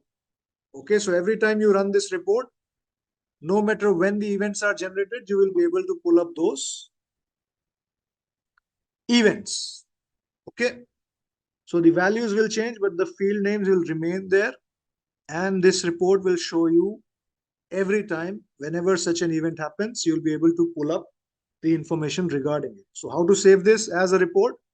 You have this option here which says save as. Can you see that? Now it gives you three options here. Since you are going to start off by saving this as a report, you're going to click on the first option here, which is report. Okay. When you click on save as report, you get a new window like this pop up. You need to give a title to your report. So I'm going to say here, open S3 buckets. Okay. And then in the description, I'm going to mention this report shows you open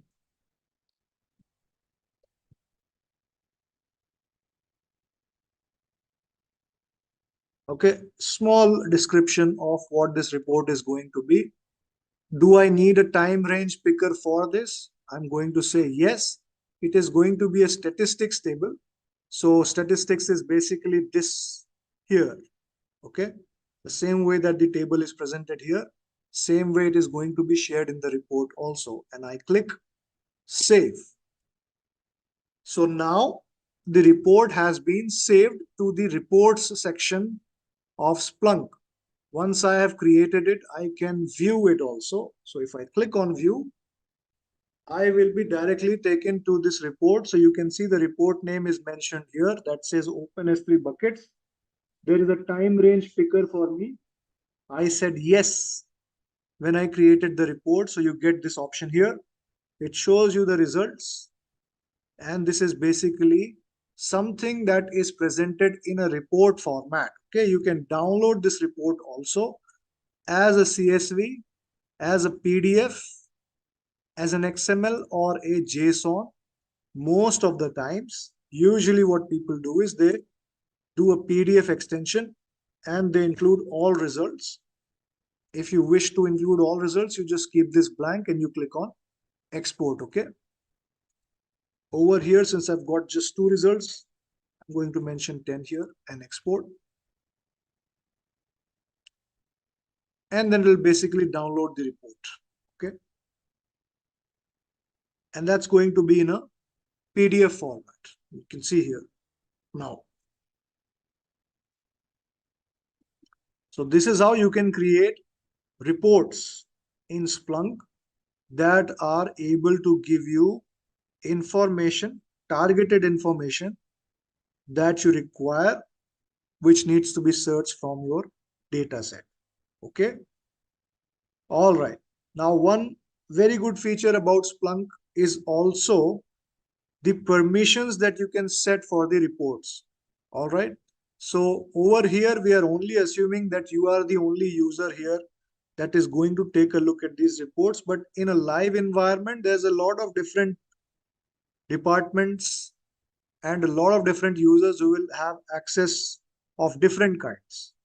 So over here, when I go to the reports section, when I click on this reports tab here, you see all the reports that I have created are shown here. Okay. Over here, you can also see the report that I have just created, this one, right? So over here, when you check this option of sharing, currently it says that it is privately shared. What does it mean? Private means that this report only has access to me in Splunk. So if anybody else was to log into their account and go into the report section and look at this, they will not be able to see this report. Okay. I can change those permissions through this edit button here. If I want to share it with everyone, I want to change this to all apps and then save it here. And you will see that now the sharing here has become global, which means that everybody now who has access to the reports column will be able to see the results of this report. If you wish to look at some more details regarding the report, you just need to click on this arrow marker on the left side of your report name. When you expand it, it will give you some more options here that basically give information about your report. So over here it says permissions, it is shared globally and is owned by admin, which is me, of course. There is something known as acceleration also. Acceleration is a concept that comes with data models, but acceleration basically means that having reports that run on a huge size data set. Okay, we're talking about terabytes here, and those reports need to run very fast in a short amount of time, but they need to process terabytes of data. In those cases, you need to accelerate those reports with the help of data models. So since we are not using anything like that here, and our data set is also very small, we have it disabled. Okay. There are no scheduled actions also with respect to this report. Now, what does this mean? Over here, Splunk also gives you an option through which you can automatically email these reports to a certain email address. For example, if you want this report to be run every day and at 5:30 p.m. you want yourself to receive this report on an email, you can do that also. That can be done through a scheduled report. Okay. Over here, you can see that it says it's not scheduled. In the current version of Splunk that we are using, which is without any licenses, Splunk does not give you the opportunity to create scheduled searches. But if you go in a live environment, you will see that there will be more options popping up here. All right. And you can see more options that then you can use to create a scheduled search also. Okay. So this is all about reports in Splunk. We have seen how you can use certain commands like table, dedupe, and search query commands to create reports within Splunk, which you can store, and you can also have permissions change on these reports. You can also run scheduled reports that you can email to a specific email address every time as a scheduled report. Okay, what is a scheduled report? Something that runs on a regular basis. So you can say every 24 hours, the report runs once and it emails the report in PDF format to your email account. Okay. I'm going to cover a little bit of how you can ingest data into Splunk. There are multiple ways through which you can put data into Splunk. Okay. So if you remember when we were setting up this lab, the way we have inserted data is by manually going to the folder and putting it there. Usually that's not how you put the data into Splunk. Okay. In live environments, when you're working with different technologies, if you want to integrate a certain technology with Splunk, it is a complicated matter, but I'll show you how this data can be ingested so that at least for the understanding bit, you can understand how it works and what are all options that you can use when you set up data inputs in Splunk. Okay. So over here, how to find out or how to change the configurations when you want to input something into Splunk, you go to settings here and there is a separate option for data inputs here, right? So when you click on this data inputs, you get taken to a new screen like this, from where you can configure data inputs or the ways through which you can insert data into Splunk. Okay.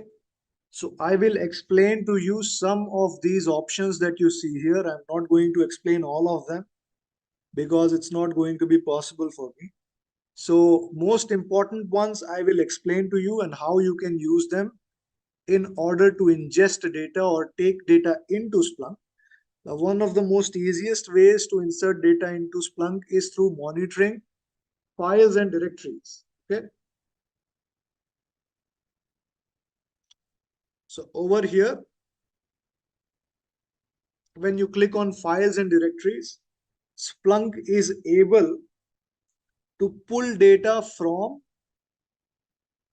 files and directories directly. So what it will do is it will basically start reading a certain file or a directory that you mention as a place where you have stored logs. So for example, what I can do is I can keep some files in a folder like we've done last time, and then I can point Splunk to that folder, and I can tell Splunk to read those log files from that folder, and Splunk will do it. When you want to create a new file folder entry here, you just need to browse and give it the path. It will give you two options here when you do it. So you can either continuously keep on monitoring that file or folder that you've mentioned here, or you can just index it once. Index once means Splunk will only read those files and folders one time. It will take all the data and then it will stop. Okay. So if you put in any new data there, you cannot read it again. If you put it on continuously monitor, even if you put in the new data there in the folder, it will still be able to read. Splunk will still be able to read it. Okay. So you give the option, you go next. Next option gives you an option to choose the source type in which you want to set up the data. Basically, identifying the type of data or the logs that you've done. So based on whatever your input is, you need to select a source type and then click next there. Okay, I'm not going to do it here, but it's a very straightforward process, especially when it comes to locating or reading data inputs from files and folders. Okay. All right. Another way of getting data in is through TCP ports and UDP ports, and this is the most used way. This is the most popular way of getting data into Splunk. Okay. So what this basically means is you tell Splunk to listen to a certain UDP port. Okay. And you ask Splunk to keep on listening to that certain UDP port, waiting for all kinds of logs that are being forwarded from that port. Okay. So my Splunk instance is going to start listening to this 514 default UDP port for syslogs when I mention it here. Okay. Once I mention it here, the next step that I have to do is to go to the other device and make sure that I forward the data to this IP address where my Splunk instance is sitting with the same details that I have selected here. So you see how this works? You'll have to set up a communication channel between two parties here. One of them is going to be the receiving party, which is going to be your Splunk instance. Okay. The other party is going to be the device that is going to send the data through a certain UDP port. For example, if you are setting up a firewall to send data to Splunk, what you can do is you can go to firewall logging option. Every firewall has a logging option. Go to logging, go ahead and create a profile of what logs you want to send. Choose a port and an IP address where you want to send that data. The IP address that you put in the firewall is going to be the IP address of the machine where your Splunk is sitting. Okay, this machine where you've installed the Splunk. The port over there is going to be 514, which is the default UDP port for syslogs. Once you do that on the firewall, you click OK, you create that profile, firewall will start sending the logs from there.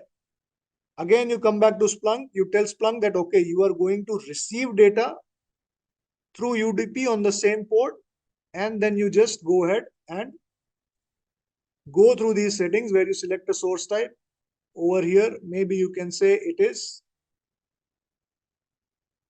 a network and security Cisco ASA firewall. So you can select this option. There's so many options here.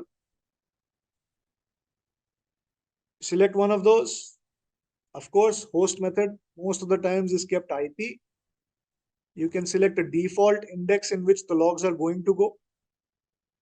You can create a new index also for these new logs. Then you review all the settings, and then you basically just go through the interactive setup process. Okay. All right. Now, what to do in certain organization environments? When you have so many servers, let's say you have about 100, 200 Windows servers, 200 Linux servers, and you want to pull the logs from these servers also, then what to do? Now, over here, it is essential for us to understand how Splunk works and what are different components of Splunk. Okay, so we'll have to study a little bit of architecture of Splunk also here. There are three major parts of Splunk architecture. One of them is called as Splunk Universal Forwarder or a Splunk Forwarder. The job of the Splunk Forwarder is to send logs to Splunk. So when I say that a certain client has 200 laptops and you want to send 200 laptops logs to Splunk, what you do is you install a small agent of forwarder into all these 200 endpoints. Okay, all these 200 endpoints will be installed with one Splunk Universal Forwarder. The forwarder will pull the logs from the laptop and then it will send it to your Splunk. Okay, where will it send the logs? It sends all these logs to another component which is known as the indexer. Okay, an indexer is the engine of Splunk where all kinds of parsing and other activities happen. So the job of the indexer is to take and collect logs from all the sources. What can be the sources? It can be file or directories. It can be forwarders sending the logs to Splunk. It can be TCP and UDP ports through which you are receiving. So the job of the indexer is to aggregate all of these logs, do the calculation of parsing. Parsing basically means splitting all of these logs into field value pairs and then basically storing them into the respective indexes. Then we come to the third most important component of Splunk, which is the search head. The search head is basically the web service that you are running on Splunk. This web service that we are accessing right now, this is basically called the search head. So the user interface, where the user is able to access Splunk services or the services provided by the indexer, is called a search head. So whatever we are doing here, we are doing it on a search head. There is also a CLI version through which you can access indexers and other Splunk servers. So that is basically a command prompt version of accessing. That is also possible, but those things will not touch within these lectures. So don't worry about them as of now. Okay. Over here also, you can see different ways in which Splunk can ingest data. So you can directly upload files also. Most of the times it will be able to ingest CSV files. CSV files are basically comma separated values. You can create these files or export these files through Excel also. Okay. Even log files from your own local systems you can push. Okay. You can also monitor ports or local files. There is something known as HTTP also, HTTP tokens that you can create and send the data through something known as HEC, HTTP event collector. That is also possible in Splunk. You can also run WMI scripts on Windows supported systems so that you don't have to manually install forwarders or other things on 200, 400 servers. You can run a WMI script automated and that will do the job for you and pull the logs for you. Okay.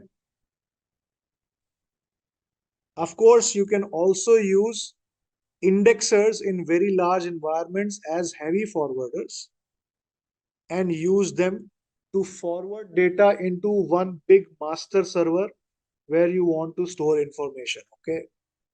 So that is also possible. The way in which you deploy these things depend on the kind of the size of the data that you're dealing with. So if an organization is dealing with a lot of data, let's say about 400 gigs per day, a standalone Splunk server is not going to be able to service that much data. So for that, you need something called as a distributed or a clustered architecture where you have multiple Splunk indexers running that are able to process that much data. Okay, these are advanced concepts and you don't need to go into all of this as of now, but it's good information to learn. If you are still curious about these things, there is a very good documentation which is provided by Splunk itself. You can also go to splunk.com and you can take the free course provided by Splunk, which is known as Splunk Fundamentals 1. Okay, that's a free course. It's a certification course from Splunk. So you can get it done. I think it's in two parts. Splunk Fundamentals 1, Splunk Fundamentals 2. It'll basically be a good primer for your Splunk journey in case if you wish to explore this tool further. Okay. There's a lot of paid certifications also that Splunk offers you. These are basically more professionally geared certifications. And there is a linear path that you have to follow to achieve those certifications. So you have to go get the user certification first, then go to a power user certification, then an admin certification, and so on and so forth. That information also, if you are interested, is provided on the Splunk website. You can check that out later also. Okay. All right. So now we need to move to the next section, which is going to be building dashboards or building visualizations with Splunk. Okay. So we will take some more examples and we'll look or we'll create some dashboards on Splunk through Splunk. Okay.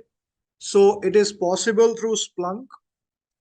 With the SPL, you can use certain transformative commands through which you can or you are able to create visualizations or dashboards.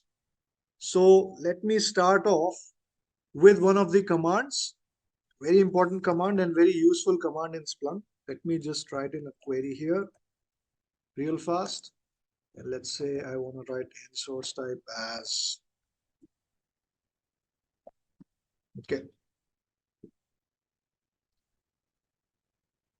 So very familiar query and very familiar results for us also. Okay, so you see these results, these are all for all kinds of source types that are associated with AWS. This is what I've searched for. Okay, now we need to put in some kind of a use case first where we can use these visualizations and create a dashboard. Okay, so let's say you are creating a dashboard specifically catered towards AWS. Okay, so let's say in that dashboard, first you want to showcase what kind of logs or what quantity of logs you are receiving within a specific time frame. Okay, so you want to show that visualization in a visualized manner. You want to show that information and you want to create a dashboard for it. So how to do it?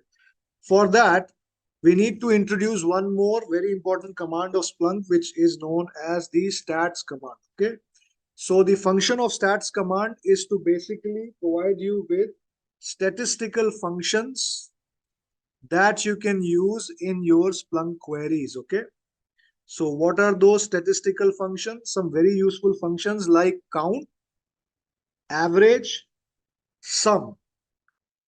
Okay, all of these parameters you can use with the stats command, and you can use this statistical function on the data set that you've got within your Splunk instance. Okay, so we will start off by taking a very easy example and then we'll slowly expand and I'll show you different kinds of functions and parameters that you can use with stats. The first one that we are going to use, which is also very useful, is the count option.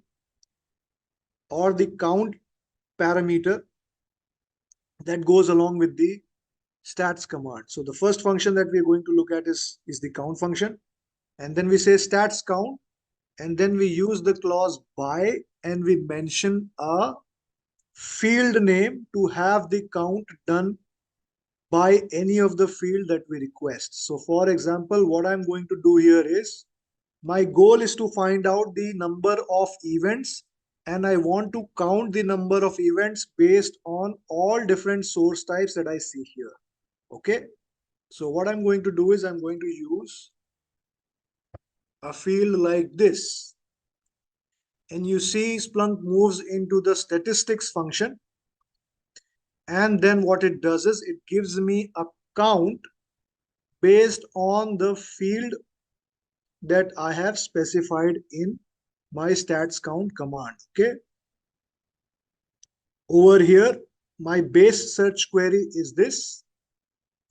Then after that, I've broken down this query into another part where I've done a statistical function. I want to count the number of events and I want to segregate it based on source type field. And then in the results, I'm able to see under statistics, I have these 11 fields, or these 11 values, I should say, and the count associated with each of these values. So now I know that AWS CloudWatch logs has this many events stored in Splunk. VPC Flow has this many events. CloudTrail has this many events. Okay. Now I can also present this information in a visualization, and I can put that visualization into a dashboard so that everybody who is using AWS or who is interested in AWS logs can see that dashboard and easily identify the information. We don't need to know any search queries. Okay. So how to do that? Now you already have the statistical data present here. The only thing you want to do is to enable a visualization into this. Okay. So you see this visualization tab here. You need to click on this tab and you will be presented with different options here once you are in the visualization tab. Okay.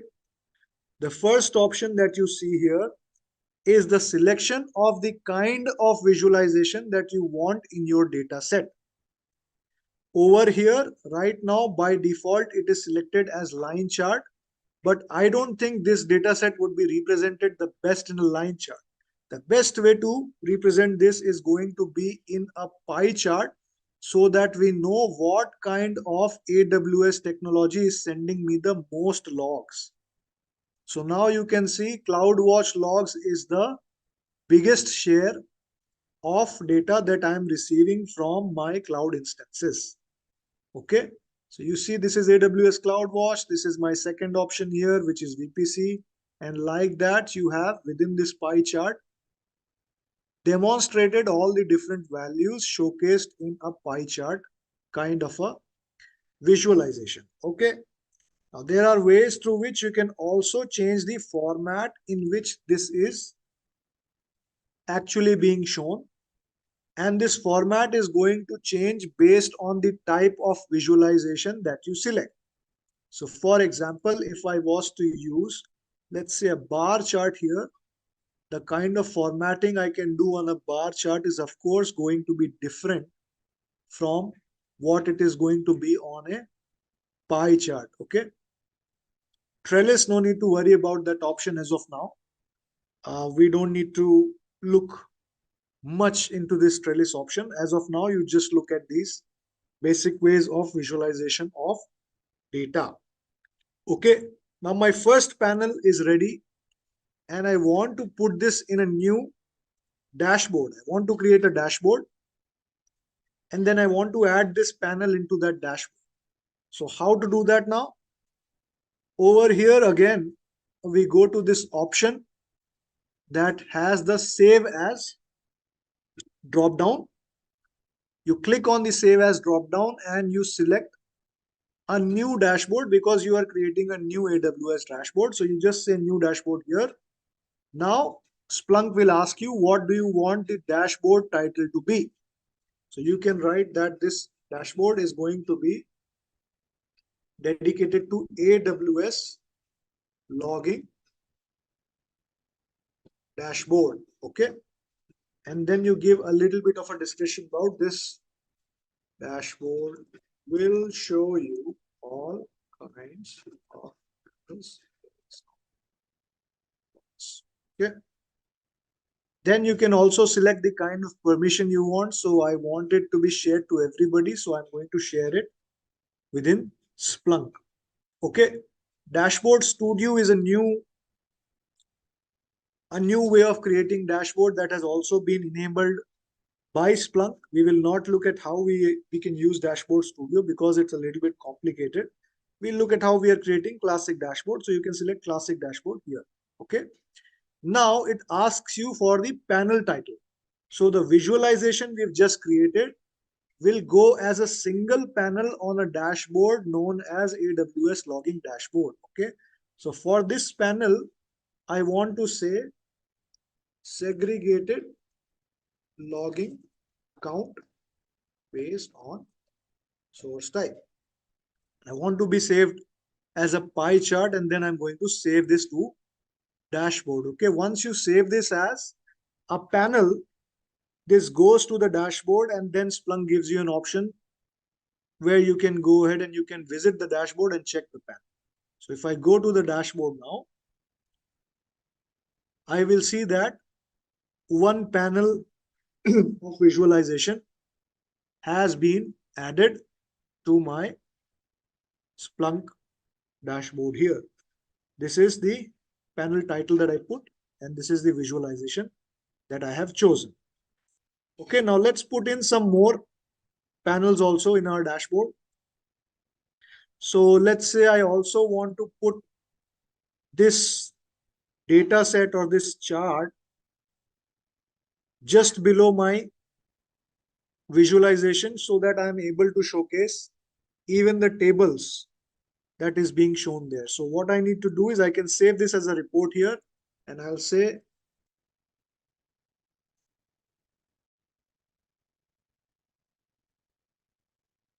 and then I will save this as a report. Let me change the permissions also for this report. Of course, I'm going to say all apps, save. And now this is a report. I can now add this report also to an existing dashboard. This is my dashboard. I'm going to put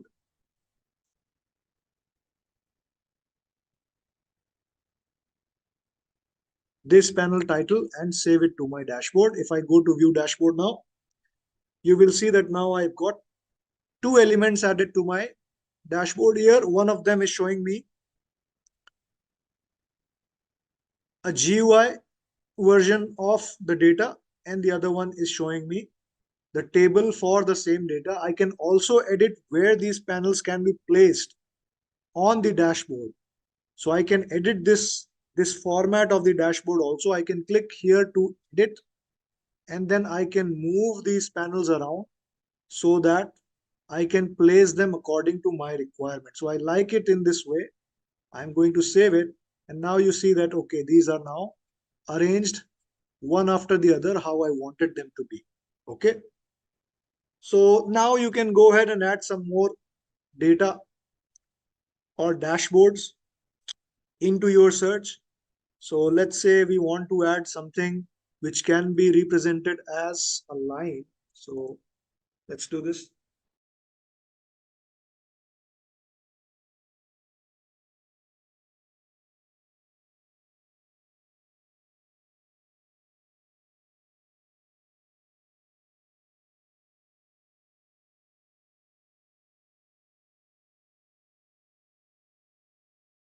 Okay, so now we need to maybe find in some more details that we can showcase in the dashboard. So what I'm going to do is I'm going to also find out the total number of events that are being generated by AWS. So this query basically will give me the total count of events that have been generated by AWS. Okay. what I've basically done is I've put in a base query like this, and then I have simply just said that please stats count. So from this, Splunk is able to understand that since the user has not mentioned any fields, I will just run the statistic on the base search. This is the base search. So all the logs that are associated with AWS technologies, I just want the number of the logs. Okay. I can change this to fast mode also to make it more faster. And then it will show me the total count of events that have been generated from all AWS sources. Now I can put in a visualization for this as single digit. Okay. So this is total number of logs. I can add this visualization also in my dashboard. Now I can also format it. So I can use some colors based on the range. I can use some ways that I can present it in the dashboard. Okay. And over here, I cannot show you that in the current data set. But if you've got multiple days worth of data, you can also put in a trend line here that shows you the data based on a specific time range. Okay. So let's say if yesterday the count was 250,000, you will get a trend line that shows that yesterday, okay, it was 250,000. Today it has increased to 263,400, something like that. Okay. Now, since this data is old and I cannot have this segregated through time, I cannot show you that, but you can save this also as one visualization in your dashboard. So what you're going to do is you're going to save this as existing, give the panel title as all logs received in AWS, and again save it to the dashboard. When you go and view the dashboard, you will see that this panel also has got added here. Okay, so again you see one more detail that has been added to the dashboard. Okay, so like this, you can add multiple data by using the stats count command. You can also use other parameters like stats sum and stats average and display them. So I'll give you an example of sum and average also here so that you understand them. For that, I'm not going to use the AWS source type because I cannot add much in this source type. I think a perfmon is going to be a better data set for that.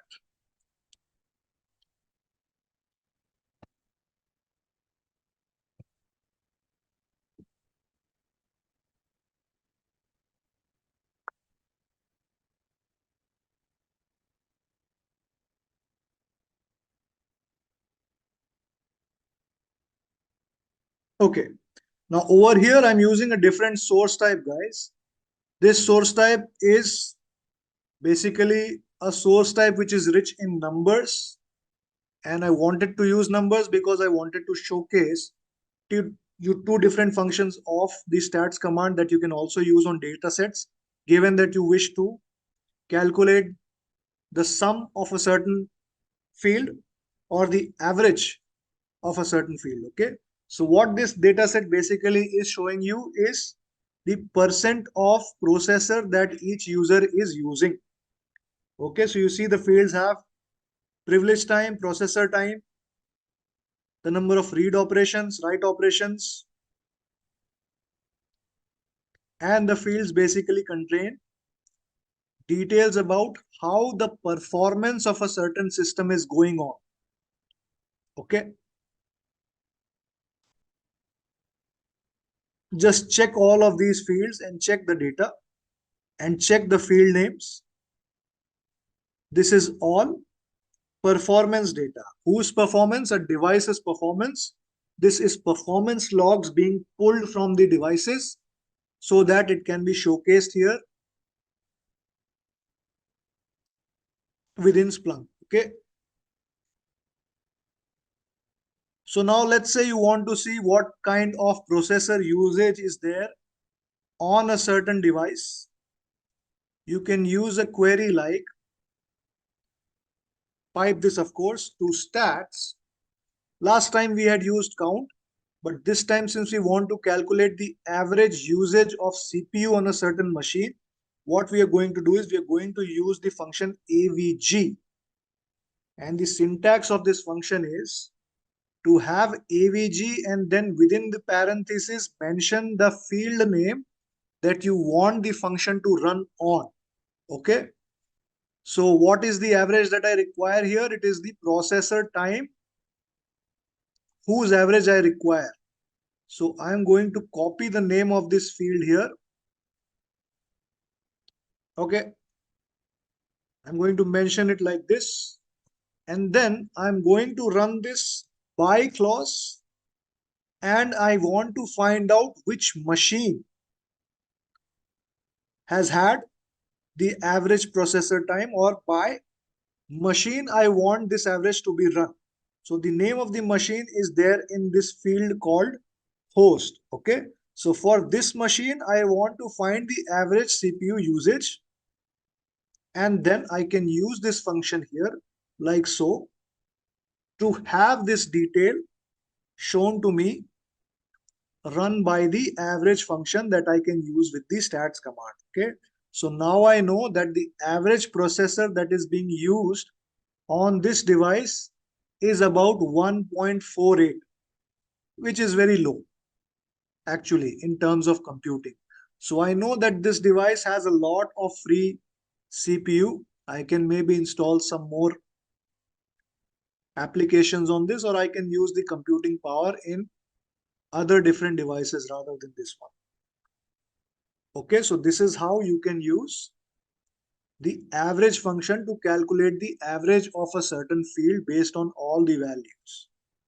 All right. Similarly, if you want to add all the values, you will replace the average with the sum function. Okay. Over here in this data set, maybe I can show you the memory used total that can make sense. And what this function is going to do is basically add up all the values within this field. Over here, all these values will get added up, and then in the end what you'll get is all the total of all the memory that has been used by the host BS tool, or the machine for which we have collected the data. Okay,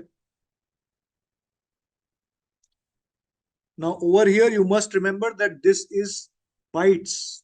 Okay, so it looks like a huge number, but this is in bytes, and this is the sum of all the memory that has been ever used by this device. So of course we are just showing the total number, or we're just showing the usability of the sum function. That is why we have used this example. Okay, but you can use this in different ways also. In certain data sets you might need to add all the values present in a field. You can use the stats sum function to perform that operation and add all the values within the fields. Okay, all right. Just a quick info, guys. Intellipaat offers cybersecurity certification training, which will enable you to learn skills like ethical hacking, network security, cryptography, digital forensics, malware analysis, and threat detection. Through this course, you will also master hands-on tools and techniques using Kali Linux, Wireshark, Metasploit, Burp Suite, Nmap, and many more, while working on real-world projects like wireless security and incident response. all taught by top industry experts and IIT faculties. With this course, we have already helped thousands of professionals make successful career transitions in cybersecurity and IT security roles. You can check out their testimonials on our Achievers channel. The link is given in the description below. And without any doubt, this course can set your career to new heights. So visit the course page link given in the description below and take your first step towards your career growth in the field of cybersecurity. Want to learn directly from our industry experts? Book a free demo webinar now via the link given in description below and experience how our live classes happen. So guys, we are going to be understand the malware part. So what do you think, guys? What is malware? When we say malware, look guys, malware mean anything suspicious, anything which can harm you. Either it is going to be encrypt your data, either it is going to be get your credential, either it is going to be block you to access anything, either it is going to be harm you in any way, either a file, either a data, either any application or anything which is going to be done. So malware is nothing, it is a suspicious tool or software which is going to be harm your device, your networks, your systems, your application, your data or anything. A malware can become in different forms, like it can become like a virus, while via rootkit, trojans, worms or anything. The multiple options are available when a trojan is going to be entered to, right? So you need to be understand what are the possible source to come the malware. Any file, any third party apps and ads, phishing, USB devices via any URL, right? QR code, social media, compromised device or Wi-Fi, public environment when you are going to use. So all these things guys are coming under this particular categories. So a malware can be entered from any possible way. So our target is to make sure when a malware, we know what are the possible way it is coming. So if you want to prevent your organization, you need to be check all these points, entry points. These all are the barricades. देखो, understand here. Let's suppose this is a car. In this car, some suspicious person are going, maybe some terrorists are going, and then they are going to the road. On the road, on after every certain time period, we are having all the possible barriers, toll tax barrier, police checking, and we know what are the, might be this is the highway, this is the highway, right? So we know on this highway what are the bypass are added there, and what are the shortcuts are added there, right? We know key which is a, you can say shortcuts, bypass or any service lane and all. So if you want to be catch those people, so what you are going to do, at every entry point you are going to do the monitoring, right? On every entry point we are going to do the monitoring, and we are going to be do the multi-level scanning for that, and then we can prevent this one. So this is the same thing which is going to be happen into the malware scenario also. In malware part, we are going to be make sure that we need to be block all these entry points. So see, phishing emails, infected websites, right? Any malicious link, drive-by downloads. Drive-by downloads mean like you are going to be some of the advertise, you are going any infected software you are having, removable media, and any software, anything is going to be vulnerable for you. So all these things are going to be the entry point. Might be more we discuss, right? Where the a malware can be entered to your organization. So now different way it's coming. So usually whenever anyone want to produce a model, there's a fixed way, there's a predefined step to perform any attack. Okay, what is the predefined step for performing any attack? When you want to do few things only, you keep in mind. First part is coming under the footprinting. In footprinting you are going to be use different tools and anything. So you are checking what operating system is running there, what ports are open, and what protocols are running, what service are running, right? You're also going to be check here, my dear friend, what is the IP address of the device, what is the MAC address also the device, right? Which application is running on the target server. Mean everything you are, all your reconciliations, all your this one, what you say, enumeration, all are the part of footprinting. After that you are going to be select the tools that according to your footprinting, you are going to define here which tool is best choice for me or not to perform this particular time.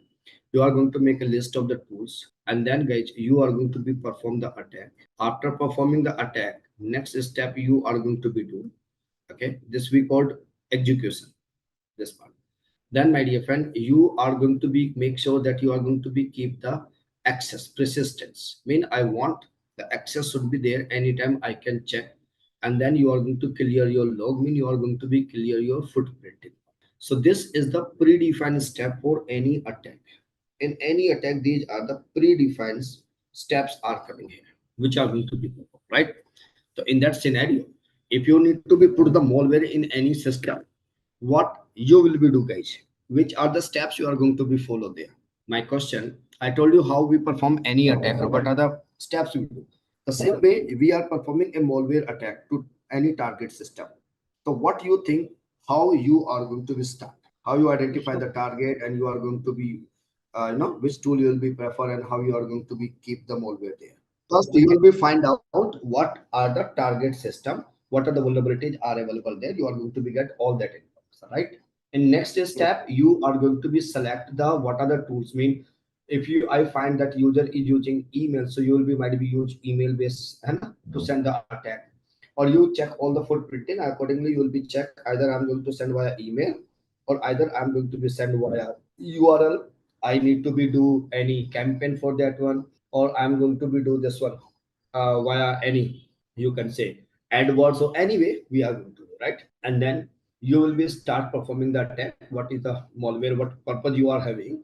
You will be do that one, and after that you are going to be make sure that malware give you access. Might be it will be create a silently user account using that you can access anytime, and then you are going to be clear all your audit logs about there.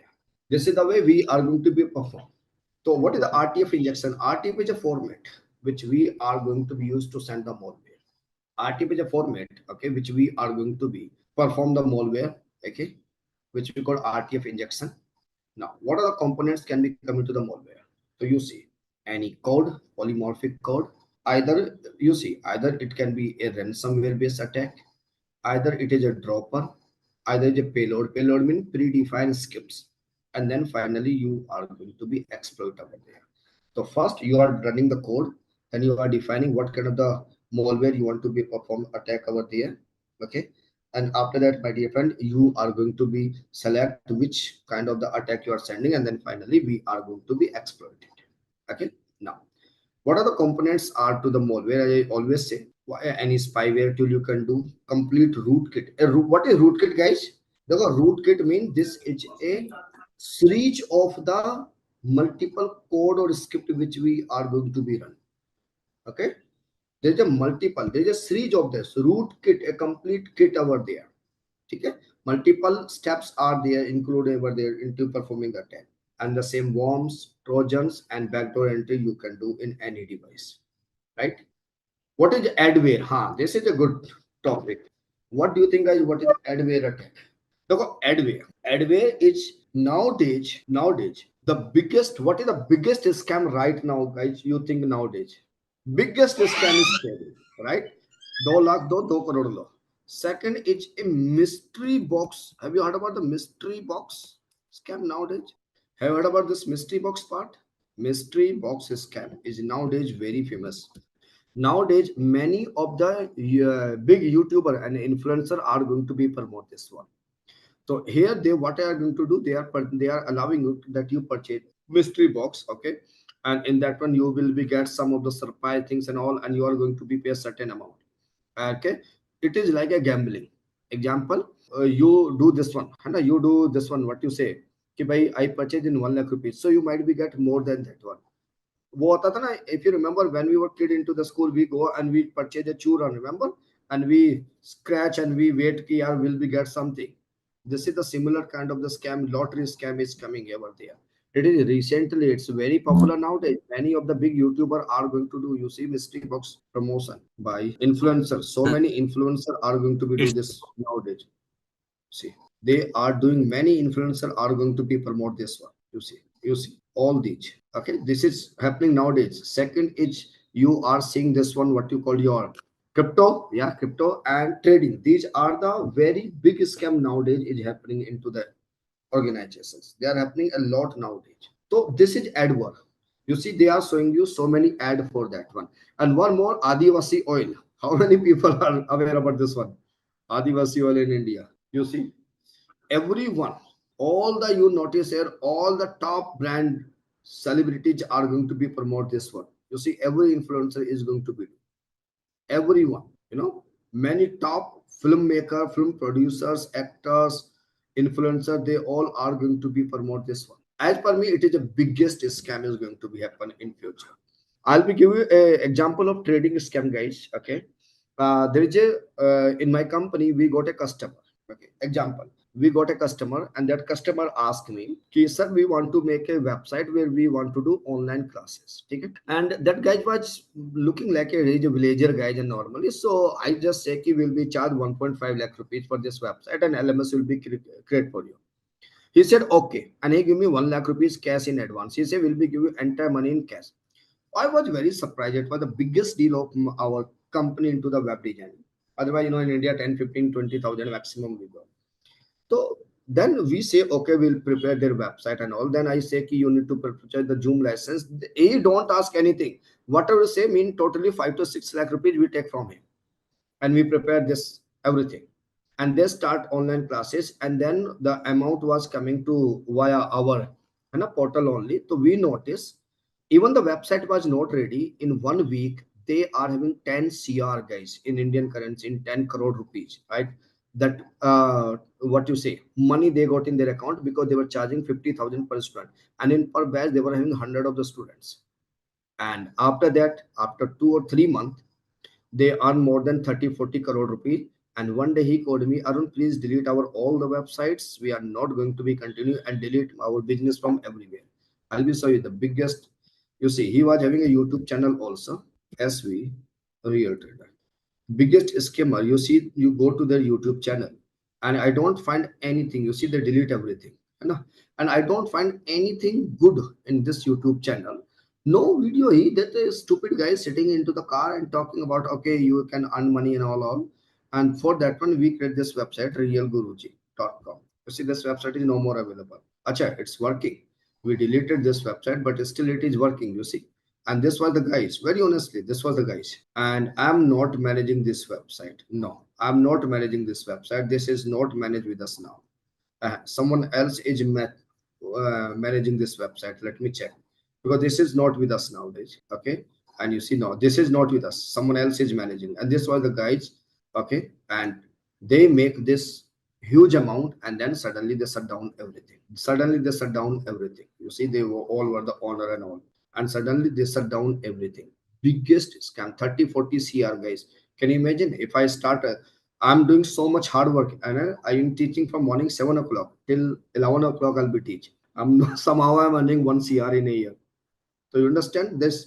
So all these are coming under to your adware categories. Did you get my point? Because these people are spending a lot of money onto the social media, and they are going to be hire the peoples, okay, to promote their like influencers, social media, and all they are going to be. Did you get my point, guys?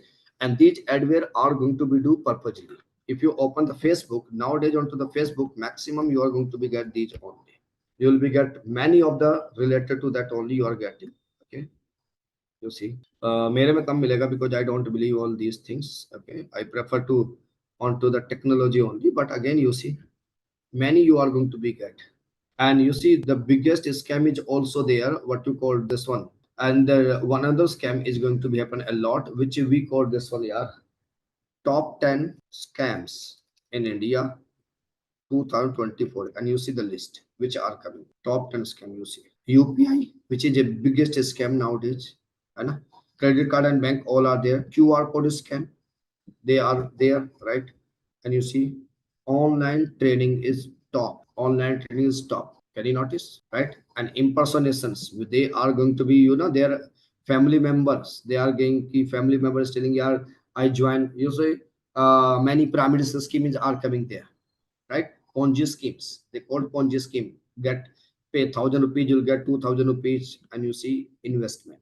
These are the common attacks which are coming. So these all are coming into the adware categories, my dear friend. Okay, got it? Adware, clear? Now let's come here. What is the APT? Advanced Persistent Threat. What is this one? Please understand. APT is not for kids. APT is not for the normal hacker. If you want to be perform the APT based attack, advanced persistent threats, in that scenario, you need to be write your code yourself. You need to write your entire code by yourself, and you require advanced skills to perform over there. You require advanced skills, advanced programming knowledge to there. So what we are going to do, we are going to be write our worms or our virus and all these things, and then somehow we are going to be putting these to the, and these, these are not even going to be detected by your, what you say, malware also. They can bypass even though your malware part also they are going to be doing. Okay, so you need to be very advanced level expert. You should know the programming, different programmings and all for performing these things, right? Got it? So APT is for very highly scalable attackers are using this concept.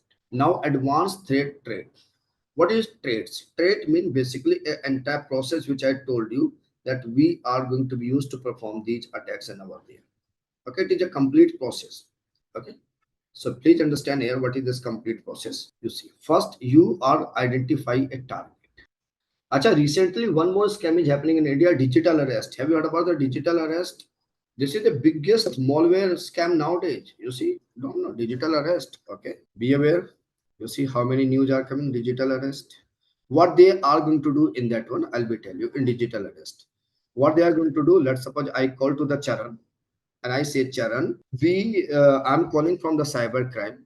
Okay, we got a parcel which is coming with your name, and in this parcel, you are going to be have some suspicious things.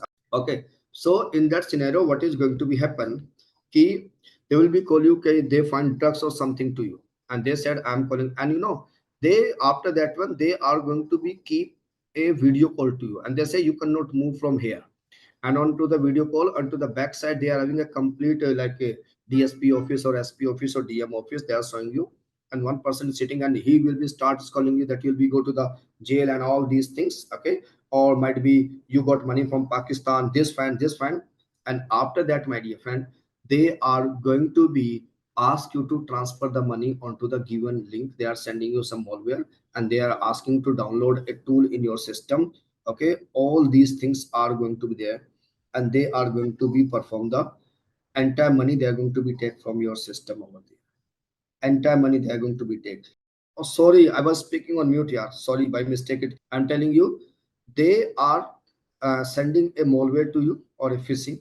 Okay, and they ask you to go to that link and perform the give the money to us, and otherwise we are going to be jail and all. And they are taking in millions, millions they are taking, and they are targeting only the rich people like retired professors, retired Supreme Court judge, even DSP, even DSP they are going to be do. Okay, retired officers they are going to be do, and from them they are going to be charge. You see 12 lakh rupees, 48 lakh rupees. You see how much they are going to be do. And millions they are charging from the people. They are, you see, 2 crore retired major general. Okay, so if you find anything these kind of the suspicious, you see 2 crore retired officers. So this is happening a lot. So if you are finding anything like this suspicious, you immediately inform to the cybercrime. Immediately inform to the cybercrime. They take all your phone control and everything. They send you click on this link, after that your phone and call and all these are going to be in their control. So this is again a adware based attack. Okay, so now you see, first they are going to be define the target. What is my target? To whom I'm going to be send this one, right? Whom we are going to be send the attack. Okay, and then they use different tools for that one. Custom tool, as I said you, they are going to build their own tools. They are going to build their own tools for that one, right? Then different technologies. They steal your data. They keep every movement of you, and then they are going to exploit your data. So these attacks normally not coming to the end user. These attacks are coming to the corporate business only.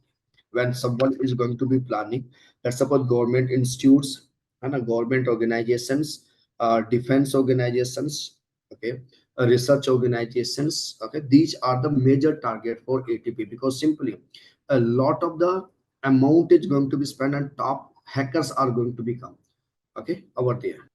Do you know recently this one? Twitter got distributed denial of service attack. Have you heard about this news? Twitter, okay, DDoS attack. You see, recently happened, 13th August. Be aware, guys. You should read the news. What happened in that one? In America, US, current President Biden and that Donald Trump have to be start a live debate on there.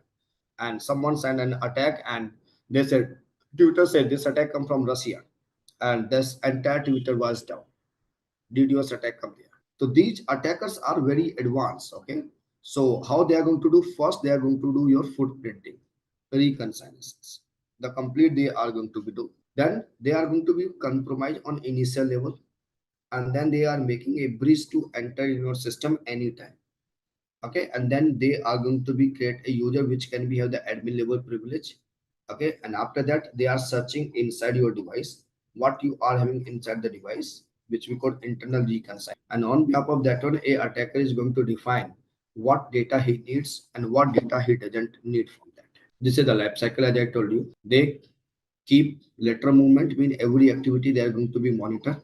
Then they are collecting all the possible you can say information from there. They are going to be exploit the data, mean they can be delete the data, they can access the data, they can move the data, anything. And they are going to be keep maintain their persistence over there. And after that they are going to be cover their attack. It means they are going to clear the footprinting logs there. All they are going to. Now come here, guys. What is Trojan? What do you think, guys? What is Trojan?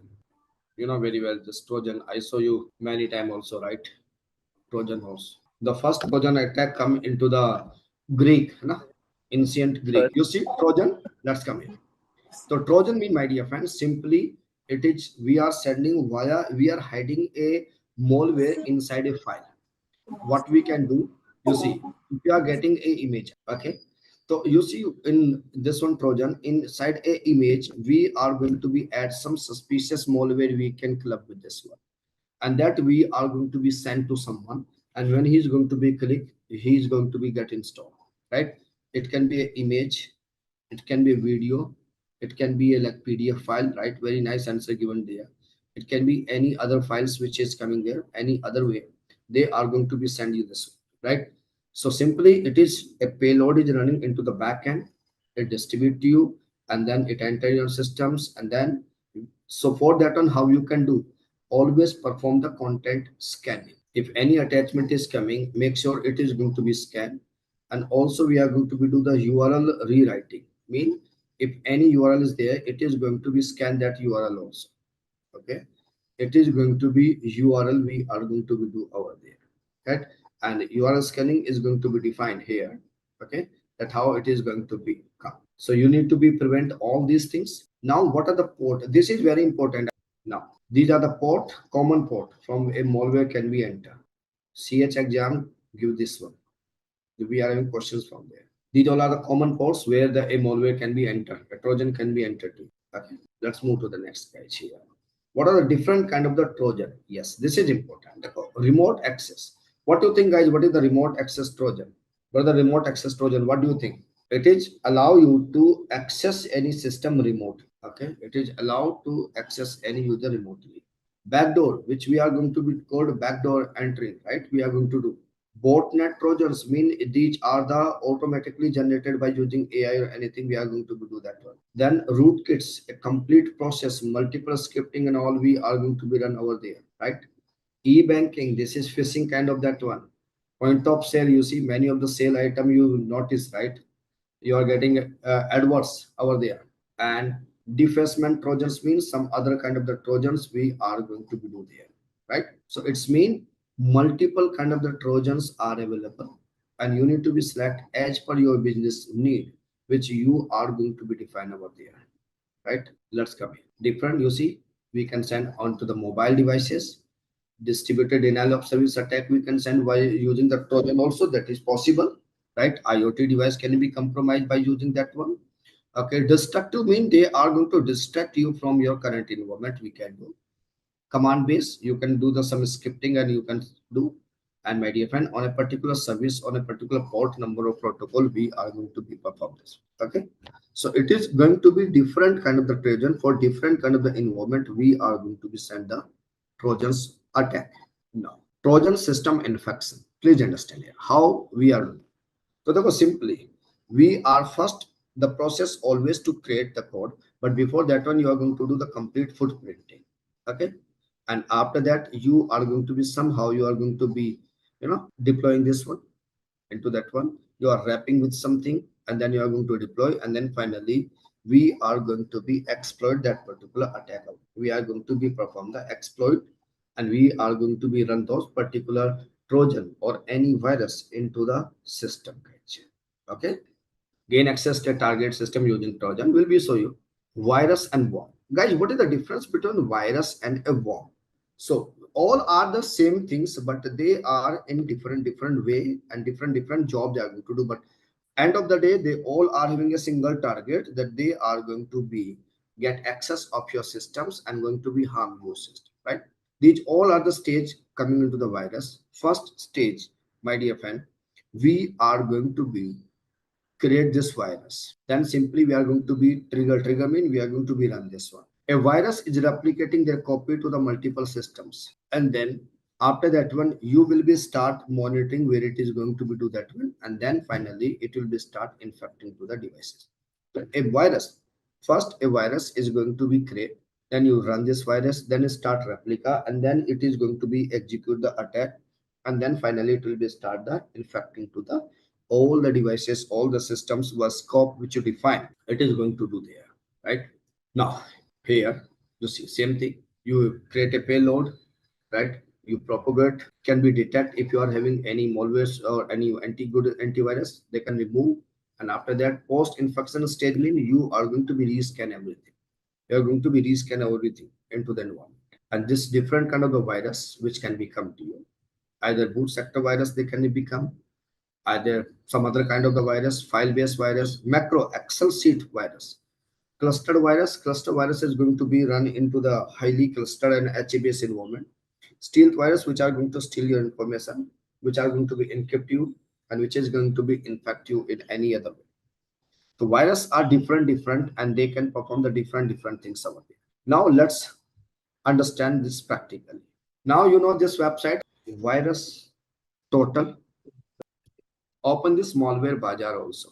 This you open in your VM, Windows 10 VM. Don't do this into your environment. Okay, go to the Windows 10 machine which you are having and open there only. Launch your Windows 10, log in there.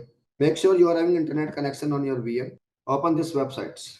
Okay, come here, and guys, here scroll down and click on to this one. Come here and click here, malware bazaar database. Come to malware bazaar database, and guys, try to download only here zip file. Are baap re motorcycle. Hey, come on. Okay. Scroll down and only download here zip file. And you see here the company which has been reported any of the tool, any of the virus or anything they have reported over there. You'll be get it here. Okay, do it. So download anything. I'll be recommended only zip file because this is also connected to your local machine. So only download zip file. So your local machine can impact it. Zip file I'll be recommended. You see multiple category has been detected. So I'll going to click on download and download to your local machine. It will be ask your password. So password will be infected. Okay, remember this password and download in your local machine. Let me know once you download. Let me know once you are ready. Done it, please. Okay, and then go to the virus total and upload this sample. Upload this sample and analyze it. It will be ask your password and you check here who have been reported this as a malware. You see how many places have been detected. Microsoft and front-end firewall has been done. Check it. Like this, try to download some different format. Again, I'm telling you, my dear friend, that you are going to be perform. Okay, yes, you are going to be perform all these into the lab environment only, not in your local machine. There's two website which you are going to do. Try to download different malware and try to, my dear friend, you analyze them. Different format you download like EVL, DL. Try, don't try exe. All other format to download and check it. Okay. Now guys, I'm going to show you how we are going to be perform the, we are sending the different malwares and all these things in a simulated environment. Simulated mean in a controlled environment. So for that one, let me shut down my VM. I hope you everyone get complete idea. देखो I can show you, either I can use CEH official module and I can create some sample malware and I can show you these malware are going to be, we are sending there. But you need to be focused what is actually production environment, right? What is exactly production, how this you are going to deal into the production in with the malware. That's why I'm not showing you those basic malware, which I show you I can create locally, you can do. So let me go, and we are going to be understand in a controlled way how we are going to deal with malware and phishing and all different kind of the attacks. So as you know, I'm going to log in to my this one Microsoft 365 Microsoft Defender. Basically, I'm going to be logging. Okay. So you see, I'm coming here and I'm going to the attack simulation here. We are going to be perform some of the attacks in a controlled manner, malware, phishing and all in a controlled manner. So I'm going to be open my Outlook here where we are sending to the user. Okay. Understand here. We are going to be get the different simulator attacks we are going to be. Guys, which kind of the malware attack you want to perform? All are here. Read one by one. Link to malware. Ticket to Bollywood. Huh? Next. Now you see. These all are the payloads which you want to be sent. Check it, which you want to send to me. And you see you are here. So invoice, right? So you see many invoices are there. Which one shall I use? ये वाला? Chalo, next. All user I'm sending in my company. It won't be go to the guest account. Next. Okay. Now next. And you see you are going to be assigned this training. When you want to be assigned this training, I say user need to be complete a mandatory security training assigned to them. है ना? So within the 7 days, once the simulation will be end, they are going to be performed this one. And these all are the page where they are going to redirect. I can select anyone. I say they will be redirected to this page. Okay. Now understand here. You want to get the notification. I say deliver notification to the user. Which language? You can select language. Okay. Now you understand here. Delivery preference. When you want to send this one, I say deliver during the simulation. When I'm launching this attack, that time only you launch it. And I say send twice in a week this attack to the user. Next. And for when I say right now I want to launch this simulation, enable region wise delivery as per your time zone, it will be delivered to you. Next. Okay. And then I'm sending first a test. Okay, that this is working or not. Sent. It will become to your mail. Wait a minute. Let it come. Will be get a notification here. Wait a minute. It will become to you. Okay. Wait some time, then we'll be submitted. And now you see perform invoice come to you. Let's analyze this content. And you see a URL. Let's validate this URL, copy, and I'm going to be send you also. And this is attachment which I'm also going to be checked. This is a URL where we are going to be get. So don't open the URL, or I'm going to be open the URL. I click on there. It's a test environment, and you see attack successfully done. Now let me submit the attack. I'm going to launch the simulator. And guys, go to the malware bazaar virus total site. Check this URL and check this is malware or not. Now, what you find, guys? Can you notice? Analyze it. So we perform this attack. So this is a attack, right? Now we are going to be get this. Let it come again because this was a test. We are getting this one. And let's start one more attack. One missing. Now tell me, guys, which you want to check. Which one? Malware attachment, guys. Chale. Let it go. Okay. Next. Any name? Next here. And you see same. Acha. Here you select now. Tell me which one we should use. Check which one you want to do. Office 365 policy. Yeah, that's perfect. All user. Next. Next. Okay. I'll send the recommended training to you within the 7 days. After this ad, you need to complete this training. Any landing page you can select. Next. Okay. Deliver default notification, right? Okay. Now here. Same delivery preference. I say deliver during the simulation only. And twice in a week you send this one. Next, region wise delivery. Next, testing.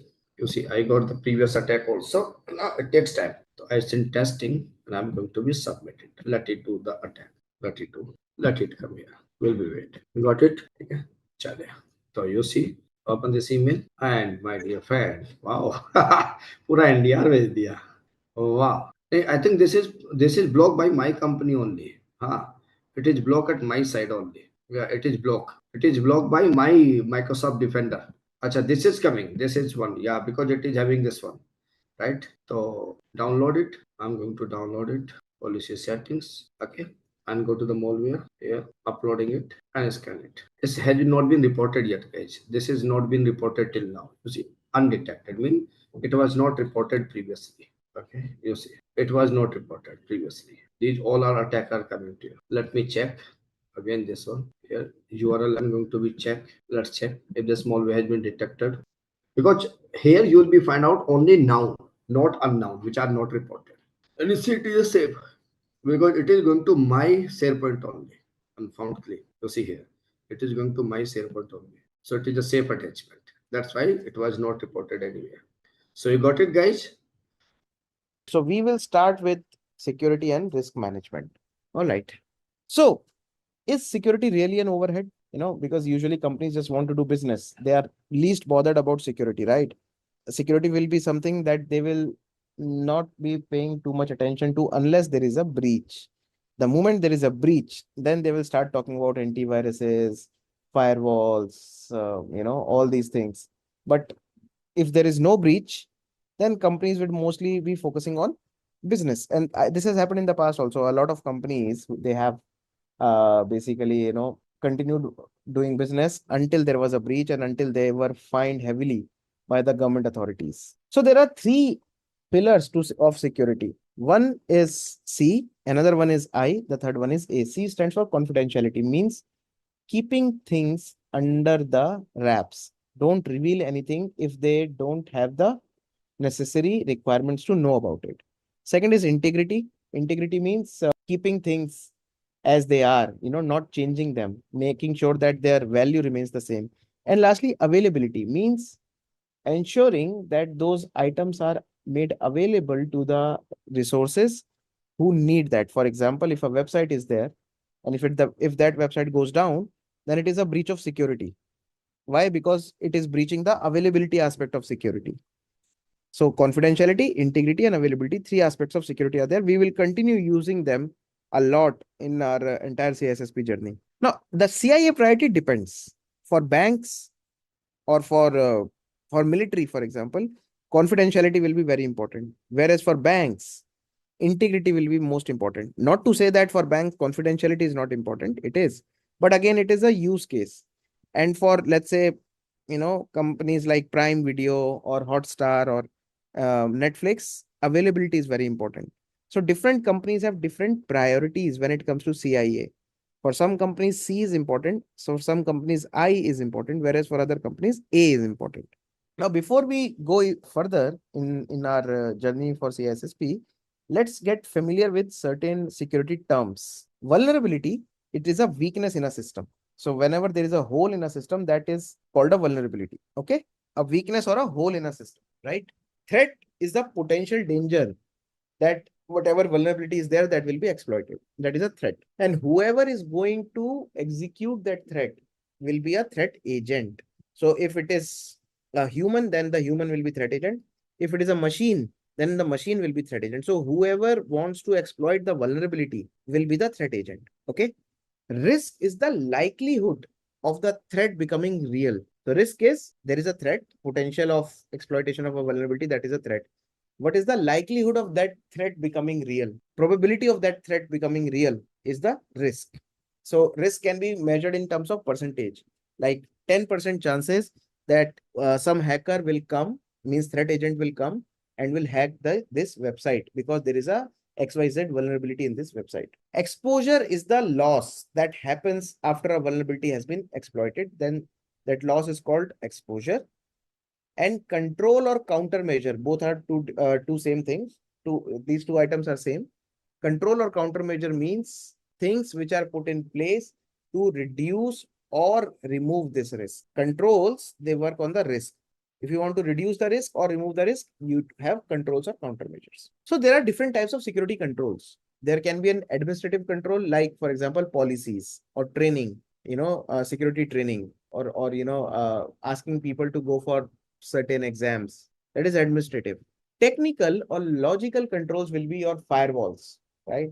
Your encryption mechanism, different types of coding to make sure that whatever you are writing is secure enough. And lastly, there can be physical controls also, like CCTVs, security guards, security dogs, fencing, lighting. All these are physical controls, right? There are other types of dividing security controls, and we will talk about all these controls in detail as well going ahead. So controls can be preventive, means they will prevent a vulnerability or a threat to happen. So preventive controls can be your security guards. If you have security guards in place, it is kind of a preventive control. Policy, encryption. ACLs, access control list. We'll talk about all these things in detail going forward. Then there can be detective controls. Detective controls are those which work in detecting about what happened. The security breach has already happened, but detective controls will help you in identifying what happened. So a very good example of detective control can be CCTV, right? Then there are corrective controls. Once the damage has happened, you need to basically correct the damage or reduce the damage or remove the damage. So there are corrective controls. There are controls which are known as deterrents. Now, what are deterrents? Deterrents are those controls which will deter an intruder or prevent, not prevent exactly, but demotivate an attacker from coming and attacking your systems, like fences, lighting, dogs, CCTV.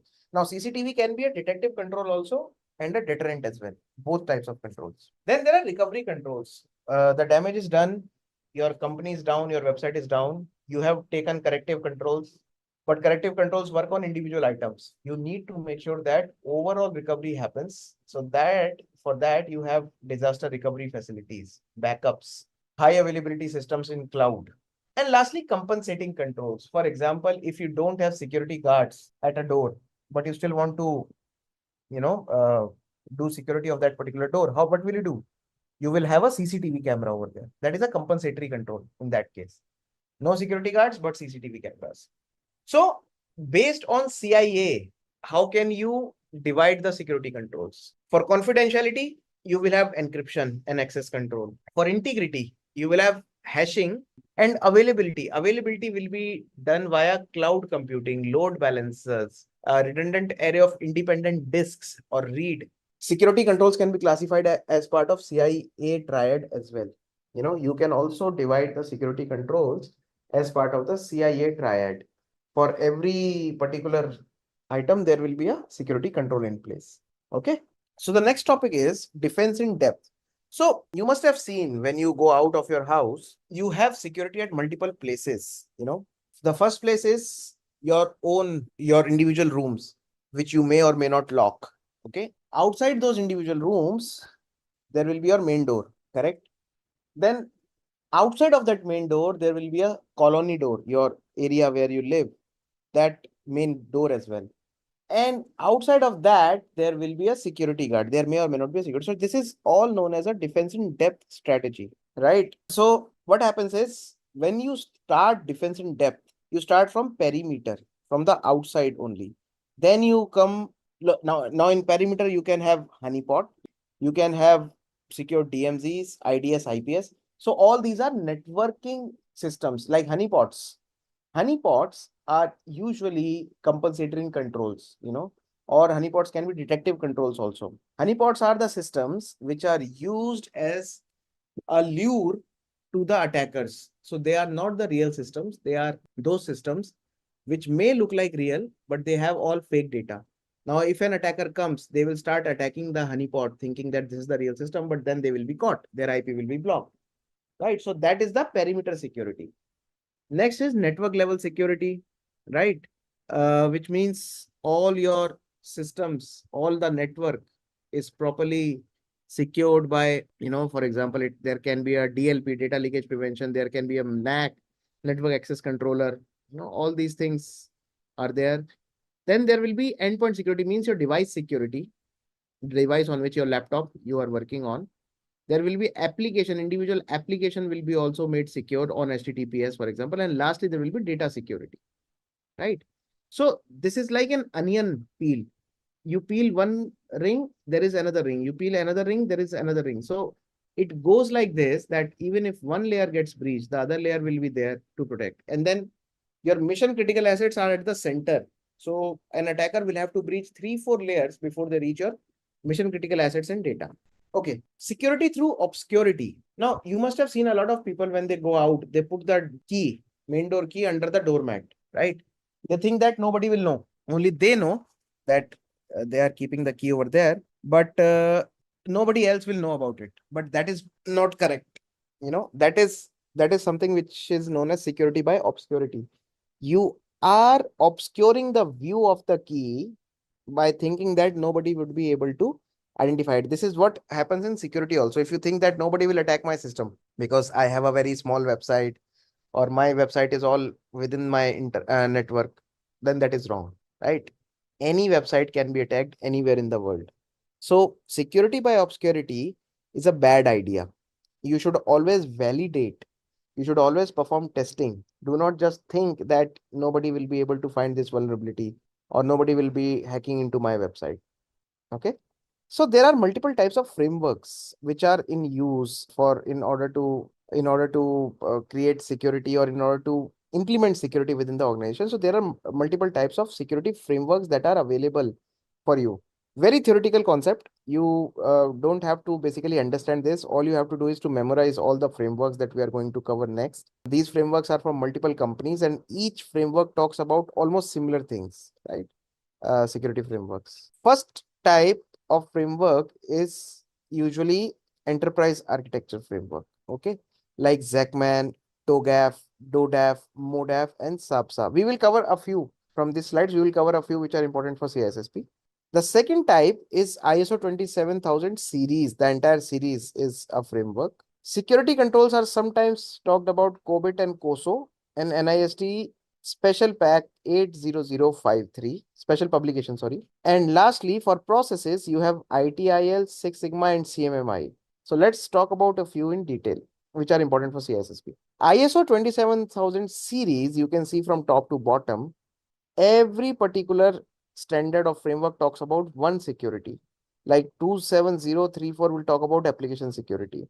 27035 will talk about incident management, 27033 will talk about network security. So every item within the series from 27,000 to 27,035 talks about one particular area of security, every particular item, right? So it is, if you are ISO 27000 certified, that means your company has best practices for all these domains, all the domains that are there. And it is very tough to get ISO certification because entire company needs to push for it. Then there is Zachman architecture. It also is very similar to ISO, but it is more precise. It directly talks about the data, the function, network, people, time, and motivation. So motivation is usually like why a particular network or why a particular application is there. And on the left hand side, it has multiple types of roles like planner, owner, designer, builder, programmer, user. For every role, what data will be accessible, how it will be accessible, where it will be accessible, who will grant the access, when the access will be granted, and lastly, why the access will be granted will be covered. So for every role, you will need to basically come up with a particular reason and type of the data access. And once it is there, you have a framework ready. And then you can find out if somebody who is an administrator is having more than enough possible rights. So let's remove him from the admin console. Then there is SAPSA. SAPSA is an acronym for Sherwood Applied Business Security Architecture. So what it does is it basically creates a recipe of success and it talks about four important things. If those four important things are taken care of, that means your cyber security framework will be in place. First of all the teams within your company should have a strategic alignment with each other that yes, security is important. Second, business enablement should happen, means business should start funding the security teams or start taking security seriously. So it should come from the top. Then whatever processes are created by security team, they should be applied and should be supported by the top management. And lastly, there should be a security effectiveness exercise every quarter or every month, which will tell you how good or bad your security posture is working currently. The next is COBIT, again an acronym for Control Objectives for Information and Related Technology. COBIT has 5 key principles. First, it should meet all the stakeholder needs, and by stakeholder I mean security team, IT team, senior management, developers, everyone who is involved here. Covering the enterprise end to end, so involve all the stakeholders. Apply a single integrated framework. Now that can be a SAPSA framework or a Zachman framework or ISO 27001 framework, but apply just one. Enabling a holistic approach of security. And lastly, separating governance from management, means management should not have any say. Like I have seen sometimes in companies where, top management would say, okay, this product will not go for security testing. Let's just onboard it right away. That should not happen. Management should not have any say in the way governance is working. There should not be any shortcuts to security. Okay. For every business, there will be Contextual, you should know the context of the business. Architect, whoever the architect in the business is, they should know the concepts clearly. Designer, like application designer, they should be logical. I mean, this is just an example of how the strategic alignment happens. All right. Next is COSO. Now, COBIT, the one which we studied previously, it was derived from COSO only. Okay. It was developed by Committee of Sponsoring Organization, which is how, COSO word came up to being. So, Committee of Sponsoring Organizations. The COSO framework is for corporate governance, overall company, whereas COBIT is for IT governance, only for IT. So, COSO applies for the entire company, whereas COBIT, because there is IT at the end, it applies only for IT. COSO deals more at the strategic level because it works at the corporate level, so it works more from a top level, whereas COBIT is more on the operational hands-on level. COBIT is a way to meet many of COSO's objectives, especially from IT. Okay, so COBIT is a subset of COSO for the IT part. COSO deals with non-IT items also because, of course, it works overall on the company. So it also works with company culture, financial accounting, how the board of directors are responsible, communication, marketing, finance, not just IT. It works with every team. But COBIT is a subset of COSO. Then there is ITIL. ITIL is the de facto standard for best practices for IT service management. Okay. So a company who is managing IT properly, uh, you know, they will be, or even persons are also certified with ITIL. They will be, they can go for apply for an ITIL certification, Information Technology Infrastructure Library.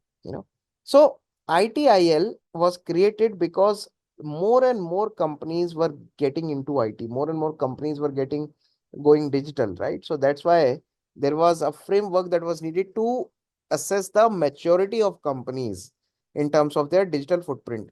And that is exactly why ITIL was formed.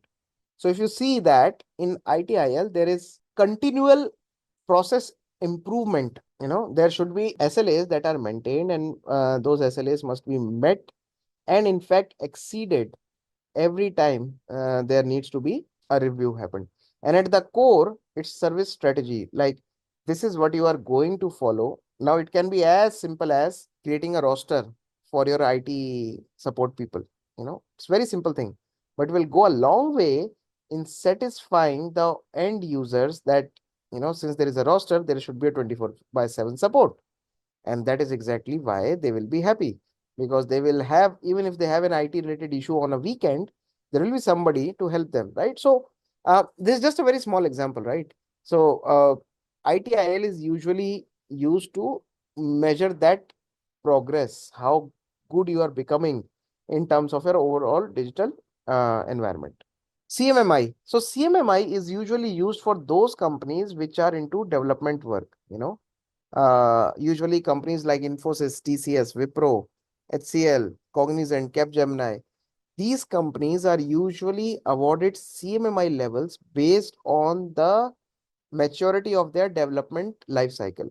For example, level 1 is initial, means unpredictable processes, poorly controlled programming and reactive programming. There will be a lot of bugs.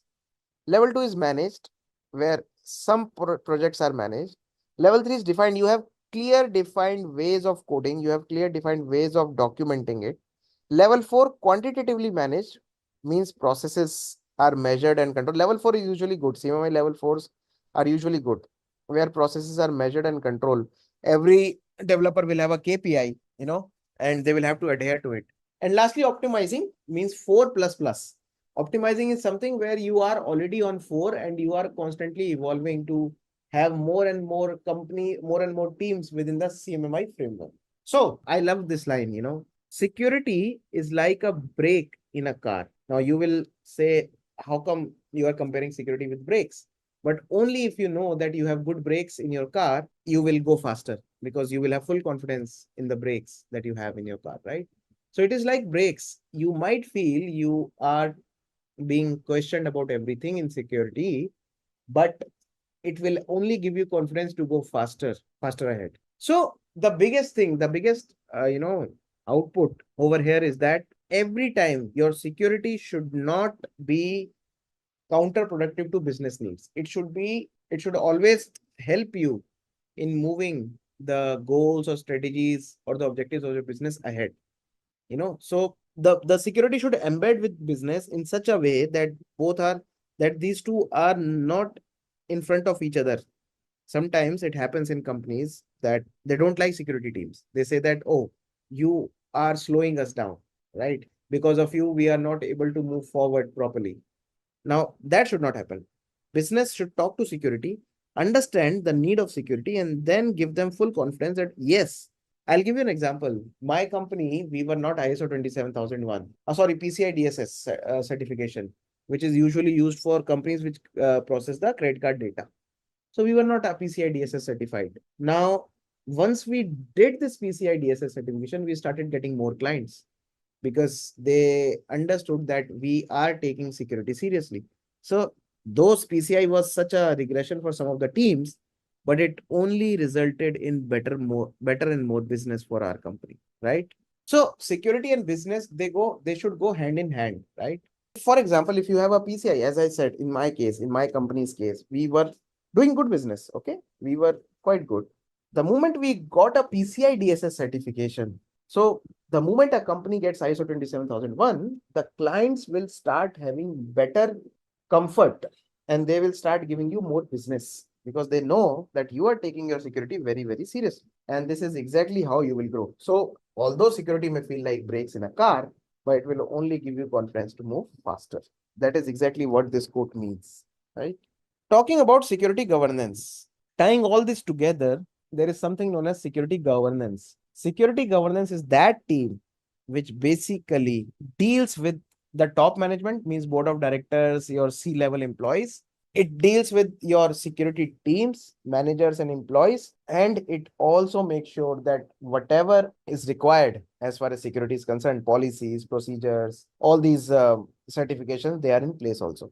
Security governance is the set of responsibilities and practices which usually allow a company to be sure about implementation of cybersecurity practices within that company. So it kind of gives you a confidence that yes, whatever policies we have written are being implemented properly. Whatever work our different security teams are doing, they are actually adding value to our business. The security governance team will drive it, basically. There is a reason why it is known as GRC, governance, risk and compliance. And PCI DSS is a compliance. So other name of security governance team is GRC, governance, risk and compliance. All right. Then there is third party governance also. Third party governance is when you have a lot of vendors, you have third party vendors. Like in my company, there is a vendor which processes payroll for all the employees, right?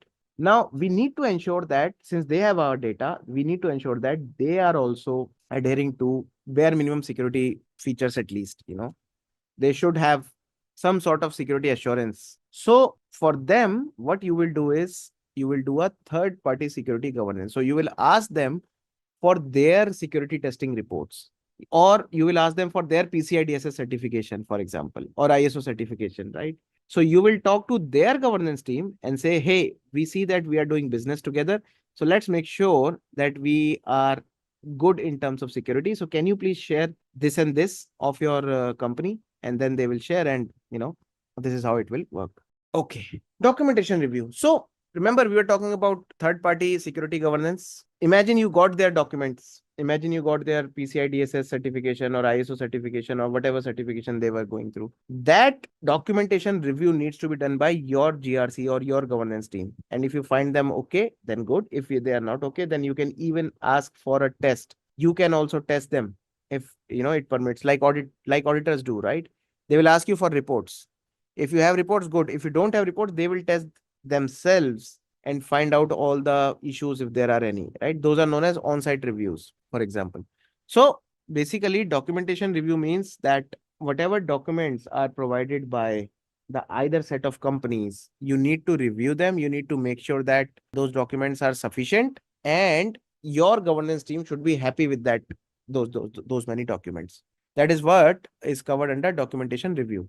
All right, security management planning. So there are three types of plans when it comes to security management: strategic, tactical, and operational. Strategic is a 35,000 feet view. Like in year 0, you will do this. Year 1, you will do this. Year 2, you will do this. Yearly or maybe, 5-yearly plan. Either yearly, 5-yearly, in next 2 years, in next 3 years. So it's very high level, 35,000 feet view. The next is tactical. Tactical is more granular. Like in this quarter, I will do this. In a particular year, in first quarter, I will do this. In second quarter, I will do this. So that in 4 quarters combined, you will achieve your year 0 strategic plan. The granularity increases. And lastly, operational. In operational, it is very hands-on, day-to-day job. Like today, I will do this so that it feeds into technical plan. Give you an example. Suppose your strategic objective is to make sure that there are no internal breaches happening, and you have 1 year to complete this. So your tactical plan will be to put everyone on an Active Directory, for example, right, behind a single sign-on, for example. And your operational plan will be to make sure you onboard an SSO system. You talk to different SSO vendors, single sign-on vendors, and then you onboard them. That is your operational plan, hands-on, day-to-day plan. Okay. Now comes the policies part. So this is not the SOC policy.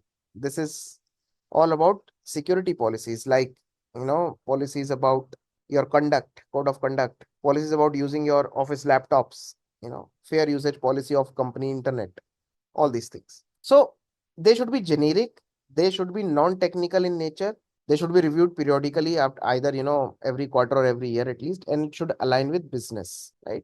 So by scope, they can be organization specific, system specific, or issue specific. For example, organization specific policy will be like, for example, in your organization, Instagram is not allowed in office. So it's an organizational specific policy. System specific policy will be based on the device that you are using. For example, you cannot download any sort of torrents on your systems. That is system specific. And lastly, issue specific, like your password. Your password, you cannot reuse your password more than 3 times. It's a very specific issue. So that's specific. Also, you can look at policies based on the enforcement type, like regulatory, means from the government.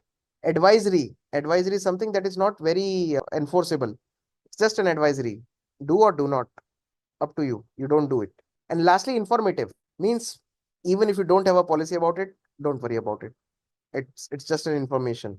So different types of policies are there. As I said, access control policy, computer security policy, and this is not an exhaustive list. There can be other policies also. So if you want to read more about policy, just go to this website, sans.org, information security policy. It will have a list of all the possible policies that can be in place. It can also include a password policy. It can also include a download policy. It can also include a business continuity planning policy or DAR policy. So there are so many policies that you can familiarize yourself at this link or even elsewhere as well. Now, there is a difference between, so there are multiple things. So we talked about policies just now. Just like policies, we have standards, baselines, guidelines, and procedures. Okay. Standards are those which 100% should be implemented. They are mandatory or compulsory requirements. Okay. That need to be adhered to, come what may. If you are using a particular hardware, using a particular software, you will have to adhere to these standards. Baselines they define a bare minimum level of security. For example, a baseline is your password should be at least 8 characters long. So the baseline is 8 characters. Now it can be 10, it can be 12, it can be 16, but it should be at least 8 characters long, baseline. Guidelines are a set of recommendations. You follow or you don't follow. Totally up to you. Guideline can be do not write your password on your desk. That is a guideline. You follow or you don't follow. If you don't follow, somebody else will know your password.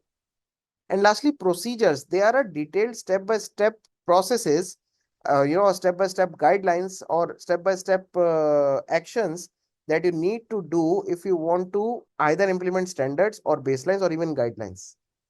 So, but the difference is that they are step-by-step processes. They are step-by-step actions. For example, if you want to implement a password policy or a password standard, then the procedure will be go to Active Directory, make sure that you turn on the password policy, select minimum length of password 8, press enter. These are all the step-by-step actions that you need to take, right? Next part talks about threat modeling. Threat modeling is usually done by someone who is neither a coder or a developer or someone who takes the website live. So suppose you are in a company, in your company, somebody is writing a piece of code. Okay. Now that person who is writing a piece of code will make sure that they follow certain standards or guidelines when they are coding, right? Very important thing to be noted here. Threat modeling happens when there is a design. Every time there is an application that needs to be coded, there should be a design of that. If there is a design review of that application, if that design review happens and during the design review people find that there are certain issues with the design, inherent issues in the design, then they will document those issues, and those issues would then be taken care by the developers when they will write the exact actual code. So this entire process is known as threat modeling, right? You have not written a single line of code, yet you are trying to find issues in the application. Now, not issues exactly, but threats. How do you identify those threats? There are three ways. Focused on assets, like, each asset will need to be protected in this case. Focused on attacker, like, now internal attacker or external attacker or, some kind of a state actor, countries, when countries are basically attacking each other.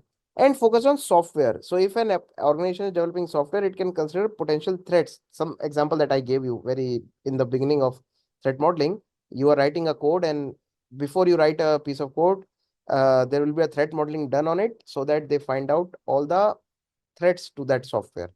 So there are three types of it. How is it done? Let's see. In threat modeling, there is something known as a trust boundary like this. Everything on the left of the trust boundary is less trusted or not trusted at all. And everything on the right side is more trusted. Okay. So it can be internet, like users sitting on the internet. And this is your internal company. Okay. So external user will send a login request to your application, just like this request is coming. So always treat this request with suspicion. Anything which is coming from a less trusted domain to a more trusted domain should be properly vetted and sanitized. So anything which is coming from the left of the trust boundary, it needs proper validation. Okay. Then internally, now that it has come internally and you have verified, now it can actually go to the login process. Login process will talk to a database. If the user is correct, it will say yes. Then it will send a yes, and the user will get logged in, otherwise not get logged in. So that is a separate process. But the point here is that anything which is coming from a low trust value to a high trust value, it needs to be vetted properly. That is the core basic bare minimum thing of threat modeling. So for every design case, you will create a trust boundary like I showed right now. Suppose this is a design document of a user login process, simple design document of a user login process. Now users are on the internet, so there will be a trust boundary here. Okay. There will be another trust boundary here for the database, internal trust boundary. But these users will be the least trusted of all. And there can be some level of trust between your applications and the database for sure.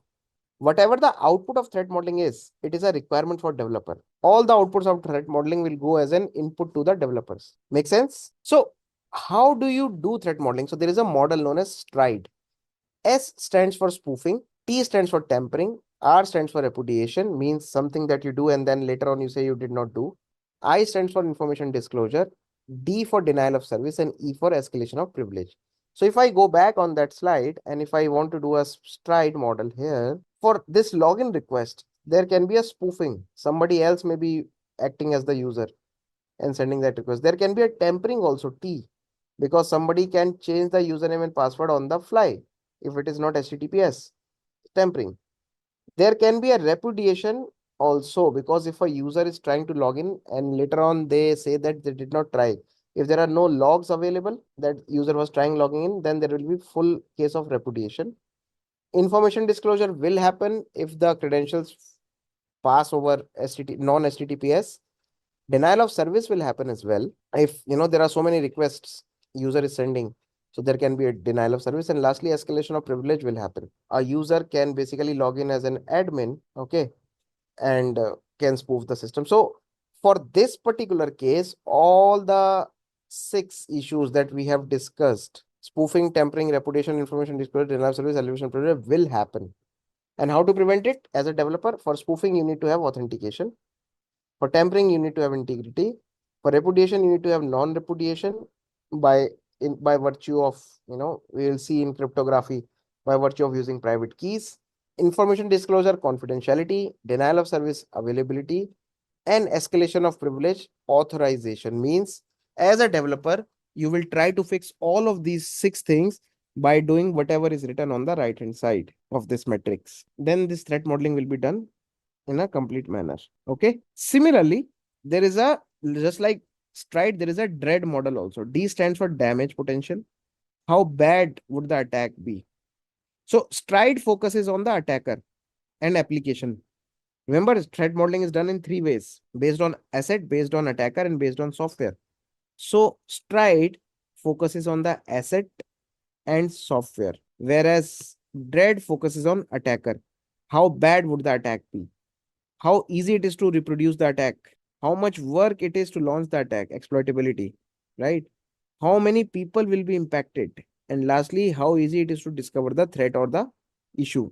So dread model basically will talk about how easy or how much and how many times the attack will happen. So D stands for damage potential. How bad would the attack be? R stands for reproducibility. How easy it is to reproduce the attack if attacker has to do it. Exploitability is how much work it is done to launch the attack, needs to be done. Then affected users, how many users, all of the users are impacted or only a few are impacted. And lastly, discoverability, how easy it is to discover the threat or the issue, right? That is a dread model. It is totally based on the attacker, not on the application or the software. So another aspect of the overall security assessment or security governance is risk. Risk is something that is the likelihood of a threat or probability of a threat, right? We all saw what risk is. We all studied about it.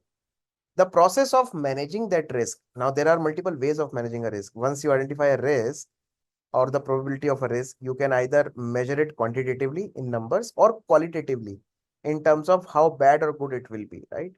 So there needs to be a policy that will define how are you going to manage the risk. And how do you do it? You basically, you can either accept the risk, you can say that, okay, we'll live with it. You can transfer the risk, means buying an insurance, cyber insurance. You can mitigate the risk by, performing or applying the countermeasure, or you can reduce the risk by applying a countermeasure which is not foolproof, which is not 100% effective, right? So overall, the first step in risk management is to identify the risk, assess it, how good or bad or how much it is, respond to it, like I said, accept it, defer it, transfer it, and lastly, monitor for newer risks. And as I said, for that to have, you need to have a policy in place, which will have all these features, what all the team individuals of the GRC will do, what is the objective of information security risk management team, ISRM team, how the risk would map to the controls that we already have in place. What are the KPIs, key performance indicators, to monitor the effectiveness of control? All these things will be a part of risk management policy. So risk assessment is a method of identifying vulnerabilities, and risk analysis is the examination to ensure that whatever you are doing in order to either mitigate or reduce or even transfer the risk it should be cost effective and should actually reduce the vulnerabilities. What are the goals of risk analysis? To identify the, first of all, you need to identify an asset. So I'll give you an example. Suppose you have a laptop which is worth $100. Okay. Will you spend $200 to buy an antivirus for that laptop? Yes or no? You have a laptop, you have an asset which is worth $100. Will you buy an antivirus which is worth $200 to protect that laptop? Remember, an asset is not just the hardware asset, the content within the laptop. Yeah.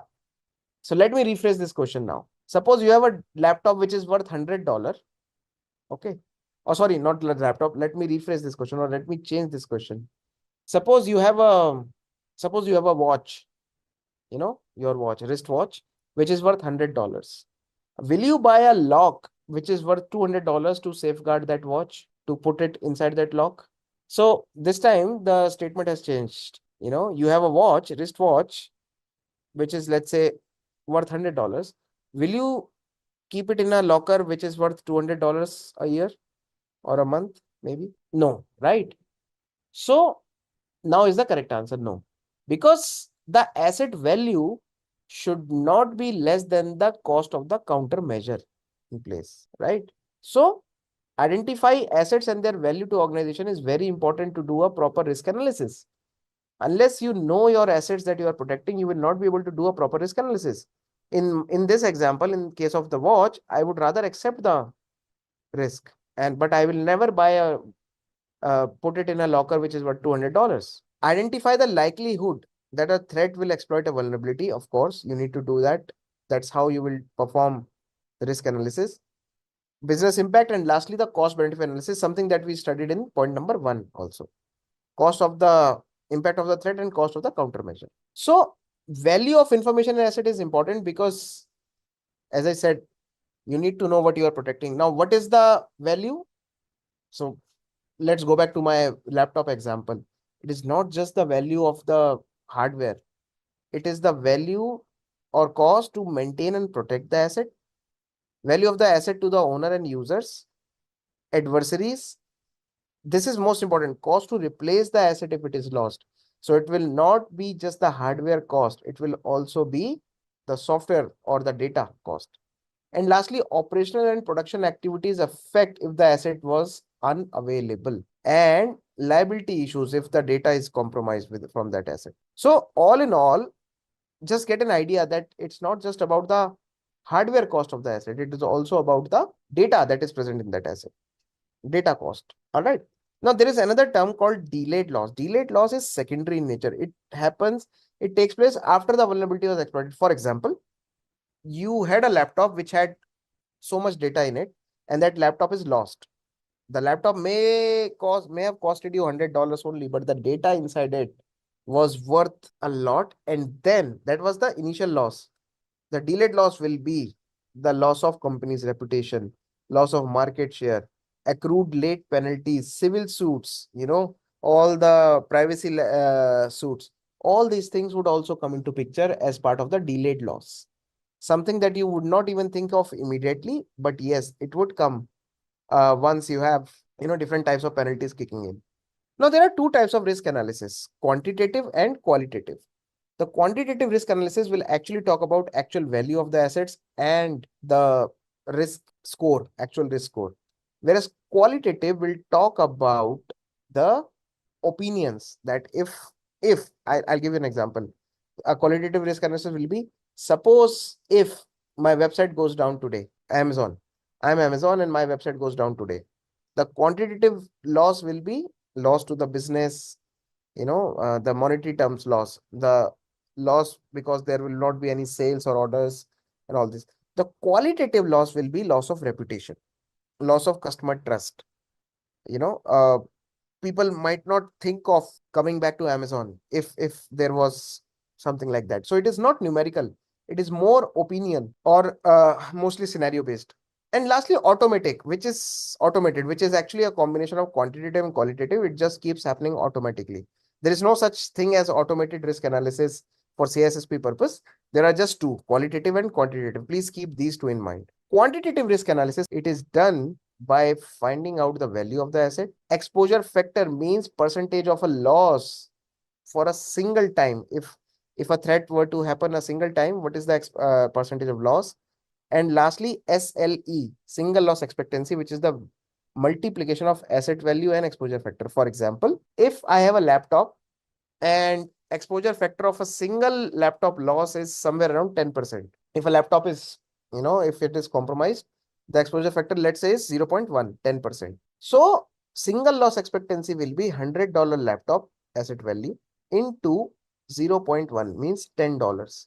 So every time a laptop is misplaced, just because the data in it is that important, you will have a single loss expectancy of $10 every time a laptop is lost. Not 100, but 10 this time. But if the same laptop or different laptops are getting lost multiple times in a year, let's say you have six laptop being misplaced every year, then annualized rate of occurrence of laptops getting missed is 6 times a year.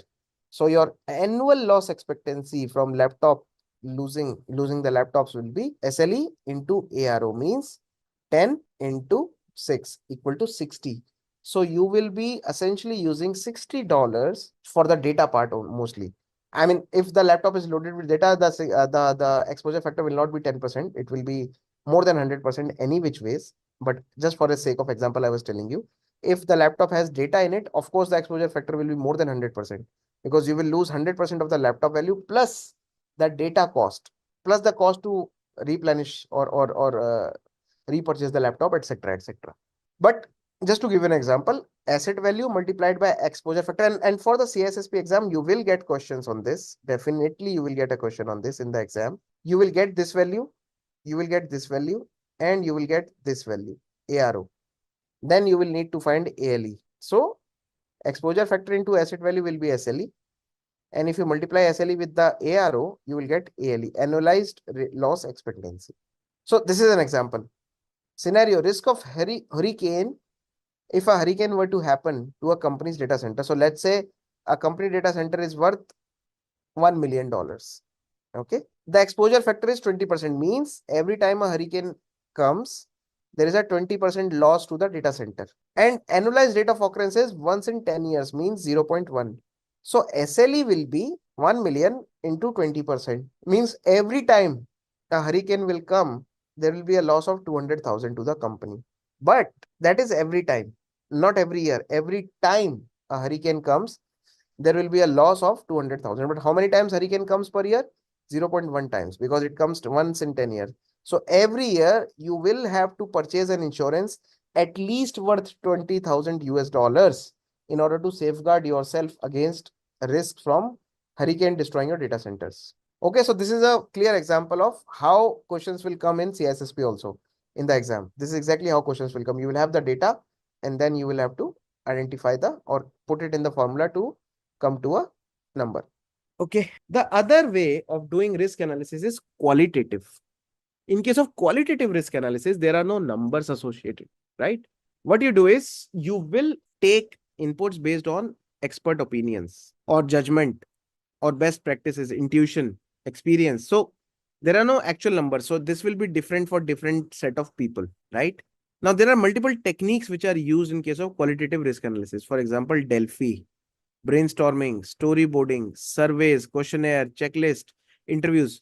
Now, all these are self-explanatory: interviews, checklist, questionnaire, surveys, storyboarding, brainstorming.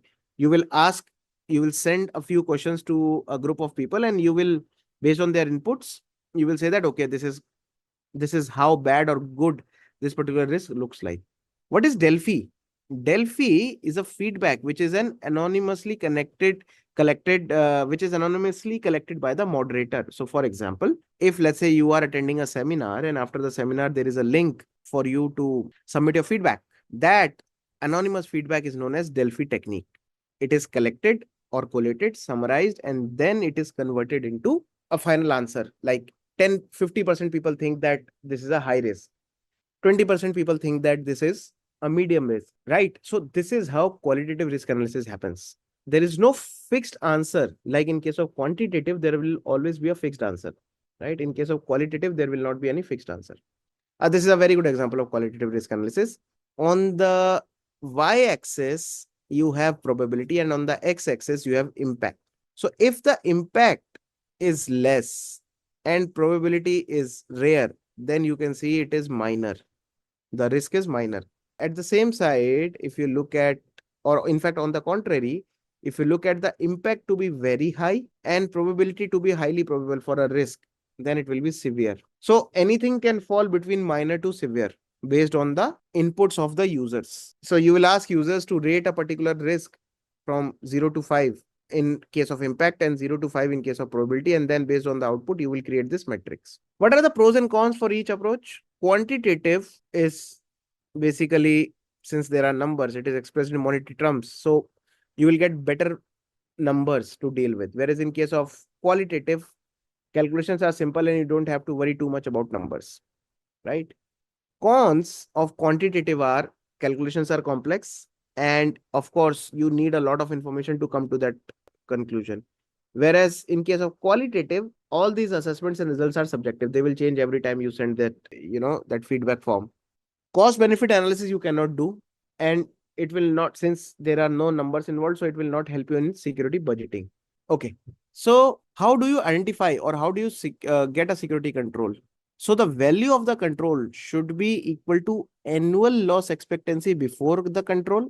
Let's say it was $20,000 minus ALE after the control. Let's say you have a control which will reduce it by $5,000. So minus 5,000 minus annual cost of control, which is another 5,000. So the value of the control will be 10,000 in this case. Remember that a hurricane example? In case of hurricane, there was a $20,000 a year of ALE, correct? Now, in that case, if it is, $20,000 a year ALE, in that case, the value of the control will be $20,000 minus, let's say you have something, fencing or proper safeguards in place, which are worth another $5,000.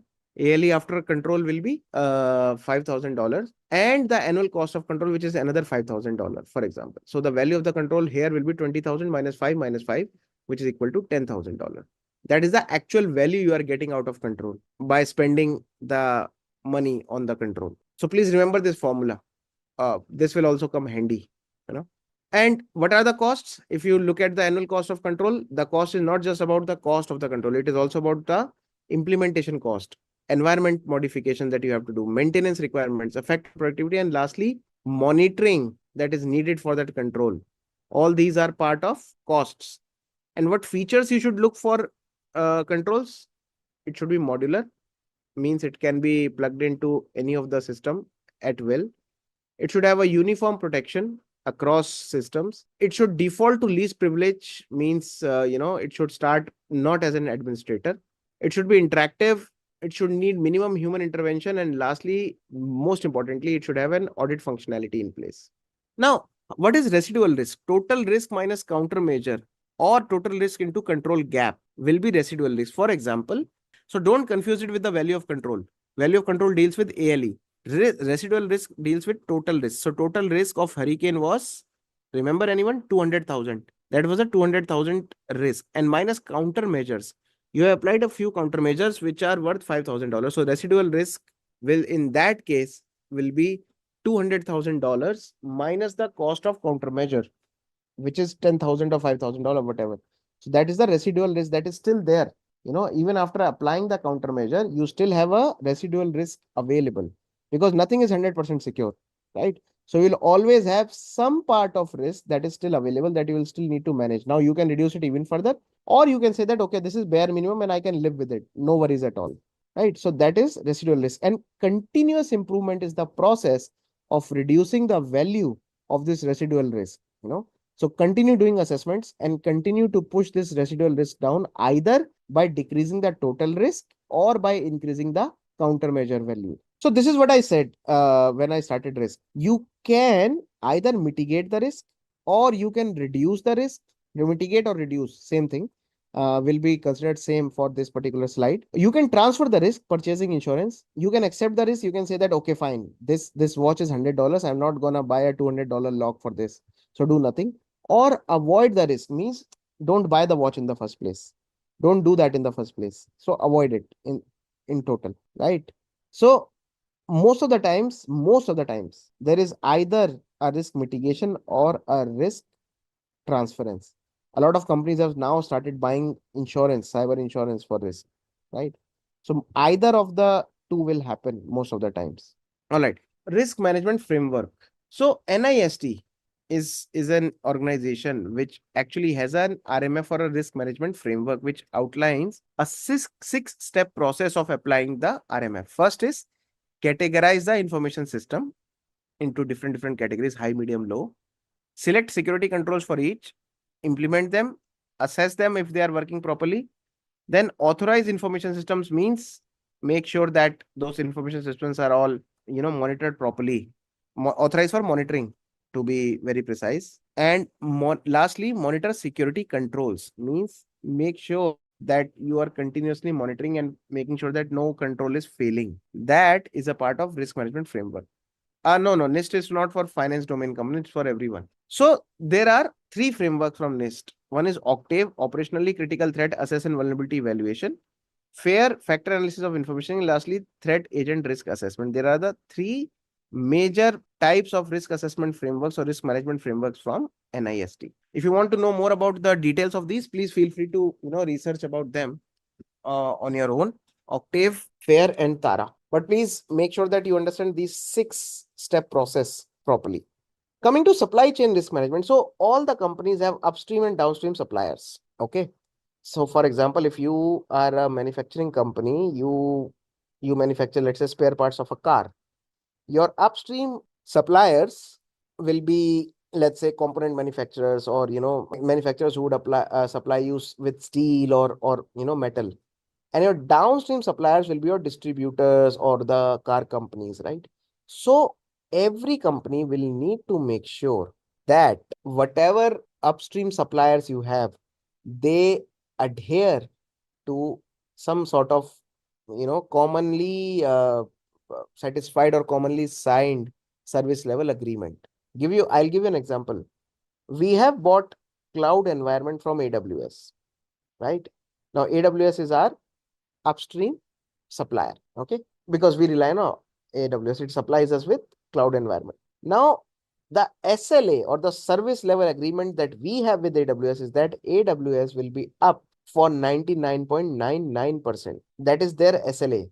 If they go down beyond 99.99%, then they will have to pay liabilities to us. We can even sue them that because of them, our company could not work properly. Something which happened in case of CrowdStrike. If you guys remember, a month back, there was an outage caused to Microsoft Windows systems because of a CrowdStrike bug. Yeah, so CrowdStrike was an upstream supplier to Microsoft. I mean, not Microsoft, but to individual companies, of course. Those companies who were using CrowdStrike, there was an update, some intern or a new developer had pushed some updates, which crashed Windows, which actually made Windows to go to a BSOD, and rest you know what happened, right?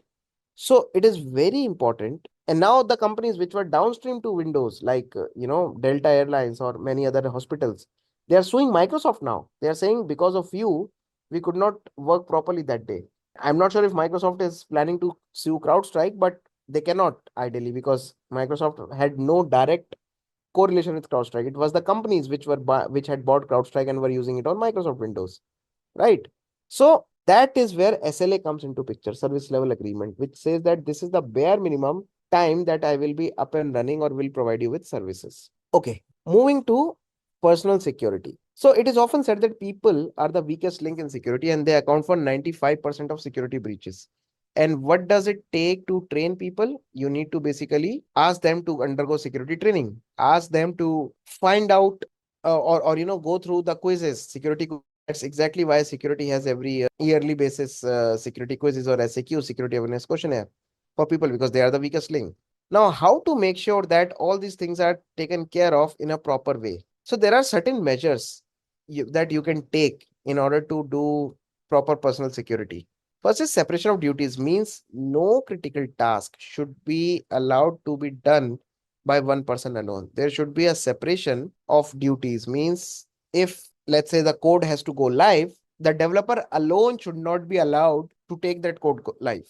There should be another team like DevOps team or other team, site engineering team, which will basically take that code from the developer and will take it live. That is known as separation of duties. Dual control is a similar concept which is mostly about, dividing a task into at least two or more people, that is, so that they all are required to do that task, which means, for example, bank lockers. You all know that in banks, one key is with you, one key is with the bank manager, right? The locker manager. You cannot open a locker without providing both of the keys. Yes or no? Right? So that is kind of a dual control. You have kind of divided this control into two parts and not one person will be able to do it. Okay. And the last one is split knowledge. Split knowledge means no one person should have knowledge of the entire system. They should only know what they actually have to in order to complete their duty, which is also known as need to know principle. It is very similar to the need to know or principle of least privilege.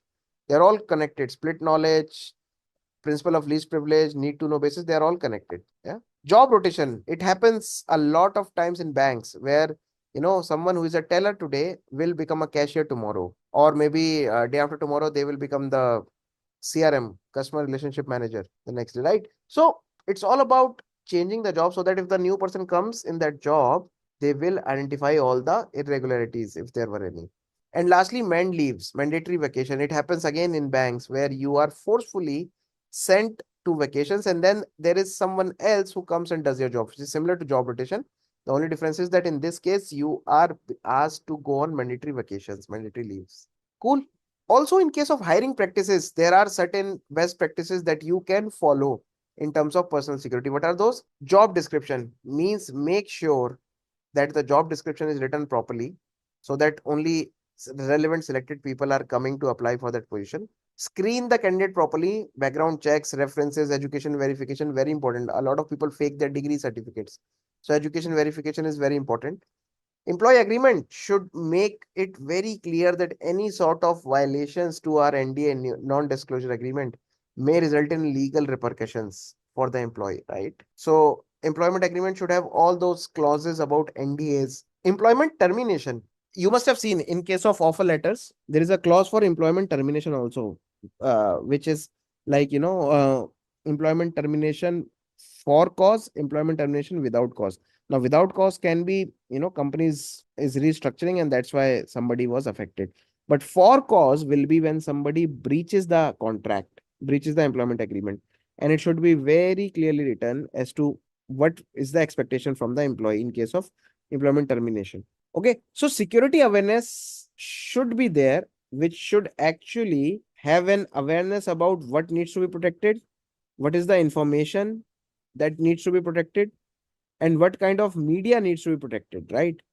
How do you test people for this awareness? You can have true false type questions, MCQ questions, but the impact is short term in this case. Security awareness training is mostly about lectures or demos or case studies, and the effect is intermediate. Whereas education means you are asking your employees to go for higher studies in cybersecurity. That will have a long term impact because the testing measure is not a true false or a problem solving stuff. It's an essay, it's a subjective thing where employees will have to write, whatever they have learned during that. So awareness is short term, training is intermediate, whereas education, full-time education is long-term impact on the security awareness. Now the concept of due care and due diligence comes. Important to note, please note this. Due care means what a reasonable or a prudent person will do in case of a given situation. Due care. It's also known as prudent man rule. Prudent man rule means during a particular security situation, what will a prudent person do? For example, let's say there is a password that needs to be remembered. A prudent person will not write it anywhere. That is due care. Due diligence is making sure that due care is taken care of. So, which means making sure that due care is being implemented properly and everybody is not writing their password on a piece of paper and pasting it somewhere is due diligence. Overseeing due care is due diligence. So making sure that you have done enough research before taking the required action means, of course, due care is taken care of or due care is being implemented is a part of due diligence. So very slight difference between the two. Due care is the actual stuff, whereas due diligence is making sure or overseeing that actual stuff being implemented. So BCP or business continuity planning, this happens or this is taken care of or this is done when your company wants to make sure that in during the event of a distress or during something has happened to the company or company's premises, your work should not get hampered, your work should continue happening. That is all covered under business continuity planning. Okay, so BCP or business continuity planning in its longer format, it involves assessing the risk to the organization processes and then creating policies and plans to um, counteract them. One important thing in fact, two important things to note over here are there is a first cousin of business continuity planning, which is known as DRP, disaster recovery planning. DRP deals with IT technology, whereas BCP deals with the entire company.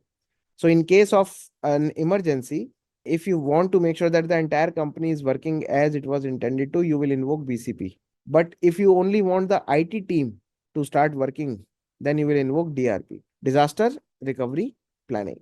Clear? So DR can be a subset of BCP. You can say that DR is a subset of BCP, but the top priority of any BCP and DRP is always people.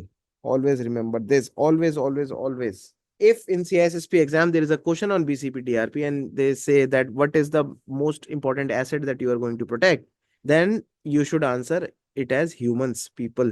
Okay. So I have already covered this BCP versus DRP. BCP is for the entire company, whereas DR only for the computer systems or for the IT. So DR is a smaller subset of BCP, whereas BCP talks about entire company. DR only talks about the IT machinery. So there are four main steps of a BCP process. Four major steps. First is project scope and planning. Second is business impact analysis or assessment. Third is continuity planning, and lastly, approval and implementation. So let's look at all these four steps in detail. Project scope and planning. So first of all, you need to, analyze the organization. For example, what are the different people within your organization? You have C-level people, you have HRs, you have marketing, you have IT. So make sure that before you are starting a BCP program, you have a list of all the possible components of the organization and their respective people, of course. The next step is to select a team of people who will help you in assessing the risk to those multiple departments. Okay. Then ask, of course, you alone will not be able to do it. You will need more resources. You will need people who will work with you. So ask for those people. Make sure that those people are trained and they know what is what are the requirements of BCP. And lastly, legal and regulatory requirements, because of course, for every company, there are legal requirements to stay up, first of all. Second, there is a requirement for every company to secure the data that they are handling.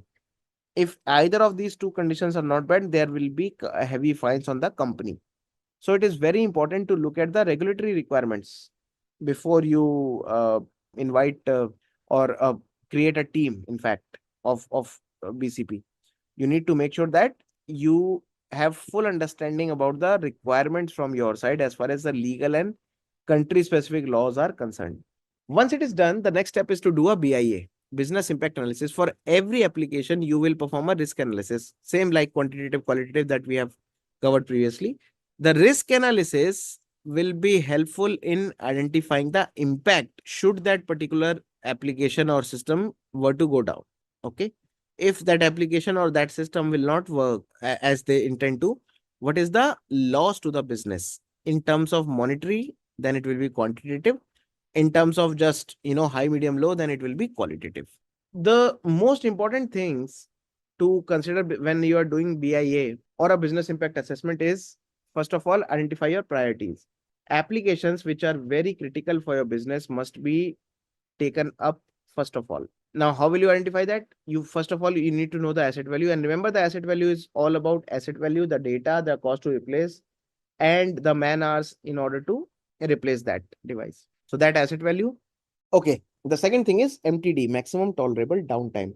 This is the value after which your company will breach the SLA, service level agreement. That is the maximum tolerable downtime. So if your company can only be down for 0.01% in a year, then there are, just multiply 365 days by 24, those many hours are there. And if your company can only be down for, let's say, 0.01 or 0.1% in a year, then do a 0.1% of this and find out how many hours you can be actually down for.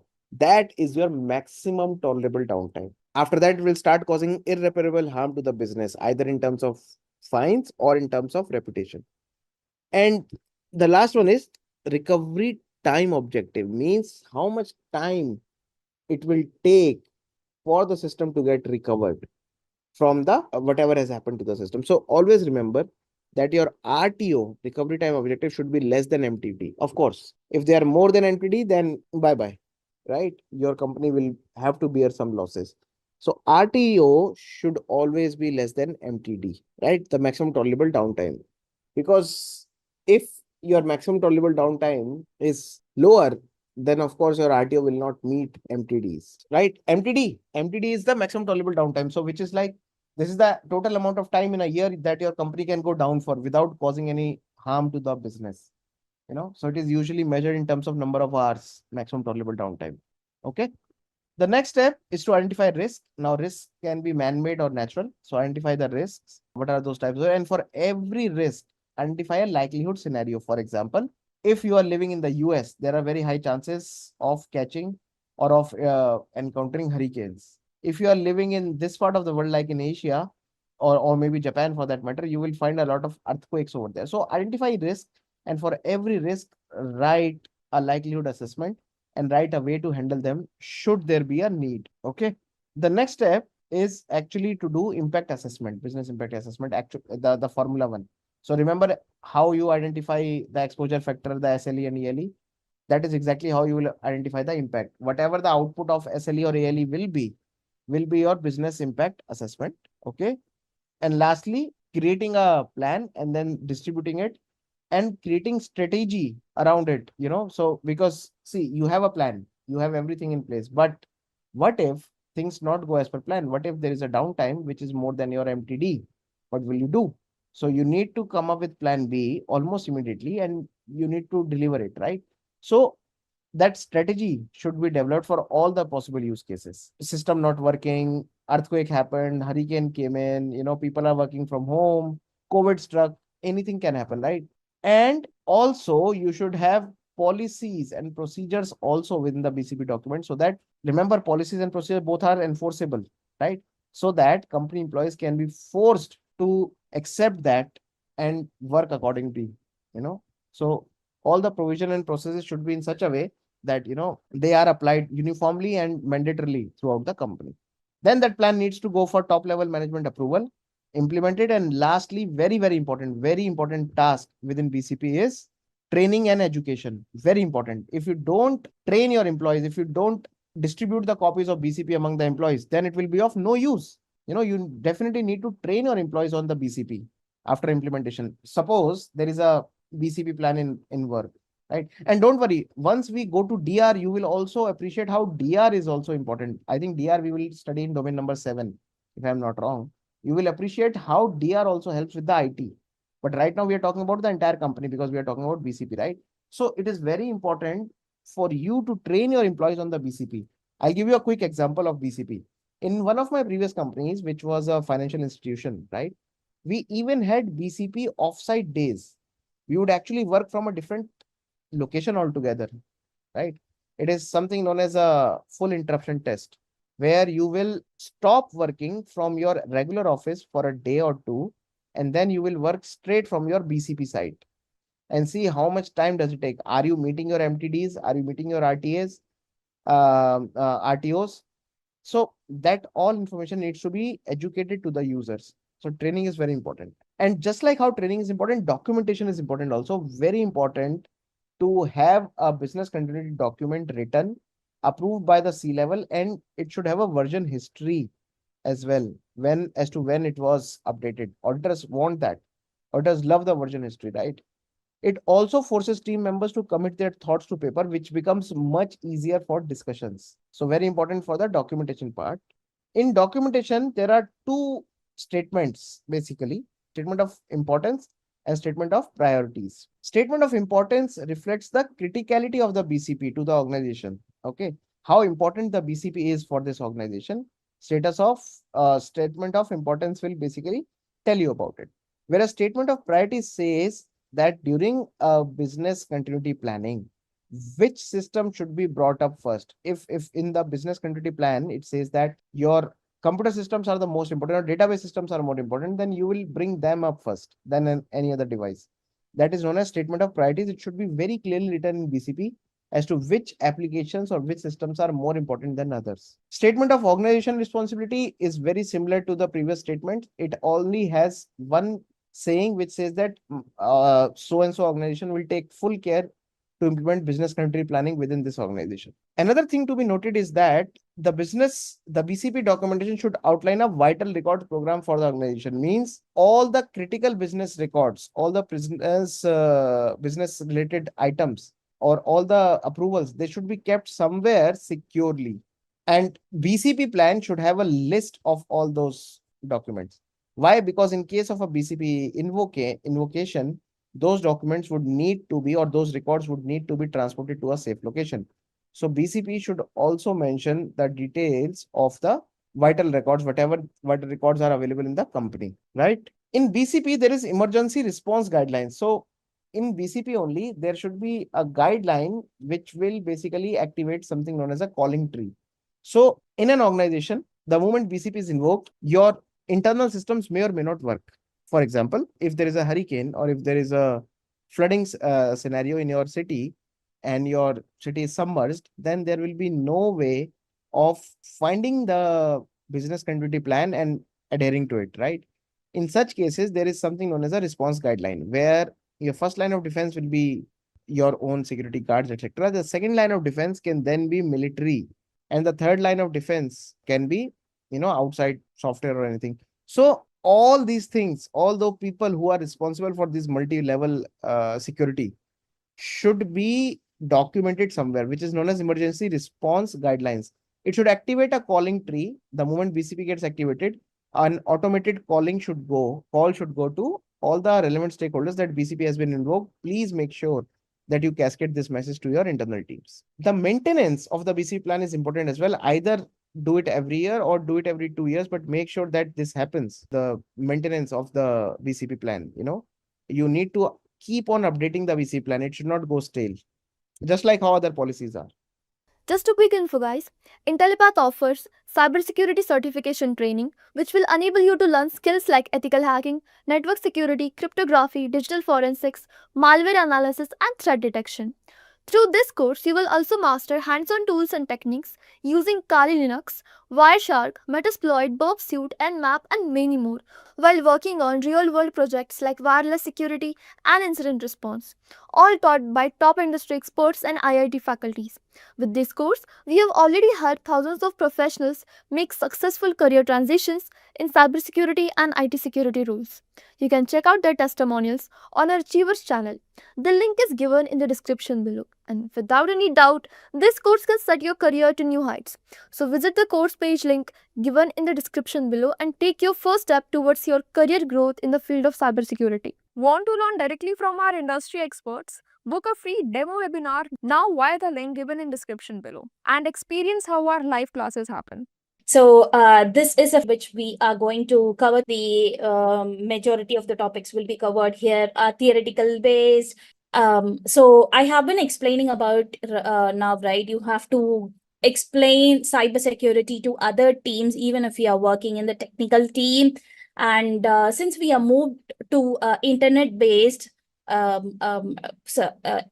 generation now, we have to make sure that everything which is available in the internet or anything which you are doing with your data has to be protected. If not, even a small data breach or potential data breach might affect the company's reputation, and the business will be going down and we'll not be able to recover from that. So security, initially security was not considered at all, and then after one generation, security has been implemented at the last stage of developing or in a business discussion. But now security is mandatory in the initial state itself. Whenever they are planning when they are planning scoping for anything, let's say business project, a solution to be developed, security is made to be mandatory in the initial discussion itself, because that is the world currently we are living in. Data is the actual money, and we have to make sure that we protect the data, and it is in our hands.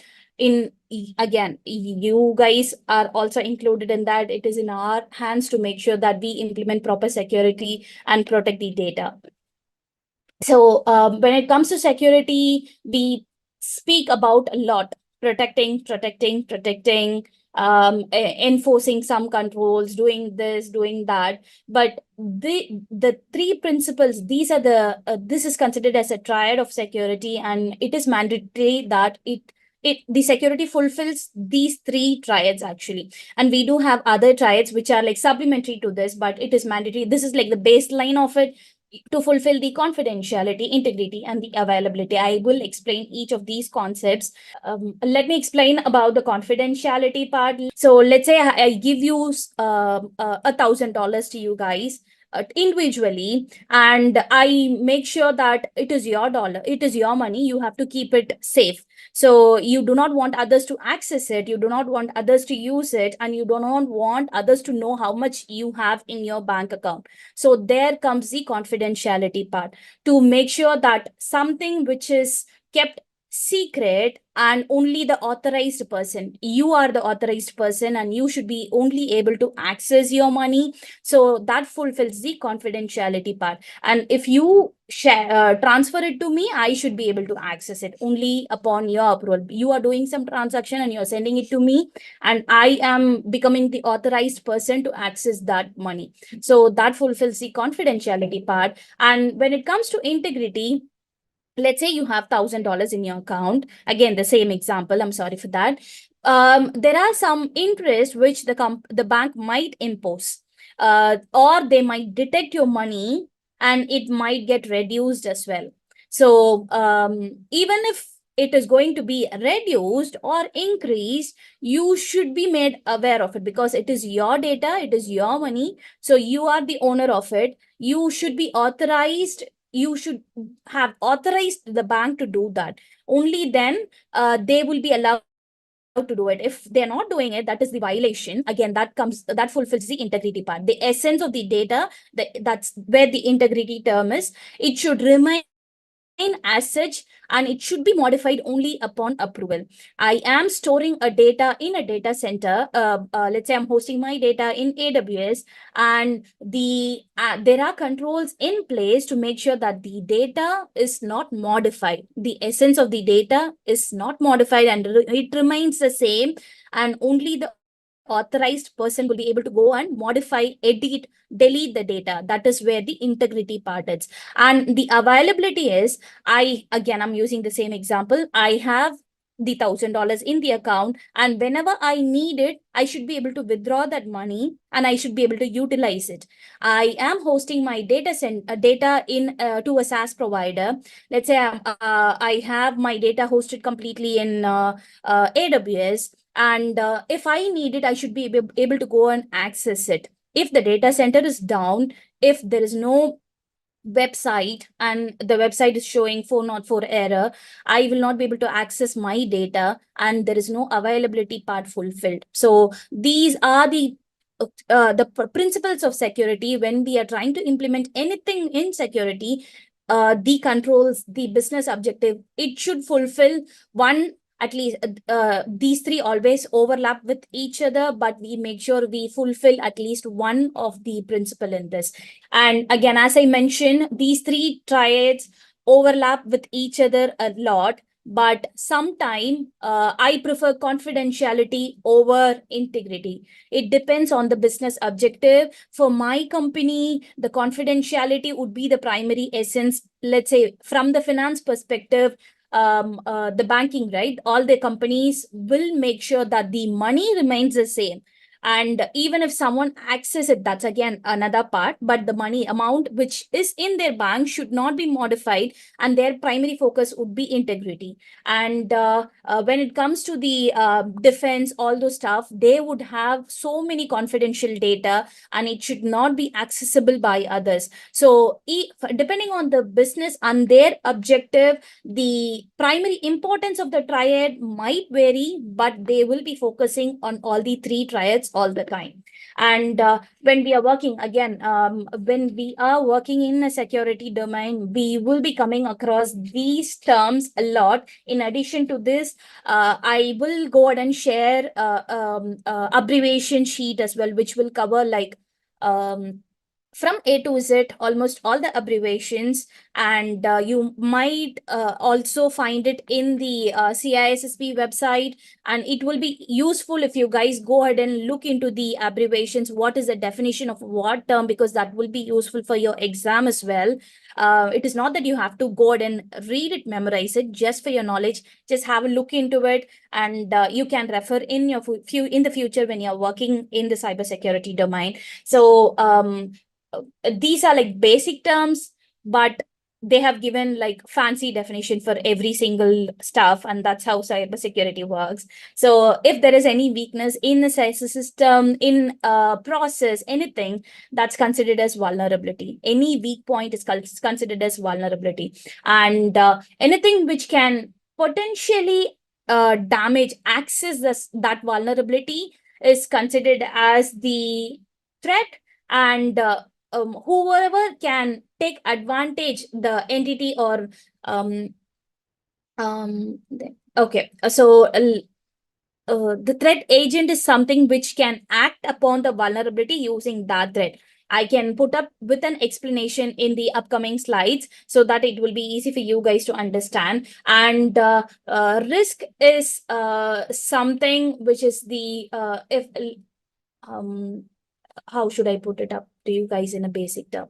If there has been any vulnerability which has been exploited, what is the impact? That will be considered as risk, and how much it is impacting the business, how much it is causing the loss, that will be considered as exposure. And when we put something to control that weakness, when we try to put something as a mechanism to make sure that weakness is not getting exploited, that is called as control. So all the work which we will be doing from the cybersecurity domain is to identify if there are any weaknesses, to put up a control, to monitor if there are new weaknesses arising, because we are in a continuously evolving infrastructure or environment where new vulnerabilities can be identified, new threats again are created, and there are new breaches happening as well. So when we focus from the cybersecurity end, we will be making sure we monitor it, we put a control, we assess that control, we make sure we have good response from the control. If not, we again modify on add a compensating control. So this is how the complete work will be from the cybersecurity domain. And since we have been explaining about controls a lot, there are like different fancy terminologies when we use control.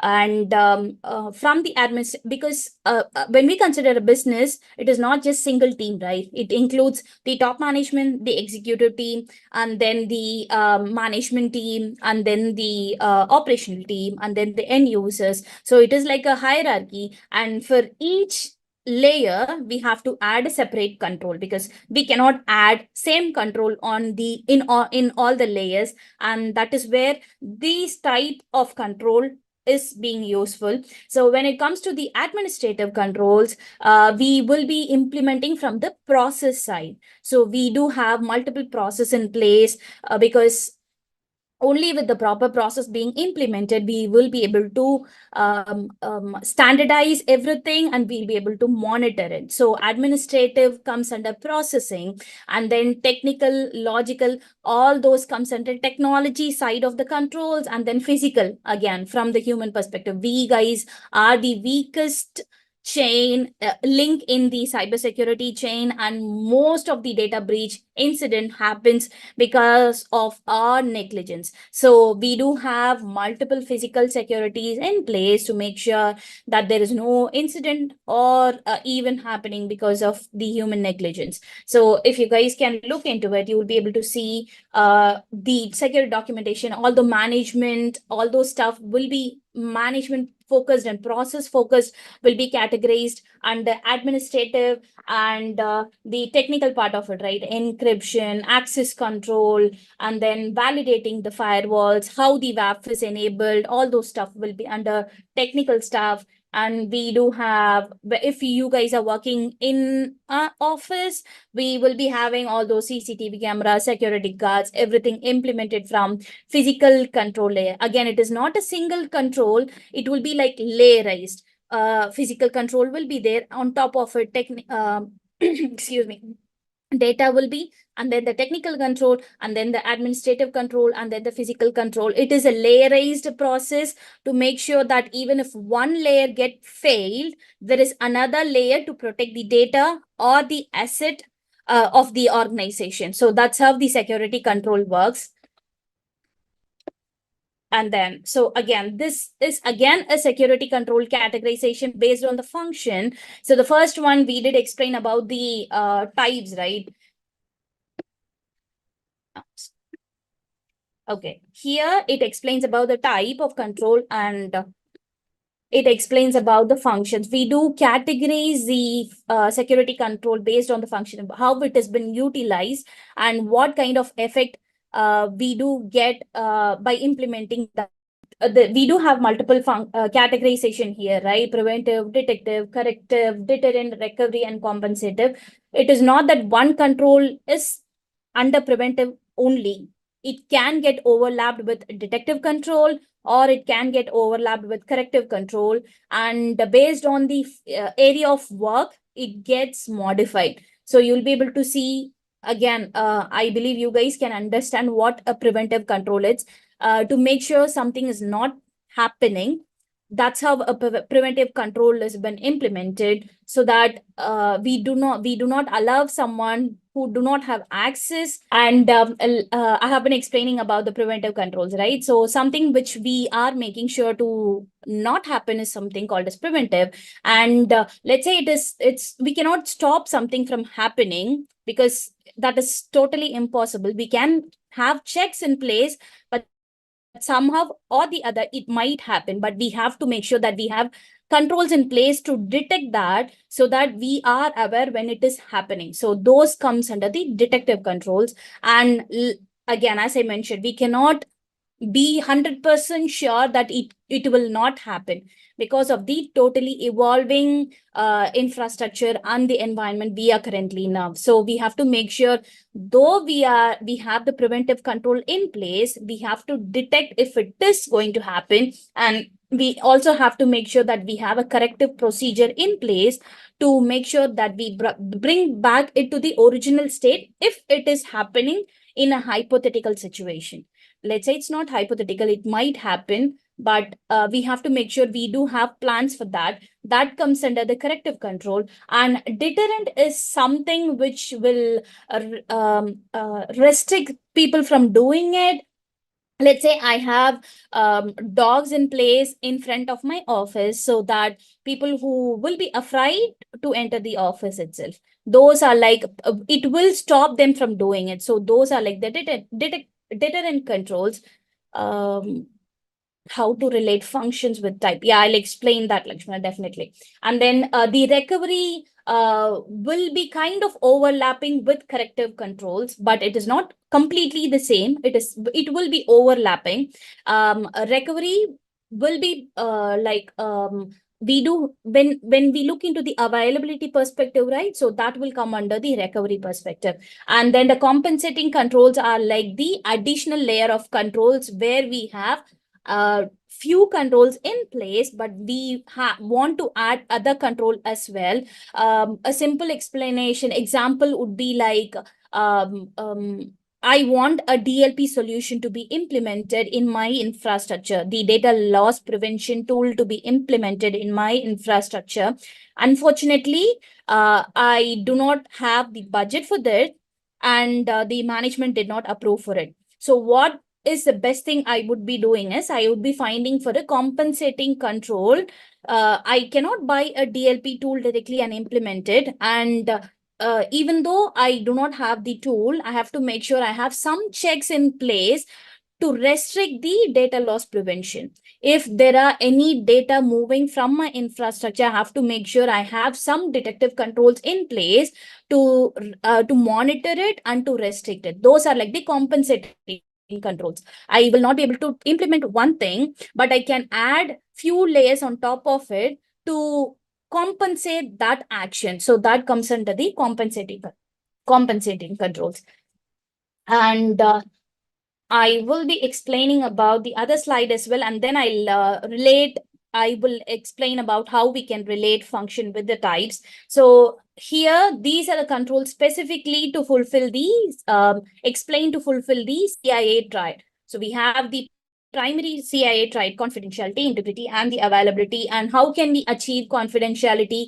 We can encrypt the data. We can specifically have access control in place so that those who do not have permission to access the data will not be able to view or edit the data. By that way, the confidentiality of the asset data is protected. And then when it comes to integrity, hashing, and then change control, configuration management, these are some of the controls which we can implement so that the essence or on the data integrity is maintained. And then finally, on the availability part, availability completely covers the BCP and DIA. So if there is any backup available for it, how do we make sure we have a redundant environment where a replicant has been managed in other location? So those will be covered under the availability security controls. So, okay, this is like a high level explanation of how it has been layered. We have like the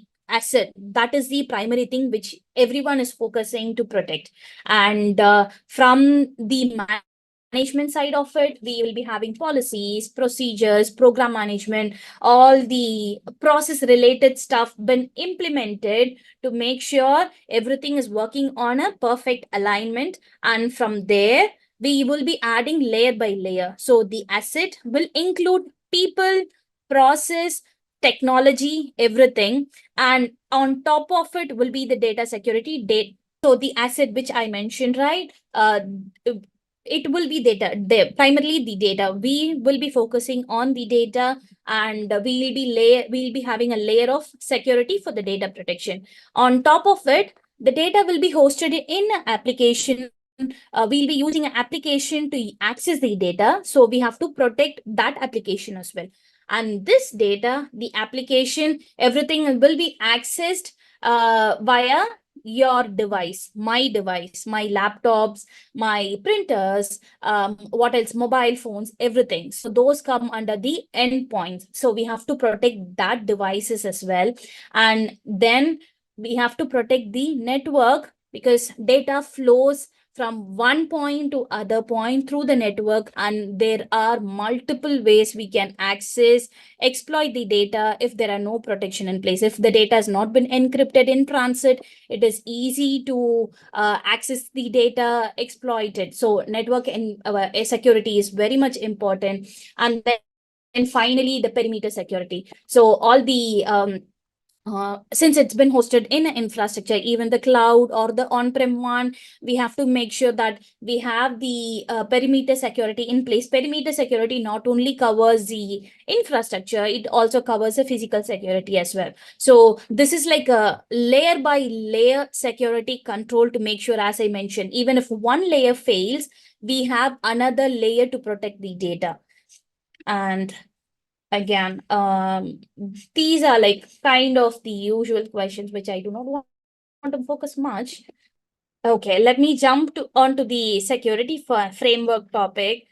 This would be kind of theoretical. I'm sorry, not kind of. It is theoretical, and from the exam perspective, you might be getting few questions from the security framework standards, all those stuff. So please make sure to understand what it is. It is not, you will not be getting questions as in what are the list of criteria, what are the 5 criterias of a TOGAF, or explain about the Zachman framework. You won't be getting questions as such, but you will be getting questions as in which one would be the better enterprise architecture, or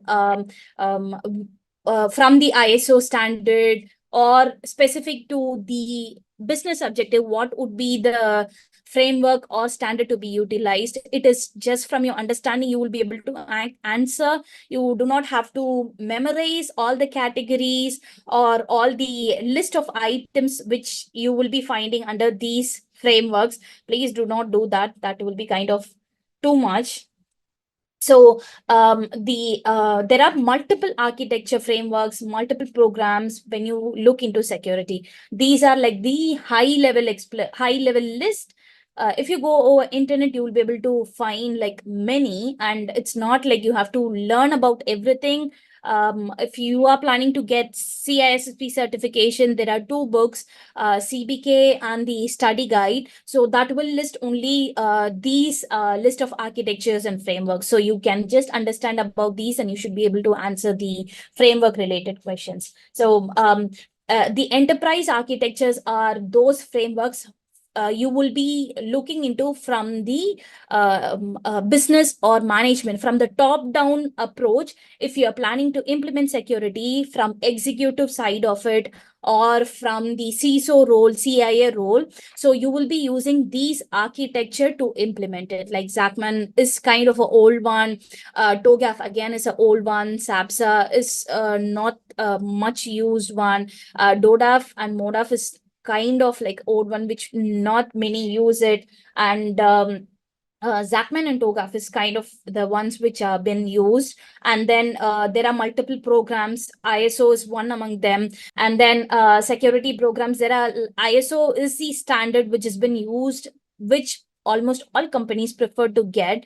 And it is the internationally accepted standard as well, which protects or give a maturity to the company if they're planning to implement ISO. And then the COBIT, COSO framework, NIST are all like the list of controls, security controls, where you can look into it and you can try to implement in your organization. You can include CIS as well in the security controls. And when it comes to process management, ITL, Sigma are like the process maturity frameworks which we can implement in the organization to make sure there is a properly aligned standard or procedure to implement anything. So these are like the high level explanation on what these stuffs are, but I will make sure I explain these in detail.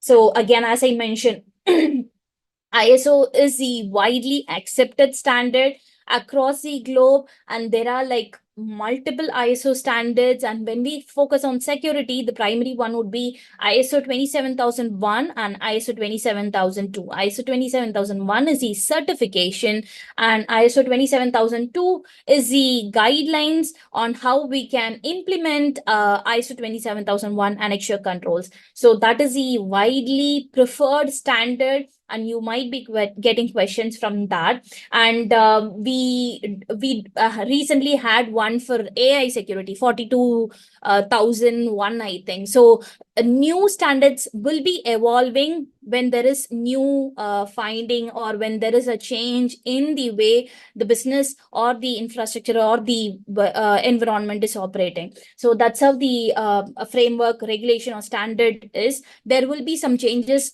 always happening in all these standards, and it is our duty to make sure that we look into it, we get notified about it, and we learn the current status as well.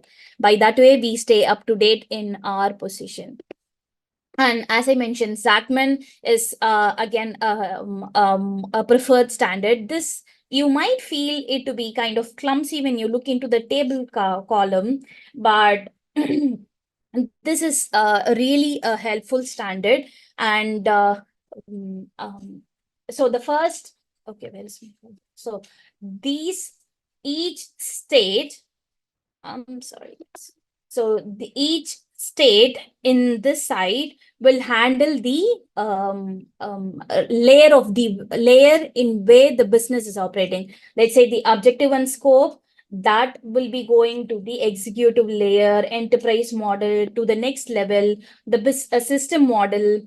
So designer, right, the technical manager or someone will be designing it, and then the technology model, who will be working actually in the technology, like a system administrator or someone, and then the programmer. So it gives the explanation for each layer in a business, and what will be done, how it will be done, where it will be done, and all those stuff will be answered here. By using this it will be easy for an organization to implement in a processed way. If they are focusing on implementing a new project or new architecture, new solution or something, they can use this framework and it will be easy for them to process it. And that's why Zachman is getting used. And many of the organization would prefer to combine this with TOGAF. So if I am processing AI, my majority of the business, I'm providing service on AI related stuff, I'll be going towards AI certification. And if my primary objective is to maintain the quality of the data, I'll be going towards the quality related certification. So it is mainly based on the business objective and the need as well. So I am based out of US, and if my customers are based out of EU, there will be some regulatory requirement for us to fulfill to the EU customers. So based on the business objective, based on our customer needs, the certification, the standards which we are following might vary. And what are the data entities?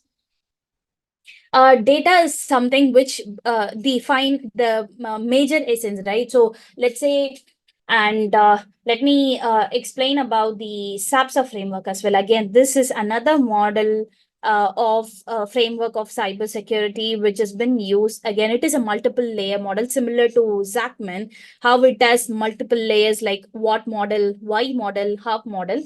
This again has multiple layers which involves the business point of view, how the architect, what is the architect's requirement, and what is the designer's requirement. So each layer will be covered here and the details will be covered. So this again is a layered model, and similar to Zachman. And COBIT is another model which is primarily used from the security team, because this fulfills all the governance perspective of the security organization. When it comes to cybersecurity, many of them prefer to be COBIT, and they implement that as well because it fulfills all the needs and the principles which currently COBIT has, right? That are easy to capture, and when we try to implement it in the process, COBIT is one thing which many prefer as well.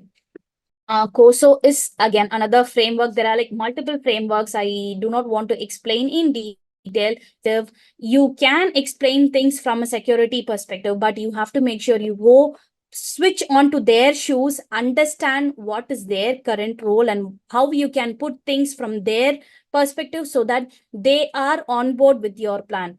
If not, they will always consider security as an opponent part, and it will not fulfill the purpose of CSP certification as well. So make sure you understand from the business perspective and try to adopt security from the management and business perspective. Business in the sense I'm speaking about money and performance of these systems. So that will be focused when you primarily focus on the business side of it. So that's it from the security framework part. And security governance is how it explains about the layer by layer model, what is the top roles management, how the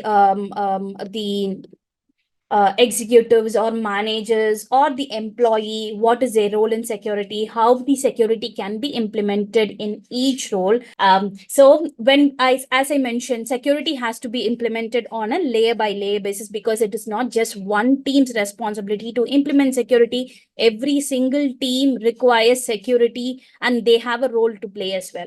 When we consider from when you look into this triangle, you have the board of directors and then the executive teams, the managers and the final employees, right? So if you are planning to implement security, it should be from the majority of the work should be from the top down approach only, because the security objective should be aligned with the company's objective. Only then the security objective will be fulfilled. If not, you will never be able to achieve the security goal or mission or nothing. You will not be able to achieve it. You have to be aligned with the company's objective, and there should be a long-term plan which is called as strategic level plan, and it will be on a 3 to 5 year basis. So that plan will be like 3 to 5 basis, and then you will be working on a intermediate goal that will be like for 1 year, and then you will be having specific objectives like short-term goals to achieve, so that you will be able to achieve your goal, and the final strategic plan as well. So it will be like the 3 to 5 year plan, and then a 1 year roadmap, and then quarterly roadmap or quarterly objective plan. That's how it will be planned when you are planning to implement security, or when you're trying to mature your security posture. And in order to achieve this, there are multiple domains where you have to focus on, and third party governance is one among them, which is a primary area to look into, because every single company have a supplier. Without supplier, you will not be able to work. Either you will be a supplier to someone, or you will be having suppliers as well. So third party governance is pretty important, because supplier chain risk management is a major focus area. And if there are any breach happening to your supplier, it might affect your system as well, and that will affect your reputation or your business. And this third party governance can be put up in two ways. One thing is the way external auditors are involved and auditing your security posture. How a third party is monitoring your security. So that is also a third party governance, where you will be engaging with the external auditor or external pen tester. You will be asking them to visit your office or give your infrastructure, ask them to perform a pen test, or perform an external audit. Or the other perspective is you will be assessing your third party suppliers a security posture. So those two will be covered in the third party security governance. And when it comes to security, everything has to be documented, because you need evidence almost for everything. Without evidence, you will not be able to identify anything, focus or rectify it. And for the continuous monitoring as well, you have to document everything. So that is why there is a process in place to make sure you document everything. Every process has to be documented, every evidence, because you would require those evidence for the forensic activities as part of a legal and regulatory activity as well. So that comes the documentation review, where you will be engaging your external auditors. They will be visiting, or you will be sharing your documents, your process procedure documents to them. They will be reviewing those, and they will be able to identify what are the gaps in your organization, and then they'll be performing the next level of audits as well. So these will be covered as part of the external audit procedure. So whenever there is an external audit proposed, or if you're planning to do an audit to your supplier, the first thing you will be doing is sharing your documents to the external auditor, or collecting the documents from your supplier. So that is the documentation review part. And as I mentioned, so this is the high level explanation on how security management planning would be. So there will be a strategic plan, which will be like 3 to 5 years, and then short-term plans, which will be called as tactical plans, like short-term goals, and then the operational plans like Q1, Q2, based on the requirement to fulfill the tactical plans. On achieving the tactical plans, you will be able to finally fulfill the strategic plan, like your long-term goal. And since we have been speaking about documentation, we have to make sure we explain or understand what are the required documents, what it is actually, and which is mandatory and which is not mandatory from the security perspective and from the audit perspective as well. So when we focus on documents, there are like multiple documents. There are multiple terms, I would say: policies, procedures, standards, guidelines, all such terms. So it is like again a hierarchy. Since if we are planning to achieve a strategic plan or a strategic objective, the high level document would be security policy. That comes the top layer. And then the standard. Policy will give a high level overview, and under that, standard will be explaining about what should be present and how should be present in a glimpse way.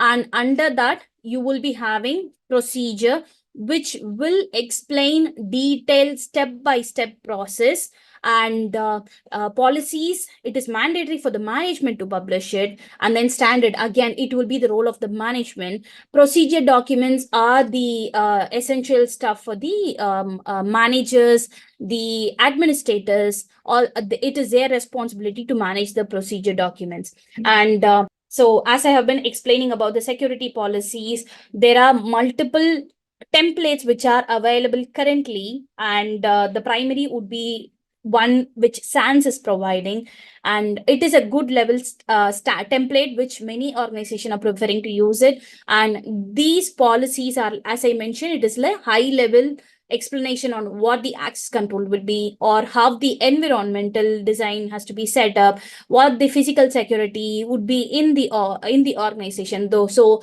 the policy will be providing only the high level overview of it, and then the standard, the guidelines, and the procedure. Excuse me. So standards, again, that is how it is to be set up, and what are the steps required to achieve the tactical plan of it. So there comes the standard, and baseline document is something which is required, which covers the minimum requirements from the security perspective. I am configuring S3 bucket, and there are few things which are required to be set as a baseline security configuration. So it is not to be publicly accessible, and these are the ports or access ports which has to be set up. So those are like the baseline configuration which are to be present, even though we do not have other next level configuration is in place. So it is like the first level of control, and the guidelines are the recommendation, the best practices. So those will be covered in the guidelines, and it is not mandatory that you always follow the guidelines. And next one is regarding the procedure. So the procedure will cover step-by-step explanation on what it is, how it has to be set up, who has what role. It will also include the RACI matrix. If I am an administrator, what is my role? And if I am the manager, what is my role? Who has to be provided with the metrics? All those will be covered in the procedure documents. Next topic about supply chain. When we are planning to involve a supplier, a third party vendor, it is mandatory that we have a process in place, because as I mentioned, if there is anything affecting your supplier, it might affect you as well. It will impact your business. So there will always be a contract in place which is called as service level agreement. There are multiple contacts, multiple terms which will be used. MSA will be used, which is called as master service agreement. Service level agreement is something which, whatever service they are providing, we have to put in a term to agree what are the services they are providing, what are the support which they'll be providing for the specific service. So everything, those will be covered in the service level agreement. What is the SLA for it? How soon they will be able to mitigate if there is any issue identified? So everything will be covered in the service level agreement. And we also make sure we perform a regular security review when we onboard a supplier. And as a best practice, it is mandatory to perform annual review on your supplier as well, because as I mentioned, there is always new vulnerabilities identified, and it is in, yes, exactly, the process is called TPRM, third party risk management procedure, where you will be performing security assessment on the service they are providing, what type of data they are processing, how it is getting deleted after the contract is getting over. There should be a data deletion process. What are the controls they have in place to protect our data which they will be processing, they'll be hosting? Everything will be covered in the TPRM process, and it is a big topic as well, and it is also a primary focus when you are working from the governance perspective. And now let's focus on the personal security, that is the human security part of it. As I mentioned, we guys are the weakest point in the security chain, and we are the primary reason. There would be always a human error or human negligence which would have impacted a security event or a data breach. So security awareness and putting some controls is necessary to make sure that there is no breach because of human negligence. And these are some of the controls which we can put in place, the measures, countermeasures which we can put in place for personal security, access model, how we can make sure that not the single person has every ownership. It will lead to a single point of failure as well. Let's say I am owner to a process, and I have all the access, only I have all the access to the specific service, and I made sure I did not share the knowledge with others, and I am the owner as well, and I am the approver as well, I am the administrator as well. Everything is the same person, which will lead to almost all the violation when we look from the security perspective. So segregation of duty is one thing which is important, and least privilege is one thing which we will always be considering when we look from access perspective. So when we are providing access, it is necessary that the person who is getting the access and the person who is approving the access is not the same, and if it is same, it does not fulfill the purpose of access request itself. The person who is getting the access and the approval is the same, means there is no need for access request at all. And it is mandatory that if there is, let's say, if there is a change proposed in an environment and they want to do some change in the source code, it is always mandatory that there is an approver, their role is different, but they go ahead and approve it to make sure that has been implemented, because a second eye, a third eye is always necessary to provide a different perspective and to make sure that proper controls are in place. So that is where separation of duty comes in place. And least privilege is another term which you will be using a lot. If my role is a technician, I have to have permission only for the technician level role. I should not be having administrator level permission to the service.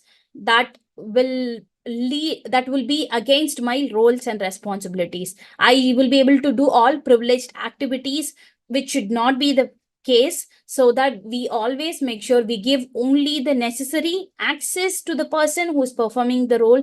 And it is important to perform access review always. There is a process when you look from the access perspective. When the complete access lifecycle management is important, where you provision the access, you review it, you deprovision the access. The complete life cycle has to be managed properly, which will be covered under process, under policy, and the procedure document will be covering on how to perform it, and there will be a technician who will be performing those. So that's how the layer by layer works. And this personal security, one of the measures which is important, which we can implement, is segregation of duties. Least privilege is one thing which I said, and then dual control is one thing again. So if let's say, we would have seen many movies, right, where they want to launch a mission and two different person will be having keys, and both of them have to insert the key at the same time and turn it on to make sure that the missile is launched. That's how the dual control is. And because not just one approval would be sufficient for that kind of privileged setup. So it requires at least 2 or 3 permission. When you look into the confidential data, it is mandatory that you have at least 2 level of approval. One, the person's manager, and then the business owner's approval, to make sure there are multiple layers of security, dual control in place to avoid the event to happen. That is one measure which we can implement. And then split knowledge again, as I mentioned, right, if there is single point, if there is one person who's doing everything there, that might lead to a single point of failure. So it is always mandatory to have 2 person or 3 person getting involved in this stuff to avoid single point of failure, which involves the redundancy point as well, where you fulfill the availability. If that single person is not available, the process might get stopped. or the service will not run, which will affect the availability triad of security. And it is mandatory that you have a backup, a split knowledge, as in you have another person where the knowledge is shared so that there is no availability getting affected. So all these topics, all these controls will one way or the other fulfill the confidentiality or the integrity or the availability part. So that's how every single control has been designed and will be designed as well. So the job rotation and mandatory vacation or something which you'll not be finding in SaaS provider, service provider. It will be frequently used in the finance, banking sectors, where it is mandatory to rotate the person, to move that person to a different role, and another person will be taking up the position, and they will be looking after that. And the mandatory vacation, again, that is control measure which has been used in the banking sector. So they will be sending the person on a mandatory leave, and other person will be taking over that role to identify if there are any malicious activity been performed, to validate or review it. So that's where the mandatory vacation part comes. So these are, you will not be finding much in the usual industries, and it is primarily in the finance sectors. And again, from the employee perspective, from the personal security perspective, there are insider threats, because let's say I'm not satisfied with my company, I might become a insider threat to my company.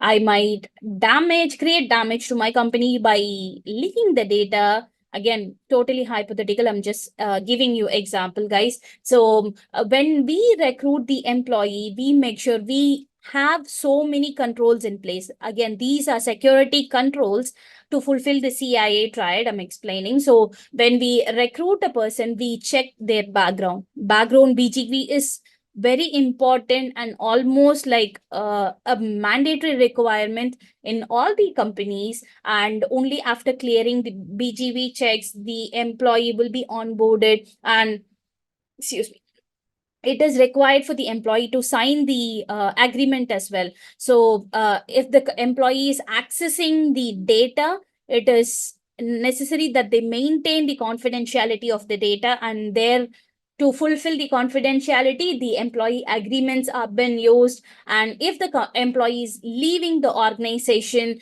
they will be asked to maintain, as part of the exit interview, they will be asked to maintain the NDA, as in they should not be disclosing whatever activity or any trade secrets which they have been using or performing within the organization. So all these controls measures will be fulfilling the confidentiality part of the security trial.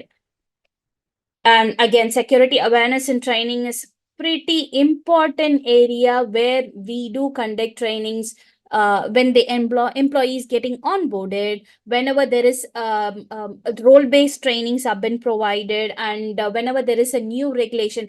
You guys might have heard about GDPR, right? So that is the privacy related regulation which has been imposed by the EU government.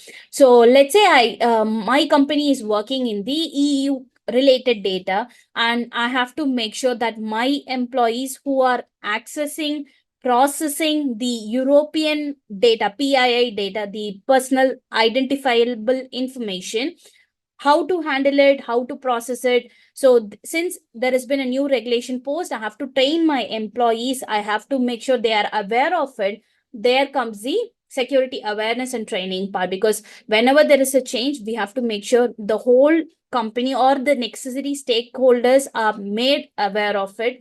And it is also an important part when look from NIST, when we look from ISO, when we look from SOC. So it is also the important criteria or a control to be implemented.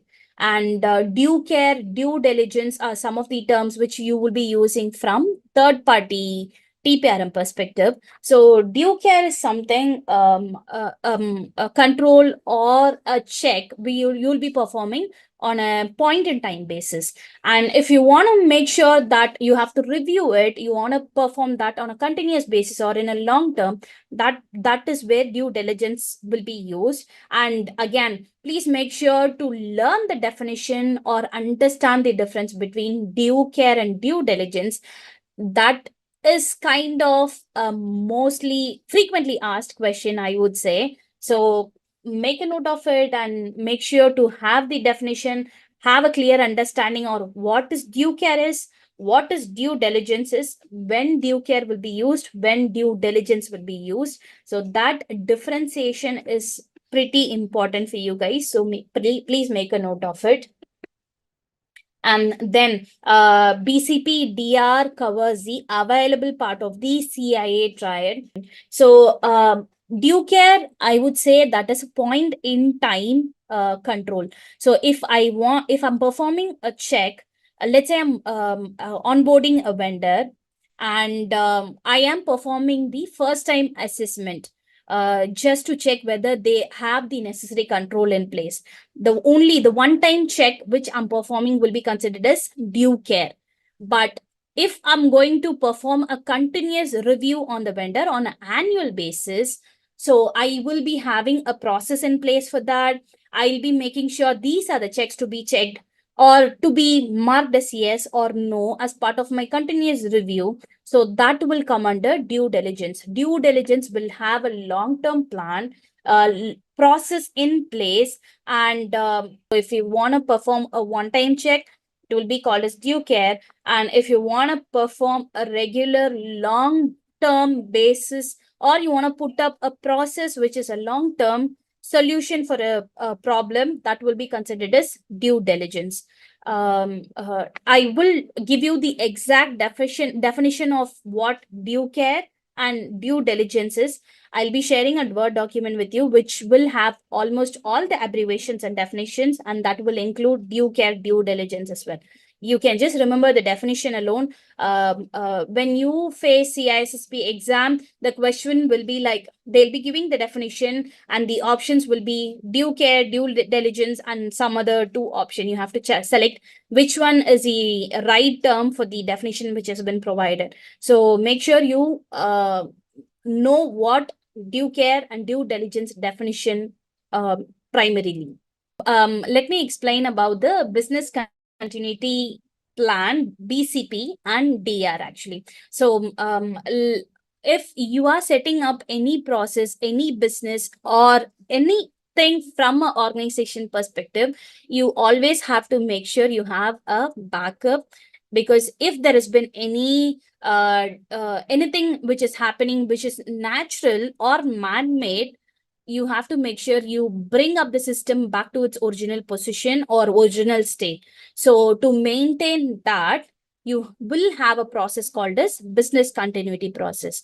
That will cover the high level process on what will you be doing if something happens which is affecting the performance, which makes the system unavailable, or the people unavailable, or the technology unavailable.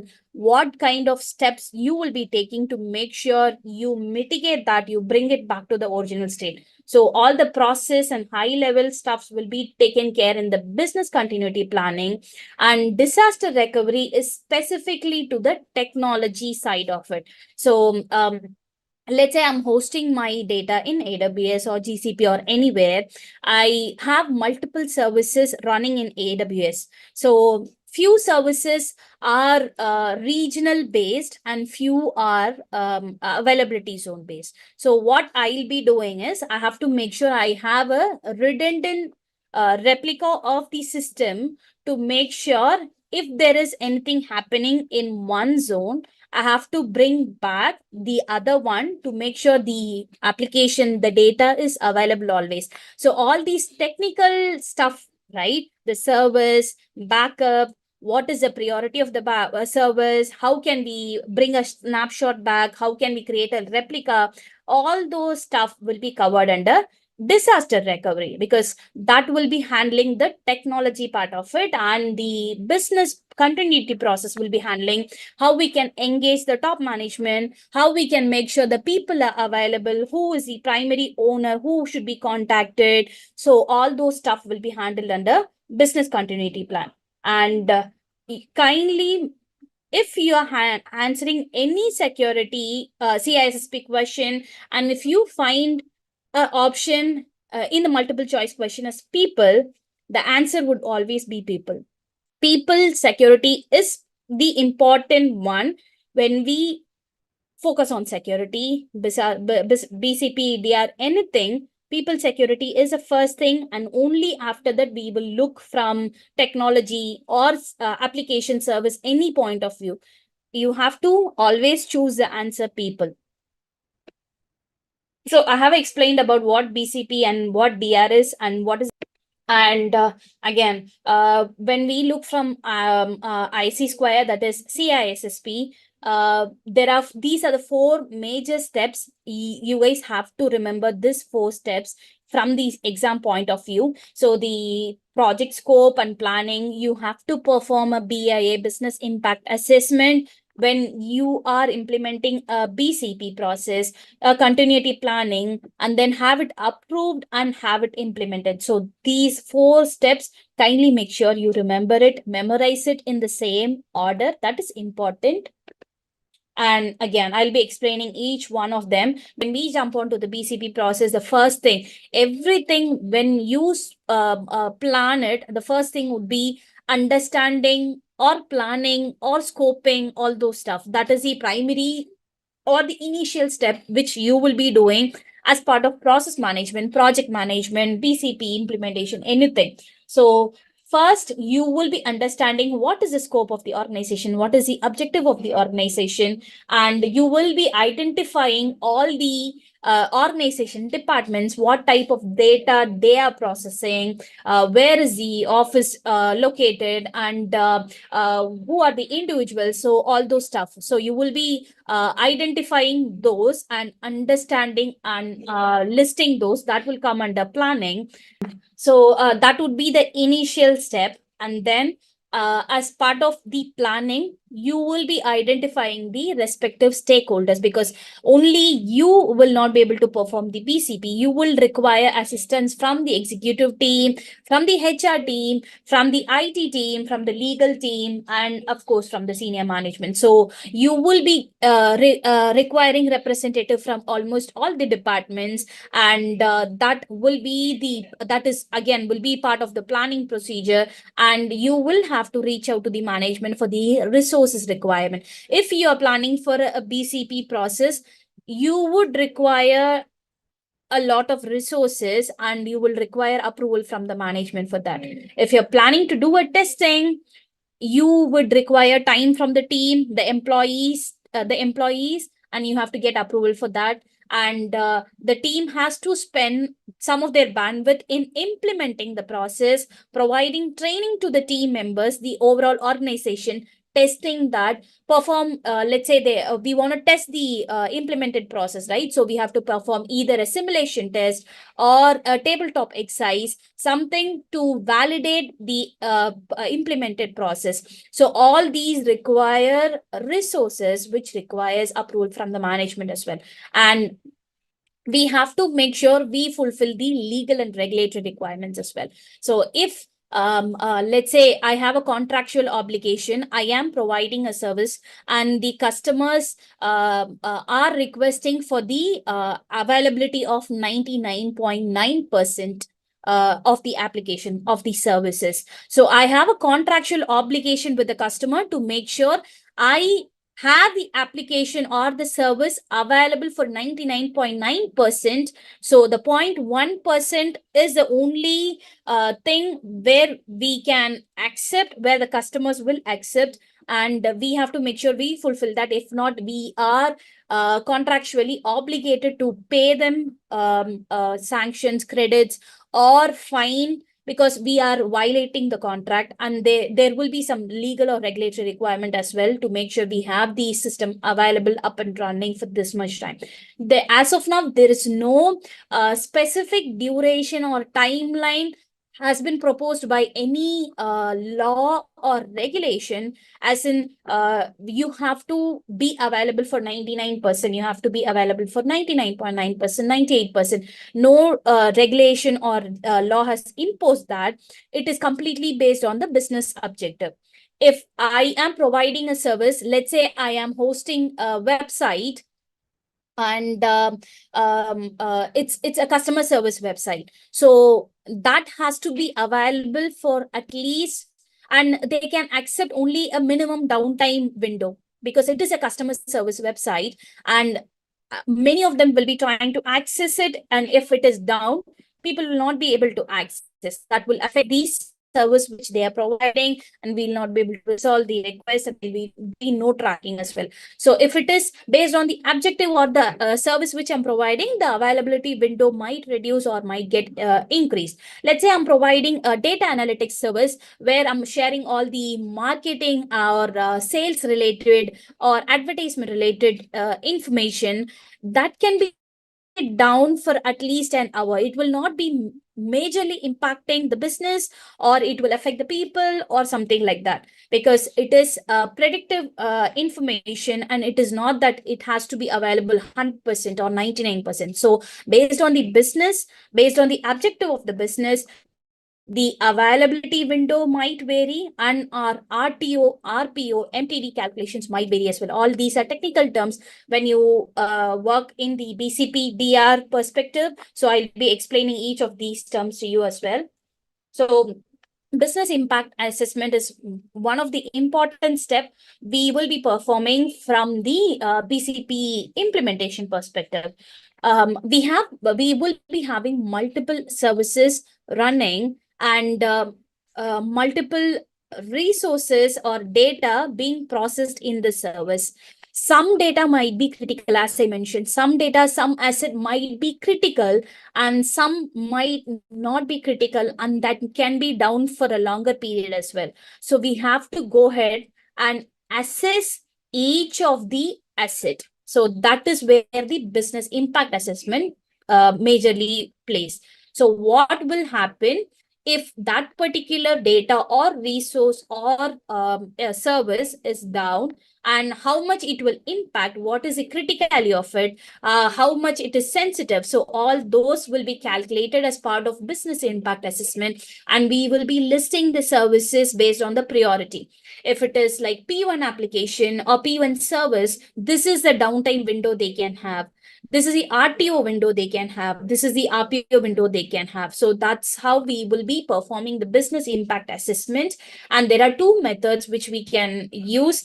This will be explained in the risk management procedure as well, quantitative and qualitative method. Quantitative is completely based on the numbers, monetary values, because we will be able to identify the asset value. If one particular asset is down, we'll be able to calculate the asset value. We know the asset value, and we'll be able to calculate it based on the asset value. There comes the quantitative part. When it comes to the qualitative part, how much it will impact our reputation, how much business or customer, how the customer will be viewing, and what our pipeline, future pipeline would be, how the investors will be thinking about us, and how will be assessing us. So those process related or something which cannot be measured in numbers, those will come under qualitative analysis. So as part of BIA, business impact assessment, generally organization will combine both the quantitative and qualitative analysis, and the final result would be, for the technology part, there will be quantitative analysis, and for the process and people, there will be qualitative analysis, and the final result will be shared with the management. And then they'll be prioritizing or setting up a BCP plan, and they'll be implementing it. So that's how the process works. And as I mentioned, so the asset value will be calculated based on the asset value. And for the critical asset, there should be a minimum downtime window. So that is the maximum tolerable time. So how much time the application or service can be down. If it is a critical application, it can be down only for 5 seconds or 10 seconds maximum, not more than that. So that will be the tolerable window. And recovery time objective is how soon can we recover the application from the time it is down. Let's say if the application is down by 10:04 p.m., can we recover it within like 5 minutes if it is a critical application? So we will be assessing that based on the services, based on the backup, based on the data it has, how soon can we recover? All those will be analyzed, and we will be coming to a RTO calculation. And the best practice is always the RTO should be less than the maximum tolerable time, because if the maximum MTD value of application is only 5 minutes and the RTO value is 10 minutes, it does not fulfill the objective itself. So the RTO should also always be less than the MTD value. And yes, as part of the BIA, we have to identify the various threats which can impact as well. So what are the risks which will be imposed to the business? We can categorize those as natural and man-made. So if we are thinking from the natural elementary perspective, all those environmental impacts would be considered. And from the man-made perspective, or the human negligence, or all the stuffs which happens because of the employees or external hackers, everything will be considered in the man-made perspective. And we calculate the likelihood assessment as well. All these terms are based on a risk assessment method, which I'll be explaining tomorrow in detail, and you will be able to understand every single term in this. So after performing the BIA, we will be going to the implementation part. So once we have identified, we have listed all the assets, we have identified which is a priority one, and then we have to develop and implement a contingency plan for those services. So if it is a critical application, let's have a continuous backup in a different region. So all those plans will be made, and it will be implemented in the continuous planning stage, where we'll be working with the multiple teams. We'll be proposing that the engineering team will be checking on the feasibility of it, and then we have to get the management approval to implement it. And all those stuffs will be happening in the continuous planning. And yeah, the plan approval, plan implementation, and main stuff in a BCP is, though we go ahead and implement everything, we have to make sure the team which we have identified initially, right, as part of scoping and planning, that team has to be assessed, advised, and made aware of the BCP procedure and the plan which has been proposed and implemented, because they'll be the one who will be working, who will be making sure the BCP is in place, and they will be the one who will be bringing back the application or service back to normal. So they should be made aware of all the plans, implementation, and the steps which they have to perform. So all the training and education will be provided as well as part of the continuity planning. And finally, time will include RTO, right? So when we look from, as initially mentioned, everything has to be documented from security perspective. So even if the person, the management who approved it, or the person who implemented the BCP process is not available, the team, the BCP team or the recovery team should be able to go ahead and look into the document, the procedures, and they should be able to work without any single point of failure. So that is the main reason. All things, all the process, everything proposed has to be documented, and there has to be a regular procedure in place to validate the BCP process implemented, and they have to update if there has been any business objective changes or application or services changes as well.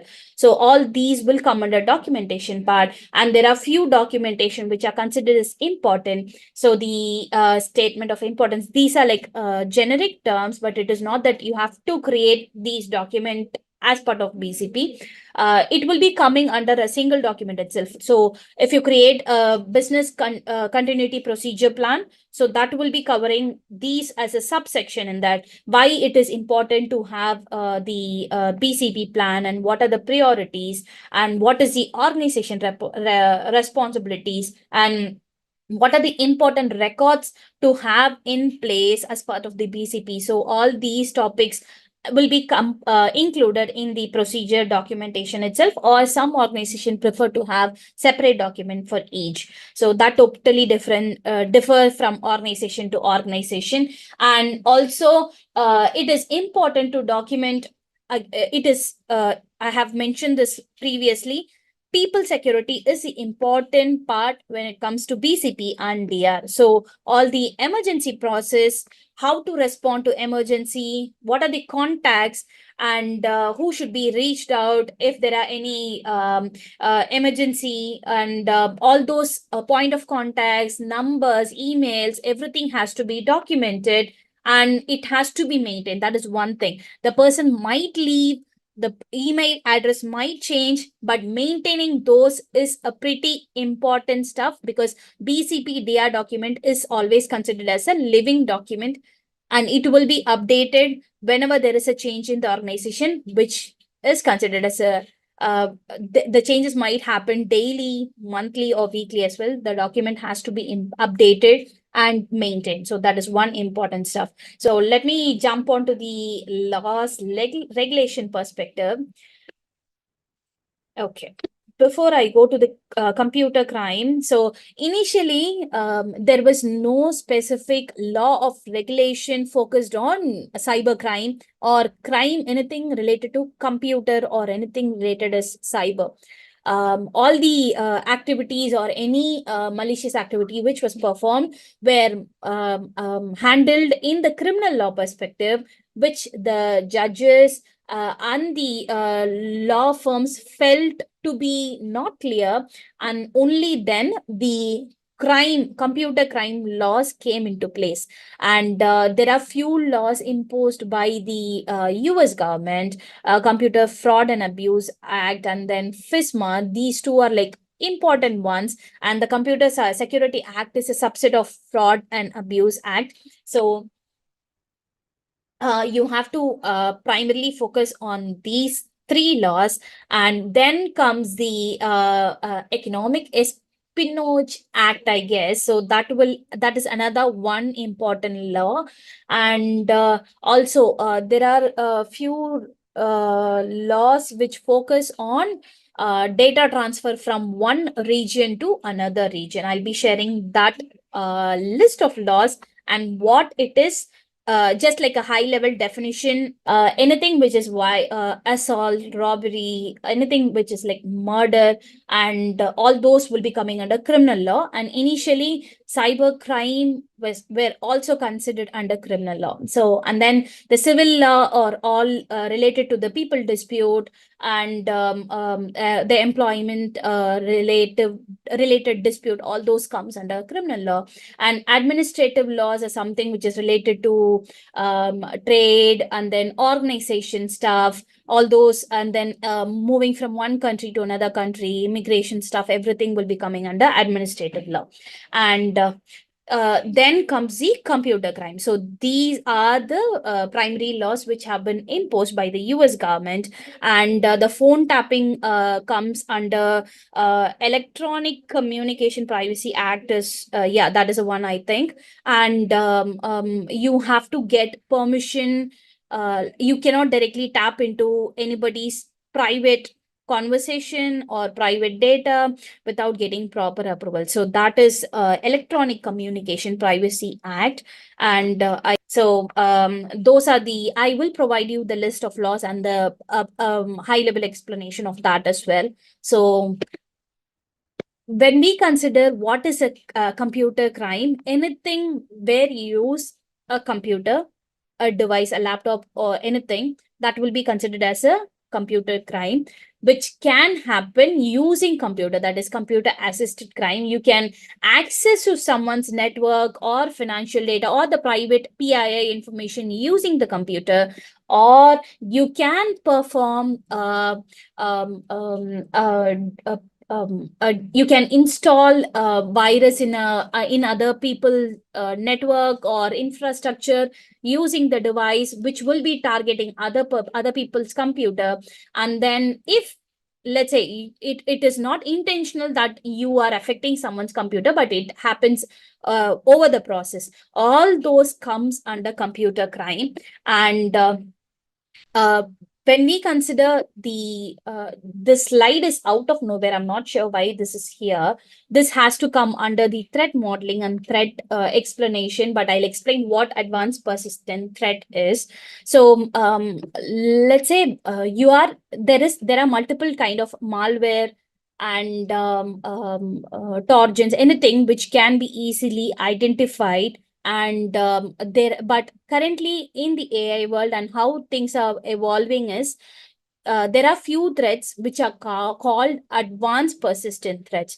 Those are evolving ones, and it is not something specifically focused. So there are the computer crime, right? The three types of crime. So if there are any crime which is happening using computer, or it is impacting someone's computer, or if the computer is getting impacted over the process, everything comes under computer crime. So when we focus on the computer assisted crime, let's say I am planning to do a attack and I would require the device to perform the attack does not mean I'm launching a missile or I'm sending a biovirus, something like that. I'm using my computer to transfer a virus to another system or a service which will impact that service performance. So I'm using my computer or doing everything by using this as a tool and performing a crime that comes under computer assisted crime. So you can do a DDoS attack or share a malware. Everything can be performed using your computer. So that is computer assisted. But again, the opposite side of it, if you become the victim and where the attack is specifically focused on your device, and your computer is getting impacted because of that, your services is getting impacted because of that, there is a ransomware attack where you got locked down from your system and you became the victim of that. So that computer targeted crime, that here this side is a computer targeted crime, and computer is incidentalist, where you don't perform any attack. You just sniff the system, you gather the data, and you do not perform anything in the device. You just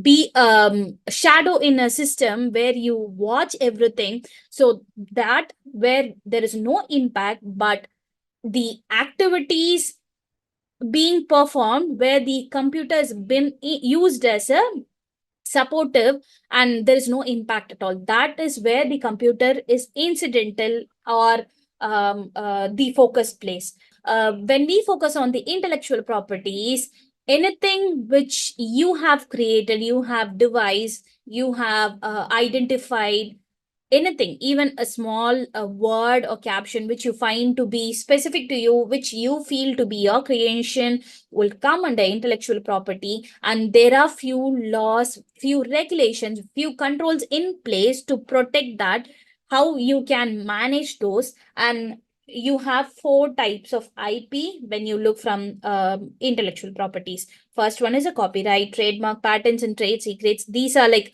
common terms which you guys might have seen in your day-to-day lives, where there will be a small R within a round in any of the logos, or any of the small word captions, anything like that, or TM within a round symbol.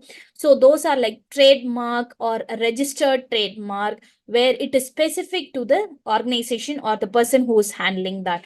So it is available on a day-to-day basis, but only now we are going to understand what it is. So copyright is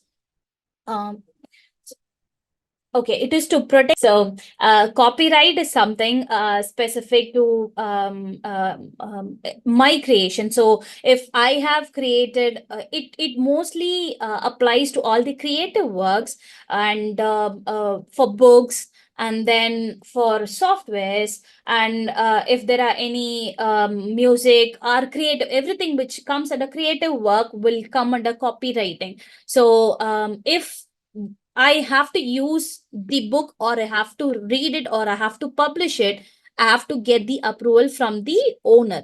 So that's how the copyright law has been devised. So even for the software, I have to get the approval if it is actually registered under the owner. So that is where the copyright comes. And this part, right? You have to make sure you remember this year of value of it for each term.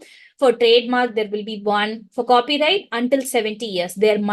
You might get questions around this part where they give options in random numbers and you have to choose the right one. For copyright law, work by one or more authors are protected until 70 years after the death of the last surviving author. So this number, make sure you remember this number.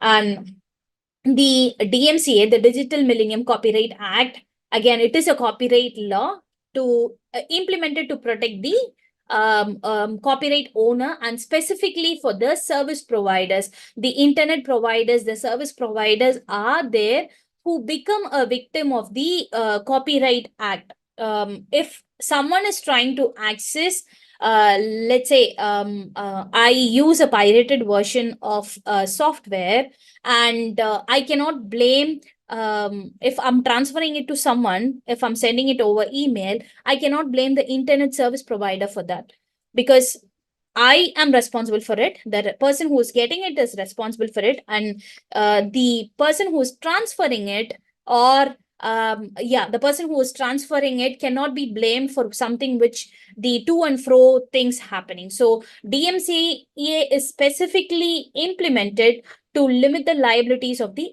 internet service provider, to protect them, and to protect them from the copyright law. So this is specifically for the internet service providers. Kindly remember that. That is important. And then on the trademark part, so anything which I use as a logo or a slogan for publishing my product or service, anything, so that will be specific for me. If I'm trying to protect it, even though I have not registered it, I can go ahead and mark it as TM, which means I am the owner of it. I'm trying to trademark it. You cannot use it. So that's how it is. If I'm planning to register it, and I will go ahead and register it with the US Patent and Trademark Office, and then once I get the certification, it will be marked as R symbol here. So this is how it will be if it is registered trademark, and if it is unregistered, it will be TM. So this value, right, that is important. Kindly make sure you remember that. Trademarks are granted for an initial period of only 10 years. For copyrights, it is 70 years from the last surviving author, and for trademarks, it is 10 years and can be renewed for unlimited successive 10-year period. So it is for 10-year, 10-year, 10-year, 10-year. Okay, that's how trademark works. And then finally on the patents. So patents, I believe you guys have heard about it a lot. This is for a 20-year tenure, where if I'm planning to patent something, it must fulfill these 3 criterias, because something which is already existing and something which is already in place cannot be patented by my end. The invention which I'm going to patent should be new, it must be useful, and it should not be obvious. Okay, so only if it fulfills these basic category, we can go ahead and apply for the patent. So it is for the 20 years period. That is another one important time duration which you guys have to remember. And then finally on the trade secrets. So every company or every organization might have trade secret, and we cannot go and ask the company to share the trade secret. Let's say KFC has their own secret formula, Coca-Cola has their own secret formula. I might be doing some business and my source code would be a secret for me. My business the objective would be pretty secret for me. So all those specific to business which can be used or can be if it is gone public, it might affect my business or my company. It might create a severe damage. So that will be considered as a trade secret, and there are multiple checks to protect the trade secret. That is not easy. And every organization, the legal team has, right? The legal team makes sure they have controls to protect their own trade secrets. And the Economic Espionage Act in 1996 was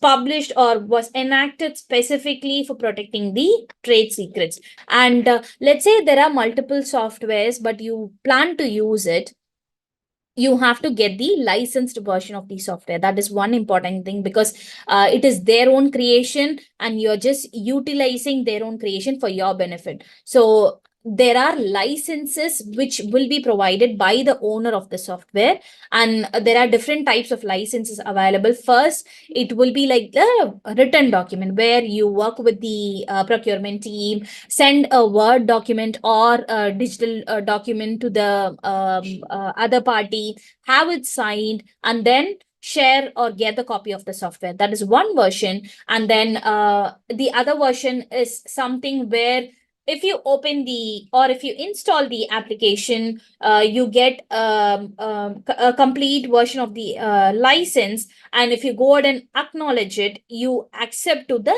license terms, all the terms which have been imposed by the owner. So that is the shrink wrap license agreement. And the click-through license agreement is again, the shrink wrap is written outside on the software package, and you have to accept it to even actually download or open the package. That is shrink wrap. And the click through is where you will be getting a pop-up where you have to go ahead and acknowledge it. Click as I agree or I don't disagree. That is the click through in license agreement. And all the AWS, if you are accessing the drives, the AWS environment, you will not be getting any click through or a shrink wrap or a Word document. It is just that it will be flashed in when you open it. If you access it, you are agreeing to their terms. That's how it is. Let's say if I'm opening a website, there is a pop-up, right? As in cookies.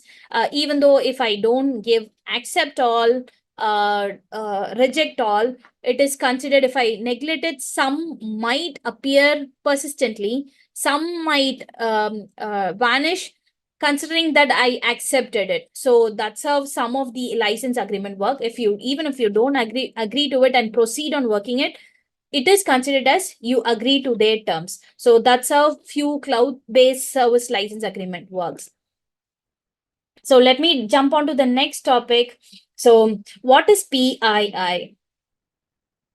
Any information through which you can identify a specific person or the owner of the information is called PII. So if you open, if you say my name, you should be getting my image, at least my Gmail photo, right? The baby yawning photo. So by that way, you are able to identify something about me, right? So my name or anything, email address, something. So that is PII. And then my email address, and then credit card numbers, everything which can easily identify my information or me are considered as PII. Even my health information, through which people can easily identify me. So we have to make sure that we have necessary controls in place to protect the PII data. And there are few laws in place to make sure that necessary protection are in place for that. So the Fourth Amendment is something, the Electronic Privacy Act, Communication Privacy Act, which we mentioned already, right? So that is again a privacy act where there has been some amendments made in the existing laws to make sure that you cannot violate someone's privacy. You cannot tap into someone's phone. You cannot directly visit someone's phone.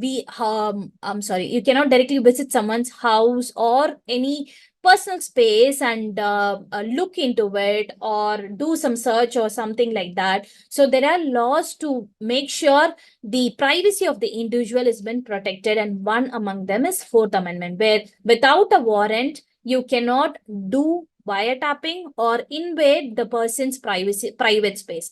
And Privacy Act is again a US specific act where without consent you should not disclose the private information, privacy information of the individual to other agencies. If I'm performing service for them and without their consent, I cannot share their PII data to other agency. That covers the Privacy Act. And HIPAA is one thing which has been implemented where in order to, this is to protect specifically the health related information. Let's say the insurance policies, medical related bills, medical related reports, all those has to be protected so that the person's privacy is not getting violated. So HIPAA is specifically for that. And every company, the pharma company, the insurance company mainly focus on the HIPAA implementation. There are specific controls to be implemented. There will be an audit performed to make sure that the HIPAA controls are in place. So that is specifically for the control companies which are handling health related data. And then the privacy laws, the ones so far we have considered, right? Those are for the US region. And when we look from EU perspective, the European Union privacy law is something which is a predecessor of GDPR. Initially, it was there to make sure that the individuals data, right? They have the right to access their data. If someone is processing my data, if let's say my data has been processed as part of a service and they are holding my data, I have all rights to go and ask them to provide all the data which they are processing related to me, what is the source, whether they hold concern or got approval from my end before they process my data. So everything is covered under the European privacy law. And only then in 2018, GDPR came into play, which is General Data Protection Regulation, and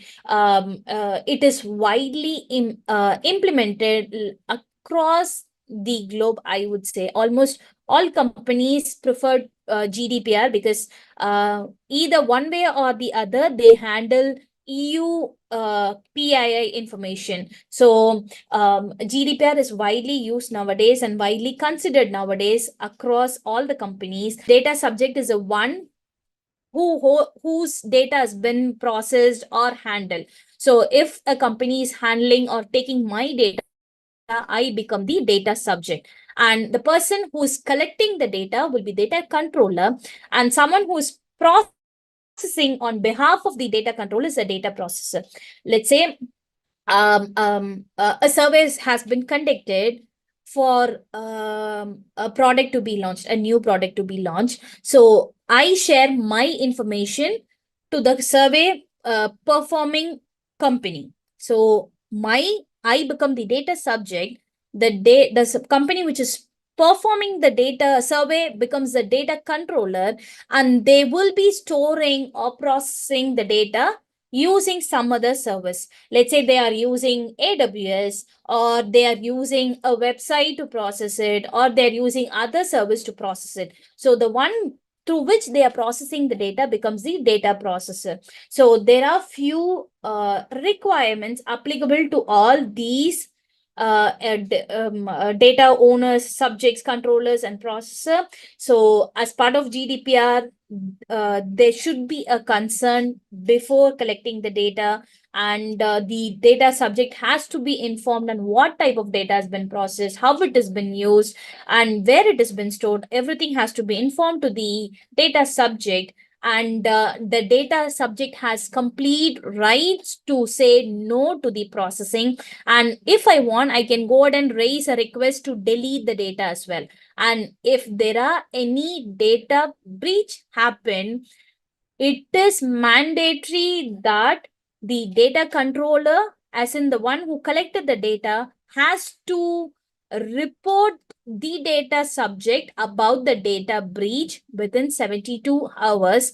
And there is only after GDPR, there has been the timeline mentioned in the regulation. Before that, there is no law or regulation which has imposed the specific timeline for reporting it. Only after GDPR, this has come into play. And the CCPA, the California Protection Act, and then the certain for specifically for India, and then the SEC regulation as of now, which has been imposed for the public companies. So everything has a timeline to report an incident or a data breach, but the predecessor of everything is the GDPR. Yes, correct, Karthik. There are significant fines getting imposed if there are any violation specific to GDPR. So companies focus much on GDPR, because if there are any violation, the data subject can penalize them and they can get a hefty amount as fine. And it is not only for the privacy protections, not only for the data subjects as in the customers, the employees who work in the company also has to protect their own privacy. And there are few regulations, as in the controls in place, to make sure that the work-related controls, work-related monitoring are only to be focused on work-related. Just because I am performing all the activities in the excuse me, I'm provided with the company's laptop, doesn't mean they can view me, monitor me through camera all the time. That is violation of my privacy. So they can monitor the laptop, they can review all the activities which has been performed through the laptop. But even then, for performing the activities, it has to be already informed to me prior to doing that, which will be included in the employee agreement. Whenever the employee is getting onboarded, all the monitoring activity, what they will be performing, how the what are the data which they'll be collecting as part of the work or organization management, everything has to be mentioned in the employee agreement, and the employee has to acknowledge it. Only then it will be performed. So everything has to be acknowledged, even if it is the customer or the employee. Just a quick info, guys. Intellipaat offers cybersecurity certification training, which will enable you to learn skills like ethical hacking, network security, cryptography, digital forensics, malware analysis, and threat detection. Through this course, you will also master hands-on tools and techniques using Kali Linux, Wireshark, Metasploit, Burp Suite, Nmap, and many more, while working on real-world projects like wireless security and incident response, all taught by top industry experts and IIT faculties. With this course, we have already helped thousands of professionals make successful career transitions in cybersecurity and IT security roles. You can check out their testimonials on our Achievers channel. The link is given in the description below. And without any doubt, this course can set your career to new heights. So visit the course page link given in the description below and take your first step towards your career growth in the field of cybersecurity.